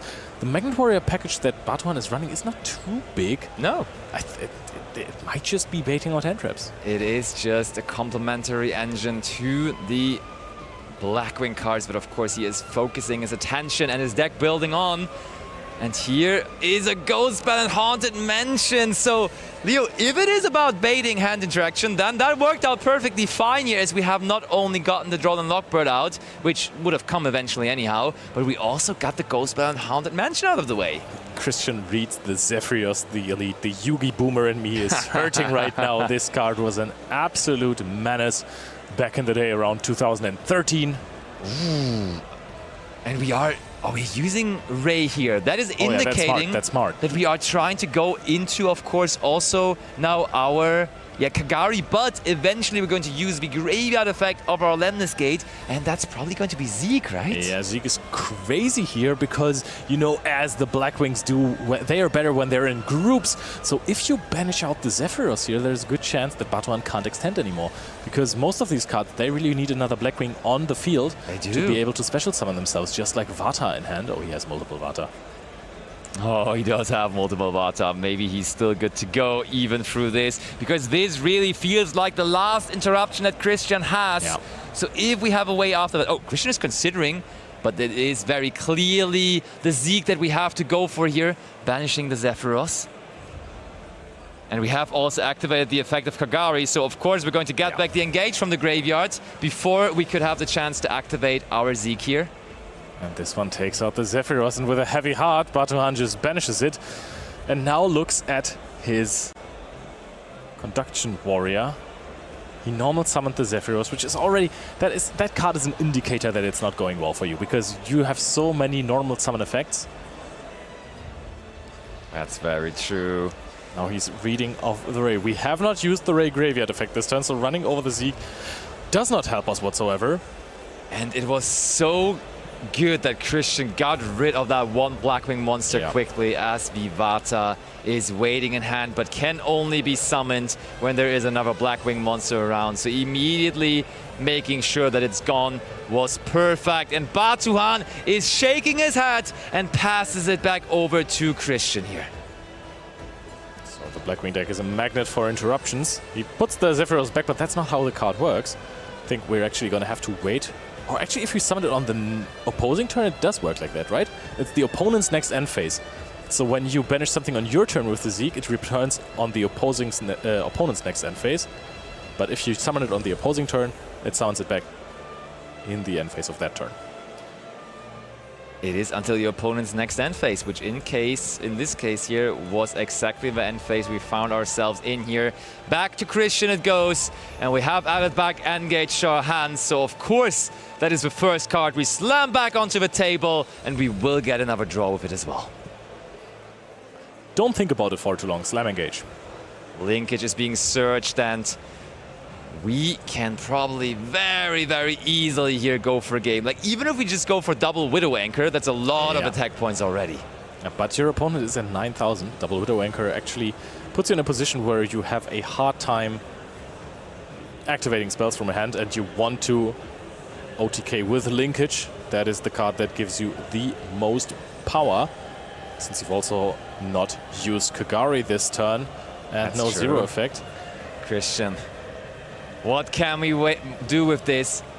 We do normal summon the Ray, so that means we want to go the... Do we go out? No, I thought we just going to go into a zero the hard way here, but no, you are right. We go for Azalea, trying to destroy that Zephyros. Batuhan with his puppy eyes into the camera is making it hard for us to not feel with him. Destroys, but now we activate the effect, trying to get it back. That is heavily playing into triple tactic talents, so maybe Christian was just planning this. Does he play combined maneuver engage? Because if you Widow Anchor the Zephyros now, I think you might be out of... Oh, he's attacking with the Azalea that somehow has more attack than the Zephyros. Why does it have more attack? I am unsure if this has an attack boost. Why would it have an attack boost? I don't know, but we are just going into the battle phase and now we activate the linkage. That is the easiest way. Oh wait, did we use the... Oh yeah, we are using the effect of Azalea. Now we have paid the cost for it also to banish one of our spells in the graveyard. Oh, yeah. So it wasn't a regular battle taking place there, but one that was won through the effect of Azalea on the field, the second effect. And now we are going to use that linkage to bring Kagari out. And is that more than 9,000 points of damage? I think it is. I think you are dealing about 3,000 here, then you have another 3,000 from Zero. And then another 3,000 from Ray and Rose. Yeah, I think and that's Ray it. can still also be activated, Yeah. so that is going to be easy. More than 10,000, yeah. Yeah. So this is Christian good. should be able to clean this game up, and we know that Batuhan does not have another interruption, and there's no go spell. Was just Extenders. He's attacking with the Kagari, made that very clear. It's now summoning the Zero. Hopefully not activating the summon effect. No, he is just attacking here with the 3,000. To be fair, even this works. Because this is 3,000, you bring out another one, and that thing is also 2,500, which is not enough. You're right. It depends on how many spell cards there are in the... Oh, Christian realizes. Christian realizes. This may have been a fumble on his end, as we do not have the opportunity anymore. Sky Striker and Joyous know that Zero can only use one of its effects per turn. So with him using the effect to grab back the linkage, that is going to be a problem. And he looked up earlier when he drew Engage off of Engage, but that was not a happy look up, but one questioning himself there. It is really not easy to play on stream at those stakes at the European Championships. But now, honestly, it is still an argument. There is a big argument to be made that you still go linkage and go into a Shizuku here. And the reason is that Zephyros takes 400 damage when it's summoned from the graveyard. So if you don't linkage here and you want to have the Zero as an interruption up, we're in main phase 2, Leo, so that question is decided. Yeah, if we upstart anyways, then that makes a lot of sense. If we want to upstart, then that helps. Now we have used upstart before, now Vision is going to resolve, and it is going to draw us some cards. Batuhan is still somehow He's like, in this. I don't know how I'm here, but I'm still going to take my chance when play goes back to me. And there is another upstart Goblin, further boosting the life points of Batuhan here, but also, of course, boosting the hand size on Christian's end. Only one set card, though. And Batuhan does not only have 2 Vatas, he also has the Conduction Warrior that was destroyed in the previous turn. The question is, can he do anything with it? Yeah, because there is not that many Magnet Warrior cards in his deck, so is there even 2 more to send? I'm not sure. We are about to find out. I don't think he should have any more targets, except for the so beta. either. But maybe there is a chance for him. Let's actually look up the linear Magnum plus minus. I mean, he's playing Beta, he's playing Sigma Plus and Sigma Minus. That's 3. He's used 2 of those up already. Yeah, there's no more Magnet Warriors in there. That is a little bit unfortunate for him, because that could actually be the push that he needs. There was a triple tactic talents found, but I think... I mean, we activated, like, we played into triple tactic talents this turn by activating the effect of our Magnum plus minus. That is true. Yeah, that was summoned by Azalea, destroyed by Azalea. We could have activated that. And we are now... Yeah, we're still able to use this. I think maybe we have just clarified whether we can use this in a different main phase when the effect was activated, because, of course, main phase 1 was the place where the Magnum plus minus was added back to the hand, but Triple Tactic Talents doesn't care about that. It's just, if you activated the monster effect in a main phase this turn, then this is eligible to activate. This card does not matter at all. It's just showing that popping the normal summon if there isn't a top deck. Hold on. I think a very normal logic here could be, oh, you have 2 Vata, so you are going to keep one of those anyways. So taking that doesn't make sense. So I may as well just take the Magnum Plus Minus, which would have not been able to summon itself. That's hilarious, taking out the 1 card that you can't do anything with here. What's not hilarious for Batuhan is that the pick doesn't matter because his hand is so incredibly bad. I mean, normal summon Vata, special summon Vata could work, right? Normal summon Vata, effect 0. Yeah, if he does, that's a problem, you're right.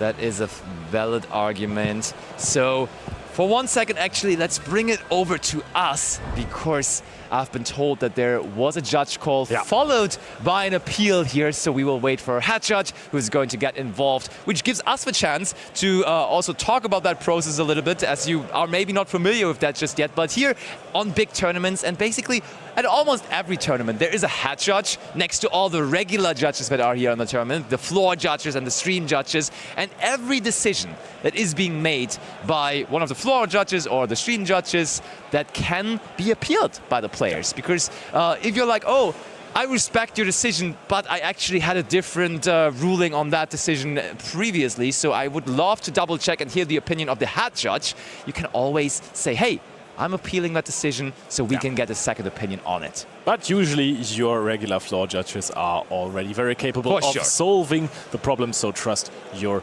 judges unless you are extremely sure all the judges recommends you to ask for a head judge. Maybe there is something. You have had a big judge career, Basti.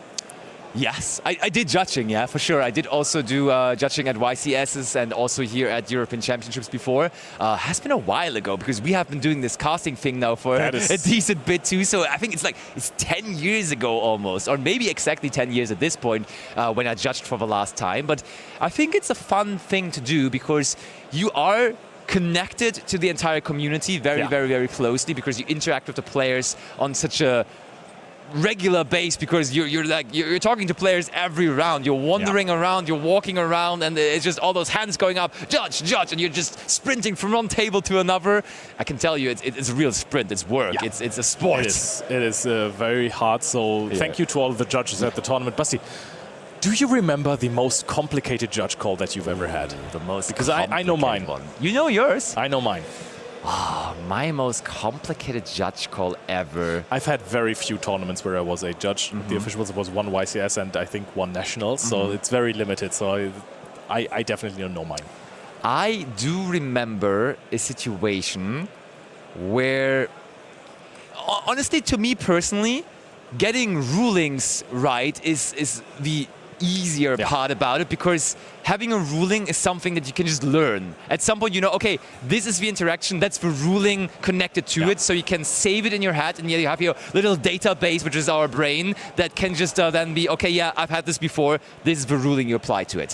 When it gets tricky, when there is more of work required, in my personal opinion, is when there actually is like those player management situation, when it is like things happening and people explaining to you what is going on, but it's not about the cards necessarily, but about the interaction of the players between each other, and that creates a whole different dynamic, which you then have to handle in a different regard, which is where usually my situations came from, where I was having the hardest time to make a decision, because it's not always 100%. Like, there is those situations where you're like, yeah, I'm like 90% sure that this is the right way, that this person is giving me the right information, but I can't be 100% sure. So you're happy with your decision, but you can't rule out that it could have been the other way around as well, you know? Yeah, might be I don't have a certain situation, though. Might be a situation where someone says okay, and that okay just means okay, I acknowledge that you activate the card. And you weren't there, and you can't know what the real solution is. For me, it was way easier. What was it? Yeah. I think actually with the players are continuing. I'm seeing a deck shuffle, so let's go over back to the table, and I'll tell you later. Back in there we are, and it looks like we have resolved that triple tactic talents, and Batuhan not too unhappy about that. For the moment, useless card leaving his hand. So if he finds another Blackwing here, that could be massive. If he finds something like a Sudri, he really needs a heart of the cards moment. That is for sure a card. I don't know which one it is. Is that actually Sudri? It is Sudri. Oh, wow. Baby, maybe we're online. The hopes of the Blackwing community are maybe ready to celebrate here again. They're also still, Leo, there still is with Zephyros in Graveyard. Norman summons Sudri, hello! Now this card, it adds us Vata, I know that much. But does it add us another card as well? Can you also get something like a Black Featherwell? Does this card mention Black Winged Dragon? Yes, it does. And that's the only thing you need to be able to search the card with Sudri. He just takes another Vata. Basti? He took another Vata. That's the moment. It does get onto the field though! Oh, Christian. We have gotten our second Blackwing onto the field because we did not care to remove the Sudri this time around.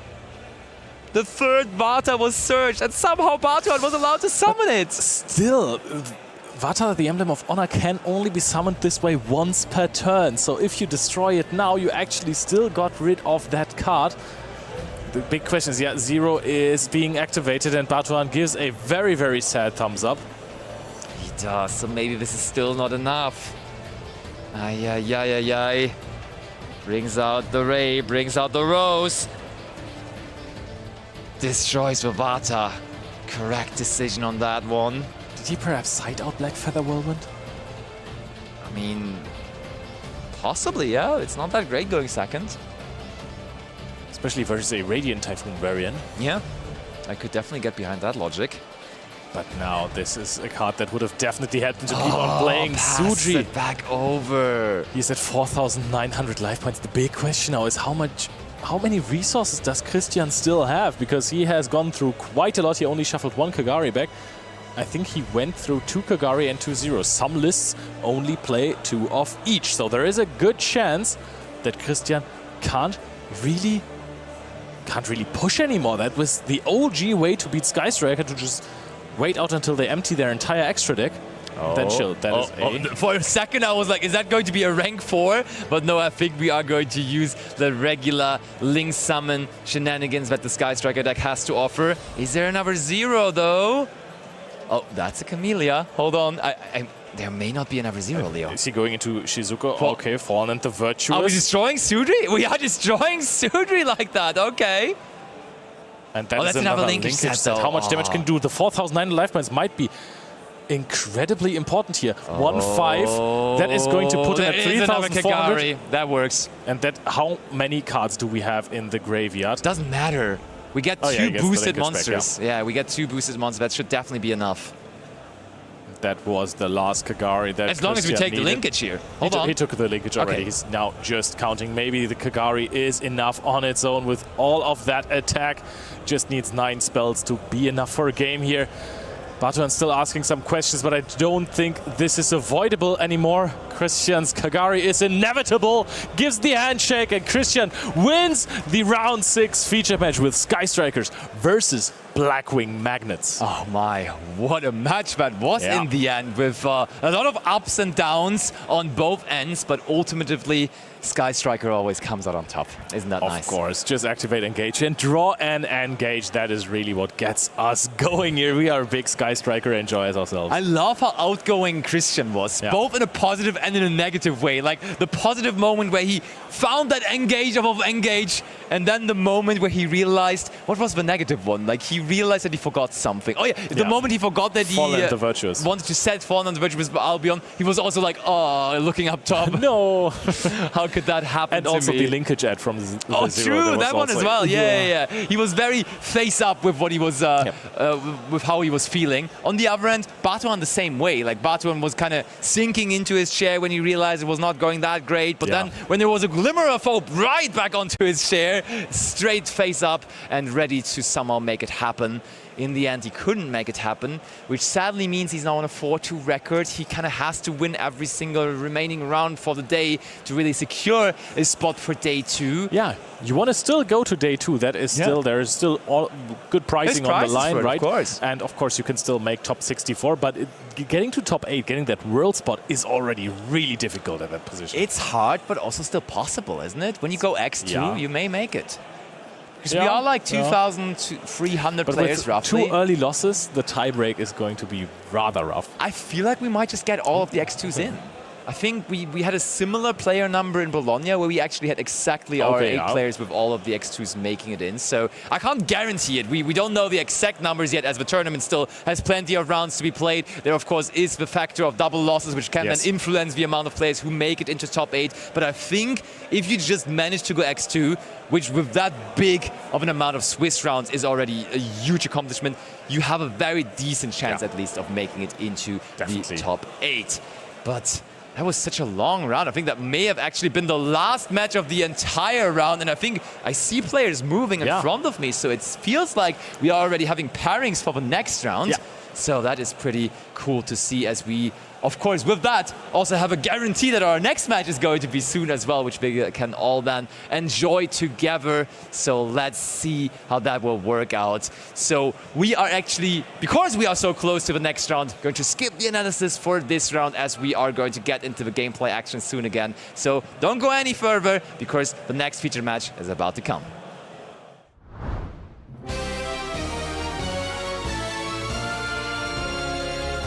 He is a household name. He's a staple in Top Cuts. He is Tom Kleingräber. Raised near Dortmund, Tom was playing Yu-Gi-Oh! From a young age, but quickly his real home became the top tables at major events. His first Top Cut he entered with 16 years in 2015 at the German National Championship. After that, he continued to top the same tournament 9 times in a row. But not only on the national level, Tom made a name for himself. Whenever a YCS or an EUWCQ occurred, he showed up and amassed over 20 Tier 3 event tops. A pivotal year in Kleingräber's career was 2023. In the cold April of London, he maneuvered his Kashtira deck to great success.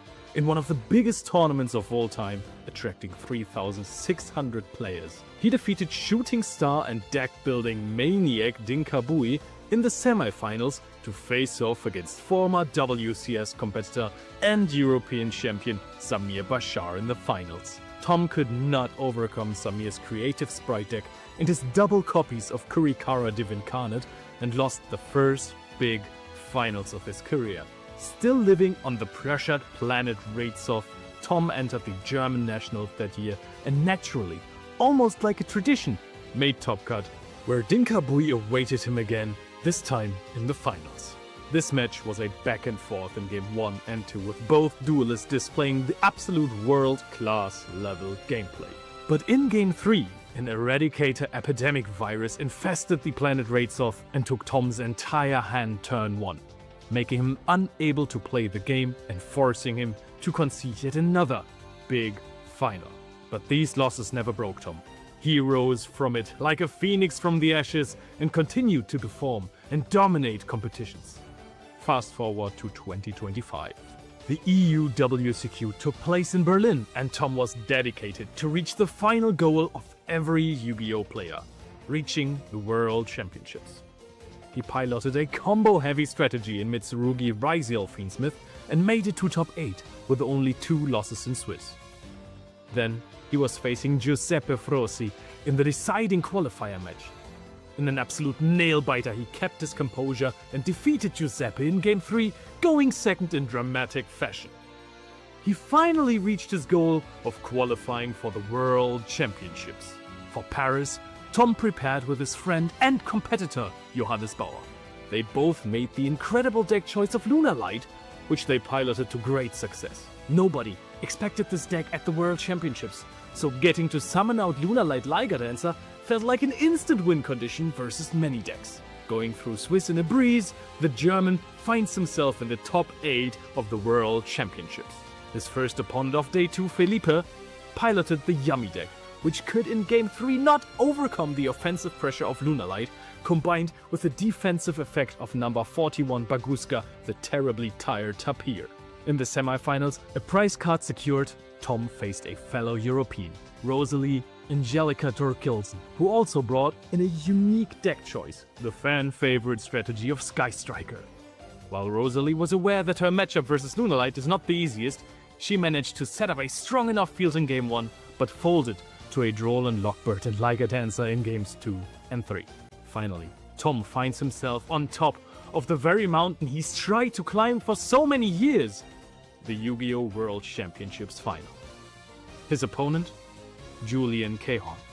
The unstoppable French force from North America. After the first incredibly sweaty 2 games, Julian goes first again. Full combos with his Vanquish Soul K9 deck and uses his Vanquish Soul Heavy Borger effect to find the one card that stops Tom Kleinegräber from becoming world champion. Drollen Lockbird. He cannot clear his opponent's field and forfeits the game, finishing as the world's runner-up in 2025. Tom Kleinegräber's story is the proof that you need that dreams can come true if you just work hard enough. If you want to become the next champion, find your next official tournament store and start playing.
Welcome back. Only 3 rounds remain of our coverage for today. We're about to get into our round 7 feature match here in Brussels. We have Leonardo Ugi versus Joshua Schmidt. This will be an exciting one for people watching at home. So without any further ado, I'm going to hand you over to Mike and Dale, who are going to be taking you through this round 7 feature match.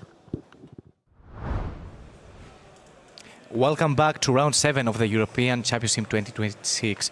And I cannot be more exciting than presenting those 2 amazing players in the stream right now, meaning that we saw Joshua play Genesis during the day before on Friday, with Melfi. However, this is not the case today, so he stands at XO, I believe, as a score right now, with a very nice strategy, which will surprise you, meaning that it is not the ones that you're expecting. He has combined two different decks into one, and I cannot be more happy about it.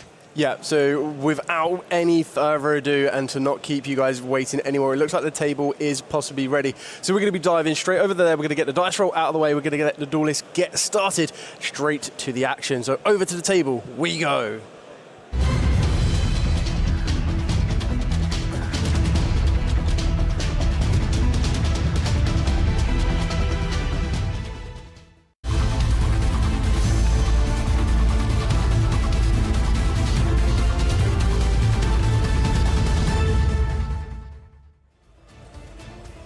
Starting off with the all-important die roll as we get into the action. So Joshua's going to roll off first, and that is a strong 8. And following that up, Leonardo is going to be backing that up with a stronger 10. So you can see already that we have Light and Darkness Ritual from Joshua, and we have Cool Tune from Leonardo. Now, both of these decks have incredible levels of power. It's definitely going to be a little bit more advantageous for Leonardo going first, but the Light and Darkness deck has a very, very good approach going second as well. But starting off with that Cool Tune Rotary, revealing the Cool Tune Rico in order to get an additional normal summon, and that is going to get access to the Rico, getting direct access to a Cool Tune monster that is not a level 3. And that is going to be the Cool Tune Mix. And right now we can see that Rico has been summoned, and from Joshua's side I'm expecting to see his hand, because his deck is not only Light and Darkness, but also he has some Bratin card in there in the form of Fallen of the White, and I can tell that it is quite the trend right now in this European Championship that the players do not. But the Kuribo has been answered. This is what I love about the new Grifo, is the fact that it can be used during either player's turn. He's making sure that his opponent doesn't get to see that outright. Chaining this as a quick effect, it does mean that the Mind Shuffle that has been set can be activated this turn. So if Joshua wanted to, we might have the ability to, depending on what else the rest of the hand is, either get one of our light or dark ritual monsters into play. And we're going to reveal this now with a Might. Ooh, okay. So we see Mind Shuffle, 2 Ragged Rites, and 1 Black Chaos. Not ideal, but not the worst by many means. Leonardo there just reading the Mind Shuffle to confirm what it does, as we do know that one of the set cards, or the set card that Joshua has, is going to be that Mind Shuffle. Why do you believe that Joshua chose to activate Grifo at that moment? Meaning that he's definitely a plan behind it, but I want to see behind the lines why he chose to activate the Grifo in order to set the Mind Shuffle. Yeah, I agree. It does seem a little bit interesting to do it as early. And just trying to figure out what type of plays we could possibly be seeing here, just doing it. Because even if your opponent sees the Grifo, you'd still react at the point where you feel that they could answer it directly. With the Mind Shuffle, we will have the ability to add. And I suppose it's quite important that we do this as early as possible, because if Mix does enter the graveyard, Mix will then be able to destroy the Mind Shuffle. Sorry, the Rico on that one. So it's actually quite important to get this the right way around on that one. So we'll find shortly, I'm guessing, because Mind Shuffle has been activated, and we have changed Qul Synchro in response to add Rico and access our RS. Yeah, so I think this is where it's going to be quite important, because we've used Mind Shuffle as Chain Link 1. Chain Link 2 is going to be Cool Tune Synchro. We're going to work our way into the Zarlan, and then we've got the ability to resolve the Mind Shuffle. But the other added benefit to that one is that the Rico is probably now going to utilize the effect to destroy that Mind Shuffle. But Joshua will still get a bit of advantage off of the back of the summon, the Skull Archfiend of Chaos. As we've previously mentioned with the Light and Darkness deck, is that the Skull Archfiend of Chaos is going to allow us to send the Light and Darkness Ritual from our deck to the graveyard, and then get us direct access to either the Black Magician of Dark Chaos, or we're going to get the access to the Blackluster Soldier. So there's a lot of options available for us. So as you mentioned, Scarlet Prince will be activated right now. Zalen will be chained though, probably. It does look like there is something more for Leonardo to use here. Is it possibly a second Cool Tune synchro? Oh no, we're just going to be using JJ Cool Tunes. Okay. So we've got everything we need to. Another additional normal summon, we're going to be our Cool Tune mix. This will again allow us to add any Cool Tune monster from the deck to the hand that is not a level 2. And this will then start opening up the door to get access to our remix. But the normal summon is going to be the Cool Tune Q. And getting access to the Cool Tune Q is going to give us the ability to get another tuner from the deck.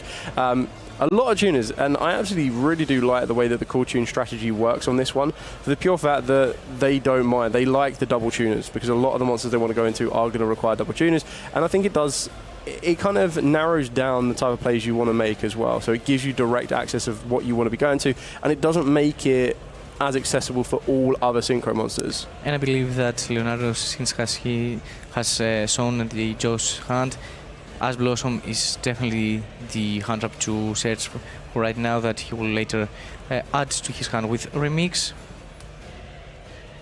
Speaking of the Remix, has been summoned in the field, and we see the Black Luster and the Harmonia. Yeah. Two very good cards in their own rights, but right now, I mean, what we've got to remember is the Skull Archfiend of Chaos can get that Black Luster Soldier back into the deck. So banishing it might not be as advantageous as you might think. Having the Harmonia can be kind of useful because it could respond to the remix or it could respond to the Zarland, but getting rid of it is quite important. And it looks like we're just going to give direct access to the Black Luster Soldier, which is quite an interesting approach here. Another quite interesting thing to remember as well is that we've already seen the second Mind Shuffle in Joshua's hand, which isn't going to be accessible or be activated that turn unless there is 3 copies inside Joshua's deck. Would have put Black Luster Soldier into the bottom or not? I think it's better to know exactly what your opponent's going to draw, because they will get Black Luster Soldier during their turn one way or another, definitely with the 2 Ragged Rights. But I suppose the one gamble that has been made here is that there is a Light and Darkness Ritual in the graveyard. We know Joshua has Black Chaos in hand, so giving him that early access of that Ritual Monster that could be shuffled back into the deck to get you your Black Chaos on the field, I actually think Joshua could be quite devastated now with this Black Chaos, because that enters the field of play, it becomes unaffected by the opponent's activated effects, and then it gets to non-target banish 2 cards the opponent controls. So that could ultimately end up getting rid of the monster that comes back with Remix to the field and get rid of the Zarland, which I think is exactly what we're going to see here. Speaking of the Black Chaos, but I believe that we can play around it with Kyrian Sigron and then Zarland.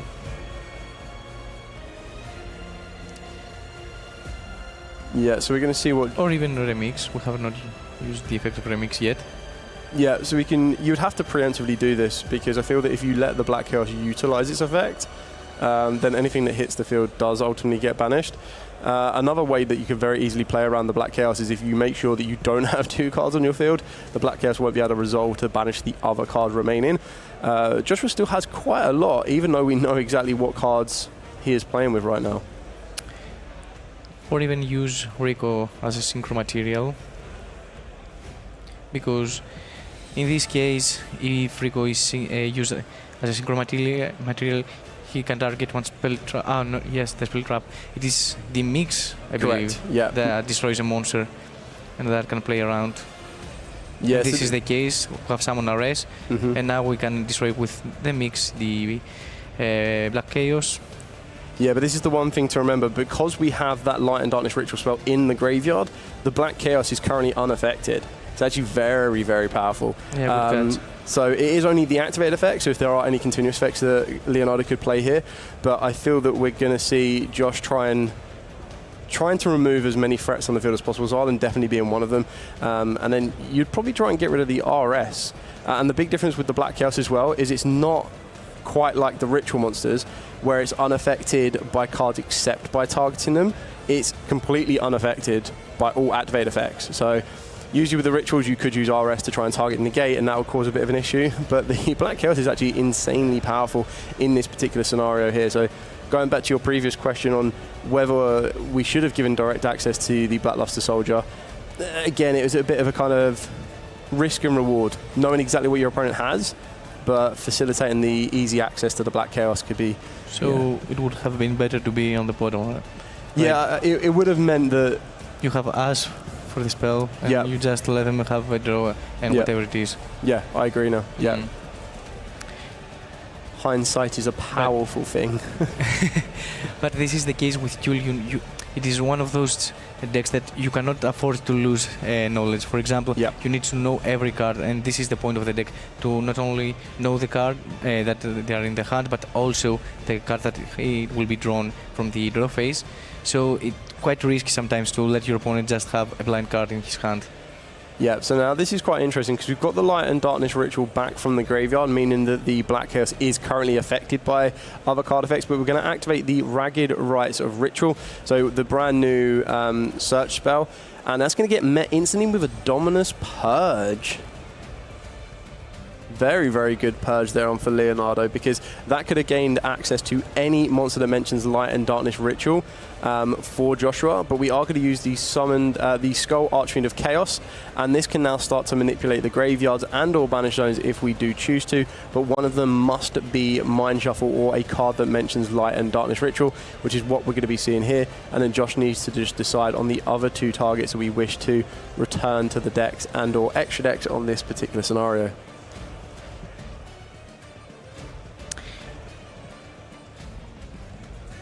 Nice. Interesting. So we put back the Purge, and we're going to put back our own Harmonia. Maybe we want to play around the second purge, maybe, or we want our opponent to have a dead draw in his deck in order to manipulate the statistics behind the potential draws from Leonardo. Yeah, so Joshua's done really, really well here, because what we've done is we've recycled the access to the Griffo, but we also recycled that Mind Shuffle. As previously mentioned, having that second Mind Shuffle stuck in the hand was not very effective here, but we are going to get the Ash Blossom on that Mind Shuffle search, trying to stop access to either of the ritual monsters here. Joshua is going to pass the deck over to be cut, which kind of signifies that there will be no more searching, or possibly the next card will be a draw, but we know exactly what Joshua has, and we're probably going to need to save that Mind Shuffle for during our opponent's turn, and we're going to be drawing 4 turns for Leonardo and seeing what we could possibly do with this scenario. But I think that Leonardo currently doesn't have a play except from the field, right? On the actual field, correct, yeah. So, but that does turn any tuner into your deck, technically. Into anything, yeah. And it looks like we probably drew a Cool Tune for turn as well, which is pretty good, remembering that JJ Cool Tune will give an additional normal summon. But this is where, without being able to stop this Mind Shuffle with either a Ghost Ogre or a Ash Blossom Joyous Spring, Joshua will probably ultimately get access to a... Blackluster Soldier. Yeah, Blackluster Soldier or a Dark Magician of Black Chaos here. And it does look like we're going to send another Skull Archfiend of Chaos. We're going to be sending the Light and Darkness Ritual, and that then in turn works our way into one of the 2 ritual monsters that can be very, very effective. As you've already mentioned, the Blackluster Soldier is probably going to be the most aggressive of this one, as that is the monster that does trigger its effect to banish on summon. So right now we are passing priority back to Leonardo, and he has Mix. I believe it's not quite the one that you want in this scenario. It is a starter at this point, obviously. Yeah. And we get back the Q, I believe, if I saw correctly. Yeah. Additional normal with JJ. So this is one thing I find quite interesting about the Light and Darkness Ritual deck, is it has a lot of removal in its effects, but it doesn't have many, like the natural flow of the deck doesn't have many negations.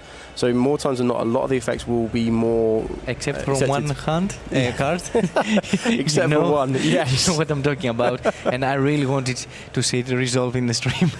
I really wanted to see that one resolve. Maybe we still do. This is still only game number 1. But at this moment in time, Joshua is unmoved as Leonardo tries to rebuild the field that was previously built in turn number 1 of this duel so far. Getting access to that track maker, we've got the Q, we do have access to another Zarlan if we play a multiples, and then we do also have the mix for another remix, and it's all about getting rid of that Black Chaos. But Joshua still has it very well solidified by having that Light and Darkness ritual in the graveyard, making it completely unaffected by the activated effects of Leonardo's cards right now. Can I say how we out the Black Chaos? Meaning that Kultune at this point needs RS in order to attack over it, but the one copy of RS is in the abandoned zone, and if we wait to deal with any potential threat that Rico will be summoned, for example, in the field, and we can deal with just deny access to RS, I don't see a way that, or at least an easy way for Kultune to deal with Black Chaos. Yeah. Completely agree on that one too. We've just utilized the effects of Trackmaker to return the Mind Shuffle to the hand, and then we've also used the effect of Mix here to destroy the Skull Archfiend of Chaos. Obviously no more effect on the Skull Archfiend of Chaos.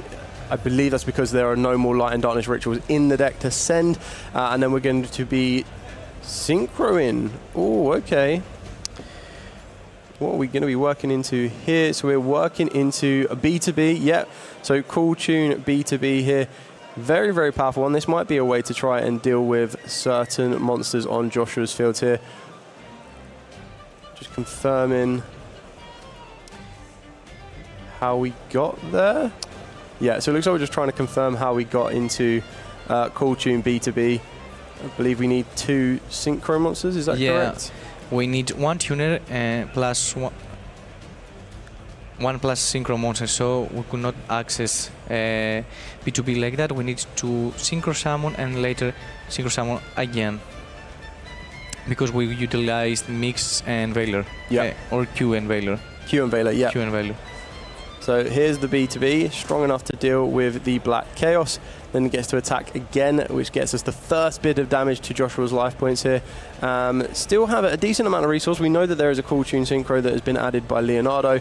That is going to be possibly the one card set. We don't know the other card in hand, so it could be one or the other, but more times than not, you'd probably give an educated guess that that is going to be Cool Tune Synchro. Joshua is going to draw for turn here. First time of a card that Leonardo doesn't know what Joshua has, because on the previous one we were able to know exactly what card was being drawn. We still have a couple of graveyard effects as well, which is what we're doing here with the Light and Darkness Ritual, being it to add back the Griffo again for another way of getting access to possibly Mind Shuffle, but both may be in the hand. This could be the Mind Shuffle set as well from the previous turn. If Joshua, I mean, I don't think it was the worst, it was I destroyed. think it's Mind Shuffle, right? Yeah. Yeah, there's no way. Something else. And I believe that he's debating if he's going to utilize it right now or wait. Yeah. Mind Shuffle will be activated. So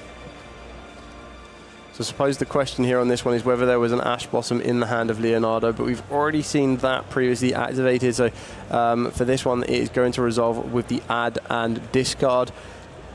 I suppose you go for the Dark Magician of Dark Chaos, Black Chaos in order on this one, because not only will you be able to get the Light and Darkness Ritual back from the graveyard, but you'll also be able to then use the effect to try and banish a card. Or it goes for the Celtic Mystic.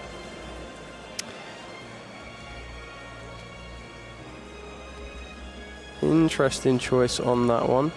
So I wonder the strategy behind that is just to try to outgrind the Leonardo, and another copy of Black Chaos has been summoned. Yeah.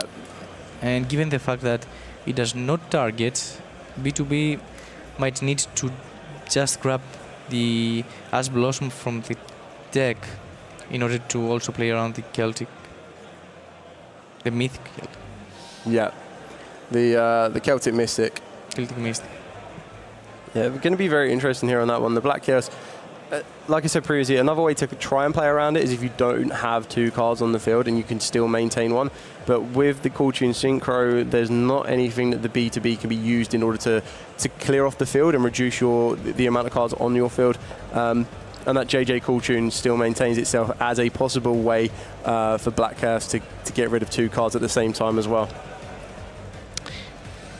Yeah, at this point I think that it's better to go for getting Ash Blossom in the hand, otherwise anything that we will bring will be banished, and then an easy choice from Joshua to banish the B2B, and also Leonardo has seen enough.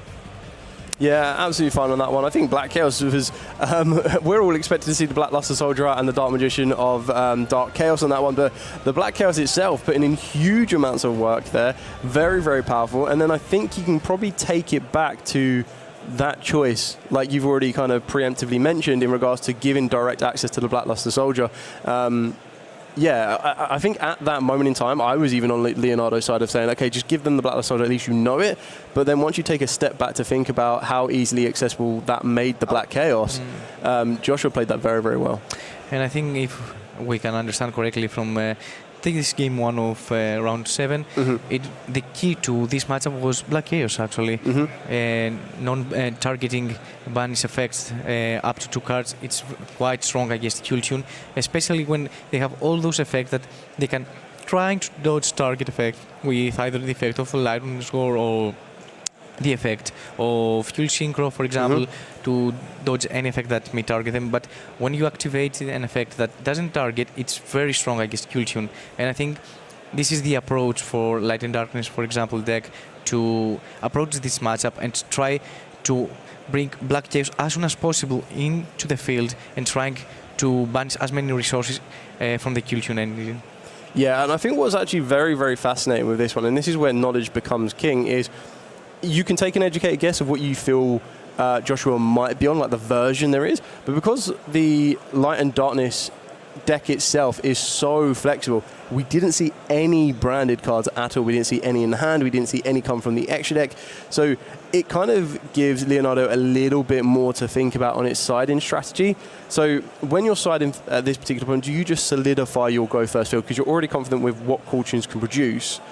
Or do you try to predict that there could be some branded cards in there?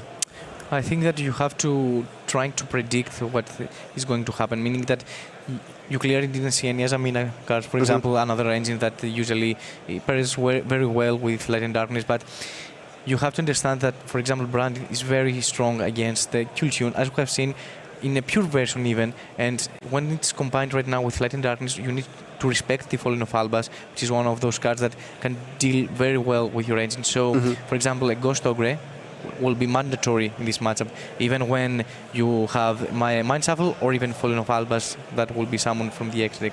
But I think that our players are getting ready, so I think in a few minutes we will find out if Leonardo had respect the Fallen of Albas. But I think in any case you need to bring those Ghost Ogres, for example, in the deck, right? Yeah, I think Ghost Ogre is going to be a very interesting card for not just for today, but like the format in general. I say this quite a lot of the times.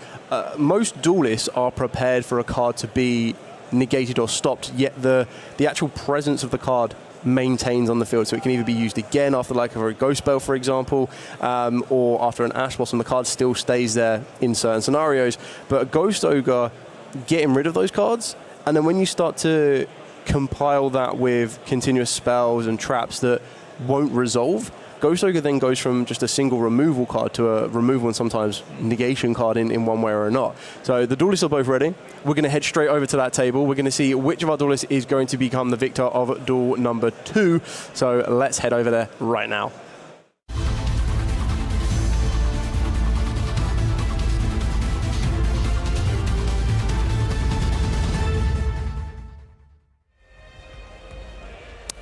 So starting things off, Leonardo, I'm pretty sure that he chooses to go first. I would be very surprised if he wanted to go second. I can see a card that we have discussed a lot during the last minutes in his hand, and I want to see in action how it is going to be utilized. Ooh. Did he just put Josh first? If the trap card is in Leonardo's hand that I think it is, then I think he did make Joshua go first, which is very, very surprising. But Joshua's going to be starting off with the first branded card of this duel so far, the Fallen of the White Dragon. This is going to be able to send the Albion from the extra deck to the graveyard. This card is such an incredible addition to the game. Like how it's enhanced branded in general as well is absolutely amazing. So, generally speaking, I like the idea of going second post side deck because you can take your opponent off guard and potentially have him play into your field breakers that you might have side in. However, an experienced player like Joshua, when you put him first post side deck, he can understand that the cards that are going in are, for example, No More, Evenly, Lightning Storms, and I think that he will be quite ready to deal with any threat that may occur from Leonardo's side deck, meaning in the form of that he has such an experience that he can understand what cards will be sided in. Yeah, exactly that. And we're now seeing the 3 champions of Sword Soul getting us access to a card that is starting to see a bit more increase in popularity currently right now, and that is Ecclesia the Virtuous. So Incredible Ecclesia the Virtuous, a very, very good card here on this one. Allows you to get another layer of a bit more control here, and we've seen quite commonly that a lot of duelists are choosing to search out Fleur-de-Lis the Knighted. In this scenario, we're going to be getting access to the Fallen and the Virtuous, also a very, very powerful card for this current format. And did we add Fleur-de-Lis? No, so we added the Fallen and the Virtuous. The Fallen and the Virtuous, yeah. And as you see, Josh will try to end on a kind of minimalistic field, and I believe that he kind of respects right now cards like Evenly, for example. I think he's also respected the fact that if Albion was to get removed from the graveyard, which seems to be a very common counter to Fallen and the Virtuous, wow, we are just tribute summoning into Skull Archfiend of Chaos. Absolutely shocking on that one. Not in a bad way, but like I didn't even expect that we would normal summon down the Skull Archfiend right here, but kind of shows the position that Joshua's in now. And we're going to use our own Fallen and the Virtuous to get rid of, I can imagine, our Skull Archfiend of Chaos, putting the Rindbrum in the graveyard, and this is how we're going to get access to our Light and Darkness engine. Very well piloted. So since Joshua was expecting to go second Fleur-de-Lis, it's not in his deck, maybe. However, I like this sequence because you can start things off with your Light and Darkness engine, and I believe that he, with the Rindbrum also in the graveyard, can play around evenly matched, meaning that Fallen of the White is in the graveyard and can be brought up in Leonardo's turn. Do you believe that we still have Fallen of the Albas in the main deck? I mean, I've seen lists that play 3 Fallen of the White Dragon, and I've seen some lists, but less so, that play 2 and 1. I still like the idea of playing 2 and 1 because Mirror Jade is such an incredibly powerful monster that can come from the extra deck. But I feel that the resources is very, very restricted here, and we're going to be going straight into the Dark Magician of Dark Magic, Dark Chaos, Black Chaos. A very, very good one to be going off with as well, and beautiful extended artwork in Starlight Rare as well. Joshua not even holding back on that one. Extra shine. So we're going to try and add back a spell card from the graveyard, possibly adding back the Fallen and the Virtuous on this one, a consideration for Josh to try and see.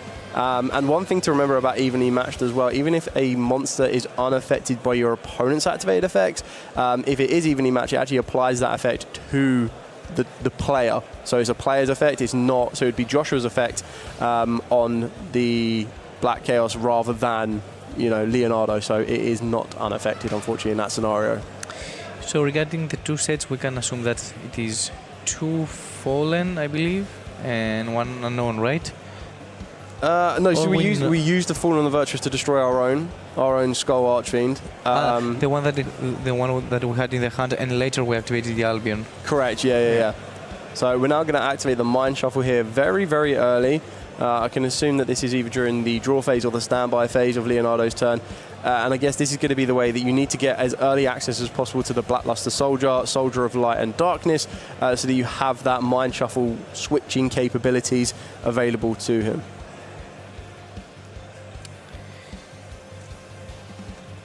Quite a bold move by Leonardo, but I really like how things going for him.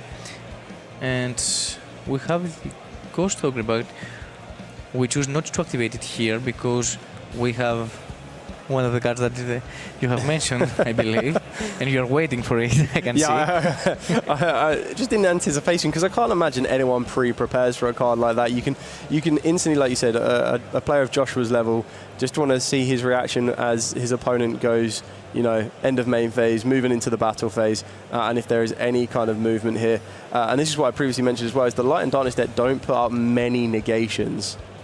So I believe that we have entered battle phase and Evenly Match has been activated. And I think right now Josh needs to take the decision for which cards to keep.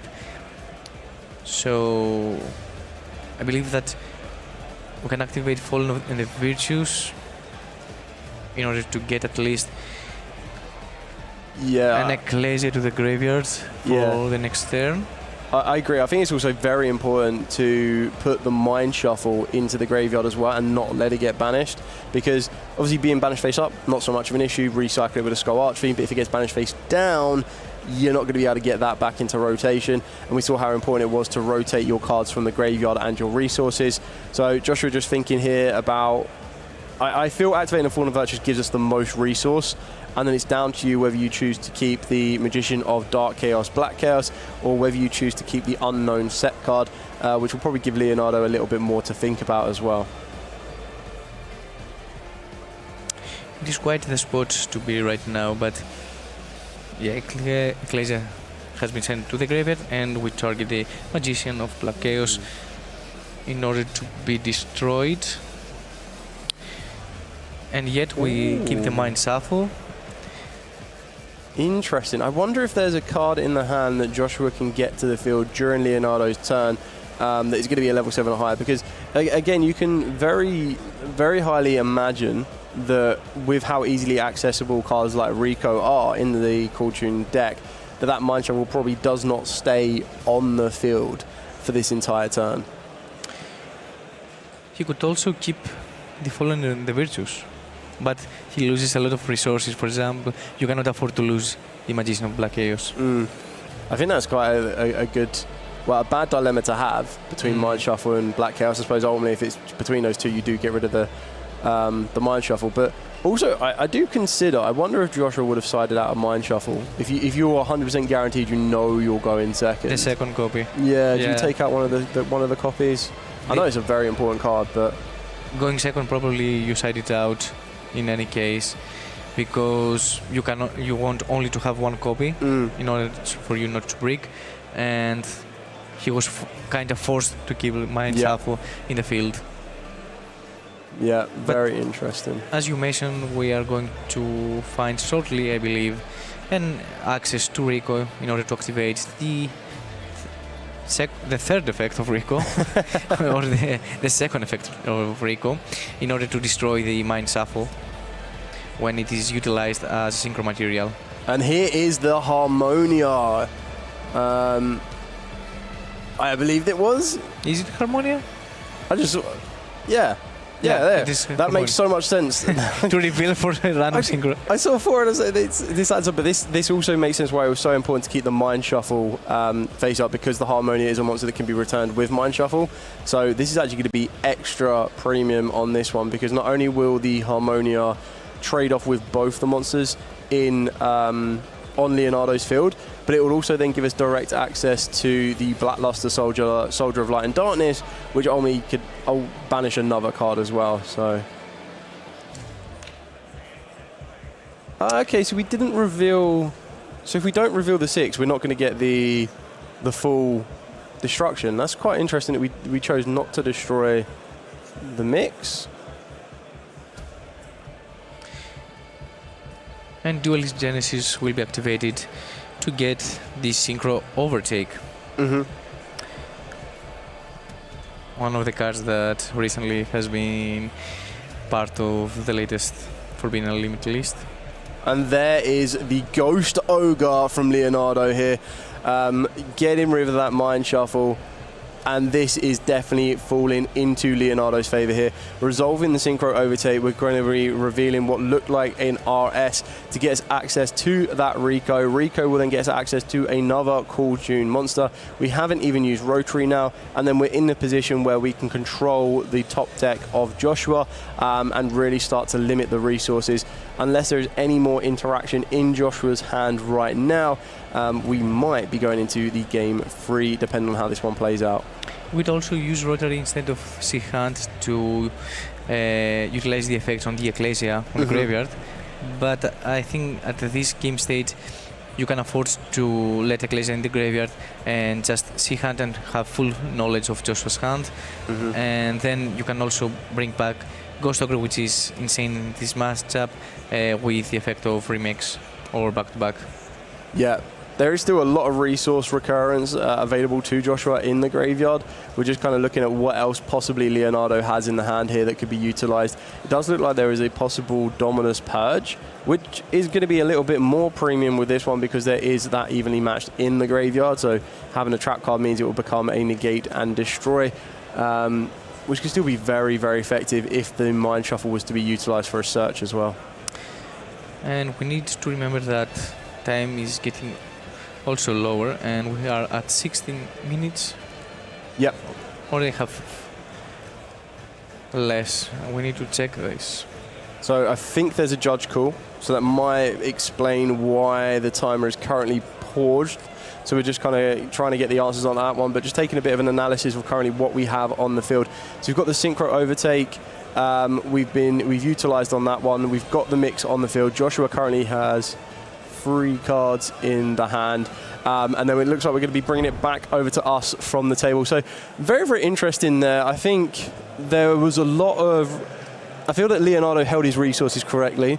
The evening match is massive, and that kind of decision to make your opponent... Because remember as well, you're a game down and you make your opponent go second is kind of worked in his favor very, very well there. And I guess we're going to see how the game outcomes come for it. So if you're in Joshua's shoes and you decide to go first, you decide to go second and you're made to go first, what do you try to achieve with that one? So I will start checking for hand traps, and if I have saying that no hand trap has been activated from Leonardo's side, since it's a Kill Tune deck which is expected to play a lot of hand traps, I would assume that a lot of cards like Evenly, Lightning Storm, Dark Blue No More, or Lava Golems, for example, would have been, or Kaijus, because Kill Tune cannot afford to play, for example, Lava Golem, would not be brought in, would have been brought in the scene and from the side deck. So I would try to find a minimalistic way to get a lot of resources in the graveyard, because Kill Tune cannot manipulate pretty easily the graveyard, and try to play as much as less cards in the field and have resources in the graveyard and in the hand in order to play around it. And I'm pretty sure that Joshua has already thought about it, since, as we have mentioned, he's a very experienced player. But it is one of those scenarios, for example, from Leonardo's side, that despite that having Ghost Ogre, he just waited for activating first the evenly match. So Joshua, for example, would commit to keep a card like Mind Shuffle, as we have already seen, and later activate Ghost Ogre in response to Mind Shuffle effect in order to take every resources of Joshua's field into the graveyard and in the banishment zone. Yeah, I think it was very, very bold in that move as well, because I think the one thing about the side deck that's very, very important, especially when you're playing a deck like Cool Tunes, is Cool Tunes have its own natural flow. Like, they want a lot of tuners in the hand, whether you're using them as direct hand interactions, but you sometimes use them as just the tuning fodder that you need in order to perform your synchro summon in play. So I think it'd be very interesting to know what was taken out and what was put in, because once you're taking away certain tuners from the deck and putting in the tracks, you need to make sure you don't mess up the balance of the deck so much. And then on Josh's side, I think you're completely right, and that's what the Light and Darkness deck has that's very, very good, is it can maintain resource in the graveyard, it can get access, which very few decks can usually do, of being able to get back resource from the banish zone as well, which is very, very important. And we've seen that how being able to utilize Mind Shuffle to add cards back into rotation can be very, very important. And I believe it is one of those scenarios that you really want to start the mind games. And another big aspect of letting your opponent go first is that in decks like this, and maybe Leonardo, because it is Joshua, have seen some Branding cards, in the top tables, and maybe he let him go first because he would expect cards like, for example, Incredible Ecclesia, Fleur de Lis, as we have shown, were not part of his main deck anymore. He would side out any more aggressive cards, for example, like Fleur de Lis, and would take an approach that it will go more about stopping the opponent with hand traps, and later with less resources will try to win the game. And when you let a deck like this go first, you can expect them not to have all the pieces that they are needed. For example, which played a huge role in this scenario, it was the second copy of Mind Shuffle, right? Yep. And it was kind of debate at the beginning of this format that if you play one Mind Shuffle or you play two, and I think that the community has established that 2 is the correct number, at least in the main deck. Yeah. And as we have seen right now, if one of the copies is not there, it's very difficult for the player to find a way to still generate advantage and keep it on the field, because if it goes to the graveyard banishment or even face down in the banishment zone, for example, with an evil match, it is very difficult for the pilot. Yeah, I think that's very, very well. And I think that's kind of what made it a little bit difficult after that evening match as well, is like we've kind of already addressed, is Banish face down is a lot harder. There's very few cards in the game that will allow you to directly get access or get resource back from your face down Banish zone. And I think evening match currently this format as well is a very, very good, powerful field breaking card. And it's one of these cards that kind of comes in and out of formats, because it's one that will come in and it'll be very, very powerful, or will be in a format where it's less effective. And what I love about evening match, like some of the best ways I've seen the evening match get countered, and I take it all the way back to Lost World, when you give your opponent something that they're not expecting.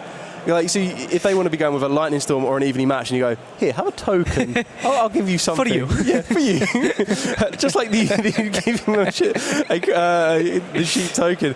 But when you give that to your opponent, it can very, very derail a lot of things when we can take for granted stuff like infinite impermanence as well. Just another cards that want to be activated from the hand. And the reason I bring that up is when you take it from Lost World, one of the decks that are doing it right now is the Blitzkrieg as well. They can actually be quite effective to give your opponent a token to do so.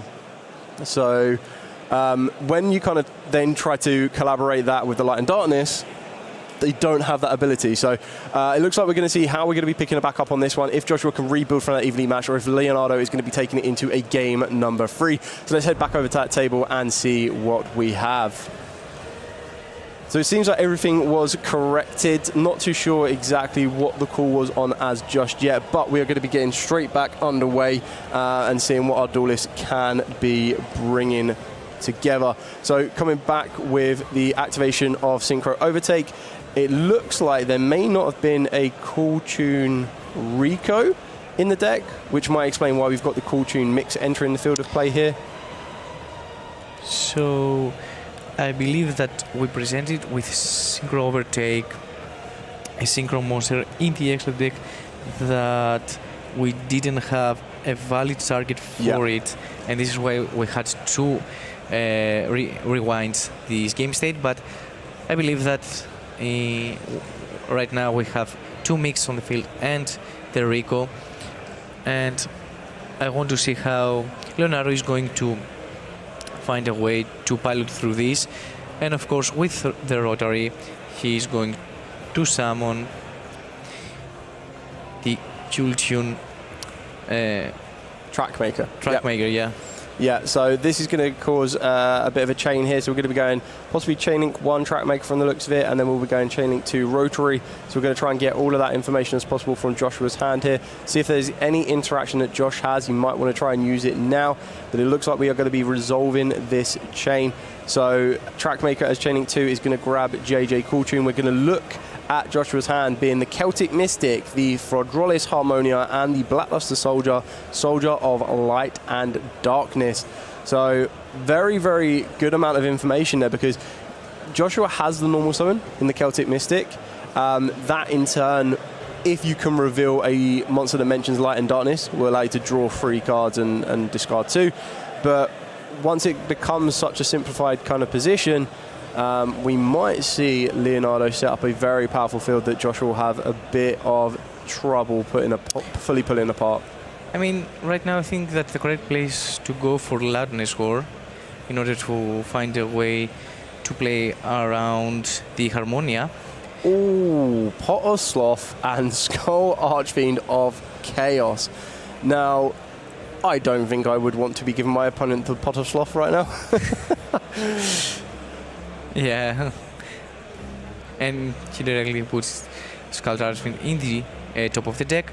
And with Zalen, RS, and a Loudness Gore, I don't see a way how Josh can manipulate through this.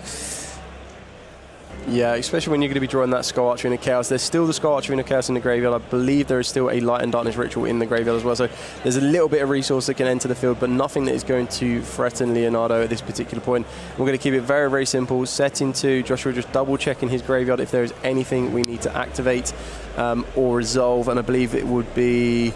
So the Fallen Virtues was Rindbrum this turn. Yeah, no, send an Ecclesia.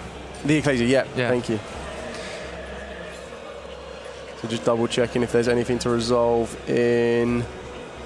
Okay, so it does look like we're going to try and use the Rotary effect. Okay, so now we're going to use the effect to take care of the graveyard.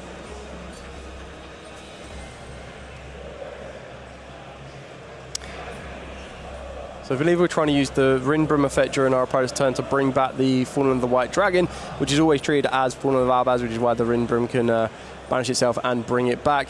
And are we going to try and get rid of the Rindbrum itself? I mean, it's... Yeah. So returning the Fallen of the White Dragon back to the dead, the Rindbrum... Getting banished because, yeah, I was thinking about it resolve as much as it can. So it has to banish itself. And Fallen of the White will be returned to the deck. And right now... So it should be the Skull Archfiend of Chaos, because I believe Rotary puts it to the bottom of the deck. Bottom directly, so we don't shuffle, yeah. And exactly this, we're going to see Leonardo utilize the Cool Tune remix as early as possible, probably trying to get access back to Rico, and then I would imagine an Ash Blossom and Joyous Spring or a Ghost Ogre. Was it an Ash Blossom in the graveyard, or it was Ghost Ogre? I think it might have been Ghost Ogre. Yeah. This is what I recall also. So you have a Loudness Ward to play around the Harmonia, and you just need a way to deal with the Celtic Mythic, with the example of, for example, RS right here. And we need to remember that only 12 minutes are on the clock. Yeah, so the clock was paused as we had that judge call, so very important on that one. Both those need to be aware of the time ticking away. And I believe that right now we are going to access Trackmaker and activate the effect to add.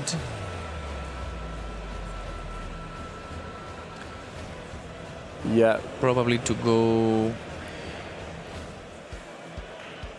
for Kill Tune Clip, I believe, and I would assume at this stage.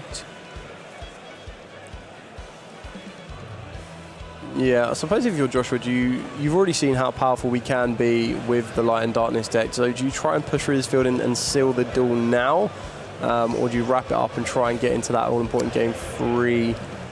So we are revealing... I would debate to go for game 3, to be honest. Yeah.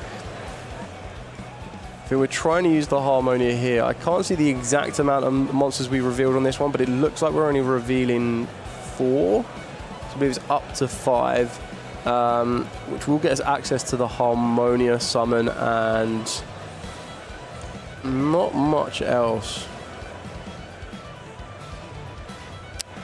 So despite having Loudness War on the field, we can still try to activate the Harmonia.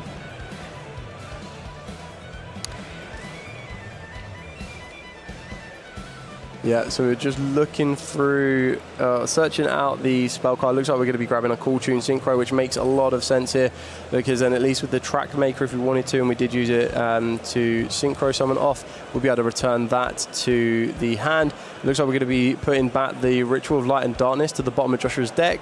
Pretty good there to limit the resource, because otherwise that could have got a nice bit of resource from the graveyard. And I believe that we acknowledge that the only way for Josh right here to win is through the Black Chaos, and if the Ritual Spell is not in the graveyard, it doesn't gain the effect that it is unaffected.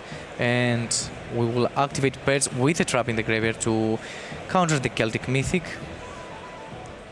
Yeah, which is ultimately going to negate and destroy that one there. I still don't believe there is any tuners in Joshua's graveyard, so until we get that JJ Cool Tune onto the field, and even then when we do, the Loudness War is not going to have any attack stats, so it is just purely going to be a defensive interactive monster right now. But Joshua currently contemplating what else we can do, and that is it, going to be going into game 3. I think that's definitely the right approach. With 10 minutes left on the clock, by the time you've kind of conducted your side-in patterns, it'll be moving into possibly about 7 minutes left on the clock between both of the doors there. I feel that the call for Leonardo, that the risky call of allowing Joshua to go first, has really paid off. Yeah, and it was quite a risky move, but as we have experienced, it paid really well for him.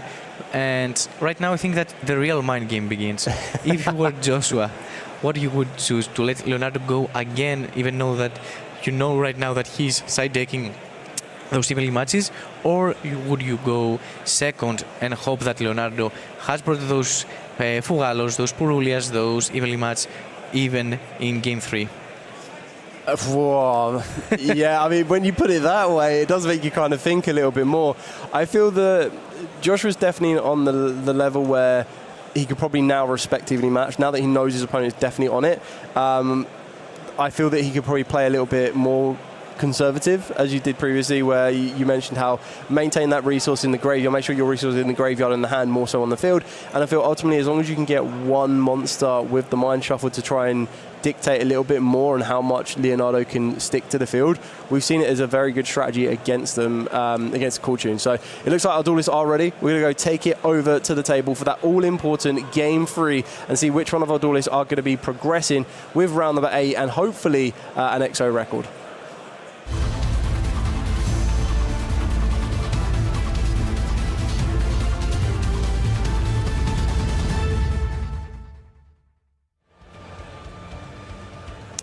And I want to see, with 8 minutes left, if I was Josh, I would let him go first, to be honest, because I would need to utilize every second I had in order to steal the game. But if I can understand, he chose to go first with a Griffo. Yeah, some very, very premium cards in Leonardo's hand right now. And that is one of them, being the Psy-Frame Gear Gamma, instantly negating that Griffo, which stops Joshua ultimately trying to get access to that Mind Shuffle, definitely getting access to that going first. And for Leonardo, even the better thing is that the Psy-Frame Driver was not in the opening hand. Yeah, it is one of those few moments that we see Gamma Driver not in the hand in the stream, right? Yeah. But Joshua says, no, I don't even mind about Griffo. I'm going to use my ace card right now and use Black Chaos to activate Mind Shuffle directly onto the field. Is there going to be another interaction from Leonardo? And it does look like we're going to get that with the Dominus Purge, stopping the surge of Mind Shuffle straight away. And we're going to use Nadir Servant, trading off back and back. Ghost Bell. Wow. Okay, back and forth, moving with pace here. Now this does bring up a lot of questions though, because this now leaves Leonardo with 2 cards in hand, one that will possibly be drawn for turn. How much resource can Joshua maintain, and will Leonardo see a starter or a Cool Tune monster from the top of that deck? Nice. Mind Shuffle being utilized as early as possible. No response from Leonardo yet, which would probably indicate no Ash Blossom, no Ghost Ogre. That we know that might get saved for the ability to shuffle the monsters, shall we speak, on that one. Let's see what we have here from Leonardo starting his turn. It all depends if he has found a starter, because I believe, in the form of the Q. If you could cherry pick a starter, that is one of the ones that you do want to see. Any response here from Joshua? We still need to get a monster of level 7 or higher onto the field. We've already seen that Harmonia is in the deck list. That could make an appearance here. But no, the Q is going to resolve. And I think at this point here, if you wanted to maximize the Harmonia, you might want to try and clear both of those monsters off the field before it snowballs much further. And there it is. You will find the mix, and we will activate, as you mentioned, the Harmonia, right? Yep, so for Drollis Harmonia being activated here, this is definitely one of the best places to do that, as yes, the mix will resolve, but you get both of the monsters off the field. More times than not, you're probably going to get access to the Rotary. It's going to be interesting to see what synchro was sent, if any. There we go, Malong, as I would expect. So the Malong is then going to, after we have resolved this chain, start a new chain itself, possibly targeting that mix to add it back to the hand. And as expected, we are going to be grabbing that Cool Tune Rotary, which will give us an additional normal summon. But is Joshua going to be able to stop whatever monster enters the field of play off a Rotary? And that's exactly what we're going to do here. We're going to use Mind Shuffle, returning the Harmonia for Drollis, getting Blackluster Soldier, Soldier of Light and Darkness, which will try to banish the monster that enters the field of play, being the Rotary, and that is going to clear it off. Is there any more pushes from Leonardo? There isn't. Passing ourselves straight over to Josh. And we have 4 minutes left on the clock, because we need to also respect the time. However, I think that Josh right now has a lot of resources in order to try to push for game, and he just needs to understand that with clear moves, he can definitely go for game this turn. Yeah. Utilizing a better way with Celtic Mystic to be summoned, we will activate the Infinite Permanence. Ooh, in the column of Mind Shuffle, so this will force Joshua to try and use the Mind Shuffle to either search or shuffle if he wishes to, and we're going to just use a second Mind Shuffle. Wow, okay. Why to bother? Yeah, why even chain the first one? So the Celtic Mystic, I don't believe we revealed anything in our hand in order to get the draws and discards, but that still gets a monster onto the field of play with a little bit of attack stats. Remember that the Blacklist Soldier also needs to destroy to get a second attack as well. And I mean, at this time, Josh right now knows that Leonardo has one mix in his hand because it was revealed through the effect of Rotary, and he just needs to respect one unknown card, and I believe that we can go with to recycle the ritual spell and then activate it again in order to gain access to the... We will activate the effect Veiler with a... Ooh. Moves and having way too fast. Veiler was activated to Magician of Chaos. Black Chaos has been summoned, and then we will activate the ritual spell in order to summon eventually the Magician of Black Chaos once again. Yeah, and then we're going to be so bad. And there's the handshake there. Wow, oh wow. Very, very good duel. Very, very good duel. Both duelists played very, very well in that one. Very well done by Leonardo in game 2 to utilize a bit of a mind game that we seem to be quite accustomed to here at Yu-Gi-Oh! Right now. And then Joshua showing the power of the Light and Darkness deck, going first in game number 3. A lot of premium interactions from Leonardo on that one. We had the Ciphering Gear Gamma, we had the Dominus Purge, but then we was able to follow enough up with that of a lot of resources, and the second Mind Shuffle putting in a bit of work there. This is what exactly I wanted to discuss, is that I think that Game 2 and Game 3 were decided by the second copy of my Mind Shuffle, right? Yes. Because in the second game that potentially Josh, if we understand correctly, had sided out, so he needed to play around the Evil Match and keep Mind Shuffle by prioritizing it and keeping it on the field. While in the game 3, he knew that he had another copy. We saw that it was negated by the impermanence, and yet we had another copy to just advance our plays. Yeah, exactly that. Very, very well piloted. Now Joshua is going to be going on to round number 8. Round number 8 with a 7-0 record. There we go. It is not over for Leonardo. Very, very well played on that one. So he'll be going with a 7-1 record. It's going to be very interesting to see if these decks are going to feature. Like, these are probably two of the top decks right now that you consider, one a little bit older than the other, but very, very interesting to see them go head to head, because usually in some duels you'd be like, okay, well this deck has the mass advantage over the other, it's just a very, very good matchup. But Leonardo kind of showed that both the Cool Tunes and the Light and Darkness deck have a very, very good head-to-head, back and forth. Yes, and I think that the key between this matchup is the Black Chaos. The effect to banish up to 2 cards without targeting, and also if you have a ritual spell in the graveyard to be unaffected by any card effect, it provides so much to this matchup. You have to force an attack with RS or B2B in order to deal with it, and also the effect, it is very, very difficult to deal with when it's activated to banish 2 cards, because the point is with the Kill Tune to find access to your monsters and trying to tag out and bring, from the graveyard, for example, with Remix or the B2B. But when you activate an effect that doesn't target, it provides so much pressure to you. Yeah, exactly that, and it does make me wonder that when you have that Light and Darkness ritual in the graveyard, it gives you that additional extra line of protection as well. So I guess we're about to find out exactly what Joshua thought of that Go Second evenly match, and also what he thought about Mind Shuffle, and of course probably his favourite card now being Black Chaos. So we're going to send it over to Alberto and find out directly from them both. Over to you, Alberto. Thanks, Dale. I'm here with Josh. So congrats, first of all. Thank you. It's been quite of a long match. You must have been a little bit exhausted. That was a stressful one, yeah. Yeah, I mean, I can imagine it was, especially with the judge call, more than an hour, I would say. Yeah, probably. The judge call didn't really worry me too much, because I feel like it was just not going to be an issue either way, because it was just because he was going to summon a Rico with the overtake, but he sided one out, so he only had one, and that was in his hand. But it's just summon mix instead. Didn't really change anything at the end of the day. I think it just showcased us. I mean, the deck is performing very well so far. Yeah, I'm happy about it. It's a little bit of an iffy one because it plays a lot of cards you don't want to draw, which happens a fair amount, but then usually you can deal with it. And overall, you feel like, of course, EXO has been the best choice for you, after testing and everything, seeing all the decks in the format. Yeah, I feel like it's just my playstyle. It doesn't make the biggest boards, plays a good grind game. It's kind of just what I like. I do think there's other really strong decks in the format, mostly combo decks. I just don't really like those. I would like to play a grind game deck if it's possible. It's old-fashioned as well for us, just playing the game for a while, having cards from the past as well. Look, I have tons of highlights. I'm just going to go through them very quickly. You can just talk on it because it's been a very, very long match. So game 1. Yeah. Right?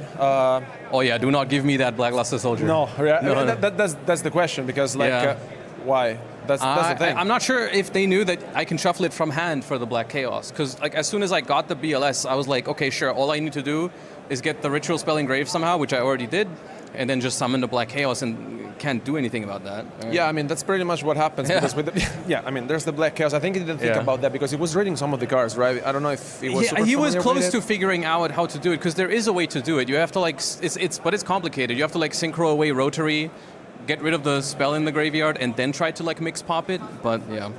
No, I really feel like overall, especially, I think there was with the back-to-back that has been summoned a little bit of maybe confusion from him right now. Yeah, which, that one either really, wasn't really that big of an issue. Just make the track change much because at the end of the day it's that. But I wanted to ask you in game 2, were you expecting to go first? No, I was lucky because I didn't draw any of my go second cards.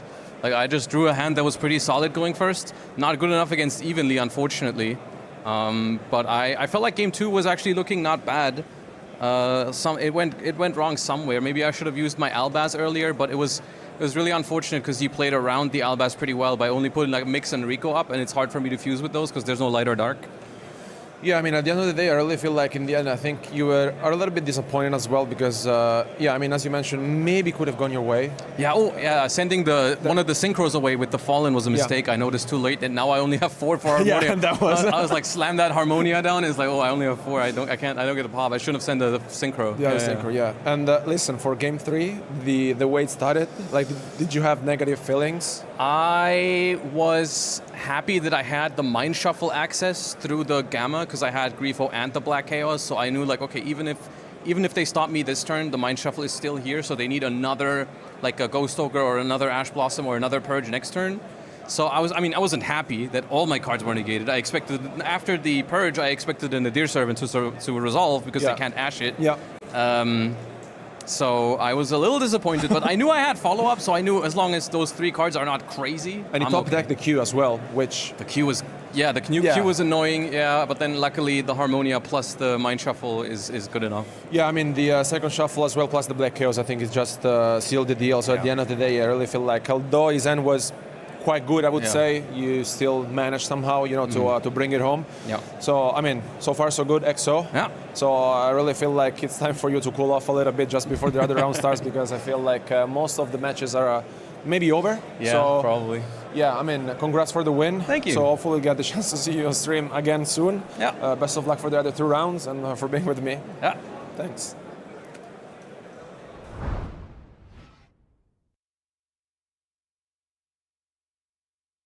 Here at our live coverage, we have a little bit of a tradition where all of the casters take their pick on what they believe is going to be the winning deck for the weekend. Now, it's quite a wide measure at the moment. There's some usual decks that we're seeing. I'm going to choose something a little bit aside from what I assume the others are going to pick. I'm going to go for Sky Strikers, because I've always liked the Sky Striker deck, but also I'm taking that away from Leo so he can't pick it, because I know it's a deck he loves very well.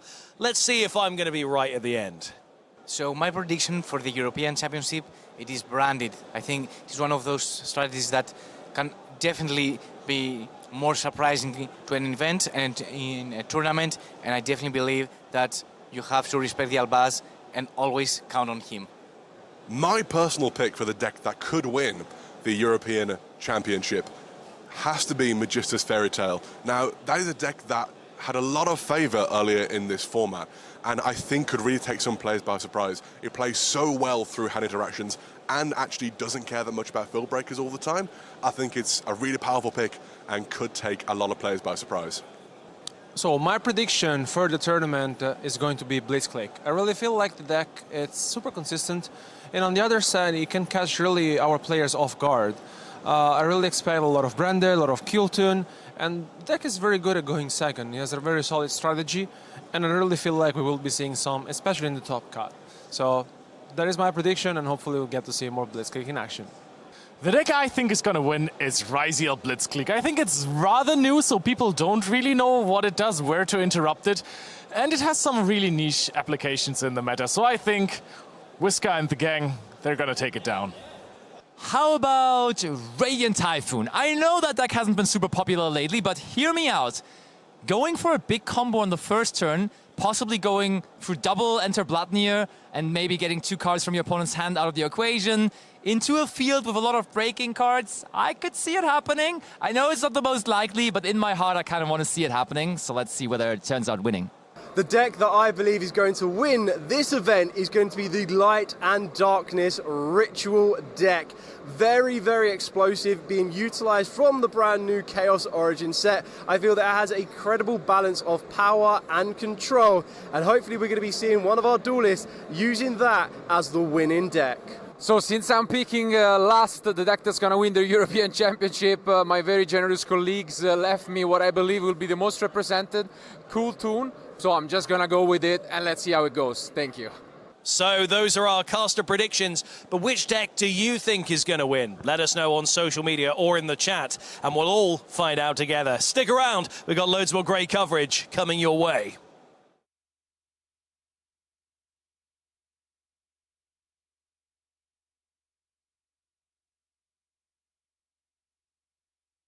I would like to ask, how do you feel for the next YCS being in Paris? It's really cool. I've never been to Paris, so I'd love to go see the city and play the event. I feel like it's very interesting because France has a lot of players in general, and for us, like me, Spanish players, we have it near to Spain, so we can travel probably to it. And being the last World Championship there is like a special place for next one. I'm really hyped. I look forward. Very excited because I'm French, because it's at home. So very excited to play it. That's fine because it's near from Germany. We can drive with the car. Yes, it's good. Secondly, if you were to win YCS Paris, which giant card would you choose? The giant card that I think I would choose might be a giant card Sunseed Genius Loci. I spent a lot of time playing Plant, so that card's like, I really like that card. So probably choose Mycelansaurus, the dinosaurs, because I really like dinosaurs. I'm good dinosaurs player, so. Diablo Star. I would choose the Black Duster Soldier, the new. Yeah, that's very nice. Yeah. Many people will hate me, but I will like a giant shifter.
Welcome back to your coverage here at the Yu-Gi-Oh! European World Championship Qualifier. We're very excited to bring you the penultimate coverage match for today. We're about to get into our round 8 feature match with Leonard Wilms versus the winner of the Italian Open, Francesco Simoncelli. Now, speaking of the Italian Open, our Italian duo, Marcello and Alberto, were in fact commentating for the very victory that I just spoke about. And what better match to throw over to than with those two Italian casters? Guys, take it away.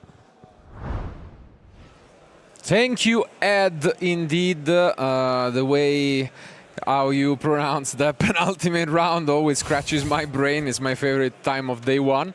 And here we are with, absolutely an incredible match. As Ed mentioned, we had the pleasure of, being the commentary duo for the Italian Open. And it was quite a shock because, Francesco took it with 10 pi, and we're talking about just a few months back. So. Yeah, I mean, it took it by surprise, especially because he was not even expecting to win the tournament at all. It was playing that. It was, trying his luck. But at the end of the day, it worked out, and here it is. Yeah, here he is. Performance. 7-0, and you must mention he has done this before. Because if I'm not mistaken, back in 2018, he made it to the World Championship all the way. With back in the day, I think it was Sky Striker Trickster, something along those lines. But now he's here, he has done it again, and on his way to stop him, though, will be Leonard on Power Patreon. So I'm excited to see this deck in action. A lot of pendulums, a lot of combos. Let's see who is going to take it, the veteran or the newcomer.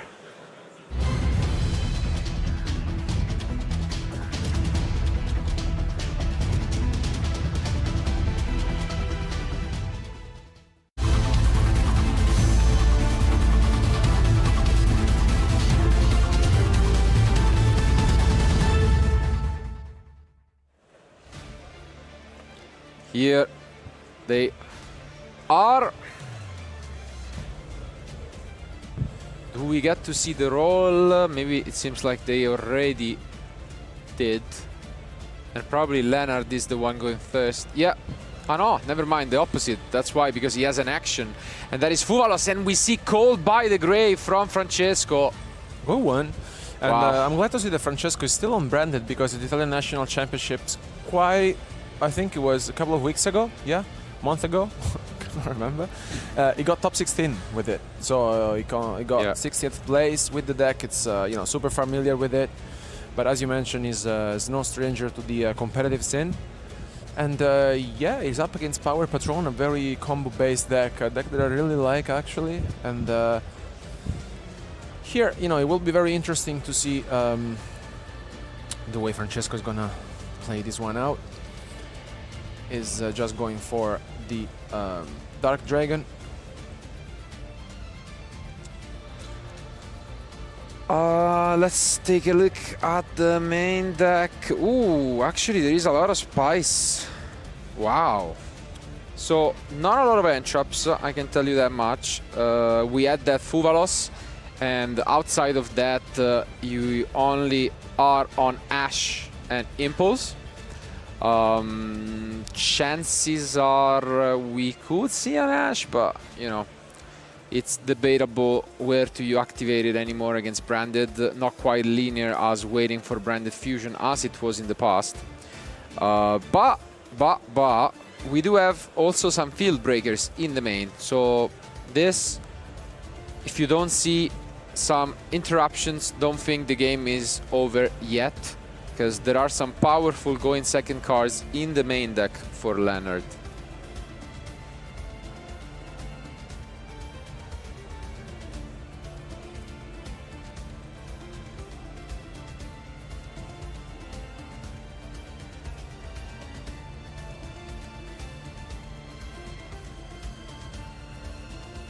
As mentioned, Francesco really a veteran of the game, been playing for a lot of years, knows what it feels to be on stream.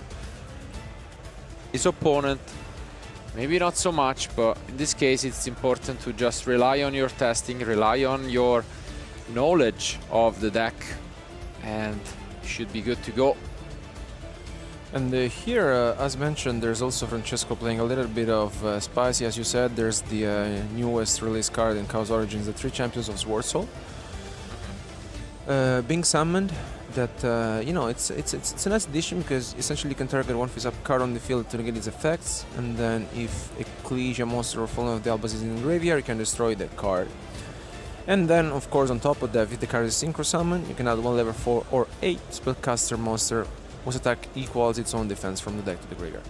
It's very nice. I mean, Francesco's deck list, it's quite, you know, different than the ones we're usually got to see. He's also playing the Golden Swordsoul, which we got to see at the beginning.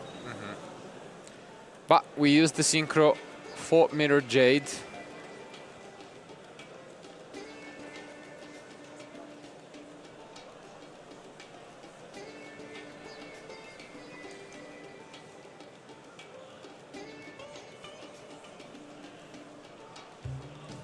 No matter what, both of these duelists are guaranteed at this point to advance to day 2.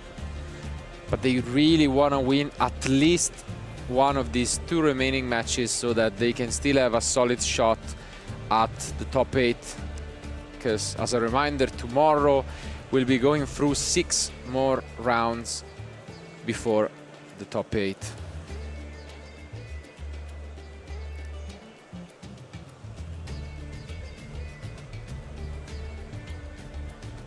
Let's see here also, given that the Cold by the Grave, which was huge on the Fuvalos, was activated by Francesco, where he wants to go from this, because it's, you know, in general, when you're not interrupted, and we may be seeing a different line of play, but as mentioned, Francesco's deck list is quite spicy. There's different cards that usually are not there. Suicide deck is very interesting. Yeah.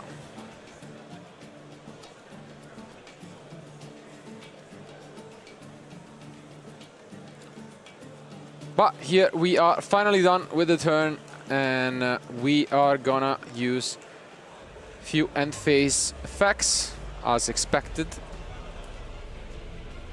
And I think we are done. So Leonard picks up his card. Do we have a way to break this field? We do not. Yeah, we do not. We pick up the cards immediately, and Francesco, of course, quite happy about that, bringing out a smile. I mean, no, either trying to preserve some information or just terrible end. Either one of the two. Regardless, that is great news, because for many duelists, a big issue of the branded deck, from what I've heard, is time. Because, you know, it can grind a lot. It's probably the best, and if not one of the best decks at grinding. But it takes time to make it. And, you know, when you are done with game 1 just in 5 minutes, that's great news for him. And now, I mean, it's already the type of matching which is late enough that Francesco might already know what he's up against. If he doesn't, what do you think he's going to do with this deck? Well, I mean, I feel like in general, going second, he has a lot of going second cards, which are generic. So there's the Lava Golem and the Evenly Matched. So if you really feel like setting in the Purulia, which, you know, I can agree with, because essentially, you know, it depends on what deck you're up against. You can set in the Lava Golems and the Evenly Match, which are completely fine to me. And as you mentioned, I also kind of agree with Leonard that if your hand is not good enough, and if you already know that you cannot overcome your opponent's field, I think it just makes a lot of sense to just pick up your cards, go to game 2. Don't, you know, let your opponent know what you're playing. But then at the end of the day, as mentioned, it's also a matter of, you know, you're playing against an experienced player. Both of our duelists were at top tables, so it may be the case that they could have known, especially, you know, maybe a little bit of their strategies. But regardless, I also feel like that, as mentioned, there's a lot of variety in cars which are generically good for going second. So yeah, that should definitely be the case. But we came into this match also to see some power patron combos. So we hope that Leonard is gonna deliver those here. Our duelists are ready. Let's go back to action.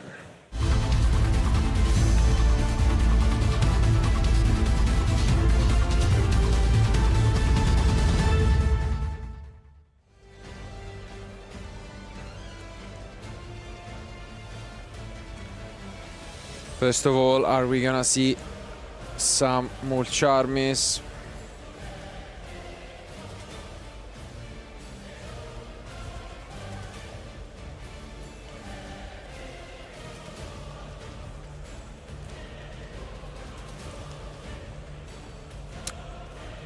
We're thinking, but not really having a response at the moment. So we can access non finito.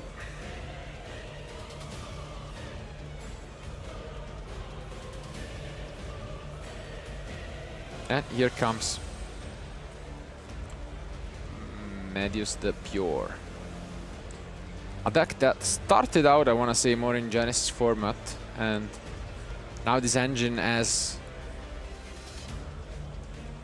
been quite popular, especially because you cannot play the Pendulum Masters in Genesis. So here it is. Is this going to resolve? Because this is by far one of the best cards for any Pendulum deck, really. And it will resolve, allowing you to search for what you miss in terms of scales. yeah, it's fine. He's gonna pay 1,200 life points to activate the effect. Then he's gonna go for the Terminus. I mean, a very solid hand here. Also summon the Juprero. Then for the Link Summon, and then the Terminus, of course, is just the bridge that gives you access to your common and overextend this even further. It's just Leonard is just thinking about his options. Francesco here doesn't have any interruption so far.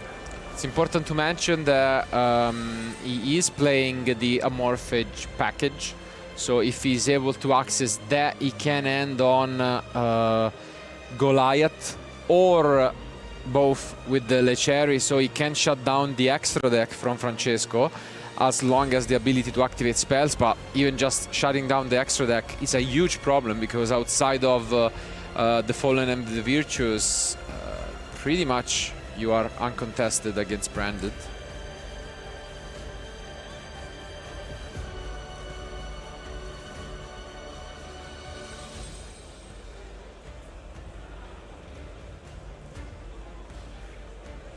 And yeah, for now, doesn't seem like there will be any response.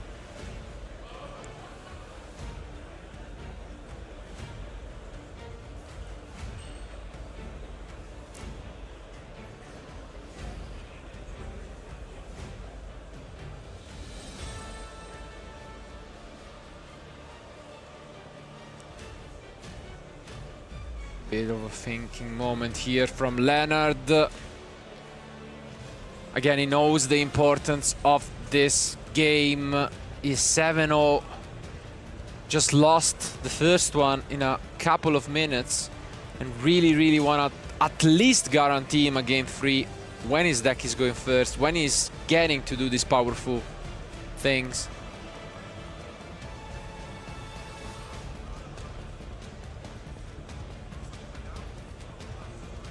Yeah, Francesco's sitting there just, you know, witnessing his opponent combo off, especially just to see what cards he's playing in the deck. Doesn't seem like he has any sort of interruptions at this point in time. But yeah, also continue with the Vodolium. And now he's going for another Link Monster in the form of Exceed the Pendulum. Very powerful card, especially because once he gets Link Summon, you can add one face-up Pendulum monster from your X deck to your hand. And yeah, the remain phase, you can also special summon one Pendulum monsters from your hand or graveyard in defense position, which is great.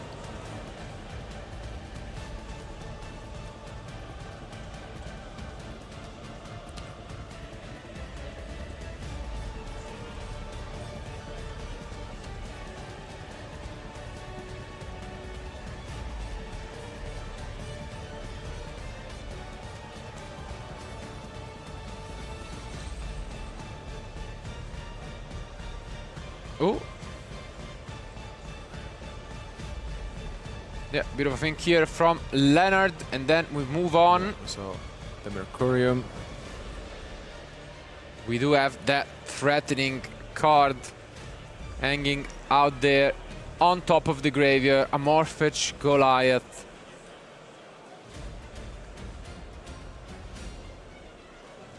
Shutting down the extra deck while on the field.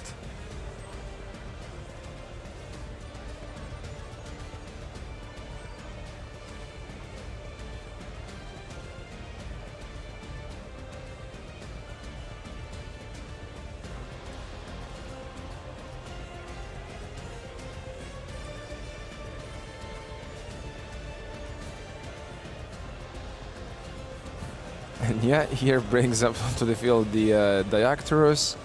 And then, yeah, Francesco is just having a read. Ooh, and here is another powerful card that will be crucial, and that is the unique new team up, we could say, of the Charmer Link Monsters. And that is a pass. The Goliath is set up. Can we find these side deck cards? Can we find Lava Golem?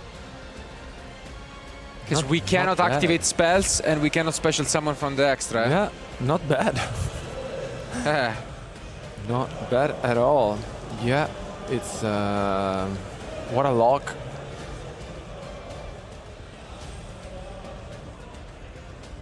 Yeah, he's also just you know, explaining also the Diactorus.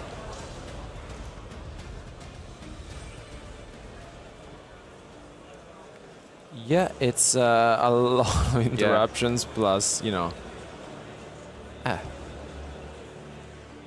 lot of an explanation going on here from Francesco about what is even allowed to activate. Because this is also one of the situations where you really don't want to get some random warnings that then stack up. And yeah, as you can see, really asking, I think he might have the Lava Golem. Let's see. He does have Lava Golem. That was the card he needed to draw to get rid an Ebony. No way. And there is super polymerization. No way. Wow. And he also gets rid of Pot of Sloth. So can you imagine what his end can look like? Yeah, wow. I mean, you had Goliath, you had Lechery, which shut down spell cards. But now the Lava Golem gets rid of the Goliath, the Amorphage scale loses its effect. This feels absolutely custom from Francesco. Yeah, that looked like a lock that was very difficult to get out of.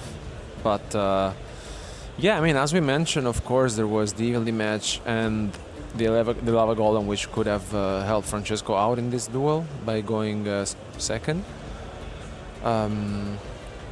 And yeah, here I think he's just asking his opponent for some cards effect, if any, in the graveyard. And you're definitely right. I mean, if we are discarding the pot, I can only assume we have a second one, maybe.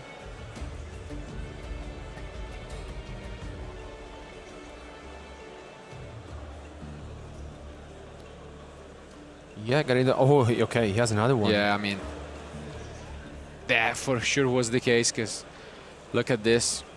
Such a strong card for going second. You can find these options, but if you're Francesco, apparently you don't even need to use it. Those outs were hard drawn in the 6 cards of the opening end.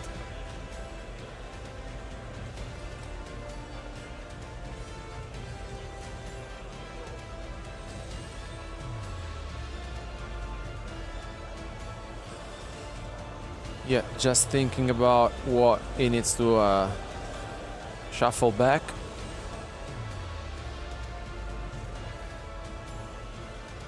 And also the Brandon in High Spirits. What an opener. And oh, wow. Yeah, Francesco having a smile because I think he knows this end is just I mean, insanely good. Sometimes, you know, it's something that happens a lot on social media where You know, some duelists post their ending field and they're like, how do you even out this? And here you go. yeah, we are getting a tutorial here by Francesco on how to draw the out you need from your side deck, and also, you know, kudos to him for the versatility of even including in the first place cards like Lava Golem or Sphere Mode, you know, that really are needed against these sort of decks. Yeah, there are certain decks that, you know, of course, that may suffer from this strategy. I mean, we also saw in the previous match that Josh suffered from evenly matched in game 2 as well. So there are cards, of course, like Field Breaker's cards that, you know, can really impact the current metagame. But yeah, I mean, Francesco is really sitting on the driver's seat in this duel, and is just considering his options. And as mentioned, also having activated the Pot of Sloth, it's just, you know, it could get easily out of control.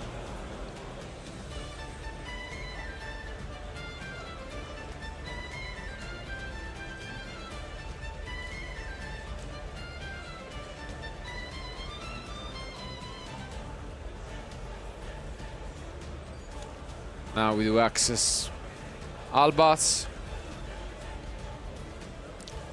Yeah, it's gonna go for the what's it called, Titanic Clad. And yeah, count up the damage, and the last card is shown from Leonard, but it's a decisive 2-0 victory for the Italian. What a match, honestly. I mean, wow. On the one hand, I mean, congratulations to Francesco, of course. Again, a huge, dominant show. Once more, as mentioned, back in 2018, he made it to the World Championship, and now he's trying to do that again, and he's 8-0. So, guaranteed to advance with a very impressive score, and undefeated until the last remaining round for the day, which will be the upcoming. On the other hand, I mean, Leonard showed us what his deck is capable of. I mean, the deck is very powerful. We all know that. It's just one of those decks that has been there over the last weeks, and, you know, in tournaments as well. I really feel like if you have such an opener, you are quite optimistic, to be fair. You really lose to a few interactions, I would say, not cards, because I think that you really need a combination of cards. And then, you know, if it happens, it happens. I mean, you gotta feel bad for him. Game 1, I think he was quite smart just to, you know, pick up your cards, and then if you don't have enough, you just say, okay, I know that I cannot get over this. It's just gonna be maybe a little bit of waste of time, just because, you know, the deck needs some time to combo off, and then maybe I get information to my opponent. And then, yeah, I mean, Francesco drew the perfect hand, honestly, and had answers to Leonard's deck, but still, X1. Power Patron is still, you know, a very, very solid choice for the tournament. And especially this decision, as we have seen, I think against 90+%, probably more, of the games you play, if you know, around 90%, I would say, if you have this opener, you would win. And also because, you know, again, Francesco was playing the Lava Golem, but if you're not playing the Lava Golem, then you basically have no outs or close to that, because you cannot activate spells. So relying on Field Breakers wouldn't work, and you know, it would be quite tough to end up victorious. But regardless, again, you know, congratulations to both. It doesn't really mean anything for Leonard too much. He's still completely inside with a respectful 7-1. Really good score. We'll wish him best for the last round. But now we do have to hear it from the man of the hour, Francesco, and his interview, it will be done by Mike. Let's tune in.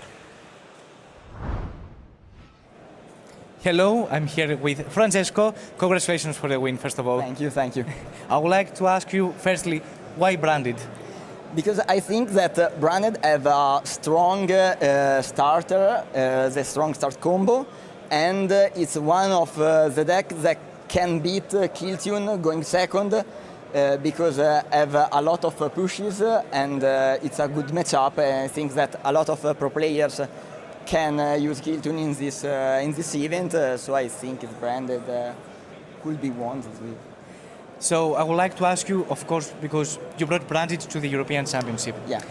And Branded has so many different combos that it can go, and yet you, I believe you went for the most updated one with the Sorcel, both golden and the 3 Sorcels. Can you tell me more why you chose this? I think that with only one brick card, the Sorcel, you can make a really strong endboard, because in the standard combo you have the Pidgeot in the end. I don't remember the name. In this the situation, Tri-Brigade, right? Yeah, the Tri-Brigade in the end. And if you end the bird with Mirror Jade, Cartesia, and you can loop Mirror Jade, because if you fuse it, you can summon back with Quem. It's really, really strong, and I think that is enough to win the game. And you utilize only one card that may break you instead, right? Yeah. And secondly, when you go against such a strong board that Power Patron Artmates made, and yet everyone, I believe, that thought that it was over, and yet you managed to win. Can you tell me about how it feels to destroy such a field? I draw the Lava Golem at the 6th card, and if you must win the tournament, you must draw this, and you must feel the card on the top. And in this... the champion's luck, right? Yeah. Luck, and I draw that. It's good. And how do you feel about the new Super Poly target, the Aeon? It's really, really strong. We saw that now he banished 2, and in one of your combo at turn 1, you can banish 3 from an opponent extra deck in your opponent turn, but you can use all the effect of that monster, so it's really strong. I see. It's incredible. So thank you very much for the interview. I wish you best of luck to the rest of the tournament. And guys, stay tuned for more Yu-Gi-Oh! Content.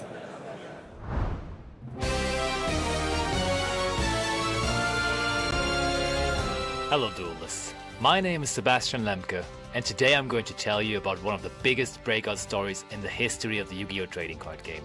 This story is about no other than Yuna Dix, who without any previous major event top cut appearances manifested herself as one of the top players in the world within the last year. In the summer of 2024, Yuna decided to go on her mission to qualify for the Yu-Gi-Oh! World Championship Series in 2025 in Paris. And the way to do it was to play as many regional qualifiers and OTS championships plus YCS championships as possible. Yuna started playing those tournaments with the Snake Eye strategy, but with the release of crossover breakers, everything changed. From that point on, playing Malice became not only her passion, but also her biggest strength. Her sheer consistency got her a total of 408 points and let her enter the world's qualifying points playoff as the player with the 10th most points in Europe. Yuna entered the playoff as the underdog, but as fate wanted it, David was supposed to face Goliath once more. In round 1, she immediately defeated one of the tournament favorites, previous European champion and multiple times world's competitor Gabriel Susi. With this momentum, she swept in the Swiss stage and went into her top 4 match completely undefeated. The last person standing in her way was fellow German Tom Menzel. After he was not able to set up strong enough field in Game 3, the activation of Yuna's gold sarcophagus granted her the win and qualified her for the WCS in Paris. She got to celebrate with her friends who supported her all season. Fast forward to the World Championship, the most prestigious Yu-Gi-Oh! Tournament every player dreams of. To no one's surprise, Yuna showed up with her trusted Malice deck, even if there was only one Malice P. Dormouse in it. But what did surprise people was her simply repeating her performance of the points playoff, sweeping the Swiss stage and entering Top Cut as first place. With the biggest title in the Yu-Gi-Oh! TCG only 3 wins away, Julien Quejon sat down on the opposite side of the table. And Julien was simply unstoppable that day, as he did not only defeat Yuna with a perfect going second hand in his Vanquish Soul deck, but also took down the entire tournament and claimed the title ultimately. That defeat only sparked more motivation in Yuna. She decided only a couple of days after the WCS that she was going to participate in the grind for the next World Championship in Tokyo. Once again, participating in a plentitude of regionals, opens, OTS championships, and YCSs, Yuna's second place at the German National Championship was the final point push to secure her spot in the top 16 of Europe's best, giving her the opportunity to repeat what she did the year before. From zero to hero. Yuna did what every Yu-Gi-Oh player dreams of. With only one goal in mind, she decided to play as much as possible and made her way into the top 8 of the World Championship. After having one of the most impressive introductions into the competitive Yu-Gi-Oh scene, only one thing is certain. Yuna is here to stay, and she is hungry for titles. If you at home want to be the next top duelist yourself, go out there, check your Yu-Gi-Oh! Neuron app, and compete in as many tournaments as possible.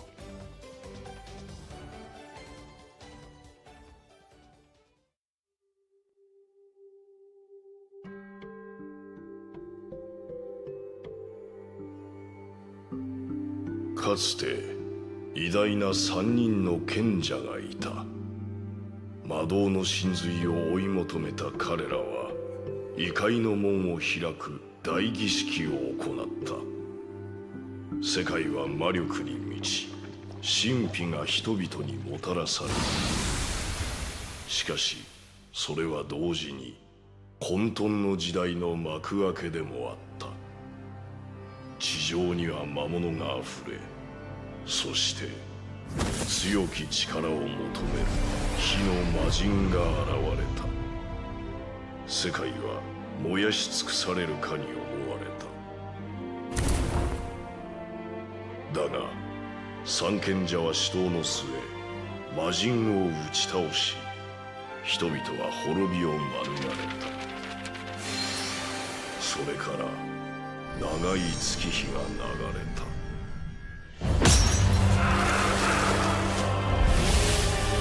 それは賢者たちの関係を変えてしまうのは十分な時間であった。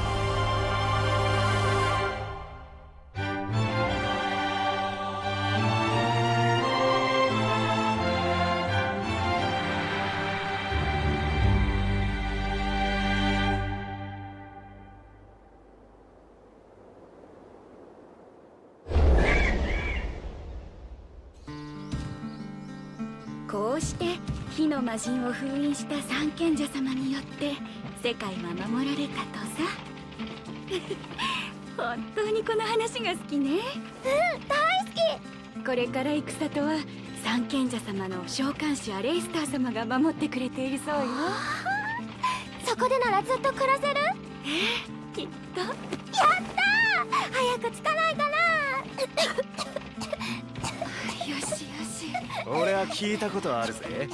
三賢者の一人は暴走しちまって他の二人に封印されたって。だからただの噂だろ。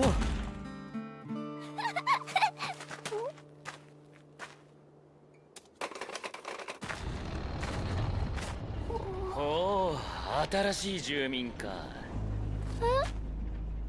我が名は大賢者アレイスター。お前らはこれから私の下僕として死ぬまで奉仕するんだ。下僕だってふざけるな。そうだ、なんで俺たちが。我が召喚獣でお前らを守ってやる。代わりに私のために働け。嫌なら壁の外に放り出すだけだ。そんな。あなたは賢者様じゃないわ。賢者様はそんな意地悪な人じゃない。いいか、おとぎ話のような賢者なんていない。大人は皆薄汚いのさ。嘘つき。そんな体ではろくに働けないだろう。せめてこいつの餌とな。やれやれ。こんな雑魚が召喚獣だって。おう、抵抗する気か。行け。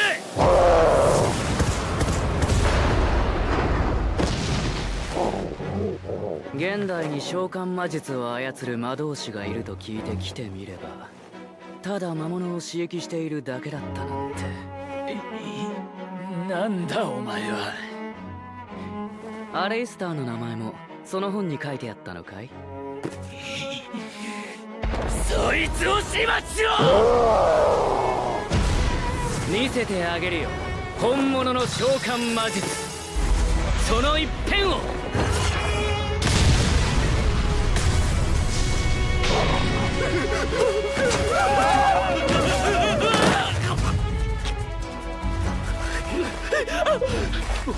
もっと私の魔力を食え！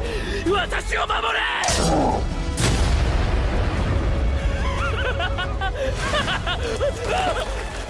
その魔導書作ったはいいけど欠陥品でね。魔物は刺激できるけど一定以上魔力を注ぐと壊れてしまうんだ。お前まさか本物の？今終わらせてあげよう。冥界の檻よ、氷獄より我が元に来たれ。呼吸とす！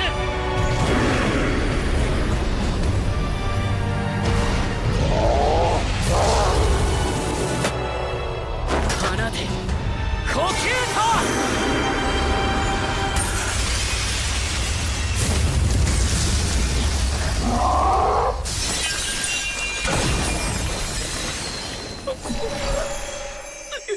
許してくれ！あんたどうしてくれるんだ！あいつがいないと俺たちはどうやって魔物から身を守ればいい！そうだ、あんたが俺たちを守ってくれるのか！知らないよ。自分の身くらい自分で守るんだね。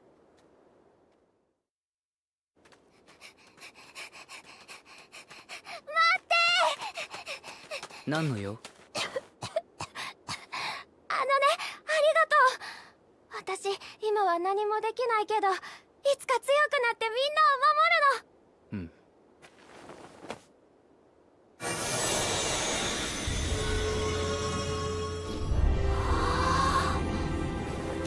の。行き場をなくした魔力が体内に滞留していたんだ。珍しい症状だね。あれ、息が苦しくない。手をかざしてイメージするんだ。暖かく揺れる炎を。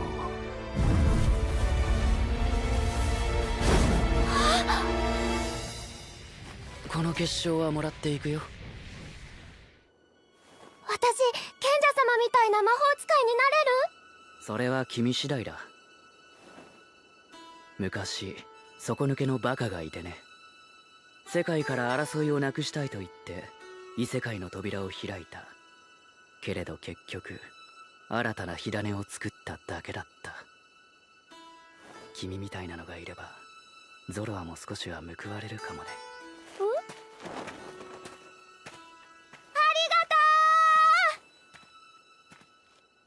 借りは返させてもらうよ。エンディミオン、サンドリオン。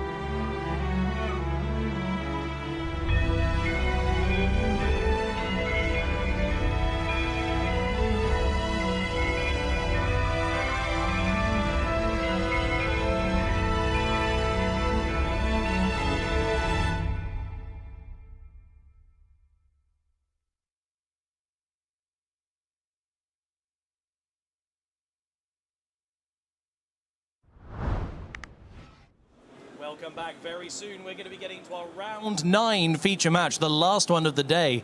But as you guys can see, I'm now joined by Dale. So we're ready to have a little bit of a chat. Dale, how are you doing so far? Very, very good. Very excited as well. We're the tail end of the day. Yeah. Is the energy carrying you through? Always energy. Always energy.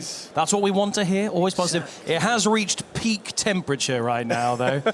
You're lucky. You're in a waistcoat and a nice thin shirt. I'm wearing a woolen suit. in the middle of a heat wave in Belgium?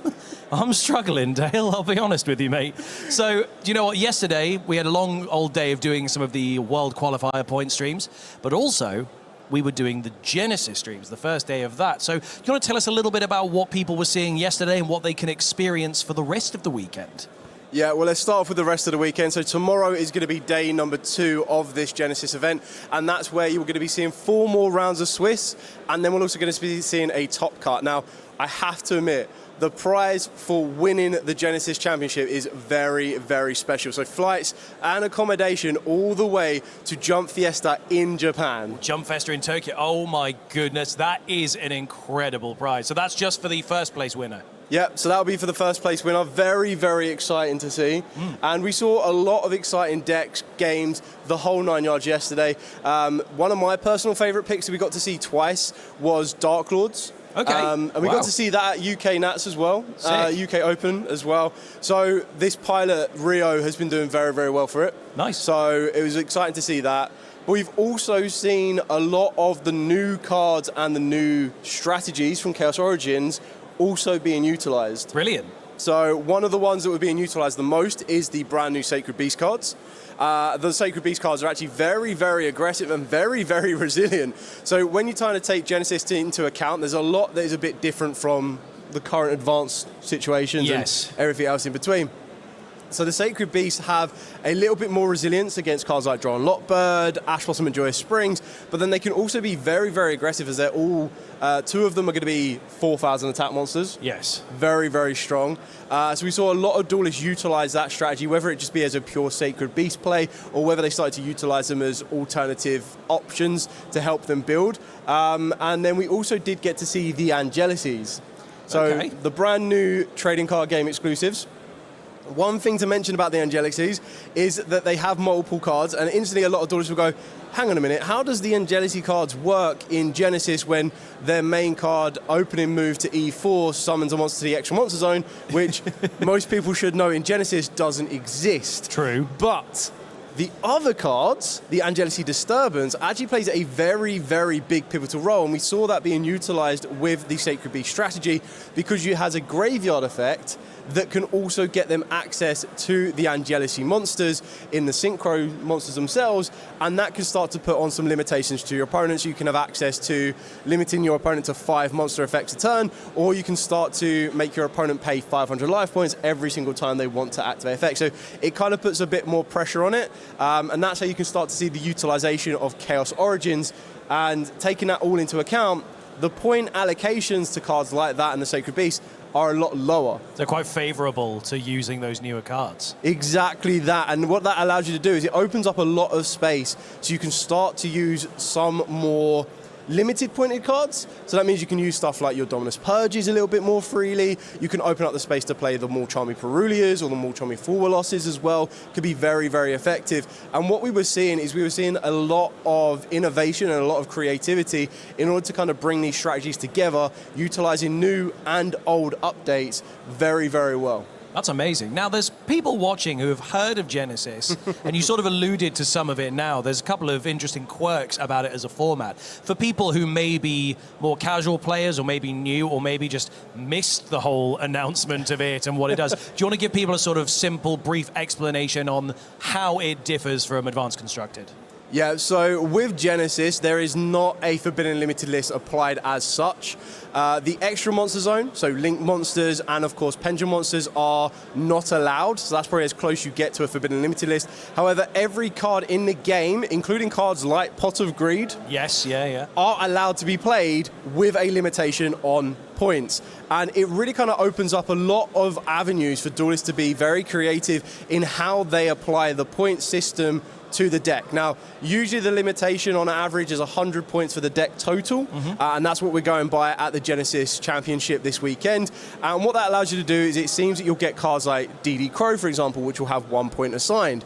But then you might have other cards that have most recently changed on a points list, something like the Interrupted Kaiju Slumber, which acts as like a dark hole, but with no points allocated to it as well. Interesting. So that's a very, very favourable card that a lot of people have been putting into their side decks.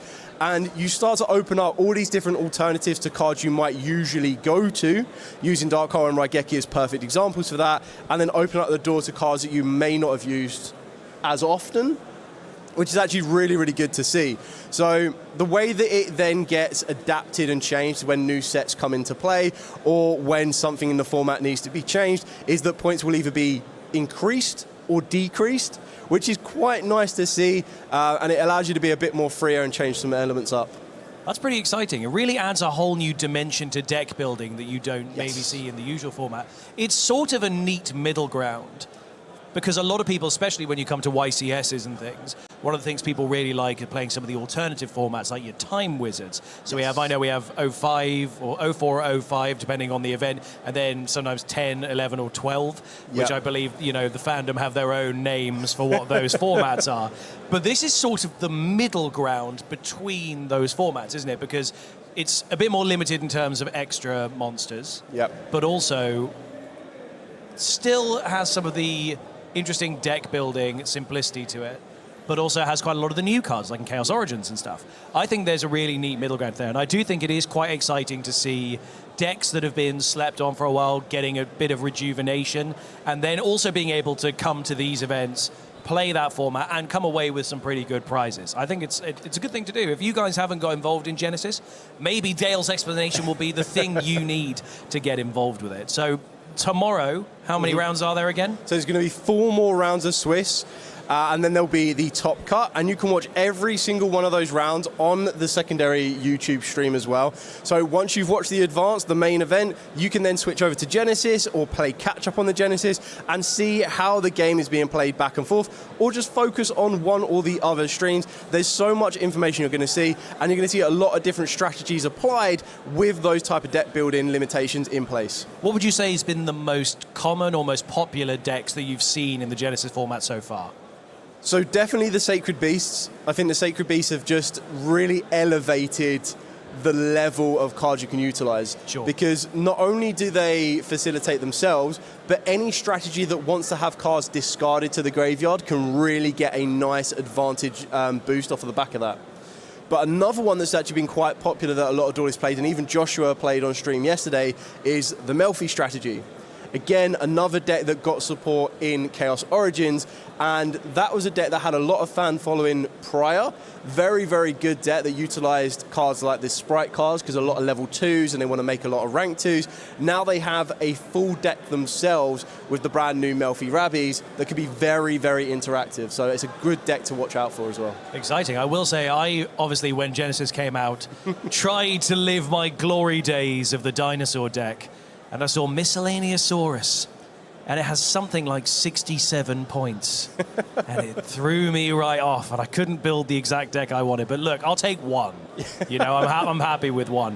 But if that's the kind of format you guys want to explore, definitely do check that out. Maybe we'll see you at one of the future YCSs for Genesis, or even at the European Championships next year, where we might even have another one of these with even more great prizes. Dale, thank you very much for talking to us all about Genesis. Make sure you guys tune in and see that tomorrow, as Dale said, on the second stream that we've got going on our YouTube. It's only one stream on Twitch, but if you go over to the YouTube, you will be able to find that second stream. That is also where you can currently, throughout our coverage of the main event today, find the backup feature as well, but you will end up seeing that on the main feature in a minute. Speaking of main feature, very, very soon we're going to have that last round of coverage for today, round 9's feature match, the last one of today. And then tomorrow we go into our final few rounds of Swiss before we get to our top 8 cut. It's going to be very, very exciting. So guys, don't go anywhere. That last round is coming right up.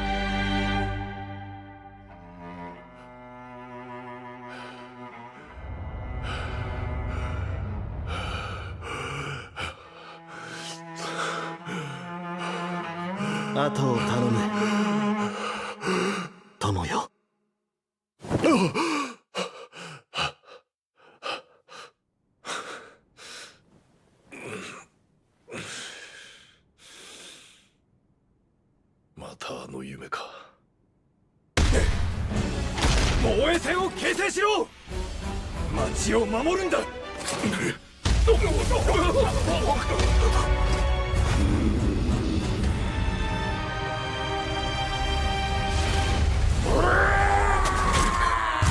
ンダーフォール。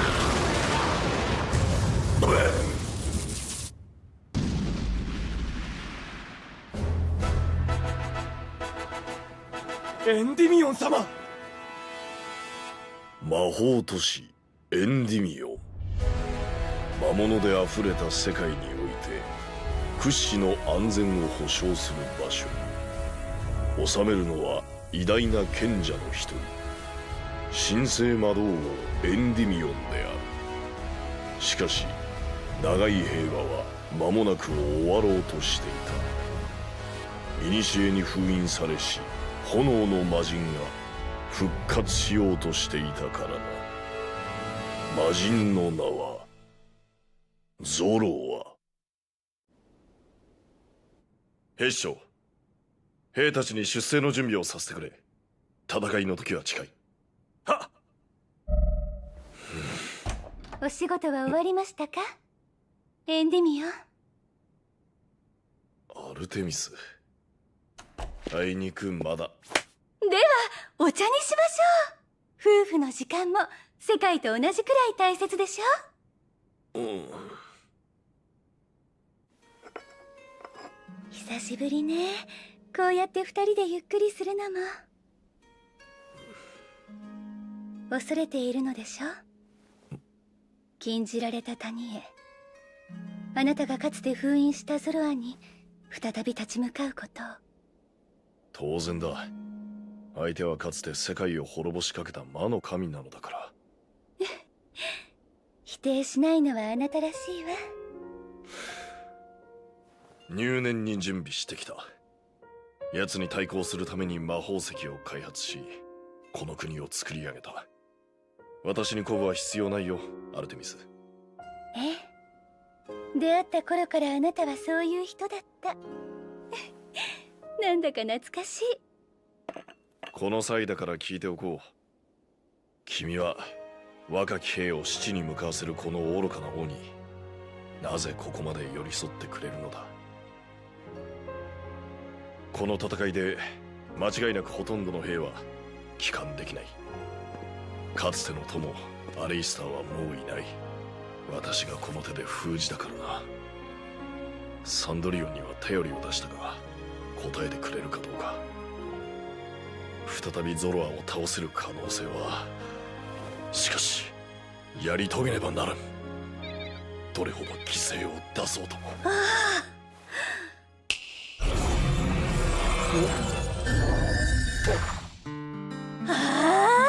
まったくあなたって本当に不器用なんだから。すぐにそうやって自分を悪者みたいに言って有罪です。本当に昔から変わらない。兵士たちのことが心配でつい先頭に立っちゃうところとか、友達のことをすぐにかばうところとか、表では軍備のためと嘘吹きながら魔力を持たない人間に魔法を使えるようにしてあげたいって頑張っちゃうところとか。だから私はあなたを好きになったんだけど。アルテミス、一人で行くつもりでしょう。ゾロはかつての友のもとに兵たちに戦いの準備をさせているのも自身が不在の間に国を守らせるためなのでしょ。女神に隠し事はできないな。ええ、お見通しです。あなたをずっとそばで見てきたんだもの。私に心配させたくなかったの？いや、軽蔑されたくなかったのだ。あまりに非効率なただのわがままを通そうとしている。世界を危険にさらそうとしているんだ。許されることではない。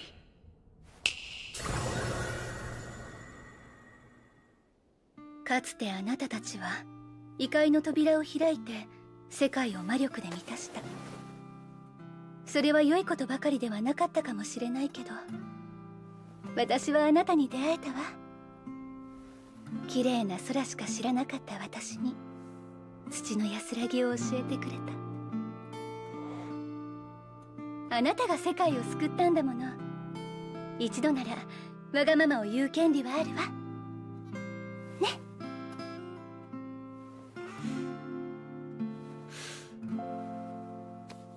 ありがとう、アルテミス。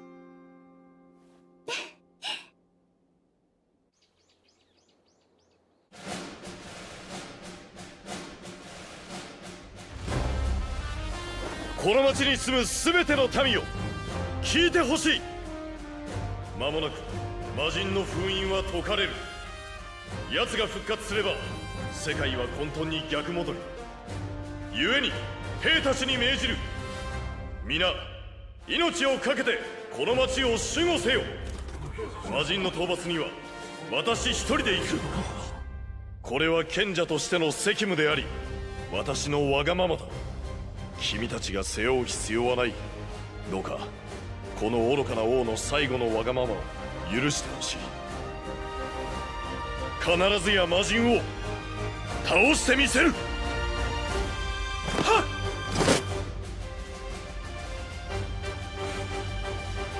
ありがと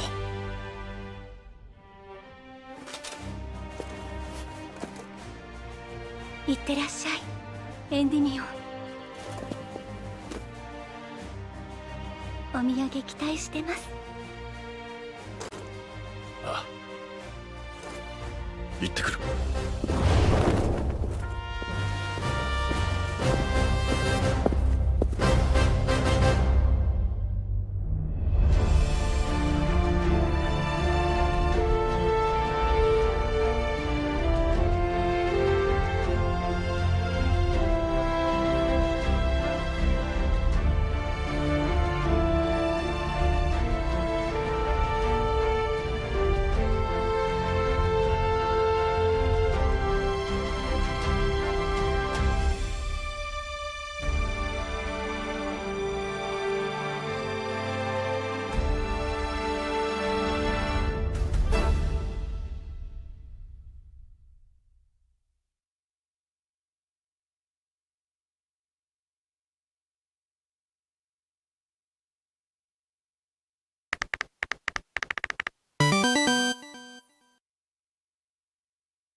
Here at the EUWCQ, when you take part in the public events that are separate from the main event, you get to earn some amazing points. And what do points mean? They mean prizes here at the prize wall. Now, you can exchange those points for all manner of exciting things, from field centres to deck boxes to incredible game mats, including this amazing participation mat that people are getting, featuring the extended art cards. Now, this is a really, really cool thing to get your hands on. So maybe you drop out of the main event. Maybe you're not even here for the main event. Maybe you just want to focus on our public events. Well, you're going to get your hands on some exclusive goodies here. So if you guys are in the venue, make sure you guys are locking in and getting those points in all of our public events so you can go home with some wonderful, wonderful swag. But if not, stick around, because we got loads more great coverage of our main event coming your way.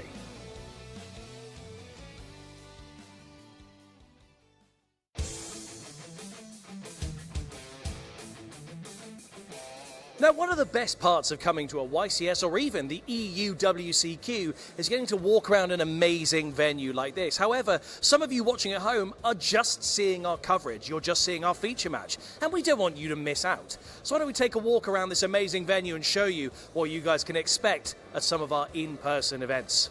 Now, on these very tables, as you can see behind me, this is where all of our participants this weekend will be having their duels. On each of these tables, thousands of people are going to be vying their way through our main event to see which of them is going to be crowned our European champion.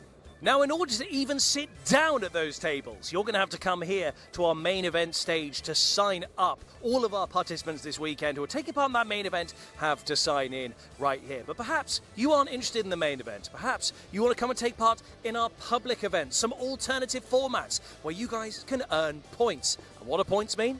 They mean prizes. And this is where you can exchange points from those public events to get your hands on some incredible prizes. Now, we've got a separate video going into exactly the kind of things that you guys can get your hands on here. But if you guys are taking part in those public events, you can earn points for some incredible prizes. Let's keep having a look around. It's not all about the trading card game. We also have some amazing merchandise that you guys can find here. If you guys have been to some of our in-person events lately, you would have seen Fine Chaos with their amazing t-shirts and accessories, which you guys can find here in the hall and also available online. But also we have the amazing Gatherers Tavern, where they're showing off this range of amazing bags and deck boxes, which you guys will also see with the commentators, sharing a little bit of the stage with them. You guys can take a roam around and look at their new products, including the new range of scapegoat stuff. But let's take a look at the most exciting part of the weekend. And that is, of course, where the magic happens here in our feature match and coverage area, where we have not one, but two different feature match areas going on, not only for our main TCG format, but the Genesis format as well throughout the weekend. And of course, down at the other end, you can see where our commentator duos will be throughout the weekend. But I have my favorite bit, and that is this area here, the new exclusive lounge. That is where my home throughout the weekend is going to be, right next to our amazing analysis zone that you guys will see after our feature matches. But that is just a brief look into what we've got going on here at the EU WCQ. But make sure you guys are tuned in for the whole weekend, because we've got loads of amazing coverage coming your way.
暗くなってきたし、そろそろ帰ろうよ。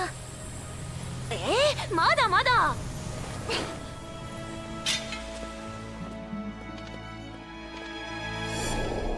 申し訳ございませんでした。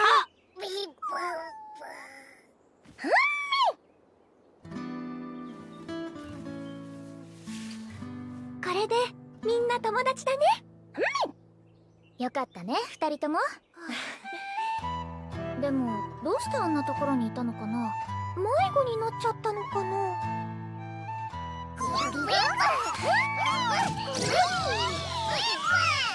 一緒に遊びたいって。よーし、それじゃあ私が。ヒータは僕と修行。ヒータはまだ霊力のコントロールが不安定だからね。あの大岩を動かすには修行あるのに。ほら行くよ。よーし、一緒に遊ぼう。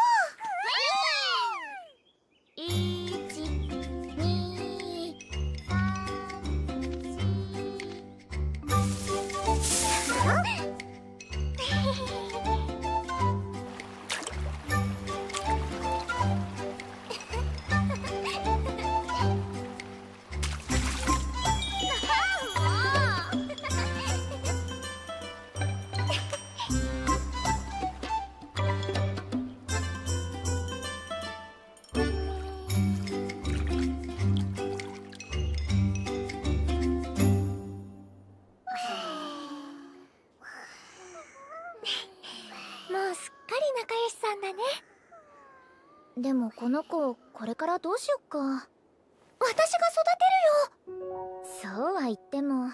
この子だけであんなところにいるのは変だと思う。家族とか仲間が近くにいるんじゃないかな。家族。明日大岩に行くついでに探してやろうぜ。いい？ウィン？もちろん。よーし、そうと決まれば明日に向けてとっとと飯食って寝ようぜ。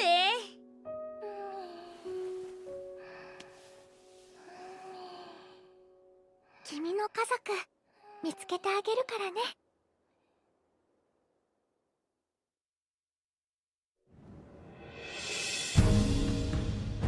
よーし、昨日の特訓の成果を見せてやろうぜ。任せて。ペッパッ。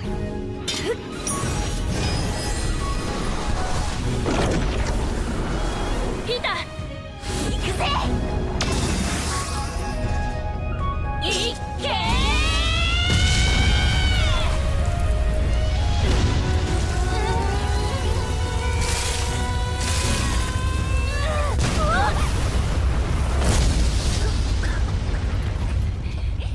どう？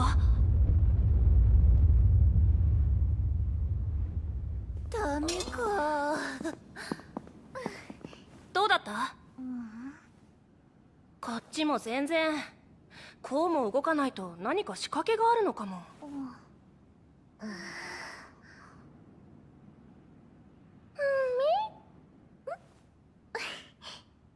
困っちゃったね。どうしたの？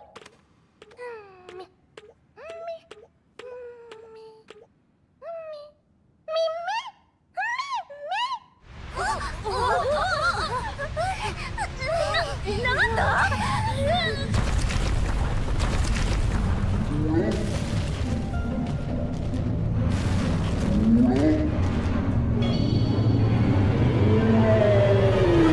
マジかよ。もしかしてお母さん？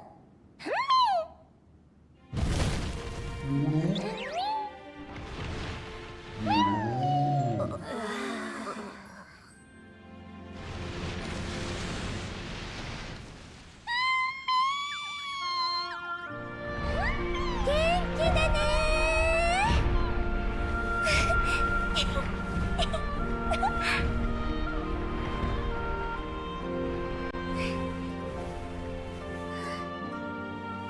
ウィン。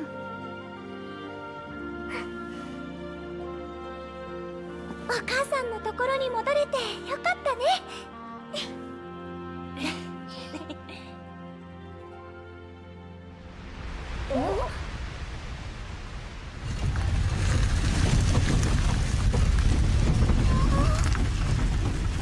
試練クリアってことでいいのかな？あの苦労は何だったんだ？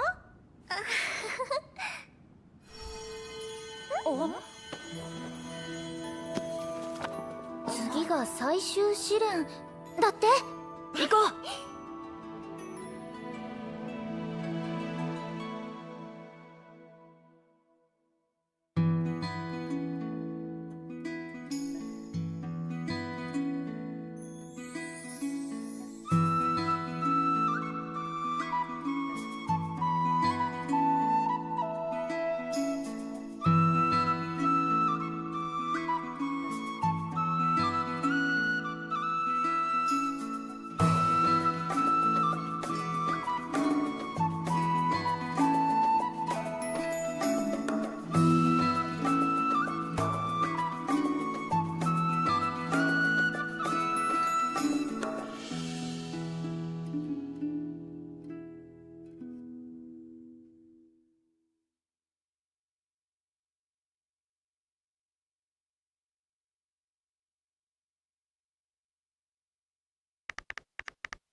すっげえ、なんだここ。広い。全ての試練の先に一輪は咲くだって。大霊術を試せってことだよね。どうアウス？複数の属性を調和させることで霊術の力を増幅させる働きだと思う。うまくいくヒントもありってか？よーし、早速やろうぜ。ちょっと待って。私たち、特にヒータとアウスはもうだいぶ霊力を使っちゃってると思うの。あれくらい全然大したことないよなあ。アウス？こんなこともあろうかと。回復薬だ。ゆうべ作っておいたんだ。最後に全力を出せるように。やるじゃん。すごい、さすがアウスね。エリアもね。あ、エリアちゃん？お弁当作ってきたの。マジかよ、やった。休憩だね。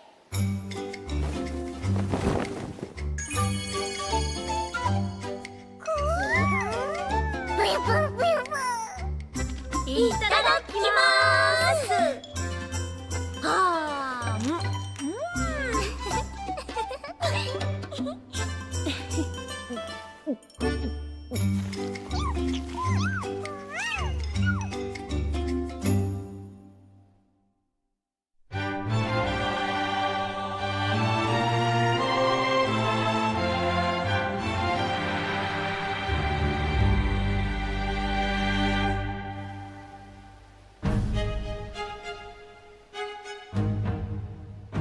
準備はいい？食った食った。大丈夫だよ。回復薬もバッチリ効いてるよ。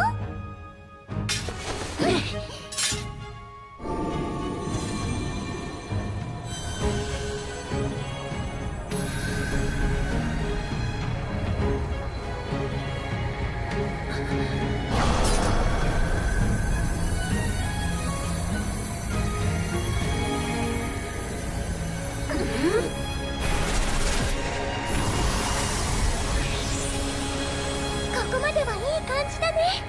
この調子で行こうぜ。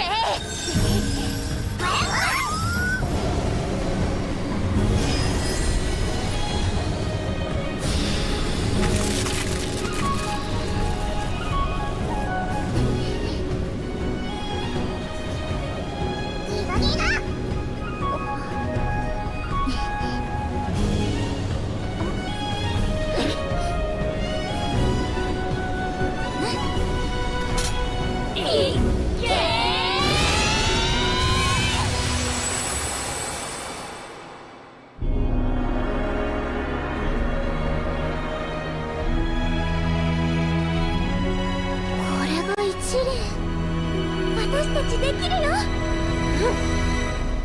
よし、今度こそ成功。霊力持っていかれる。みんな意識を集中して。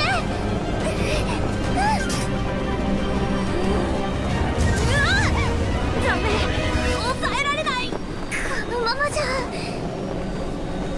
ギガギガ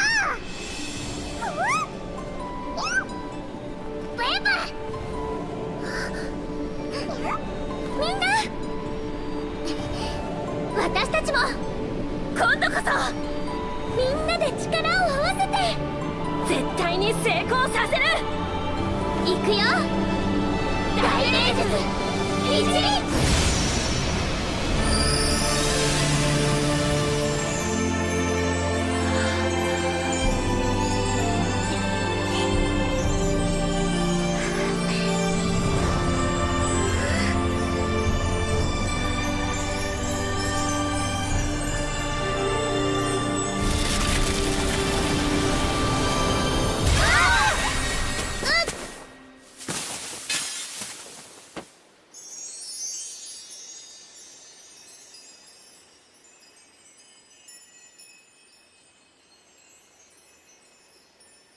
また失敗しちゃったね。マジか。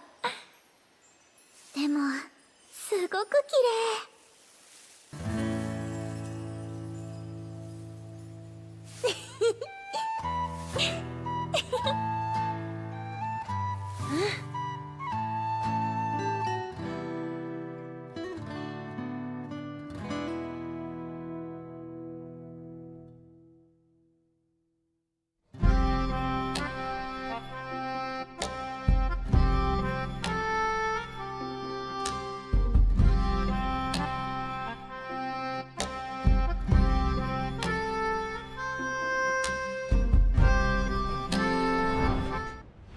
It's time for one final feature match of today's coverage here at the EUWCQ for the Yu-Gi-Oh! Trading Card Game. Our next duelists, Tim Greffer and Jordan Gallagher, are ready to kick things off. And let's just get this done. It's 32 degrees outside and it's warming up in here. And so is the competition as we get into this final round of today's coverage. I'm going to hand you one more time over to the illustrious Basti and Leo, who are going to be your amazing commentary duo for this final match today. Boys, take it away. Let's go, everyone. The last round of Swiss on day one here in Brussels at the EUWCQ, or as we call it, Euros. And we do have a playoff battle between these two here. Both players yesterday tried to take the shortcut through the points playoff, trying to get into that World Championship. Failed, you could say, because they didn't make the top three, but they're both 8-0 undefeated in the main event, taking the hard route essentially through that long tournament, and now they are facing each other. Tim Greffer, powerhouse from Germany, against Jordan Gallagher. Both phenomenal seasons, and now meeting once again. Both of these duelists are absolutely amazing seasons of their lives. Probably the best ones for both of them yet. And of course, they want to finish it with a participation at the WCS or perhaps a title. So the players are ready. Let's not wait any longer. Let's go to the table.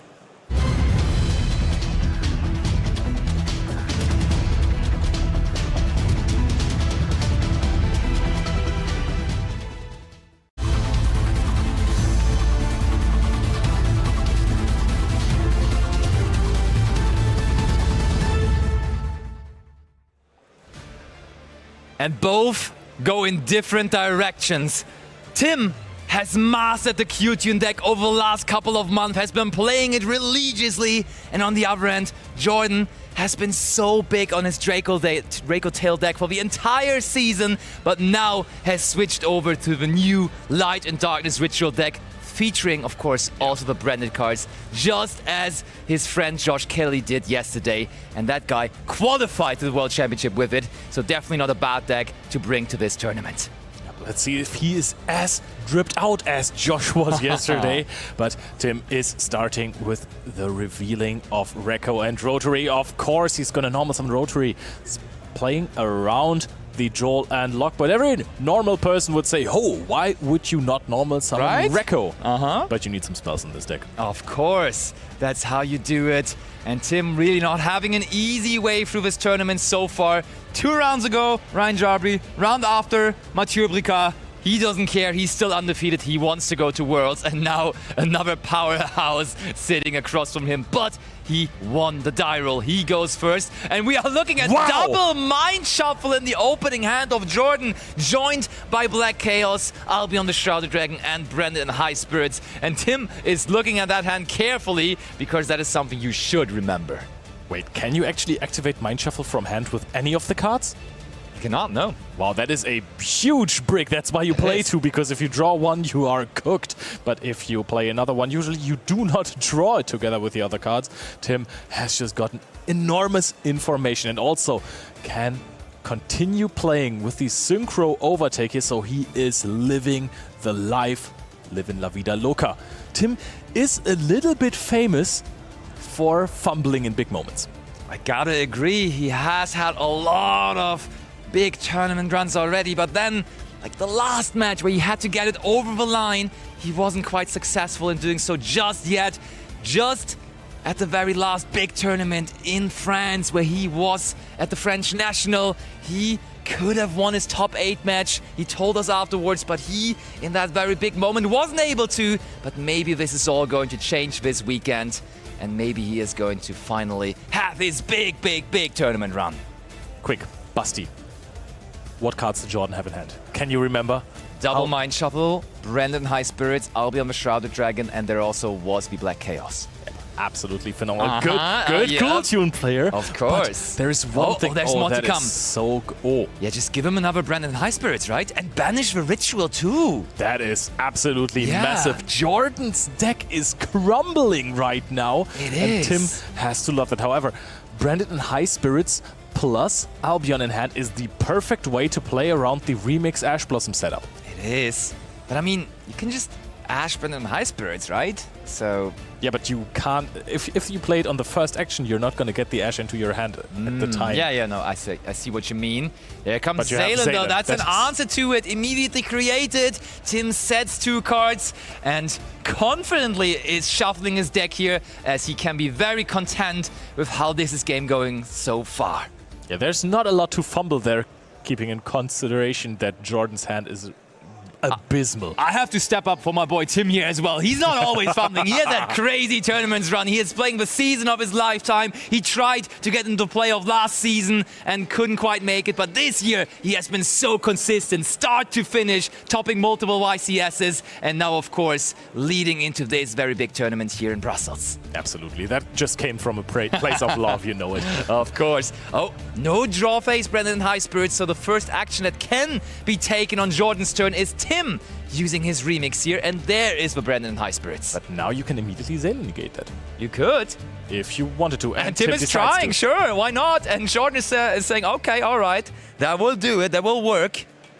Now he has another Brandon High Spirits. He has Black Chaos, which is completely useless at the moment, and he packs up his cards. Oh my! Game 1! Tim smiling and Tim winning! Jordan, though, also still smiling, as you can see there, because he has come back from big Game 1 losses before. And of course, players at this level, they know sometimes there's just nothing you can do. There's something called calculated losses, right? When you're playing a deck that has some consistency issues, for sure, you are aware that at least once in the tournament, you're probably going to have a bad hand. And when it's time, you have to laugh it off. Yeah, and I mean, it's so funny how that grind for the playoff is connecting people, right?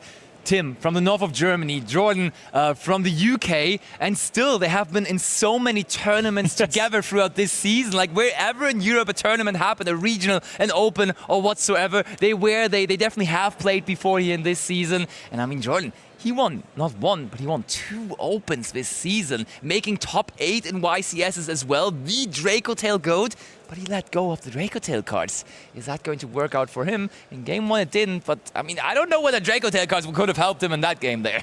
Honestly, a Femena could have done something. Maybe, I think Femena actually may be a good way to play around this cool tune start. However, if you can't get your hands on anything to play with, it's just never going to work, especially against the full combo of a deck. And I mean, we have kind of been saying backstage and also here in the booth that it seems like those Light and Darkness ritual decks may be the secret sauce for the tournament and maybe a very good pick to take it all down.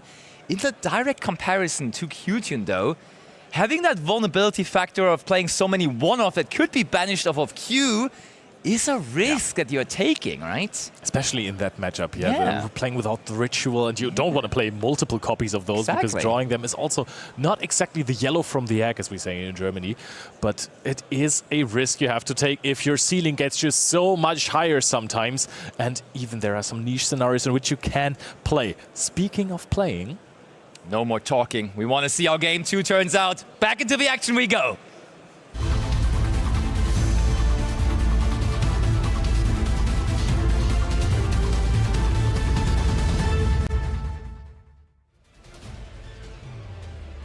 All Jordan needs is an Albus to play, starting with Fallen of the White Dragons, one of the best ways to play Yu-Gi-Oh! Nowadays. That is looking decent in the hand of Jordan Gallagher. Let's see how he is going to pilot this and if he's going to find his way into both engines. We shall see. Jordan definitely considering all of his options. One of the most technically skilled players in all of Europe, taking his sweet time, but then coming up with usually the best possible play and starting things off here with Albion the Shrouded Dragon, sending Brandon High Spirits to the graveyard, and then also an on-resolution then, as we have used that effect in hand, drawing a card. That's why we're cutting the deck there. See, Albion, such a strong card, gives you resources, is also named Fallen of Albus while in the field or in the graveyard, so that can sometimes really help if you have something like your Cartesia in hand. Look at this. Brandon High Spirits in graveyard, Brandon High Spirits activated on the field, and Tim thinking about responding, but doesn't look like we are going to. We are just firing out the Branded High Spirits. I haven't quite seen what we have revealed, but it is looking like that is a Titanic Lad in the... Yeah, it is a Titanic Lad in the graveyard. So that gotta mean that we have sent...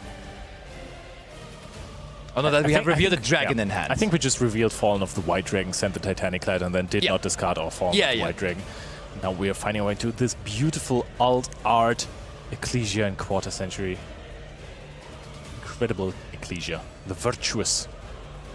Truly virtuous. And I mean, I said Jordan has been a pro gamer with the Draco Tail strategy, but very, very dear to him, of course, closely connected to those Draco Tail cards, have been the branded cards that he is still running. So definitely on that end of the deck, he is one of the absolute best in Europe, and that is a new introduction to the deck that is helping it so much as well. That is our new Synchro monster that is going to be the... Is it 3 Sword Souls? 3 Champions of Sword Soul. That's what I was trying to say. Fumbled the name, but Jordan is not fumbling his combo. And he is going to search out the Frala. Farah is such a strong card. Revealing it with another card means that to this card nobody can respond anymore, which can be dangerous because that counts for both players. So we have seen instances of players revealing Fallen and the Virtuous, and then they could respond to Fallen and the Virtuous of their opponents anymore. Oh, look at this. Such a classic branded only field, but Tim does have DD Crow, such an old card still being relevant in the current meta game, coming in from the side deck, taking that Titanic Lad from the graveyard and banishing it before it could ever activate its effect, and that is massive. Yeah, that is huge, because you're taking away the Quem access, and Quem is partying in the end phase. What you could have done is, for example, summon a Quem, mill something from the deck to the graveyard, then use Albion to add a Fallen and the Virtuous, activate that, pop the 3 Champions of Sword Soul, and then trigger the Quem, summon something back from the graveyard as well. There's plenty of things you could have done. We're setting another Branded in High Spirits. Leo, interestingly enough, I would have been absolutely with you, but looking at the deck list that Jordan has here, there's no Quem? There is no Quem in there. Yeah, I was trying to figure it out. I was trying to find it, but I don't think he's running Quem, actually. Oh, then he's probably running the Dogmatica Ecclesia, the Virtuous. He is, but there is Pot of Sloth, and let me tell you, Tim got to know this card over the last couple of weeks, and basically every single time he was talking about that card, his opinion got stronger on it, and he said that is one of the best cards right now in the game, so why would I not play it? And he activates it here going second, basically picking his hand here going second. Every single time he talks about this card, he has hearts in his eyes. Oh yeah. And now probably something like a Lightning Storm is something that you would want from your Pot of Sloth. Because if you're looking at 3 back row cards, no, we're just playing into all of that back row, revealing Rotary and Mix. And that must give Jordan mixed feelings. It does. Because surely Jordan has Fallen the Virtuous to immediately be respecting that first monster that comes onto the field here. But do you want to pop the Mix? I think Mix is at such an odd level, adding Reco, that just popping that one, I don't think it would help you that much. Still, the normal summon of Tim is open. You're kind of right. There is a way, if Tim has another normal summon, like a Clip or another Reco, if he now went into RS, he could trigger Mix, Reco, and deny another spell trap with RS. And that would be absolutely huge. Mind Shuffle is being Mind Shuffle activated now. Fallen and the Virtuous is there from Tim's end, though. We were discussing whether Jordan would have it, but it is Tim that has it here in his Q-Tune deck. He is as cool as a cucumber. Oh, and off the field it goes! No impact for the Mind Shuffle, as it is a continuous trap card. But he has Branded in High Spirit set, and he is willing to activate that. So let's see what he is going to do. What can he reveal? Oh, he reveals the Farah. Yep. And Farah is probably going to send Gran Guignol. Yeah, and that is going to be a way to summon out... Summon out what if you're not playing Quem? Maybe the Ecclesia, as you were saying. Ecclesia then search for Dogmatica Fleur-de-Lis or something like Fallen that. of Albers with Gran Guignol? No, it's one Dogmatica or one Despia monster. Yeah, you're not able to do that. Okay. Having a quick read with the extended art, sometimes tough to figure out the cards. I'm sure Tim has seen that card before, but now maybe being a little taken by surprise of the alternate art there. So Farah also has a graveyard effect, I think, when you discard her. So again, big foresight from Jordan. And it is on the field now. Bringing it out there. But there is Hydraulis Harmonia on Tim's end as well. Monster effect activated on Jordan's end. And Tim, it feels like he has all the answers. Immediately the Fallen and the Virtuous for the Mind Shuffle. And now there also is Harmonia in his hand, which is so big because it doesn't only give you that piece of interruption here to what Jordan was trying to do, but also establishes another monster on the field, which is another tuner too. It's crazy because Farah actually, when she gets summoned back through her own effect after being sent to the graveyard by a card effect from hand, she takes the monster with the highest attack from your opponent. Yeah. And that would now then be Harmonia. And Harmonia actually also gets rid of another card on your opposing side, and you actually get a Malong. So you actually out everything here. We do just immediately destroy the Farah. And now Tim is like, well, I got a gift for you. You wanted my mix. I'm going to give you my Hydraulis Harmonia instead. I'll take that trade. I do agree. If you got trades, I'll do that. And we still know that Tim, of course, has that good old level 1 tuner in his hand. There still is, of course, the Rotary. But, of course, with the effect and the resolution of Hydraulis Harmonia, we have enabled Granguignol's graveyard effect to be activated, as that was a monster effect leading to a special summon of a monster. And therefore, Jordan now, from the extra deck, as it seems, is going to bring out Despian, Lulu, Lily. That card is pretty cool because you can also negate a face-up card on the field. However, that is one of the weaker interruptions versus the Cool Tune deck. That is true, but still it is the card that we have settled on. The Malong from Tim, of course, bounced him back. The Harmonia, that is so strong. He knew this card was gonna go over because of the Farah effect. Bouncing it to hand himself is so strong. Tim G is really kicking it here. He still has a normal summon open. He has only used the Rotary normal summon to summon out the mix. And this is the highest level of gameplay. Well, the Rekko that can immediately go after the last remaining set card on Jordan's end. And we got the RS immediately to check the Despian Lulu Lilith as well. Now, what he really needs, Lulu Lilith, is probably going to... I think Jordan needs to just chain the Fallen and the Virtuous, and then when Tim tries to negate that, he needs to use Lulu Lilith, right? I mean, is it Fallen and the Virtuous? We would imagine it is, but I don't think it's confirmed. That is a good point, yeah. So what is that last set card that needs to be activated here? Otherwise, it will be destroyed. Fallen and the Virtuous would be a logical thing to see, and it is the Fallen and the Virtuous that Jordan flips up here. Oh my. This goes really down to the wire. Tim, even though going second, really having a say here in this game. But this is adding another layer of interruption, sending the Rindbrum. You do have the Fallen of the White Dragon in the graveyard. That always counts as Fallen of Alba, so Rindbrum can summon it out. That one summons Ecclesia. Ecclesia can go into the OG Fallen of Albas, and you just need to get some fusion monsters into the graveyard and you will have layered interruptions forever. That's true. The Despian Lulu Lilith still is going to be destroyed, as we also, of course, use that Synchro Summon material of Mix, and there is the last normal summon remaining, and that is going to be Cube, possibly the best normal summon you could ever imagine. I think that is not great, because the Q is a light monster, so if you actually go for your Rindbrum effect and whatever you summon out, it's going to be an effect monster. Maybe Tim doesn't activate the effect because... Oh no, it's a light monster, so that doesn't matter anyways. But if he summons something off of the effect, there can always be Rindbrum. He's denying the RS from the graveyard. That is so good, because now Tim, of course, has to summon something from deck.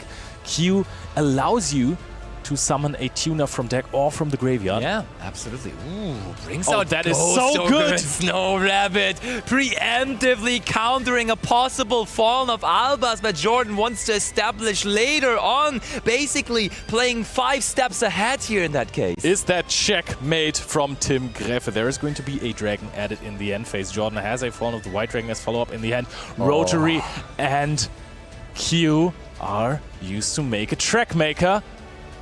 This is such perfect execution. Tim has been jamming this Q-Tune deck for a month now. It didn't matter. TCG, Master Duel, he has been playing it everywhere, and you could tell. That is so incredibly strong. Now he's just checking his graveyard to make sure what kind of effects has he used, what can he not activate anymore. What is still left open is if you have a JJ Cool Tune, if you have access to that. That's Ecclesia and the Fallen of the White Dragon, so there's no further interruptions except for that Rindbrom, which you have officially checkmated. But you could still use a Rekko. What are you setting up now? Because you cannot really let go of your Ghost Ogre and Snow Rabbit for the moment. No, you can't afford that. I think you just completely play without it here and try to get as far as possible. I mean, you get the Track Maker. As soon as you synchro off the Track Maker, you get the effect to also put that Sword Soul Synchro Monster back into the extra deck. And I think at that point, you're ahead, honestly, already. Yeah, that is true. However, I think you would like to keep your Cool Tune Synchro that you're going to search with the Rotary. That is something you would like to definitely have on your field. Adds the Rekko. I don't think you can do that. Or did we add with the Rotary? Okay, we added the Cool Tune, JJ Cool Tune with the Rotary, and then Track Maker. Definitely both very, very good cards. We are deciding, though, that the Nadir's Servant shall be banished, and we leave them with the Rag there. Oh, JJ Q-Tune next. I think we can still do a whole lot of things here. Normal Summon Rekko, as we have an additional Normal Summon. I think Tim is working on possibly just getting 8,000 points of damage done here this very turn. Yeah, and I think he has to, because the follow-up is incredibly strong. There's still the Deathbeam Lulu Lilith. There is also... Well, okay, the Rindbrom doesn't really do anything anymore, so it's just Ludoval Lilith as follow-up for this turn. Yeah, you're kind of just waiting for them to activate the Rindbrom, honestly, right? Yeah. You don't really care much. I mean, you get the Fawn of the White Dragon, so you have like an extra body, because you get Fawn of the White Dragon, you get Ecclesia, and then at least you have the Fawn of the White Dragon remaining on the field, so you're making it less likely that your opponent is able to just go for it this turn. I mean, I think a step in between that you're going to make... Ooh, searches for the clip. So I do like that, because this sets up your Zalen, because now you're probably going to go into Zalen with Trackmaker and Rekko. Trackmaker is going to bounce the champions, and then you're attacking over the Magnamut, which is still in the end phase going to search you something. Oh no. We're just synchroing it away right away. It's another RS. We are going for indeed... Crackle? Yeah, oh, Crackle. Crackle could be a possible line for game here, because Crackle, of course, can summon itself back when we are getting rid of it in between. So that might be just Tim's way of saying, I want to do this right now, get a Crackle that is big back onto the field, go into a back-to-back, make all of those cards able to attack back-to-back twice. So that could be our line here. We do get rid of the Dragon that devours the Dogma here. I think we also still have the clip effect, so we are also going to banish random cards. Oh, what's going out here? Chaos Angel, not too shabby. Chaos Angel is like a nice little extra card that your opponent needs to out at some point. It's not super important, though. Yeah. Like, it's not a big hit here. It's one of the situational cards that the deck is providing. So, is it... It feels possible. We're using JJ Q-Tune to give up on the Crackle. Makes perfect sense, because Crackle will be coming back anyhow. So we are just setting up. Brings out a Rotary here, interestingly enough. Well, that sets up a Loudness War, which is also pretty nice. Also, as soon as you have the Loudness War on the field, that is huge. Oh boy, let's look again. Take two. We can take out two cards here. And we are just going to get rid of the Mirror Jade and also Exusia. But now if he goes into Loudness War because of JJ Cooltune has 3,300 attacks, but then you are also at a position where you can actually synchro away the Ghost Ogre and Snow Rabbit to make a Zalen. Oh, hold on though. This is the moment where Jordan finally decides it's time to use my Rindbrom. Rindbrom brings back Fallen of the White Dragon, and that certainly is going to lead to that incredibly Ecclesia. I think he might actually summon Dogmatica Ecclesia. Possibly. Just to get some more follow-up. It is. And get the Fallen and the Virtuous. So there is more pressure on Tim, because this card is hard to remove. You kind of need to give it back with the Trackmaker if you want to win the game this turn, which is really not going to be easy, because monsters summoned from the extra deck cannot attack over the Dogmatica Ecclesia. So sticky, yeah.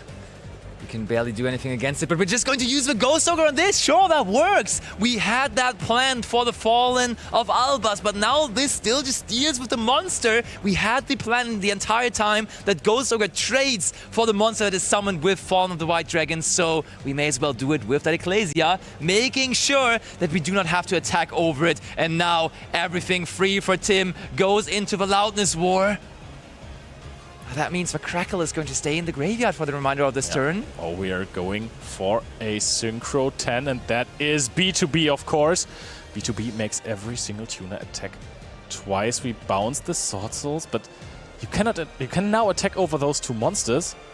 Then the Magnamut will resolve in the end phase. That is not going to trigger B2B, right?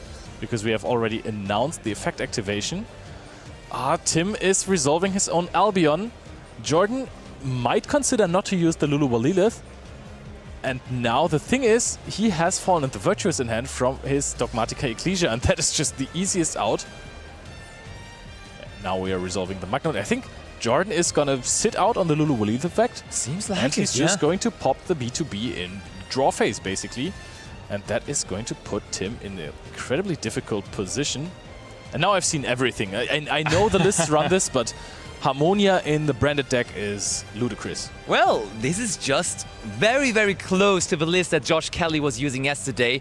And let me tell you, when I did the interview with him after him qualifying to the World Championship, he basically said this is the best deck, the best card that the deck has to offer. That card does everything. It's breaking, it's interrupting, it really, really tries to just get you every single win. I mean, that's also Tim's last resort, right? Because he has bounced the Harmonia to his hand previously. And yep, there we go. There is the start with Fallen and the Virtuous. Tim picks up his graveyard, and that's the B2 it. And now I think it was just the Ecclesia and the Dark Dragon that is being sent with the Fallen and the Virtuous. And now Jordan just has every single piece that he needs to get full control of this game. It felt so close, right? It really felt like it was possible, but it was one small push missing. That's what Branded makes you think, Yeah. though. You always think it's close versus Branded, but Totally. then they always have just barely enough interruptions. Let's scoop it up, Tim says, and Jordan takes a well thought out game 2 here, but he comes out on top, forcing a game 3 here between those two powerhouses of the competitive Yu-Gi-Oh scene at the moment. That was so well played by Jordan. So By both of incredibly them. patient, working with perhaps Tim playing around too much around the Fallen of Albas. He did that masterfully, but then he summoned the Dogmatica Ecclesia after he saw that Tim is going to commit into a possible B2B line, just setting up a Fallen and the Virtuous, knowing, okay, I'm at this point, I'm safe. You're not going to be able to just run over me, and you're going to have to use your Ghost Ogre here as extra material, and that sealed the deal. That was then, in the end, the reason this game was decided in favor of Jordan. And you can tell that they are high-class players because the very moment it switched, the moment Tim realized, hey, I'm not winning this game anymore, he scooped it up. He knows the second game took some time, so he wants to have every second possible available on the timer. And people at home, that is a big skill to have in Yu-Gi-Oh! You only have a limited amount of time for a tournament round, so getting to use every single second of that is hugely important at the competitive level. Absolute incredible performance. I mean, Jordan also in the first game just packed it up immediately after he knew, okay, you know my hand, you're going to negate some cards. But I want to say, the Farah play really impressed me with that deck. The one-off Farah, he already went through 2 Branded and High Spirits, then said, you know what, I have 2 in rotation in my graveyard, but I'm going to use Albion to set it, and then use it as an interruption with the Farah to steal your monster. Then Tim answering this with the Fiduraulis Harmonia. Oh, that was just, it was beautiful. It was a love letter to beautiful. Yu-Gi-Oh! A love letter to Yu-Gi-Oh! Indeed. And also showcasing that you don't necessarily need access to both of the engines in this deck. You can just win a game by playing plain and simple Branded. Very simple. We did have the Mind Shuffle, I believe, right? Yeah, we had the Mind Shuffle, but it never got to resolve. So it really only was about the Branded cards there in the end, which were successful enough. But it forced out a Fallen and the Virtuous. If that card would have been in Tim's hand before. He could have played completely different. He didn't need to summon the Ghost Ogre, could have extended immediately. True. And that was actually very important that the Fall and the Virtuous was baited out. Maybe with the still Mind Shuffle. game winning, you're right. But only one of them will now, of course, be able to come out on top in this round 9 encounter. One of them will end day 1 undefeated and will sleep very, very peacefully. Who is it going to be? We are going to find out in game 3.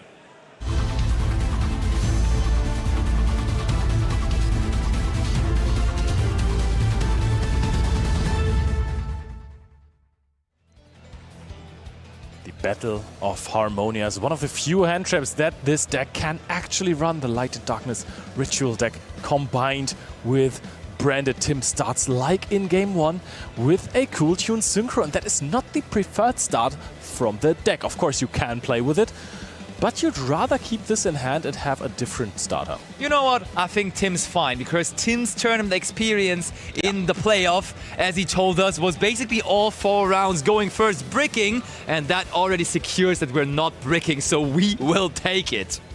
Oh, that is actually a Q that was searched and normal summoned there, summoning out the Rotary. So that also does play around Joel and Lockbird if you only have a 1-card combo. Yep, carefully playing around that.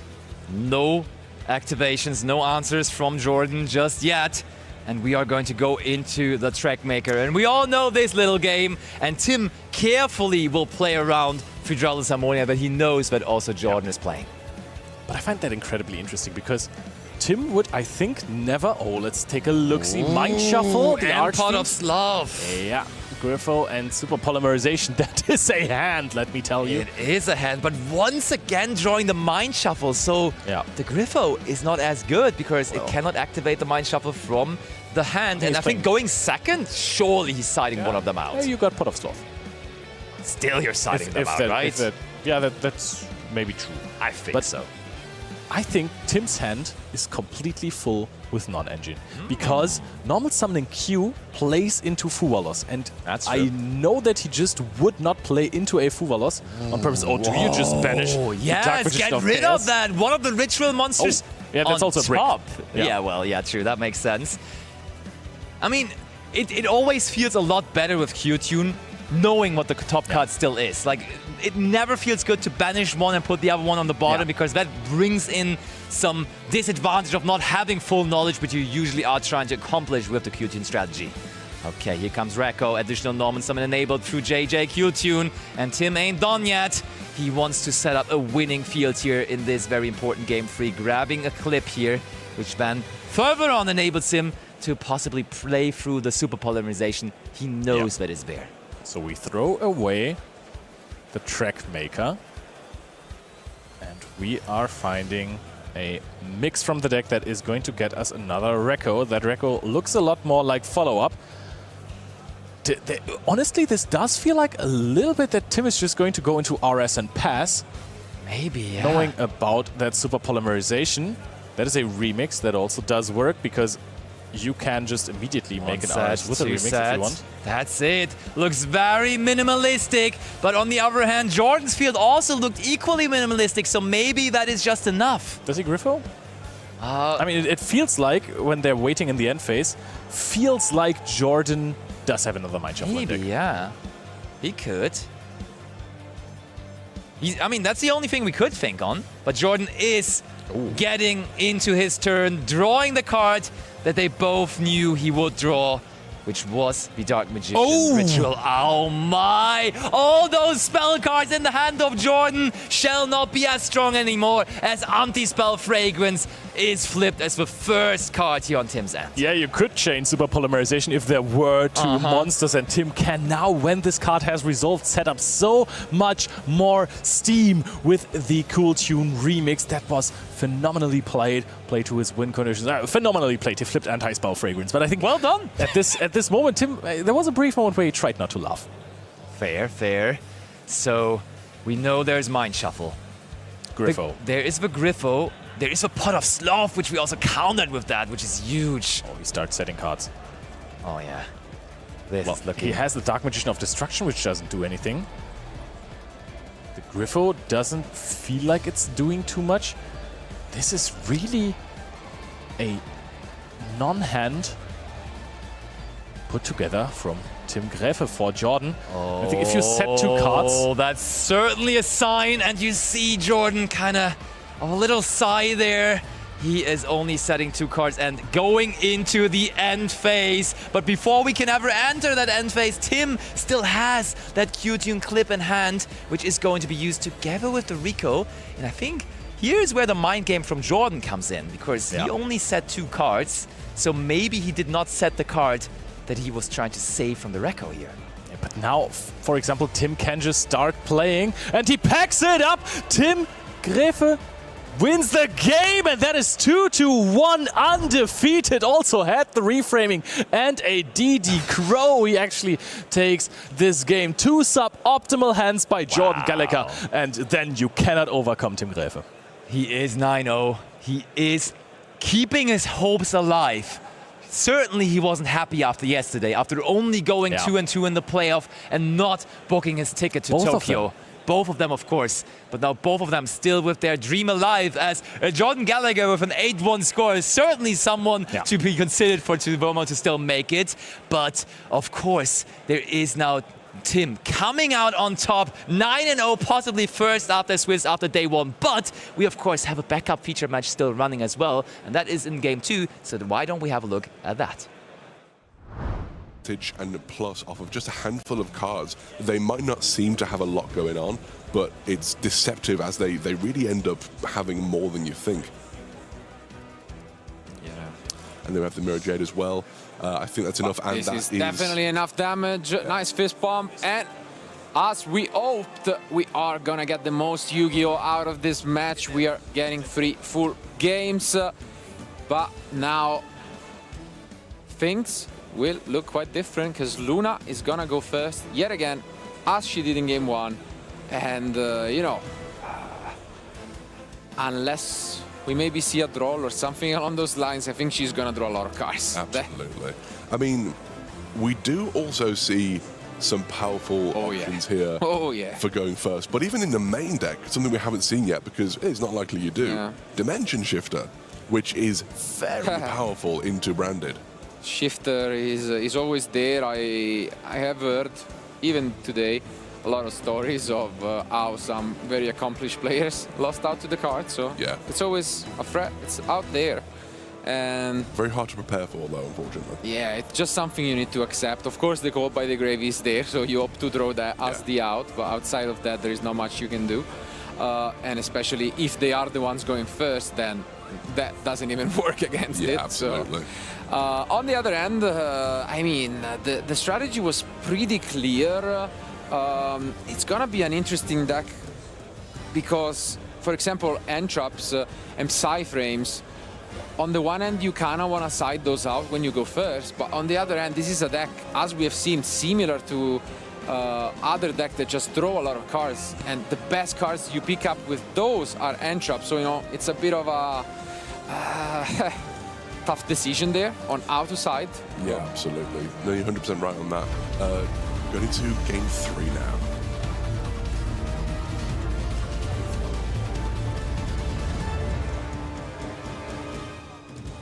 And welcome to Game 3, all of our new viewers from the mainstream as we move on to the final game on this backup feature match. We have Luna here on Clown Crew and Pierre on Branded. Both have put up an incredible performance here so far, and very exciting to see how this will play out. Absolutely. Welcome to all of the other viewers to this match. It has been a treat, but here we see the Fuba, and I do think we have called by the grave in hand. I believe we do, but Clan Crew doesn't. Yeah, do we even care? No, it's like maybe 2. It's not a lot. It's not a lot of draws to give to Pierre here. Maybe not a huge issue. Maybe not a huge problem here. Yeah, I suggest, regardless of how the outcome of this game ends up being, to all of you watching, to go back to the secondary stream and just watch at least game 1, you know, of this amazing match, because Luna ended up having something close to 10 to 12 cards in her hand, and that was a spectacle. Let's see if she can do a repeat for us. Absolutely. Truly a very impressive player of this deck as well. We see only the one summon from the matinee performance here, as we do not have access to the Malborism just yet, but we do have the single draw and the set of the trap, maybe indicating that Luna maybe hasn't drawn a spectacular hand here, which would be unfortunate. Just reading the card. Again, we were discussing this earlier. It's you don't often expect to see this kind of deck this late in the tournament, and I think it's maybe thrown. Oh, we do see, and there's the cross-out designator, and a second draw to Lockbird. Oh what is going on? Oh my giddy aunt! What a day for Luna and for Pierre here. I'm glad all of you get to see this match, and I do think we have the code buy. But we are just thinking, is this worth it? Do we want to use it? This is tough. And we do! Wow! I mean, Pierre is just smiling. I mean, we said that maybe wasn't a great hand. Actually, pretty good hand. Yeah, I mean, turns out, throwing both out to the double drawn and Lockbird. That is solid. It's a crazy outcome, yeah. This does put Pierre on a rather small hand here as well. Preparation to right, searching the Clown Crew flare from the deck, goodness me, to be able to hopefully get the effect of that. Yes, we have the reveal, adds a Clown Crew spell trap from deck to hand, and then discard a card. So we're going to get the rehearsal, discarding the new face, which can activate itself from the graveyard. Very powerful interaction there. And then here we get the tribute of the flare, activating the rehearsal to search for a Bianca Viso and a spell trap. Yeah, I mean, again, incredible stuff. You could see there Luna really debating about the code buy, because at the same time the draw was shutting down the Fuvalos. Yeah. And as we can see here, we didn't really want to go for a lot. This definitely looks quite different from what we have seen in game one, but I mean, you take it. Yeah, it really does. It's not like if this is a bad field, and again, I personally at this point I trust Luna's ability to play here. That was an extra set card from the end phase effect of the matinee performance, and then Pierre draws for turn. We do have new phase here as well.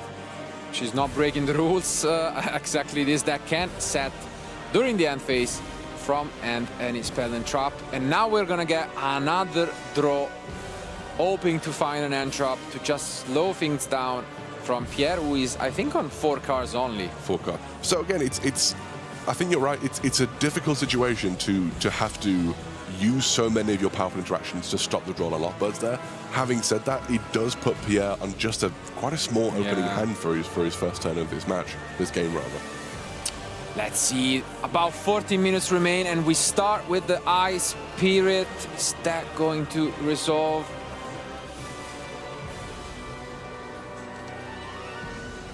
Seems like it, yep. And we reveal Ecclesia. Sending the Grand Guignol to the graveyard here as well, to add the Cartesia to hand. Welcome back, duelists. We are here with our feature match winner of round number 9. Tim, congratulations. Look at that smile on your face. So that was a very, very good duel against 2 incredible duelists. I want to kind of bring our attention to the first kind of clip that I here that I have for you. And this one is obviously when you reveal the rotary during duel number 1, you see that there's double Mind Shuffle. How does that make you feel, knowing, because a lot of duelists with the Light and Darkness deck only play the 2 Mind Shuffle. Does that kind of give you a bit more confidence in what you're trying to present with what the field that it can't be interacted with? Yeah, so basically I felt really good when I saw the 2 Mind Shuffle. And I started a bit of smiling. We saw it in the clip because I know his hand was not that great, and I will win this match for sure, or the game.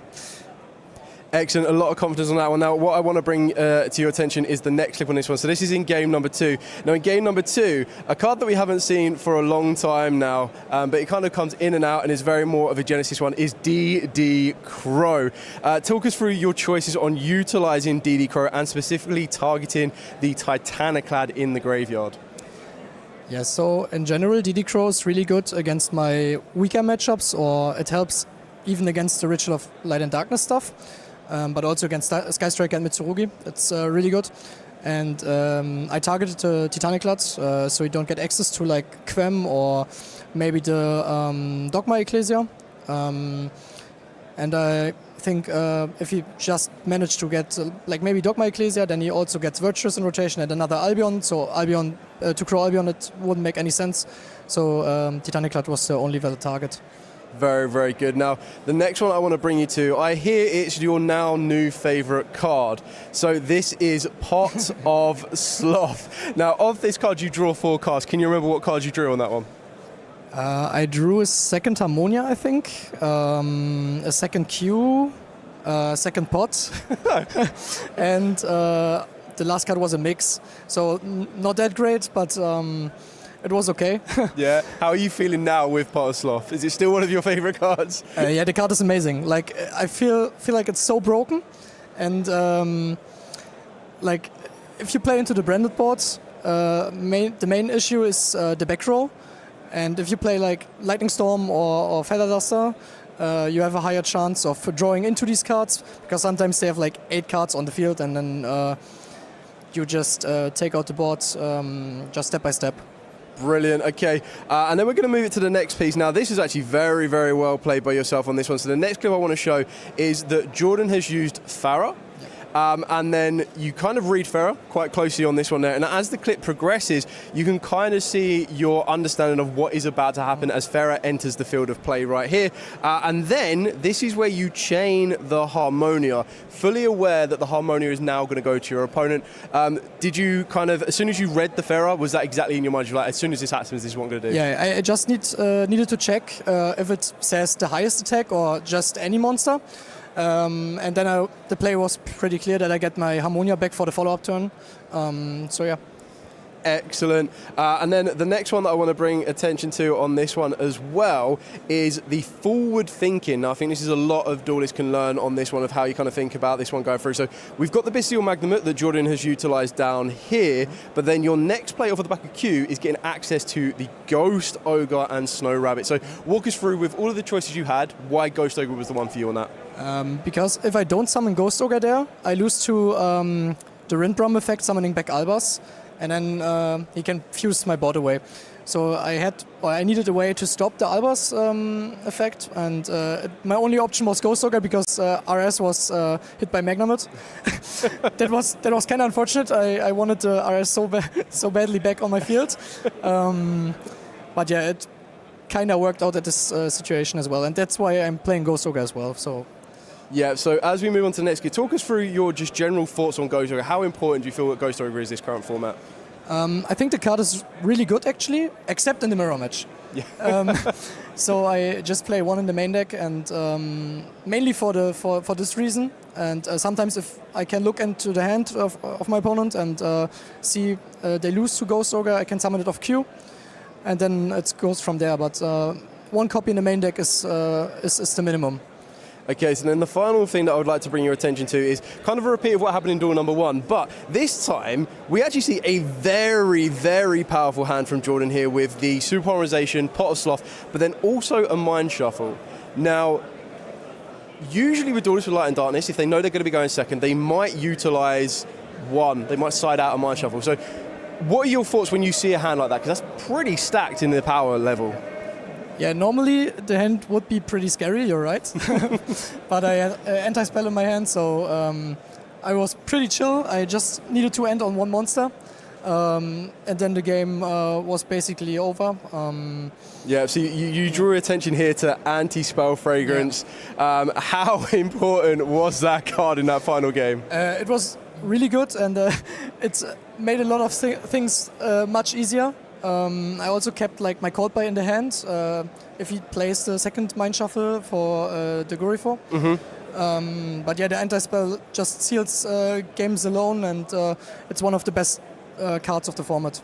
Brilliant. Very, very well done. Congratulations to Tim here. Going to be ending the day and hopefully going to get a very decent night's rest in as an XO record coming back tomorrow. And we're going to be working into those final rounds of Swiss, and hopefully we'll see you back here on the top table. So going to be heading it back over, and we'll catch you all tomorrow as well. Dale, and congratulations as well to Tim there, winning that round 9 feature match, the last of our coverage for the day. So be sure to join us from 9 a.m. Brussels time tomorrow on YouTube and Twitch, because we have 6 more rounds of Swiss before we get into that top 8 cut. Now, top 8, they're going to be really important matches, because remember, the top 4 of the main event will be making their way to the World Championship Series. And that is really, really important. Also, the second channel, the second stream, which is currently still running, by the way, if you want to see how the final feature match or the backup feature match will end for today, that tomorrow will be Genesis. So that'll feature 4 more rounds of Swiss and then our top cut. And obviously the winner of that will obviously be earning some prizes, including travel and accommodation to Jump Festa in Tokyo. So that's going to be another exciting one to see. You can watch all of that over on that channel, and we will cut to it occasionally on our main feature when matches are done. But that is going to be it from us today. Thank you so much, all of you, for joining us on YouTube and Twitch. Tomorrow's going to be pretty exciting, and also the further into the event you get, the shorter the gaps between each round. So it should be a roller coaster of back-to-back Yu-Gi-Oh goodness. So join us tomorrow. It's been an absolute pleasure bringing you today's coverage. We'll see you then.